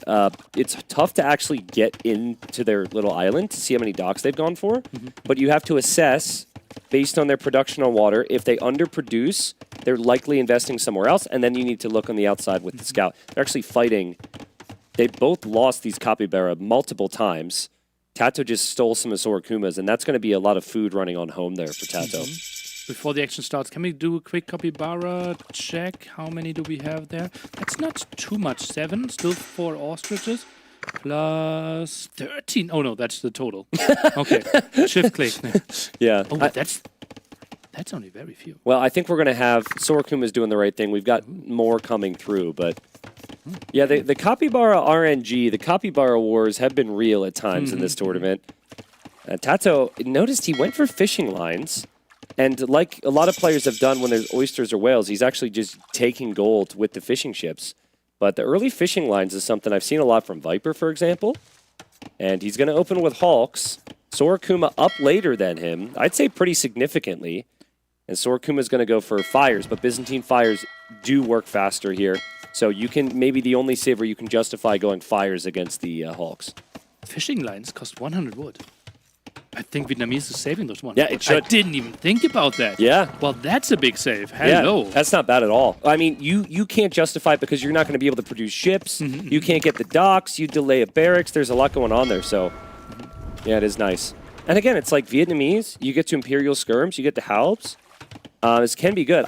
Tato, I asked him about the draft, and he said he predicted this matchup. By the way, he goes game 1 will be Vietnamese versus Byzantines, and I said what map, and he told me the map, and I said okay, so we're going to the time limit then because because these civs are really tough to kill. Good thing here for Tato going for the aggression, forces some fishing ships to go into the dock there. By the way, interesting thing, Tato barracks on the left-hand side, scouted on the right-hand side, so he kind of knows, okay, there will be something going out there, but Sorakuma scouts the barrack. Yeah, Sorakuma, he lost his first fire, and then the other fire can't really accomplish much on the front. So that's like kind of 2 wasted fires here. This is really good timing attacks from Tato. And I would say that the main thing about water you think about, you just don't want to instantly lose it. At a certain point, it might not be worth vesting like past the 10th or 12th ship here because there's not a lot of economic value. So for now, Tato pretty happy. He'll mix in his own fires behind. And Sorakuma scouted the barracks and is immediately full walling this behind because he doesn't have any ability to defend from any archers or scouts. Yeah, one spearman produced there could be a bit annoying. Water control, obviously in the long run, if we think about Byzantine Drummond, could be quite nice. So Tato certainly doesn't want to give this one up. Sorakuma wouldn't mind winning water. For now, no big commitments. Look at the amount on food. Tato's got 19 on food. There's 6 on food for Sorakuma. That's the Capybara Wars. And a little bit of transitions here, but I mean, 6 on food is miserable for Sorakuma, as is this. The fires are just not doing enough, despite them being Byzantine fires. Tato with a great start, even mixing in his own fires behind here. Does lose a Hawk there as he retreats. No repair at all. Villagers were so close in the woodline there. Would have loved to see some movement there. Spearman is annoying, and Sorakuma went for the wall and now is forced into the barracks. That's going to make you really paranoid too. Like, you are going to get attacked by that Spearman, and you've known the barracks is up. You could expect a follow-up here, right? You might instantly need an archer range. You might feel like you instantly need to do a lot of things you don't have to. Meanwhile, Tato on the way to Castle Age. How? This is crazy uptime. Yeah. And Sorakuma, as you said, like he doesn't really know what's coming, right? 4 archers could be on the way right now. Yeah. Yeah, I guess in theory, you still look at this and say that won't be the case because there's so much Navy production from Tato. But Is it though? Is it though? Just think about it. He invested 1,000 resources into Castle Age. Yep. Could have been 1,000 resources into double archer range with 6 archers on the way. Yeah, that's fair. I mean, he did panic down the walls, and I think he used his own spearman to kill the other spear, and now is his time. Demo. No way. Tato's he's really the only player who is known for using demos on the new water patch. I think we had 1 or 2 from ACCM. The common thinking has been that demos are just not worth it now. But if you stack like this? Yeah. Oy. Yeah, true. People are stacking up, and Tato... That's the demo. That's the demo, dog. And it could be a fishing ship. He thinks it's a fishing ship, but the demo goes in, and that was incredibly underwhelming. However, it did help, and Tato gets a good stack and has to back off. Is not queuing up another demo. And yeah, scaring those away. Could maybe juggle the fishing ships a bit further to the right-hand side. Is even selling food on a water map. Dude, I mean, you ever have like a great idea and then you practice and then you practice it and then it's just a dud? That's what that demo was right there. Because it was so cool. He had 1 fishing ship in there, which would have just made his opponent think it was only going to be fishing ships. But I think Sorakuma is gaining some momentum here. I mean, he's able to take these docks down very quickly, but Tato's in Castle Age. Okay, now another Hulk out there. Gets some of his shots out. It feels like the upgrade is queued behind the production. I don't think so. I don't think he went for it. Maybe I'm wrong. I just think he's just going to skip it. There's only 1 villager on gold. Yeah, not there even it a is. single villager. Yeah, there it is. Warship upgrade was queued behind there. Dock is relatively low. Takes the takes the fight now. I'm surprised by that. I think he can actually win it, though. Yes, you can wait, but I think the HP is so low there. The Docs had done a decent amount of chip damage over time, and now you could take the fight. Sorakuma still hasn't clicked up to Castle Age, Nilly. This is a very late Castle Age time. But it's also just feels late because Tato has been so successful with his uptime. Is it really fish lines? Was fish lines the crazy difference here? I think capybaras, to be honest, there was such a big difference. It was like 1,000 food difference. And to get food otherwise, you need to invest into farms, which takes a lot of time. That and fishing lines, maybe. A combination of a bunch of different things from Tato. So have quite some resources now. Even goes, look at that. Hand count at 35 villagers. Triple TC play for Tato. He's happy to play the long game as well. Yeah, I think you have to recognize, no matter how big of a lead you have on this map, it's going imp. Everyone's really good. Like, you're just not going to be able to do damage. It's very long distances. Everyone walls. So that's good for Sorakuma because he's got time. He's not going to be pressured. But Tato's like, I'm not investing more than I need to on water. I'm just going to boom. And handcard already, wood upgrade already. And in theory, he's going to have like a 10 to 15 villager lead here, at least, assuming these TCs can produce. Amazing play from Tato. Tristan, give me a timing. When will we see paper money? Paper money. Well, I'm going to start with when Tato's in the Imperial Age. Okay. That's my tech. Yep. That's reasonable. Okay, so you want an exact time? I want an exact time on the second. Okay. We don't have to go in milliseconds. Okay, that's good. Milliseconds or milliseconds? Oh. I think doing the exact time is milliseconds. I'm going to go with, let's keep in mind, 9 villagers start, doing the calculations, thinking of the Civ matchup. Carried the one. Amazonia, game 1. Okay, it's not an exciting number. I'm going to say like 51-47. Oh, I go way earlier. Nah, 51-47. Okay, I go 41-50. Yeah, I think he's going to be under a lot of pressure. He's going to go for Imp Skirm first. He's going to get bombard cannons. He's probably going to go Fire Lancers, which I think is a really good unit here. So that's my prediction. We'll see. Viewers are probably going to guess as well. And we'll double check the chat and see if viewers are right. They're usually, collectively, they're going to be more right than us. Yeah, we will try to average it out and then see who was closer. Yep. What'd you say again? What was your time? 41-50. Oh, shoot. That's a big gap. Okay. Yeah. Because Well, I think the game will be relatively stable, right? And could go long. Yeah. So actually paper money can pay off so nicely. yeah. I mean, everything Ooh, you're big saying, stack now. everything you're saying makes a lot of sense. Demos are going to go in there to a choke point. They're not upgraded demos, but they'll still get some value. And Tato gets the perfect hits, and he's got all the ships there. This is right before Sorakuma is going to get his upgrades. And I think even with Byzantines, down will go those fires. That was a crazy clear up, and those two demos, they forced such a bad engagement there for Sorakuma because he couldn't stack, he couldn't properly disengage this. I'm going to take you down with me here. If this was you or I, right, and we're Tato, we get that engagement at the start of Castle Age, and then we have no TCs, right? We had no TCs, and now we have the TCs. Tato's able to go for the eco upgrades, go for the eco timing, and then also find the perfect fight. That is the ideal situation. And yeah, I mean, now, like we said, about a 15 villager lead to be expected. Could have even more than that because the fishing chips for Sorakuma won't be able to work any longer. And now 5 fletching crossbowmen going to the other side, spotted by Tato instantly. I don't think those will achieve too much. Well, I mean, Tato does have to deal with that, right? And this gives Sorakuma some time. And Tato's just been getting some relics. Tato's going to drop a Siege Workshop. But if Sorakuma can just harass a little bit and start to boom up a little bit more on the right, I don't mind his chances, but I'm wondering where his stone went, Nilly. I guess he stonewalled in fear, so he's only able to build the second TC right now. Love that Tato got the 2 most contested relics. Oh, well, this is a gap. Yeah, this is super annoying. Sorakuma needs some value right now, and this is a very low number of crossbowmen, and it doesn't even have Bodkin yet, but he's still forcing reactions.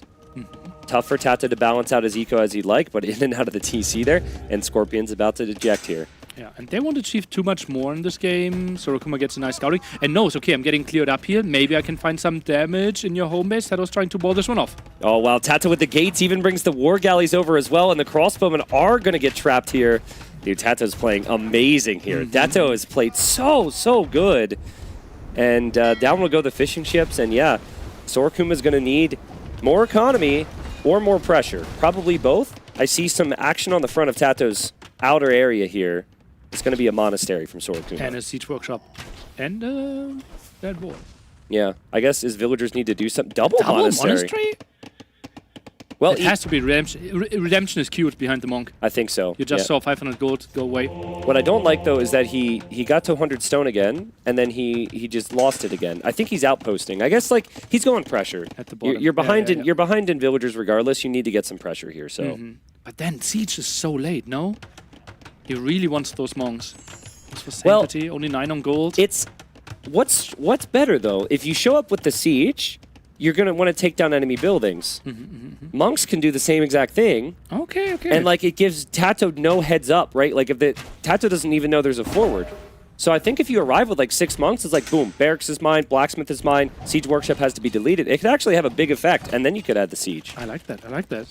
And then he shouldn't really show the monks. And theoretically, for Sorakuma, like this is really hidden that he's going for monks there because there are no relics to contest. Yeah, it's always like how much do you wait, right? You're behind, you need pressure.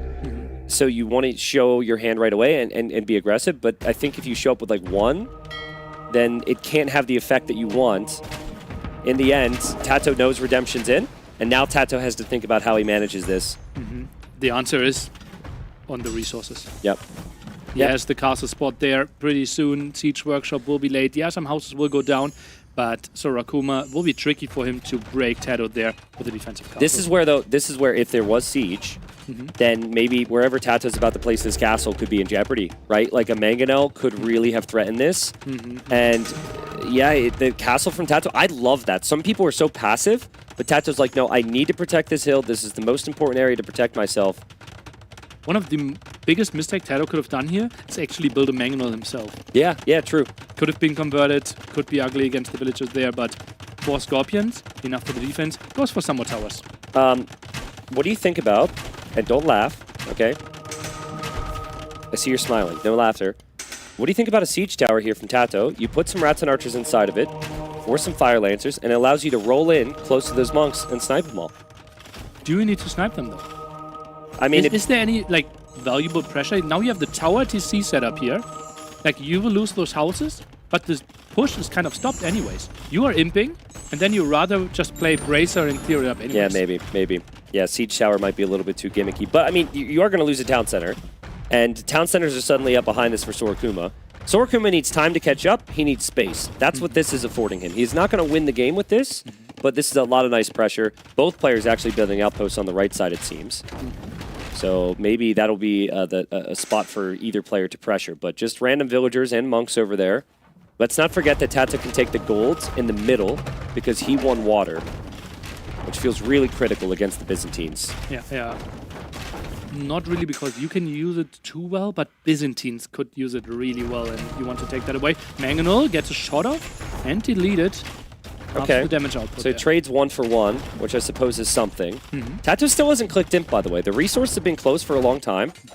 Juggling a bit. And he is going to click imp. Now, I'm going to assume the imp TC is safe, and the Tato is not using the TC he's going. No, he's not. He's going to lose there, yeah. I think Sorakuma, he's finally stabilized. Like, I think, for me, sometimes I play tournaments, and it's like, it's so intense, it's so much happening, and then you just need to get to a spot of the game where it's like, okay, I'm settled now. The question is it too late, right? Like, this hopefully could translate mentally into the next game, even if he loses. But this is the Sorakuma we're talking about. Is like, he seems cool, calm, and relaxed. Crossbow's just out and in again. Yeah, I mean, there is a mangonel behind from Tato, and I think that Ram's going to have to retreat. Yeah. Second siege workshop there because he will lose the first one due to the castle fire there. Interesting. Could have repaired the siege workshop as well, and it will be Rattan and skirmishes here most likely. Kind of feel like Tato transporting would be half decent instead of running the whole way across there, but that's a lot. Cannon galleons from Tato could be good. I love this from Tato. Take the other side of the map right now, and he's just been really patient in defense, and he gets another mangonel clear. No outpost by Sorakuma there. Yeah. Feels like a mistake. Well, he's Byzantines and he converted the houses, so I think he can see a lot anyways. Outposts are just so much better, no? Yeah, they would be. Do you get the vision from Vietnamese house, or do you get like your advanced vision? If you I believe since it becomes your house, you get your vision. Okay. But now he builds the outpost, wants yeah. to see some more. Yeah. I'm not entirely sure though, to be honest. I would assume that's how it works. I would also assume it's your vision. Yeah, the Scorpions getting converted, the Monks paying for themselves a little bit, but again, Tato's not too worried about that area. Tato's TC is up, his castle's up, he's about to be an imp. My 52-minute paper money prediction's looking really bad right now. Oh, man.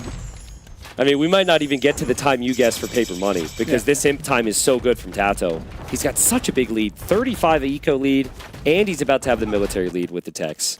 Look at that. Imperial Skirmisher is one of the earliest upgrades he is getting, and then it gets tricky for Byzantines to find good units there. You would kind of need to tech into onagers yourself, but, well, we're even fully imp away from that. Yeah, exactly. And I worry about his imp TCs even. It sounds crazy, but Tato's going to have Trebs somewhere pretty soon. Bombard cannons on the right side, maybe. Cannon galleons through the middle are a possibility. There's a lot of villagers going now, entering the frame here at the top. He's going for the gold there. Does he not have any gold control, Sorakuma? I think he is shifting around a little bit. But yeah, I think gold is a problem. He is going to fully stonewall the other side. He will find some gold there, but like those stone walls are not going to hold, and they're not even full. They're not even completed yet. Tato's coming in with rams, and he's going to be through, and still no imp for Sorakuma. Oh man, I think all the villagers over here are destined to die nearly. Yeah, feels like it. Rams there, you said it. Cap drum upgrade is coming in as well, and that TC is dying. So Akuma knows, okay, I'm going to lose a lot here, gets an okay-ish Mangano shot off, but yeah, that won't really... He has no chance holding this. Tato is popped. Like, he's almost 200 pop. That is insane. He's got Imperial Skirm, he's got Bombard Cannons, he's on the 3rd page paper of money! Units. And no! Paper money's coming in! Well, it's not my fault, Tato played. I expected the game to be a little bit closer, okay? But no, that's awesome, right? Like, paper money gives you additional gold income from all the wood you have. It's such a good technology to research. I think Tato's going to be harassing on the other side as well.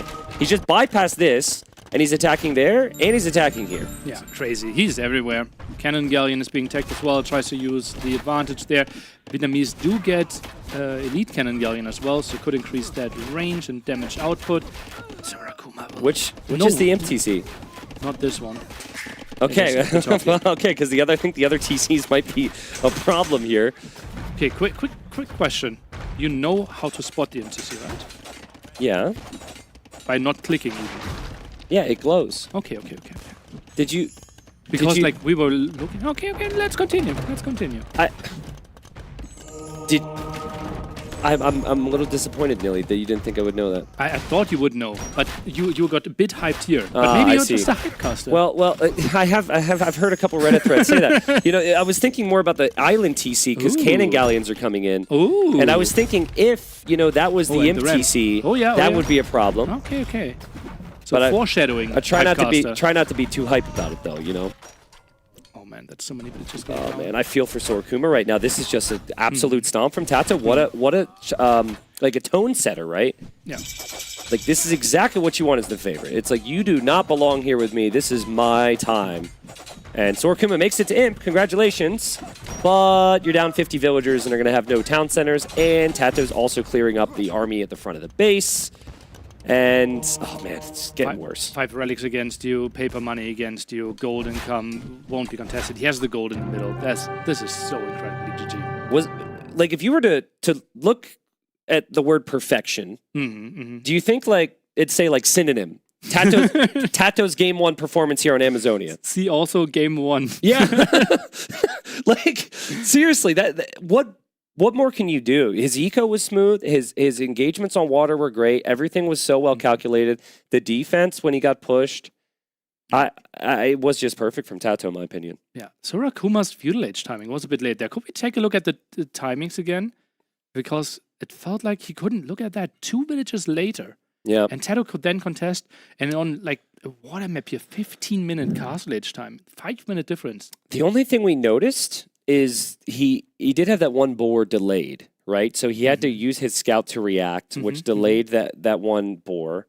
But I honestly, I just think that maybe something was mismanaged there. I think you can still hit a competitive feudal age time. But I think he also just assumed that Byzantine fires can just fight the what's supposed to be the counter unit on water. And I would say he was wrong. Tato did a really nice job stacking up his units there. And this was also another important thing is Tato was really scouting actively. Even at the start, remember? Look at that. He's still on food with 3 villagers there as well. Yeah. That's so weird. On a full, like he played triple dock and kept 3 villagers on food. Yeah. Maybe just the build's not there. I don't know. But Tato, I love the patience here. The most impressive thing to me, he ends up winning water, but that wasn't even his focus at the start of Castle Age. He was already 3 TCs. And you had to micro against those, and then your positioning is just so off. Yeah. There's not much more you can do. I think the only other thing Sorokuma could have done this game is 1 Monastery, 1 Siege Workshop. If he had the Mangonel instead of the additional monks. I know we came up with some reasons for why the monks could have been the play, but like I think if he genuinely had 4 monks right here at this time, very dangerous for Tato, but it's just a little too slow. And instead of the 5 crossbows early on, maybe directly like double Monastery, Siege Workshop, trying to make something happen. The crossbow opening gave Tato so much time to get this castle up, and that's basically a push stopper. I would feel very uncomfortable walking forward without any archers there, because the way that game probably felt for Sorokuma is that Tato's coming with something, right? Tato was there with a spearman. He forced those stone walls down. So I think in his head, he's like, Vietnamese aren't going to play water more. They're going to play archers. I got to add my own. Mind games. But man, great game. And we're going to be into the next one. Let's repeat the stakes here. Sorokuma has to win the next 2 games, right? Sorokuma has to win the next 2 games to be top 8, correct? Correct. To play any more in this tournament, 2 wins. Correct. If Tato wins another single game, it will be ACCM making the playoffs instead of Sorokuma. Yep, there's a big grin right now in the back room, but it's gonna be a lot bigger if Tato can get the job done here. I want picture-in-picture some ACCM cam. Seriously though, send production on it. I want to see ACCM sweating. Yeah, I mean, what a series from ACCM earlier. What a story it was. I think expectations would have been maybe that Vinchester would have won that previous series, but ACCM's like, no. This is what I've got. And is this okay? Is ACCM in there? Miguel, V8, what if like ACCM was taking a nap? That's Dauda? That's Dave, I believe. The 2 bald Andy? heads are Dave and Miguel. We know that much. And there's Fiage, there's Doubt, and then you got Andy in the back. Get and ACCM I think Jordan there. in the back as well. I want ACCM and an ACCM cam. Yeah, we'll see if we can get that. Well, Japanese, a civilization that I think fares very well with how Sorokuma played this against Lewis. Sorokuma went for Man-at-Arms, and he continued with Man-at-Arms. He might have even had Japanese himself. I kind of forget. But how did the Malay approach this? You advance faster to the next stage, which should mean you have a bit of an eco lead with the villagers later on. But the dock was up way faster for Tato, I should point out. And wait a second. Sorokuma lost a Vill. And I don't know how. Sorokuma lost a Vill at some point. It has to be against the boar. Look at that left-hand side. Oh, no. That has to be against the boar. I think he's looking at the dock Vill. So he's a Vill down. His dock is late. Oh, man. Sorokuma, who's played so good in his LAN debut, has picked really the wrong time to have these things fall apart for him. Oh, man. This is rough. But if any Civ can recover that, it's Malay. But I think you now have to change your approach into a bit more walling. I think if you were going to play aggressive, you got to invest into your eco. I think he just forgot about it. Yeah, feels like it. Scout. Oh, yeah, he was picking up two sheep there at the same time. Tried to block it, but a bit late. Well, we're all about relatable content here at Brazilian Dynasty. So, to all of you out there, right, who watch this and say, man, if I could only be that good, well, now you can be. You can be. All right? At least for 4 minutes. Your dock can be a little bit late. You could lose a villager. It'd be amazing if Sorokuma turns it around. But we have 8 villagers on wood for Sorokuma. So this will be an early barracks. I thought about, okay, maybe he plays fast feudal age and is trying to make an archer defense happen with a bit of walls. But this feels like he wants to contest Man-at-Arm versus Man-at-Arm with this barrack timing. What do we think about that barracks position? I'm really worried about how vulnerable he might be towards the wood line. I was thinking the barracks would be there. I would have thought so as well. Yeah. It feels very, very natural. Also, could we go into Sorakuma's POV? Does he know that this wood line is actually as a whole? Like could we check this? In the back. More to the right and down. This oh one. My God. Dude, that is, I swear. I don't think he knows. This is the Age of Empires gods punishing Sorokuma for being new. That's what it is. Like, I feel like that's an underdog woodline hole right there. Yeah. It's so unfortunate, right? It's like, Tata's not going to have that. But this does happen in AoE, and you've got to scout it. And part of it doesn't know either.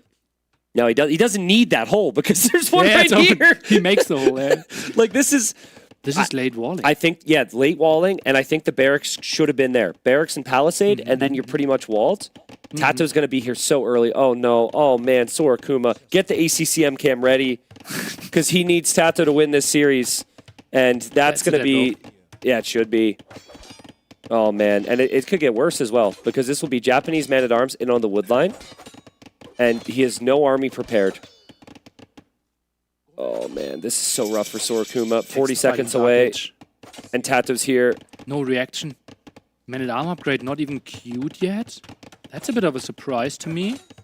Yeah, Gets the kill there against the scout. Villagers are fighting this one off. Oh, my Militia goodness. are fighting faster. Man-at-arm upgrade is now coming in. And 4 Japanese man-at-arms, they're slaughtering through those builds. Yeah, they should. That Sorakuma, you have to fight back. You have no choice but to fight back. You bring your militia in, that could maybe work as well, but you're still at a disadvantage. You got to get a really fast range up, in my opinion. But the fact that that's not walled means the units are going to be here. It's going to be 4 of them. Okay, gets the houses. That's important. Tato gave him a second. He was blocking for a while, but Tato, just to regroup with that last unit, stepped away for a moment. Which was low HP, right? I get the idea behind waiting for the 4th man-at-arm, but he was so low HP. Gets arson. Listen, Really wants to he burn might this be down. he might be low HP, but he's a good friend. Okay, so any low HP man at arms out there, I would wait for you. Nilly might not. The house might go down with Japanese and arson. Yeah. And Sorakuma will be like, oh good, I've got enough to repair this, because he won't calculate arson is going to kick up the damage output. Look at that. 3 villager repair. And there's a 5th coming in. A bit of an advantage as well. Even if he breaks this, he needs to take the fight there. It's a good start for Sorakuma, pulls the villagers. It's actually good for Sorakuma to take some damage on the Vills here, because his units are worse, and it might make it more 50-50. That's actually great from Sorakuma. I'm actually surprised. I thought Tato would recognize that if his army is kind of splitting the damage on the Vills, he would lose the fight. Nice recovery from Sorakuma. That was such a good fight. Hallelujah. All of a sudden, villagers are even again, or if we include the fishing ships, now going back, and Sorakuma stabilized in the game. I thought this could have been a very quick game against him. Yeah, so neither player going for an archer range. Both players going for a bit of navy production now, and both players making more men-at-arms here. So a lot of infantry. Now, here's where I would prefer the Japanese, because there's no villagers to tank some of that damage, but the Malay do get the armor upgrade for free. So them having that has been part of what's helped them win this fight. Japanese obviously attacking faster. That's why we went for those strategies for those 2 civilizations. I think Tato with more HP could take this fight. Sorakuma wise to disengage here. Tato, 60 seconds of TC idle time here. So he has not had as much food income. And this time it's Sorakuma's turn to have more on food. He's got like 15 on food right now. Tato with 10. And Tato losing half of a man-at-arm there. It's to run home. Rewall is happening here. And Tato won't right-click behind this. No. He just goes for the house. But still, like, we saw how much damage this is going to do. It's downhill. And yeah, 1 villager can't repair this. I think this is a spot for Stonewalls. I was just good job. Good direction. I was just going to say, I think Stonewalls is needed, but you might need to bring 2 Vills, because even the Stonewalls can go down pretty quickly. Engagements on the water they've got to manage. That is amazing micro from Tato there. And he's going to... both players have some weak ones. And then the man-at-arms from Sorakuma running around. Tato also will have a hole in the back of his wood line. But Sorakuma will probably just attack the house. That could just be a hole between the houses. No? Between those 2? No. Okay.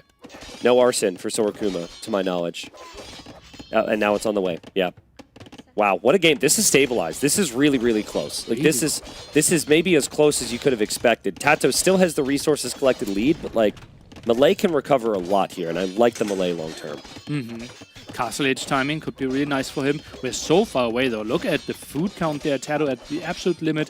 Water is being continued. And I'm surprised. Tato is actually going for galleys. Yeah, I'm surprised as well. Really tough to handle. Galley play while also fighting on land. Well, it is somewhat structured in that you don't have archers and man-at-arms, at least. So maybe it's doable. Okay, house goes down. My goodness. Would have loved to see 2 Vills there from Sorakuma earlier to just stonewall that. So now he's got a headache, and Tato's still building houses as well. He's burning that down. Needs to repair there. Still neither player with any ranged units on the field. Man-at-arms are trying to dive. Oh man, they try, but Tato notices it, kills a couple units there. And now Sorakuma with more stonewalls pulls the villager. Tato actually makes it through with 1 unit, which I don't think he tried to do. But it's doing some damage there. And again, there's still the Man-at-Arms from Sorokuma. There's still the Navy to look at. The multitasking is too much for Sorokuma right now. Yeah, look at that. That could be so many dead ones. Could maybe focus. But Tato, yeah, it's just so overwhelming. Man-at-Arms at the other side also taking a lot of damage. I think in theory, Tato should be taking a good fight on land there and maybe even on water. Sorokuma getting pushed back. Now that Tato has the army, again, with some galleys in there, it should be a bit better for Tato, but it's still only 2 galleys, and there is a demo coming. That's tough to micro down because you've got some weak ships, and the sails blend in. It's the same type of sail, which means you might not see it, but it is Tato, and he runs right into it. Yeah, he has a good eye for demos. What a game. KD's pretty close, but still that lead for Tato, and the galleys paying off there, I'd say. Really nice damage output against the Hawks. Still, for infantry lovers, an absolute dream game. Big engagement here. We now saw the armor upgrade coming for Tato as well. Yeah. I mean, do you go for forging now? I feel like that's kind of rare, but you're making so many men-at-arms. Not unreasonable. It's like, who's going to blink first? Who's going to make that archery range? Usually that's the common follow-up, but neither player wants to. And Tato, I think remembering that fight in the early game, backs away when the villagers are there too. What an incredibly ballsy mill. Yeah, Sorokuma there. Yep. Holy moly. Decides that, okay, that's the spot that I will control enough. Let's put 5 villagers out there. I kind of like the energy because it's like, it's that type of game where you need to take some risks. And if you play passive at all here, you're just going to die, right? Oh, yeah. Losing the fish. It feels like Sorokuma needs to get something happen on land in the next 5 minutes. Tato senses that too. Tato's like, okay, I've won water now. I'm Japanese with fish. I know you're going to come full send. So he's building a second barracks even. 800 gold. How much food is he buying? Is he thinking about Castle Age? He doubles down on man-at-arm production and gets forging. What about a tower here from Sorokuma? You have the Vils right there. I'm not sure if that area is important enough. Yeah. I mean, Vils are just not bringing in food fast enough. He does have an archer in queue. He won't expect forging from Tato. Reminder, Sorokuma has to win here if he wants to go into the final weekend of this tournament. Forging's about to come in. He brings the villagers. Forging's going to be in. Is it going to be too late for Tato, or is this enough? Now Forging's in, and that's a lot of fight left there for Tato's man-at-arms. And Tato, this might be it. He's going to clear the army. He's going to clear the villagers as well. And Sorokuma, oh man, he's just been under so much pressure. He cannot keep up with this guy. Crazy how much aggression Tato is getting out of there, but Japanese, right? That's what we are playing them. Fishing ship advantage to save the early resources. Man-at-arms incredibly strong. It felt like everything is lining up for Tato. Yeah, not the first time we've seen Japanese just crush in the early feudal age today. If you know how to use this civilization, particularly on maps with fish involved, it is one of the strongest civs in the game. And Sorokuma had the slow start. Some of that was kind of just on some rookie mistakes. And he just has not been able to get away with it here, Nilly. And pushed away from the gold now. Archer production won't be that much. That gold is even running dry, so needs to expand a bit more. Only now the blacksmith finishing, so he won't even get fletching. Yep. He needs to cancel an archer. That's so brutal. So brutal. And like this, there's no ballistics in feudal age, so I don't even know if you're going to be able to catch this many units. Tato's just going to run circles around you. And Tato's going to go for a cheeky double tower push? On the front? Spot? That's surprising. Yeah. Goes for the things that Sorokuma should be walled. He wasn't. He's still technically not, but according to what Tato knows, he is going to be walled. Yeah. I mean, Tato wants to take that position to take down that barracks, and if he's in that position with 2 towers and Castle Age, he can just siege push from there. Yeah. Kind of crazy, though. Like you want the towers there, actually. The tower rush on the woodline would have been really good. Yeah, instead I agree. Of the front.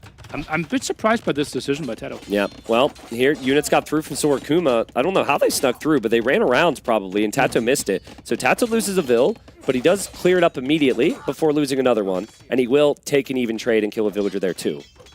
Nice find there. We have 49 villagers there. Quite nice for Sorokuma. Tato had some idle TC, had some losses there, but overall... Quick wall from Tato? No, didn't sense the Vils were going to be there.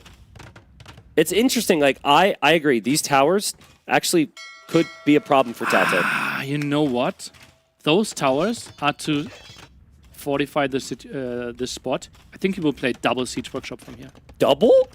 Why not? Look at the wood count. Yeah. Well, I was kind of thinking, like, more economic. Like, maybe you add some fish traps with the wood. And then, like, full mangonels, full rams. It's Yeah. impossible to stop. Is he sneak with it, or does he go full Huang mode and he like builds it in his face for the mental, blow? I think he is doing it a bit behind because otherwise he wouldn't need to kill the mill. I think this is to stop vision. Okay. Sorakuma is trying to kill fish, by the way. Just one random hawk. Just want to point out that Tato might miss that. But you would expect Tato would notice it, especially with Japanese. He'll have the time. Blue on blue, though. But yeah, blue on blue. Always play blue on water maps. Always play orange on Arabia maps. There might be some other rules. Green on Black Forest. So the opponent doesn't know where you are. Yeah. One siege workshop. Give me triple Tato. You have 900 wood. Is this siege tower territory? I know. Unlikely. I kind of said in the previous game, but like, TC. I feel like you could just roll underneath the TC. He's gonna go for the ram. Ooh. Archer's gonna run around from Sorakuma. When you're melee, your opponent hits Castle Age faster than you, and you still haven't clicked. What a painful feeling. Yeah, okay, there's a chance that I can catch up somewhat, but yeah, you will be behind in economy. Look at all the red dots at the bottom as well. The economy just so much better for Tato. And resource collected, he's 3,000 ahead. Yeah, Tato redocking too. The fact that he's redocking gives his fish some greater efficiency. And here he comes. He's going in for the tower. And that tower is just going to disappear. The TC could disappear for Sorakuma. Absolutely. And Tato won't believe that he can actually get that TC. That's True. why he's going for the gold. True. Yeah, he's like, okay, Castle Age will be in any second now.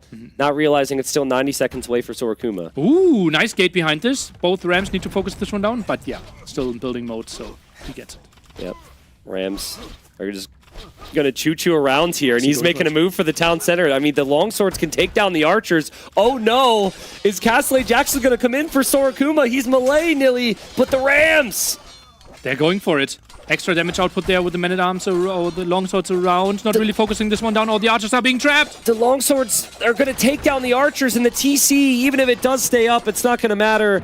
I think Sorakuma calls it. We will have a third game, but that means Tato has done ACCM a favor here. And while there still might be some other things at play, Tato up 2-0. ACCM should survive top 8, and Sorakuma no longer possible to be top 8. That's true. I think they're still playing for the placement, though. We have 9s and 10s getting more money than 11s and 12s. So that's a big difference there. So Rakuma is he placing before Lewis, for example. So some other sweating done behind there. But our playoffs, top 8, are now locked in. Okay, so can we talk about that now? Can we talk about what those, just the top 8, not the whole bracket? I think that's locked in as well, but me just going through it without a visualization makes it a bit tricky for people to follow. Okay, that's fair. Well, there's just a disaster game for Sorakuma. I mean, losing the Vill, that's the first time we've seen that this tournament, I think, a villager dying to a board. It just doesn't happen. Not sure what went wrong there, but that's just something that needs to be avoided. The dock felt a little late as well. And then it's just all Tato with the aggression, right? Like, you need a clean start yourself to brace yourself for that. You match the aggression, and then you're ideally ahead. But he was never ahead this whole game. He had no chance. And I think also the walling, Nilly. I think with a little bit of preemptive thinking, had he built his barracks where that massive gap was and protected the wood line, it could have been a much easier game for him. Yeah. That was the Japanese men-at-arms were moving so fast that it looked like it lagged. It's crazy. It was not lag at all, but... Yeah. We only stream with 60 FPS, so like the swings were in between. True. So I am excited to see this next map. And I wonder if there's any secrets that Sorakuma's had that maybe now he just shows, because like whatever, you're maybe out. But then Tato might want to hold on to. We've got Vikings, Wu, and Wei for Tato. And then we have Chinese, Italians, and Huns for Sorakuma. The game we saw between Leary and Viper on this map was insane. I also think Andy against Yo had a crazy game here too. So it's delivered. That was really, really nice, yeah. And T-West actually went to people and like, okay, we need a like nomad map, some form, like which games are really entertaining? And so many people said Pilgrims. And that's how he came up with this system as well. When so many people said Pilgrims, was that like the average Twitch viewer or was that the average pro player? Friday evening viewer. Ah, Friday evening viewer. So that's definitely a community game then. Because I know the players here, and I don't think any of them were necessarily like, yeah, let's go Pilgrims. But, I mean, it has a lot of competitive elements. It has seemed very water heavy, but what I like is that if you commit too much to water and you don't think about land, you could have some issues, which is what has happened a lot of the time here. So, I would expect Wu or Vikings for Tato. Both are solid, and I would expect Italians probably for Sorokuma just because it's the best water civ. What was the plan for Chinese then? That he didn't, like, because we have hidden pick at the start, right? Yeah. And he felt like, okay, that is by far the best civilization that is still left. Tato decided for Vikings. On the other side, Chinese. Chinese are really good at Nomad start. Chinese could be solid here, right? Maybe. Especially if you have a land priority, Chinese could be good here. So let's see. And there's our answer here. So yeah, typically with Chinese, you have a bit of a struggle because you can't get food. But like, I think it's going to be okay. I think the TC is going to come up. He's going to get loom. He's going to have the food. He really needs to transfer onto a sheep right away. I'm a bit surprised by that, right? Yeah, very surprised by that. I thought he would be fully on the food.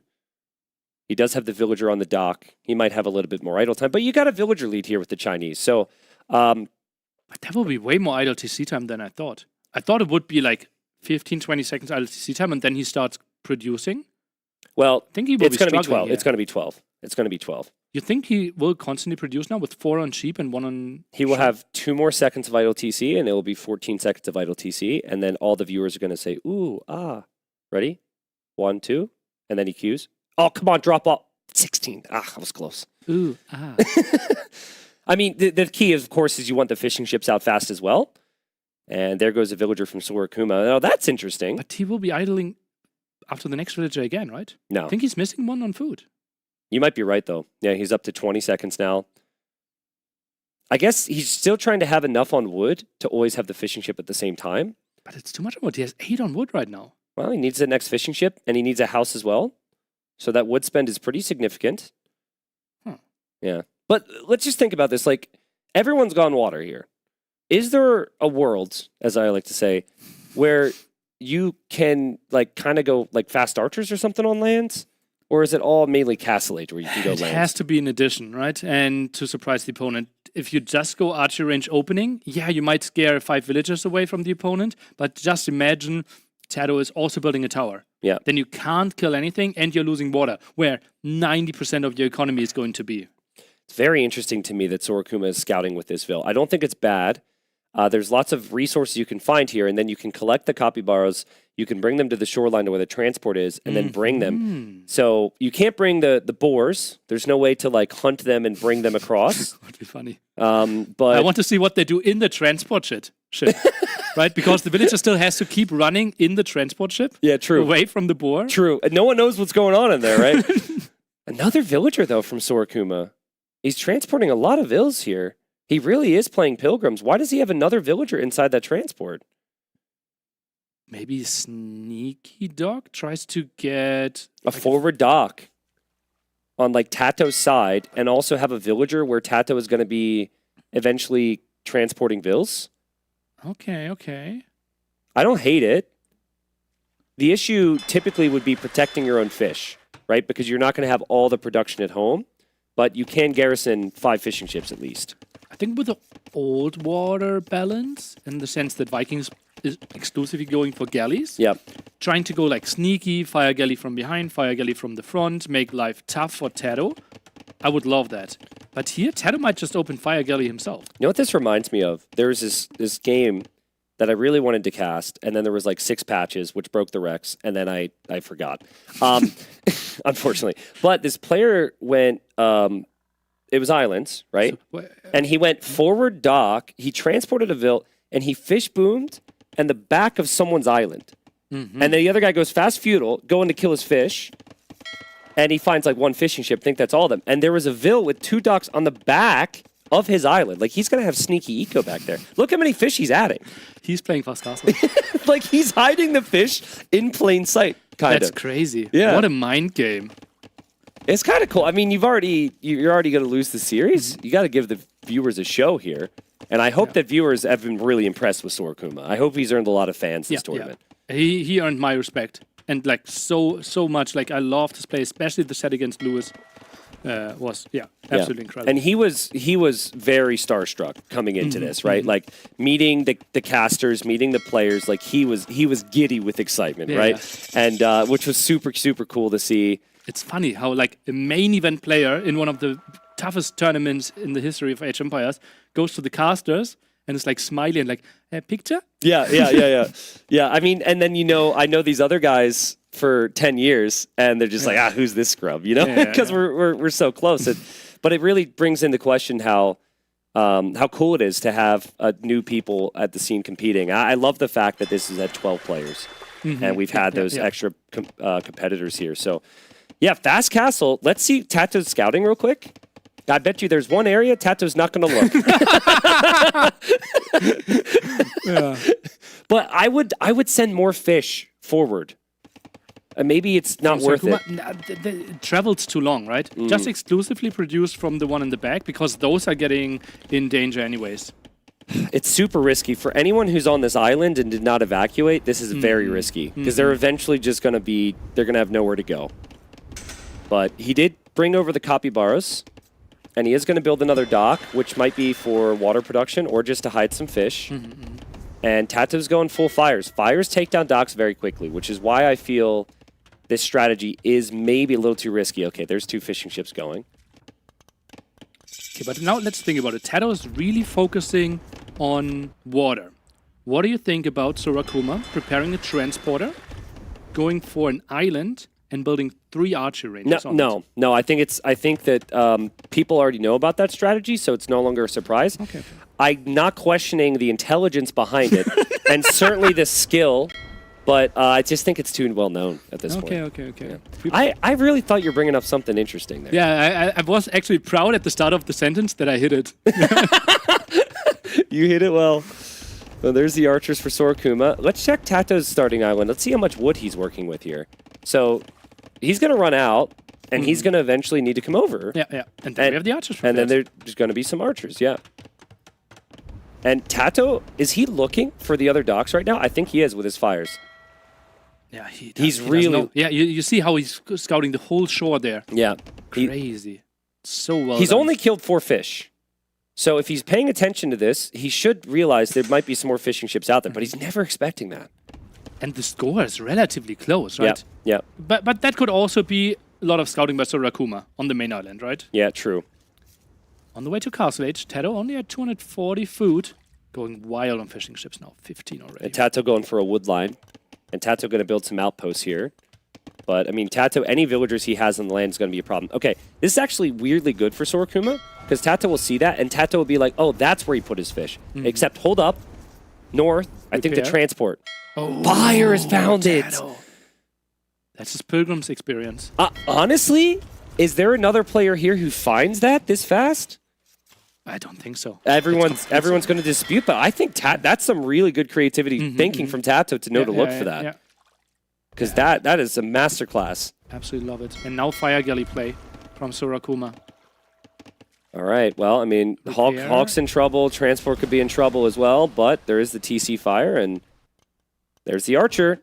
Spotted there, and Tato will see, okay, that's not too pretty. An outpost built by Sorakuma as well. And that villager will try to get some more input.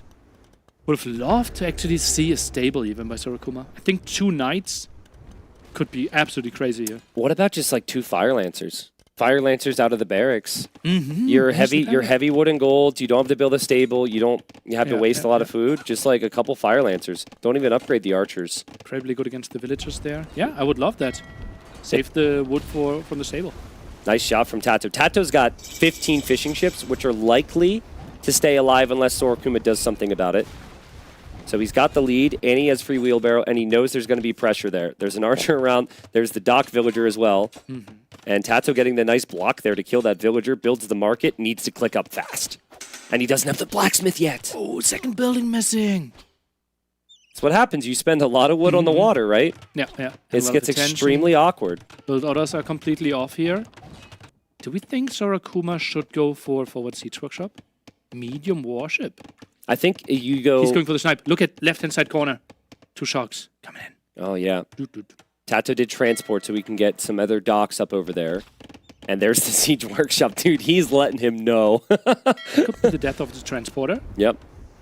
And Tato won't know, and that's a lot of exposed fish here. Yeah. Could be Villager. Tato sees it even. Crazy. Good reaction, but he needs to get out of there with the fish. Luckily, it ran out. The fish just ran out. True. Calculated. He didn't pull those fishing ships. Yeah. And now he can defend this. Resources collected is really close. I don't know if this strat's going to work, but it certainly is a viable strategy, what we're seeing here from Sorokuma. Goes for a second town center, Sorokuma. Interesting. I thought like using the castle age advantage and trying to push with better attacks might have been a thing.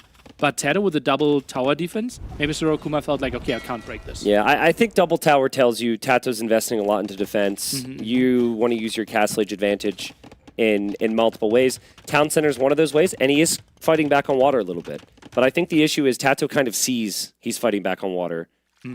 And I'm still worried. I don't know the names of these villagers in the starting island for Sorokuma, but like they got to get out. I don't like that lumber camp. I think you got to leave. Really? Yeah. Well, now he could actually. Yeah, it would have been an option for sure. By the way, one of the things that I love the most about Age of Empires is when two players are going for completely different approaches, completely different strategies, and we get into completely even middle game. And that's what we get here. And hybrid maps is where that happens, right? You do not see that at nearly as frequently on just standard LAN maps. As much as I hate to say it, right? The hybrid maps, very good hybrid maps, produce these situations. Also, to the devs' credit, different types of ships being options. You know, it just adds a whole lot more variety here. We've seen the Hawks, we've seen the Fires, we might see some galleys, but Tato's going to play... Wow, Tato's actually going to play double barracks into long swordsman, expecting Fire Lancer Ram here. Sick. We could maybe go for some CA here if we are Sorokuma. We're already having fletching. Might be an option, but with a double tower, you won't find too much damage. Tato really needs that market. Tato needs that market bad. His eco is really imbalanced. He will lose it. And no stone for him as well. Yeah. So we'll be stuck on 1 TC for a very long time. Also, the villagers that Sorokuma is producing out of the starting TC are going to be stuck on that island forever, possibly. He's actually just researching in that TC. He's not producing any more vills there. Yeah. Smart. Clever. Tato is starting to farm, knowing that he is controlling this area. Longsword now coming in. Villager actually ready for repair, but she's barely walking on one leg. I'd like to see a couple monks now from Sorokuma. You're not going to push that. There's longswords. Just get a couple monks out, convert some of the longswords, heal up, get relics, and then this is a boom game now. This is just adding villagers from the town centers.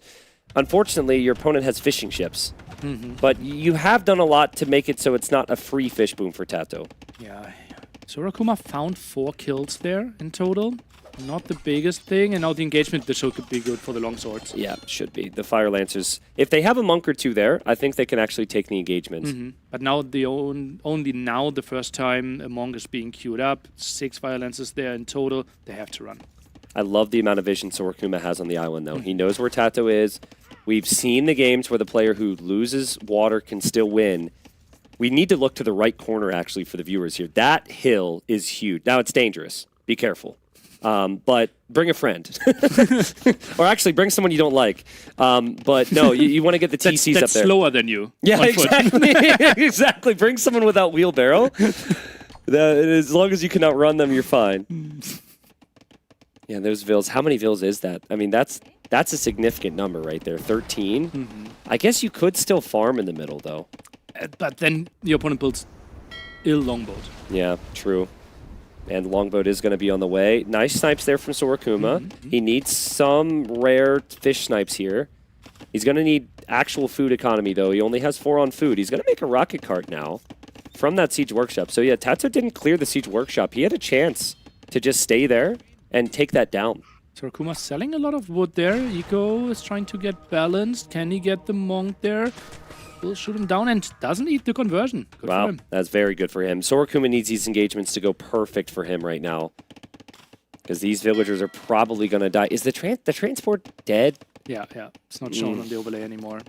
Feels bad. Yeah. I saw that you were thinking about the timing there. Could have saved those villagers, and all of a sudden he will be around 30 villagers, right? So much of his economy. It's so easy for us to see the future, right? And like, no. Oh, hold on. No. You know what I meant. You know what I meant. Like, we knew that those villagers were going to have a problem. It's so easy for us. But I think from Sorakuma's perspective, he was still having some opportunities on water. And, we might have the great escape here. Okay. Yeah, I get so much Friday evening vibes. The transports. Only thing he can't do is ally Tato right now, so... Big rocket cart shot. Tato's distracted, maybe. Okay. That's one volley off. And Tato has longsword somewhere. I think they're looping around behind right now. Yeah, they're catching reinforcements or trying to. Nothing is happening there. I mean, Tato's ecos beyond the fishing ships is not great right now. 2 monks, double rocket cart. If these Vills escape, Vill count's very close, and this is a very playable game right now for Sorakuma, who's taking down that tower. Need to go for ground attacks. Tato's going in with the pre-split. Monks didn't really lock in the conversions. Yeah, you need the rocket carts to hit. The first shot was not it, and the longswords are going to get close. Can Sorakuma, like, block and fire uphill? It's extremely difficult. Well played from Tato. He came from the angle Sorakuma never expected. Siege workshop behind this. What a nice clear up by Tato and Sorakuma. He had outposts at the left-hand side, but Tato snuck through. Yep, and I think Transport is going to make it. They arrive, see a dead whale, and are immediately alarmed. But they will continue on, find their friends. Tato's going to go for a big push, though. Gambison's even as well, so he's going to have lots of armor on these longswords. Wants to dive under the town center, maybe, but enough defense there for now. Villager-wise, it's still looking okay-ish. Fish is running out eventually. Is there a way for Sorakuma to properly stabilize?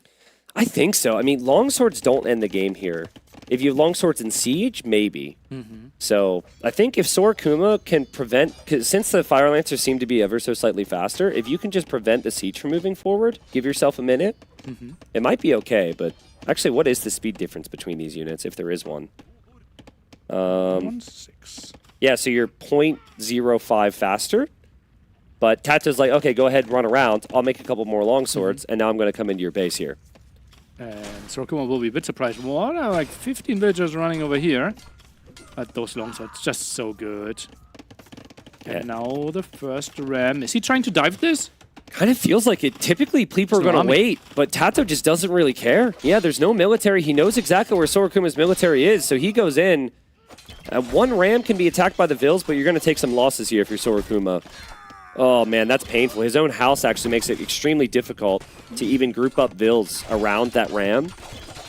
Oh, man, Tato with the slaughter here. Oh, man, that's so worth it. The ram goes down, but look at all the dead villagers. And I love the movement there for Tato. He jumped into the ram and got out to have the longswords being next to the villagers a bit faster. Yeah, Cav Archers from Sorakuma. It's a good switch if you have time. Like, you need the time to have the Cav Archers out, and you certainly don't want your town center going down, and your archer range is what you're producing the unit out of to go down as well. It's like Tato just hasn't given Sorakuma any time today. Yeah, just now take a look at the minimap. It feels like so much control. There's so much red out in the map. And CA, you said, with enough time could have been an option, but right now he's looking at 2, only 1 single archer range. DC might be going down, and then all those villagers are unprotected. Yeah, I think Sorakuma, this is not how he wants to end his time here, right? He hopes coming into the tournament to make top 8. But he will call the GG, and Tato will move on tomorrow. Tato is a dangerous player. He's looking this is some of the best Age of Empires I've seen from him, and excited to see more from him as we see the players congratulate each other here. But I hope Sorakuma feels very proud of the performance as well. Could have easily beaten Mr. Yo on day 1. And, I mean, just matched up against a player with far more experience here today. He's a great player. He's got a lot of talent and a big future. Yeah, and a strategy that looked lovely. Yeah. I think against a different player that is maybe not thinking as far ahead, not that experienced on those maps, they might not scout the dock at the top. And then all of a sudden, we arrive in Castle Age with like 12 fishing ships ourselves. Yeah. Then it gets ugly for the Vikings player. Tato looked everywhere. I'm very curious to hear what the interviewer is going to have to say there, because I think for Tato, he's got enough experience. He probably has played 1 or 2 games where there's been a situation with sneak docks like that. So I would have just hard focused around the initial island, looked for those fishing ships, found some fishing ship kills, and then just moved my thinking onwards. I wouldn't have ever looked for the fish there. Sick. Yeah, absolutely love that. And Tato, he's going through. But I think, while we'll take a look at the bracket a bit, I think he will have a really, really tough opponent. I think he's facing like Leary or Hera.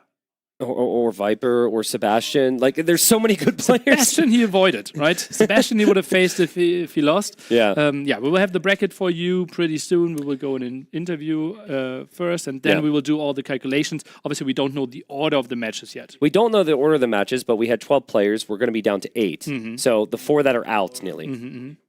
4 that are out would be Sorakuma, Vinchester, Nikov, and Lewis. And Lewis. Okay, cool. So everyone else squeaks in. It's crazy, right? Because you said it's so much better that we have 12 players. Yeah. And the counter argument sometimes is, okay, we don't want too many because we are just stomping over some players, right? Yeah. But the level of people that are eliminated really Yeah. shows you how good it was that we went up to 12. Yeah, I mean, Jordan in the back room was just stunned, right? Like, he was like, Vinchester's out. He's like, I can't believe it. He's like, I feel good. Like, Vinchester, he had in his top 4. Vinchester's preparation, here with the boot camps, everything's been good. His shape's been amazing. And yeah, he's not top 8. Some people have stepped it up even beyond the very high expectations here this week. So yeah, it's been a fun tournament and 2 more days. So we're going to send it on. We'll get to hear from Tato and maybe get to hear what the bracket looks like for the final weekend. And it's the Spaniard, yet again, proving in what an unbelievable shape he's in right now. 3-0 versus Sorakuma. Tato, congratulations. Amazing performance. But Tato, I think we've all are a little bit impressed here with how well Sorakuma has performed throughout this LAN. A lot of people had a lot of questions, first time LAN for him. How impressed were you with his showing throughout the whole LAN? Like as I said yesterday, he played first round against Mr. Yo, and he already proved he's not shaky like his first LAN, and usually you are not at home, so it's kind of confusing. There's a lot of pressure, offline events, so definitely he will impress me against Mr. Yo and more later against Luis, where he basically stomped him. And I was a bit scared today because, as I said, I don't have any experience playing against him, but today I had enough time to study what he was doing, and I think it helped me a lot to prepare against this match. Perfect. All right, I think we're ready to go into the replays. So game 1 was Amazonia. Tatito, you go for Vietnamese. Then we have the Byzantines here for Sorakuma. So what's kind of the idea of the Vietnamese here? I believe we have not seen them too often on this map during the LAN. Well, I really I saw that he played a lot of Byzantines on this map, and it was kind of one of his home map. I actually expected him to pick as home map, but when he was the admin map, I was still happy. So I knew he was going to go for Byzantines, and I felt like Vietnamese is a good matchup for Byzantines in general, in LAN and probably not on water, but as long as I hold the early game. I will be fine on LAN, so that was kind of my plan, and I think it worked out really nice. You're still one of the only players who are trying to make demos on the new water meta. Do you see something in them that nobody else sees? I think there is some room for it. All right. It cannot always be there, but still, there's some moments where they can do some damage. You had tried them yesterday on Costa Arena 2 against ACCM. So do you really think that they're there? I mean, with the Stack Patrol and the Hulk now, I think if someone sleeps a little bit and they are clamp up, I think you can. So as long as Nilly doesn't fix the Stack Patrol, you can use them? Exactly. When they fix the Stack Patrol, I think it will no longer be an option. All right, so here, that was the beginning for Sorakuma, which you didn't know about, I imagine. Yeah, the beginning for Sorakuma here on game number 2. Let's Lençóis Maranhenses. Tato goes for the Japanese, Sorakuma goes for the Malay. Yeah, so that was a disastrous start here for Sorakuma. And on top of that, I feel like Japanese, potentially one of the best civs on this map. So it was already a little bit on the back foot. Or how well do you think Malay actually match up against Japanese on this map? Well, I think, as I said, he was doing a lot of Menatams on this map, opening Menatams, and I felt like, okay, Japanese has one of the best Menatams when Romance is out of the picture as well. So I can fight with Menatams all the time. Even he had +1 armor, but I felt like I was trying okay. So when I got the Blast Mid upgrade, I was so ready to fight anytime. So I think at the end, he was a bit shaky this game as well because he knew the pressure was on. He loses the game, he's out of the tournament. True. So I could feel like he was a bit sloppy sometimes, like not quick walling on time, fighting. Mm. So I think this time it probably was the first time like he felt really, really nervous. But I also think it's incredibly difficult to play these kinds of games where you're fighting on water, you're trying to quick wall on one side, and then you're being attacked. And it's just incredibly hard to play these kinds of games. And I believe you, with your years and years of experience in being in these kinds of situations, probably had the upper hand there anyway. As we were already seeing here, the game number 3, that was Mont Pascual. And Tato, I believe earlier on in the tournament, during the qualifications and all of that, most people were still kind of undecided whether you make the TC on your initial island or whether you make it on the main island. At some point, I thought most people who pick the Chinese here do want to go for the main island because you get the 3 extra villagers. But as we see here, Sorokuma not doing it, is that completely out of the picture now? Going for the TC on the main island, not viable on this map? I think if he still wants to go FC, I will still have gone for the main island, in my opinion. For the big island, not in the main one. But I guess he wanted to mind game me a little bit. Chinese is really solid, but now with the new balance patch, latest one, I think it's better to be on the main island because basically now the dogs are not like that defensive anymore, and you can lose your fees or it can be either forever. And probably FC is too risky because if he gets on time, you might not even have resources to go for it. And we see your Civ pick here, the Vikings. We saw Leary picking that earlier. Do you really think longboats in the current meta are just something that's really difficult to deal with?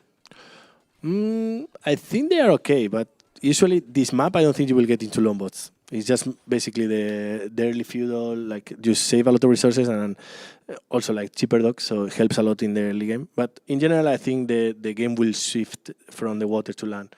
And then probably is where Vikings target more, so you kind of need to get the advantage early on. All right, Tatito, listen, I really appreciate your thoughts. Thank you so much for joining us here. You're free to go, as TOS and I still have a few announcements to make here, but I really appreciate it, Tato. And TOS, this series marks the end of the Swiss stage. And at this point, I think we are ready to show the final standings here for the Swiss stage. It should be on screen any second now. But we have a few announcements to make here, TOS, because while we do have the players now that have qualified, and we're going to go through that just yet, Sebastian qualifies here as number 1. Then we have Hera, Viper, Leary, Tato, Freaking Andy, ACCM, and Mr. Yo.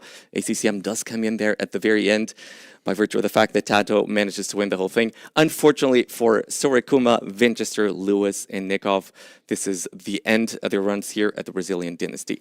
Now, T-West, we do have in the rules, it is stipulated that we have a series of criteria that will...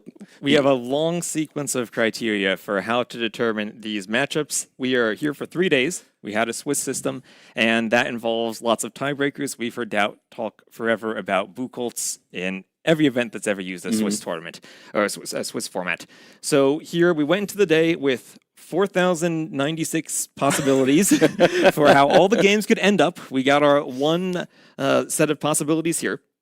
And going into the previous set, there was a guarantee that Hera and Viper would be tied for every single tiebreaker, second and third. There was also a possibility Tato, had he won 2-1 instead of 3-0, would have been tied with freaking Andy. And Tato and Andy would have to play a best of one. Yes, and playoff. the very last of the tiebreakers after Buchholz and map wins and everything else was a best of one. So Tato, by winning 3-0, he avoided needing a best of one. And that means Hera and Viper, we scheduled them to play a best of one. And the winner was going to be picking the seed so that there was not an incentive to lose the game. Unfortunately for Viper, we've seen him using eye drops throughout the entire tournament. So he has to forfeit that match, and it'll be Hera picking between second and third seed going forward. He hasn't done that yet, but that will be coming up once we get contact with Hera. All right, so yeah, pretty much as you said there. So apparently Viper was given the option to play this playoff with Hera, but Viper did not feel like he had the conditions.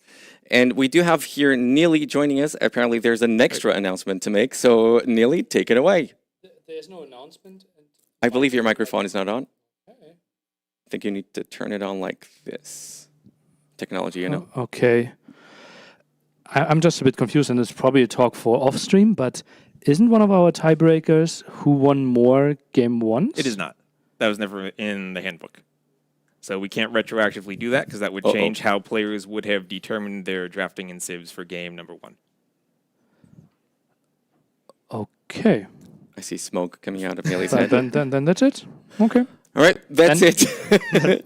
So again, just to make everything clear here for the viewers yet again, Viper and Hera were equal in every single criteria that we thought about. The very last one would have been a playoff best of one. Viper did not feel like he had the conditions to do it, so he forfeits that series, and that means Hera has now the possibility to pick either second seed or third seed for the knockout stage. I believe he has not done so just yet, Correct. but I do believe we have the brackets ready for the knockout stage. We do not. Okay, so apparently we're still waiting for a decision here from Hera, and I hope we're going to be getting that. But yeah, let's maybe just talk a little bit about what we've seen here throughout the whole Swiss stage, Neely. I want to hear your thoughts on the maps. I've heard thoughts from a lot of people about the map pool. It feels to me like the unanimous feeling, this is an amazing map pool. And I do have the feeling myself that this is going to be one of the things that this tournament is going to be remembered for. Just the incredible map pool and how many different possibilities and different strategies it has offered us throughout the whole tournament so far. Yeah, I hosted a lot of tournaments in my life, right? And typically when I went for a big map pool with a lot of new maps, people have been saying, okay, oh yeah, so many nice maps. But actually behind the scenes, there were always the same 4 maps that were banned, right? And they only remember the good 3. But this is actually like, we have such a big diversity because every map is new and we've seen basically all of them. And that's the real testament, like the variety of all those maps. And yeah, kudos to T-West. You know what I think might have played a role in having these maps being so good? Is that I think they're similar to some, but not equal, or at least different enough that people still have a good idea what could work and what could not work. So I wonder if that was part of your whole planning process. We have a few stats, I guess we're going to be looking at in just a minute. So I wonder if that was part of your thought process here, that you wanted to have maps that are different, but not so different to the point where it just feels like it's too messy. Well, we've seen tournaments do categories of maps before, right? Yeah, Like warlords, open yeah. maps, closed maps, nomad maps, and we kind of tried to fit maps into different categories of maps that were extremely open, maps that were closed, maps that were hybrid, maps that were nomad, and we're trying to do twists on those categories so that when players who are maybe very good nomad players like Mr. Yo have something they can think about practicing and going for. So we want something for everyone and also enough variety in there that we're not going to see so much repetition. Definitely looks like you've hit that on the spot. As we're having a look here at the most played maps, Festa da Pólvora. So that was, I believe it's also one of your favorite ones here, TOS.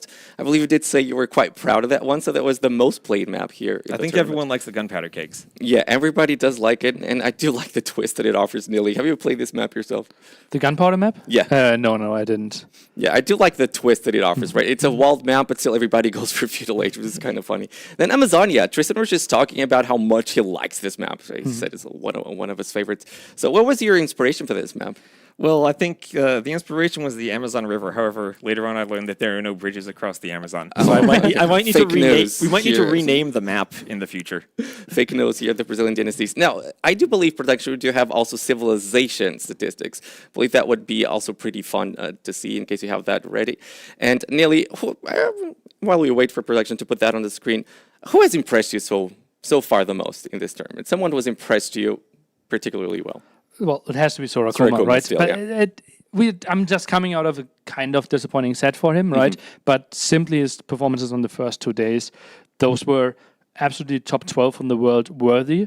And I was questioning that going into the tournament, I have to say. So that's my big surprise so far. What about for you, TOS? I mean, I have to agree with him. Sorakuma has been impressive at his first LAN tournament. This is amazing for how well he played, when I think pretty much everyone would have thought he's probably the lowest seed here, but he's proven them wrong, I think.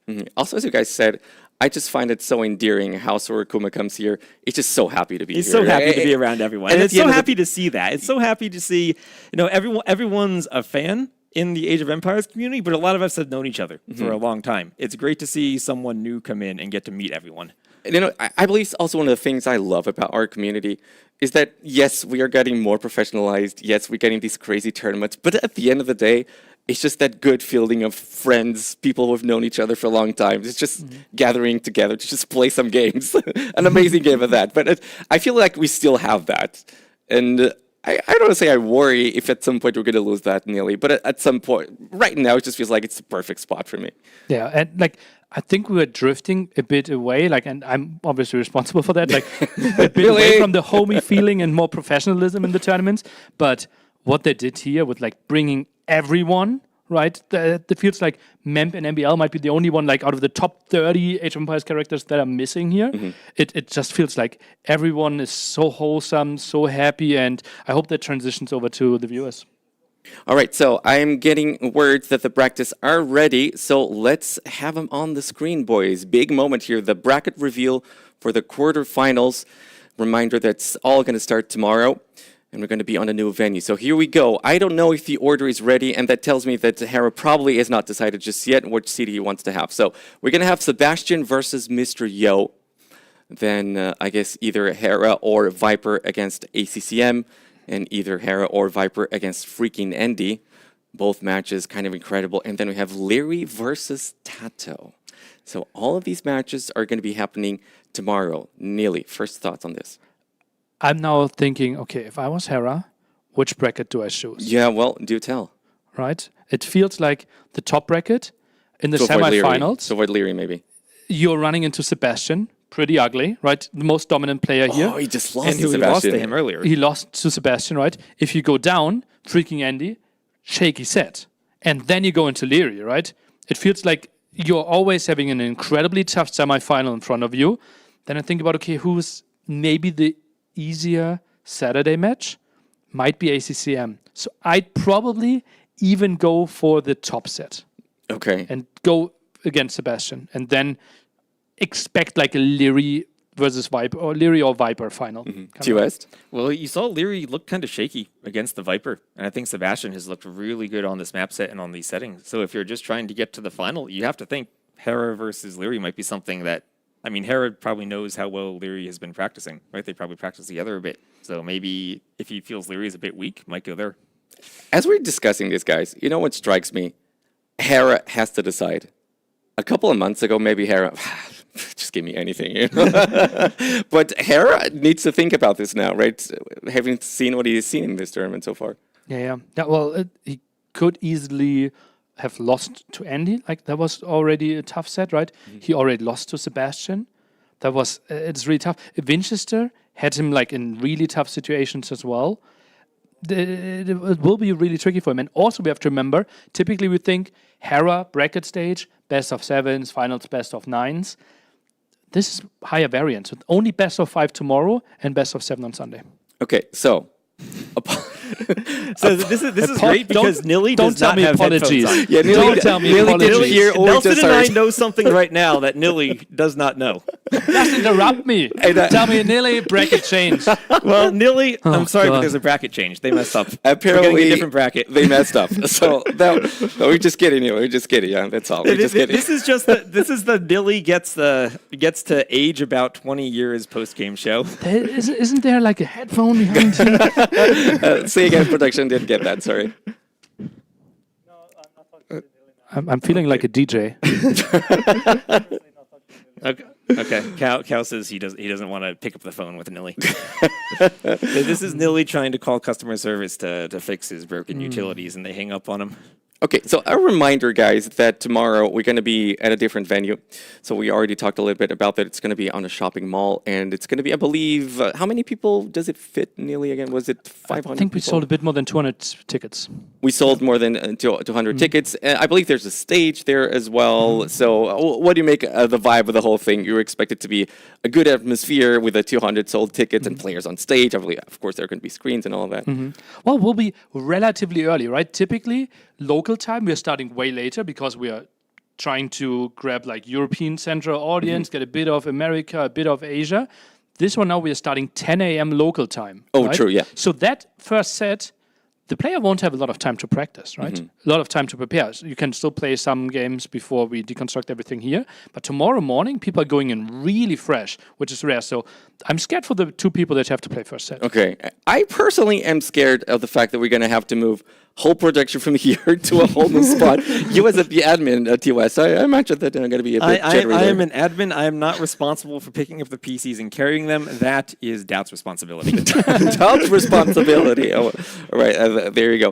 In any case, very excited for that. Again, I was here at the watch party just earlier, and just seeing the enthusiasm of these people. You know, South Americans.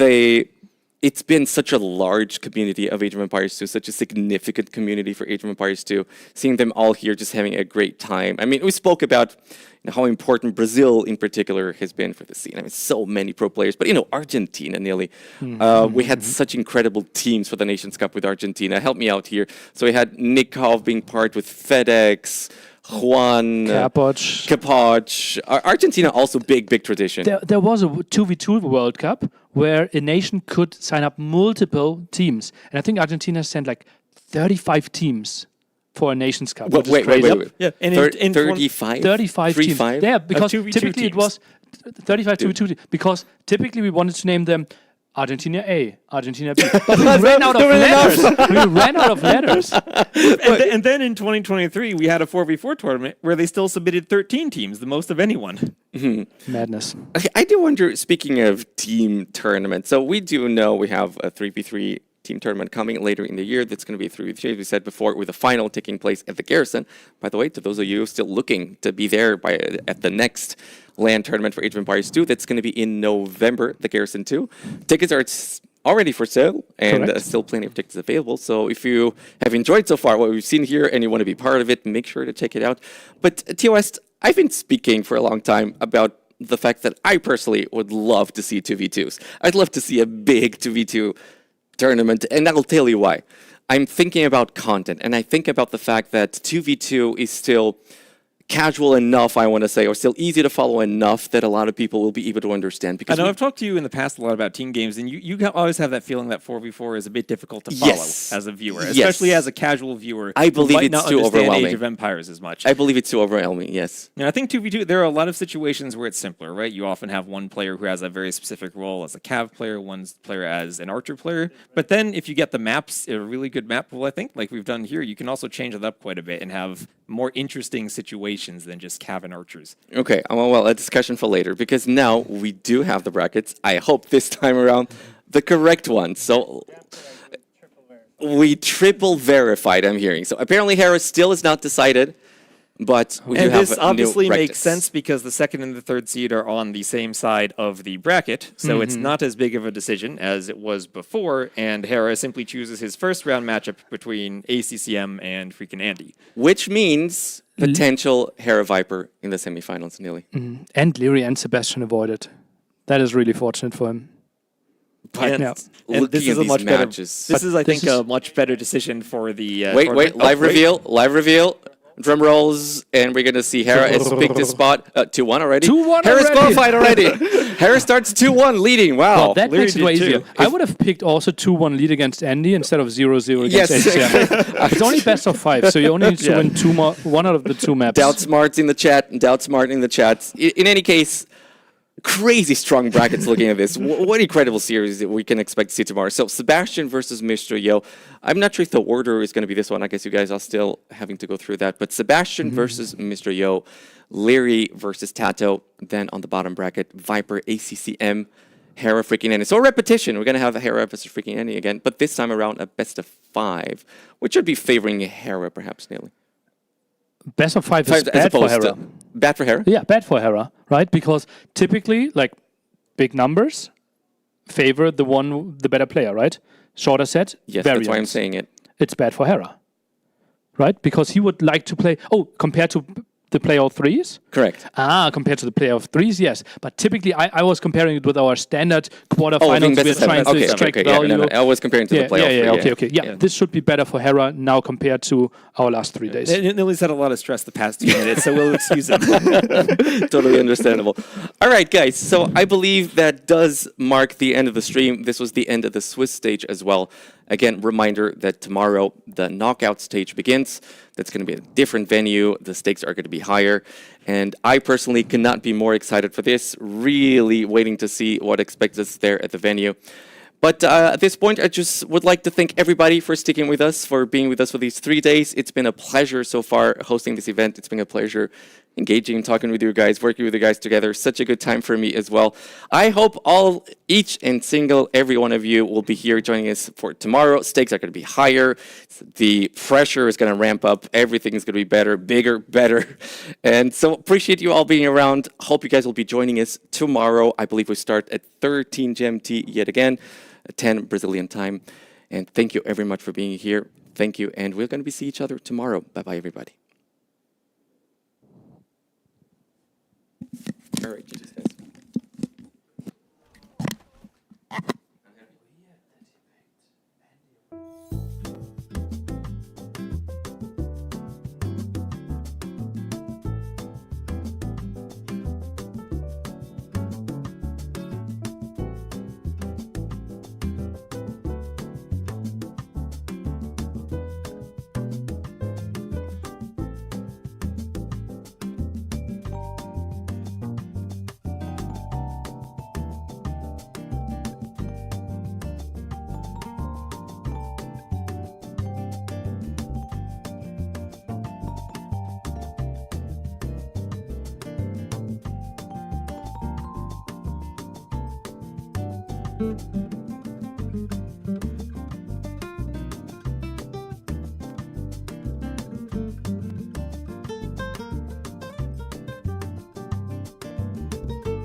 Thank you.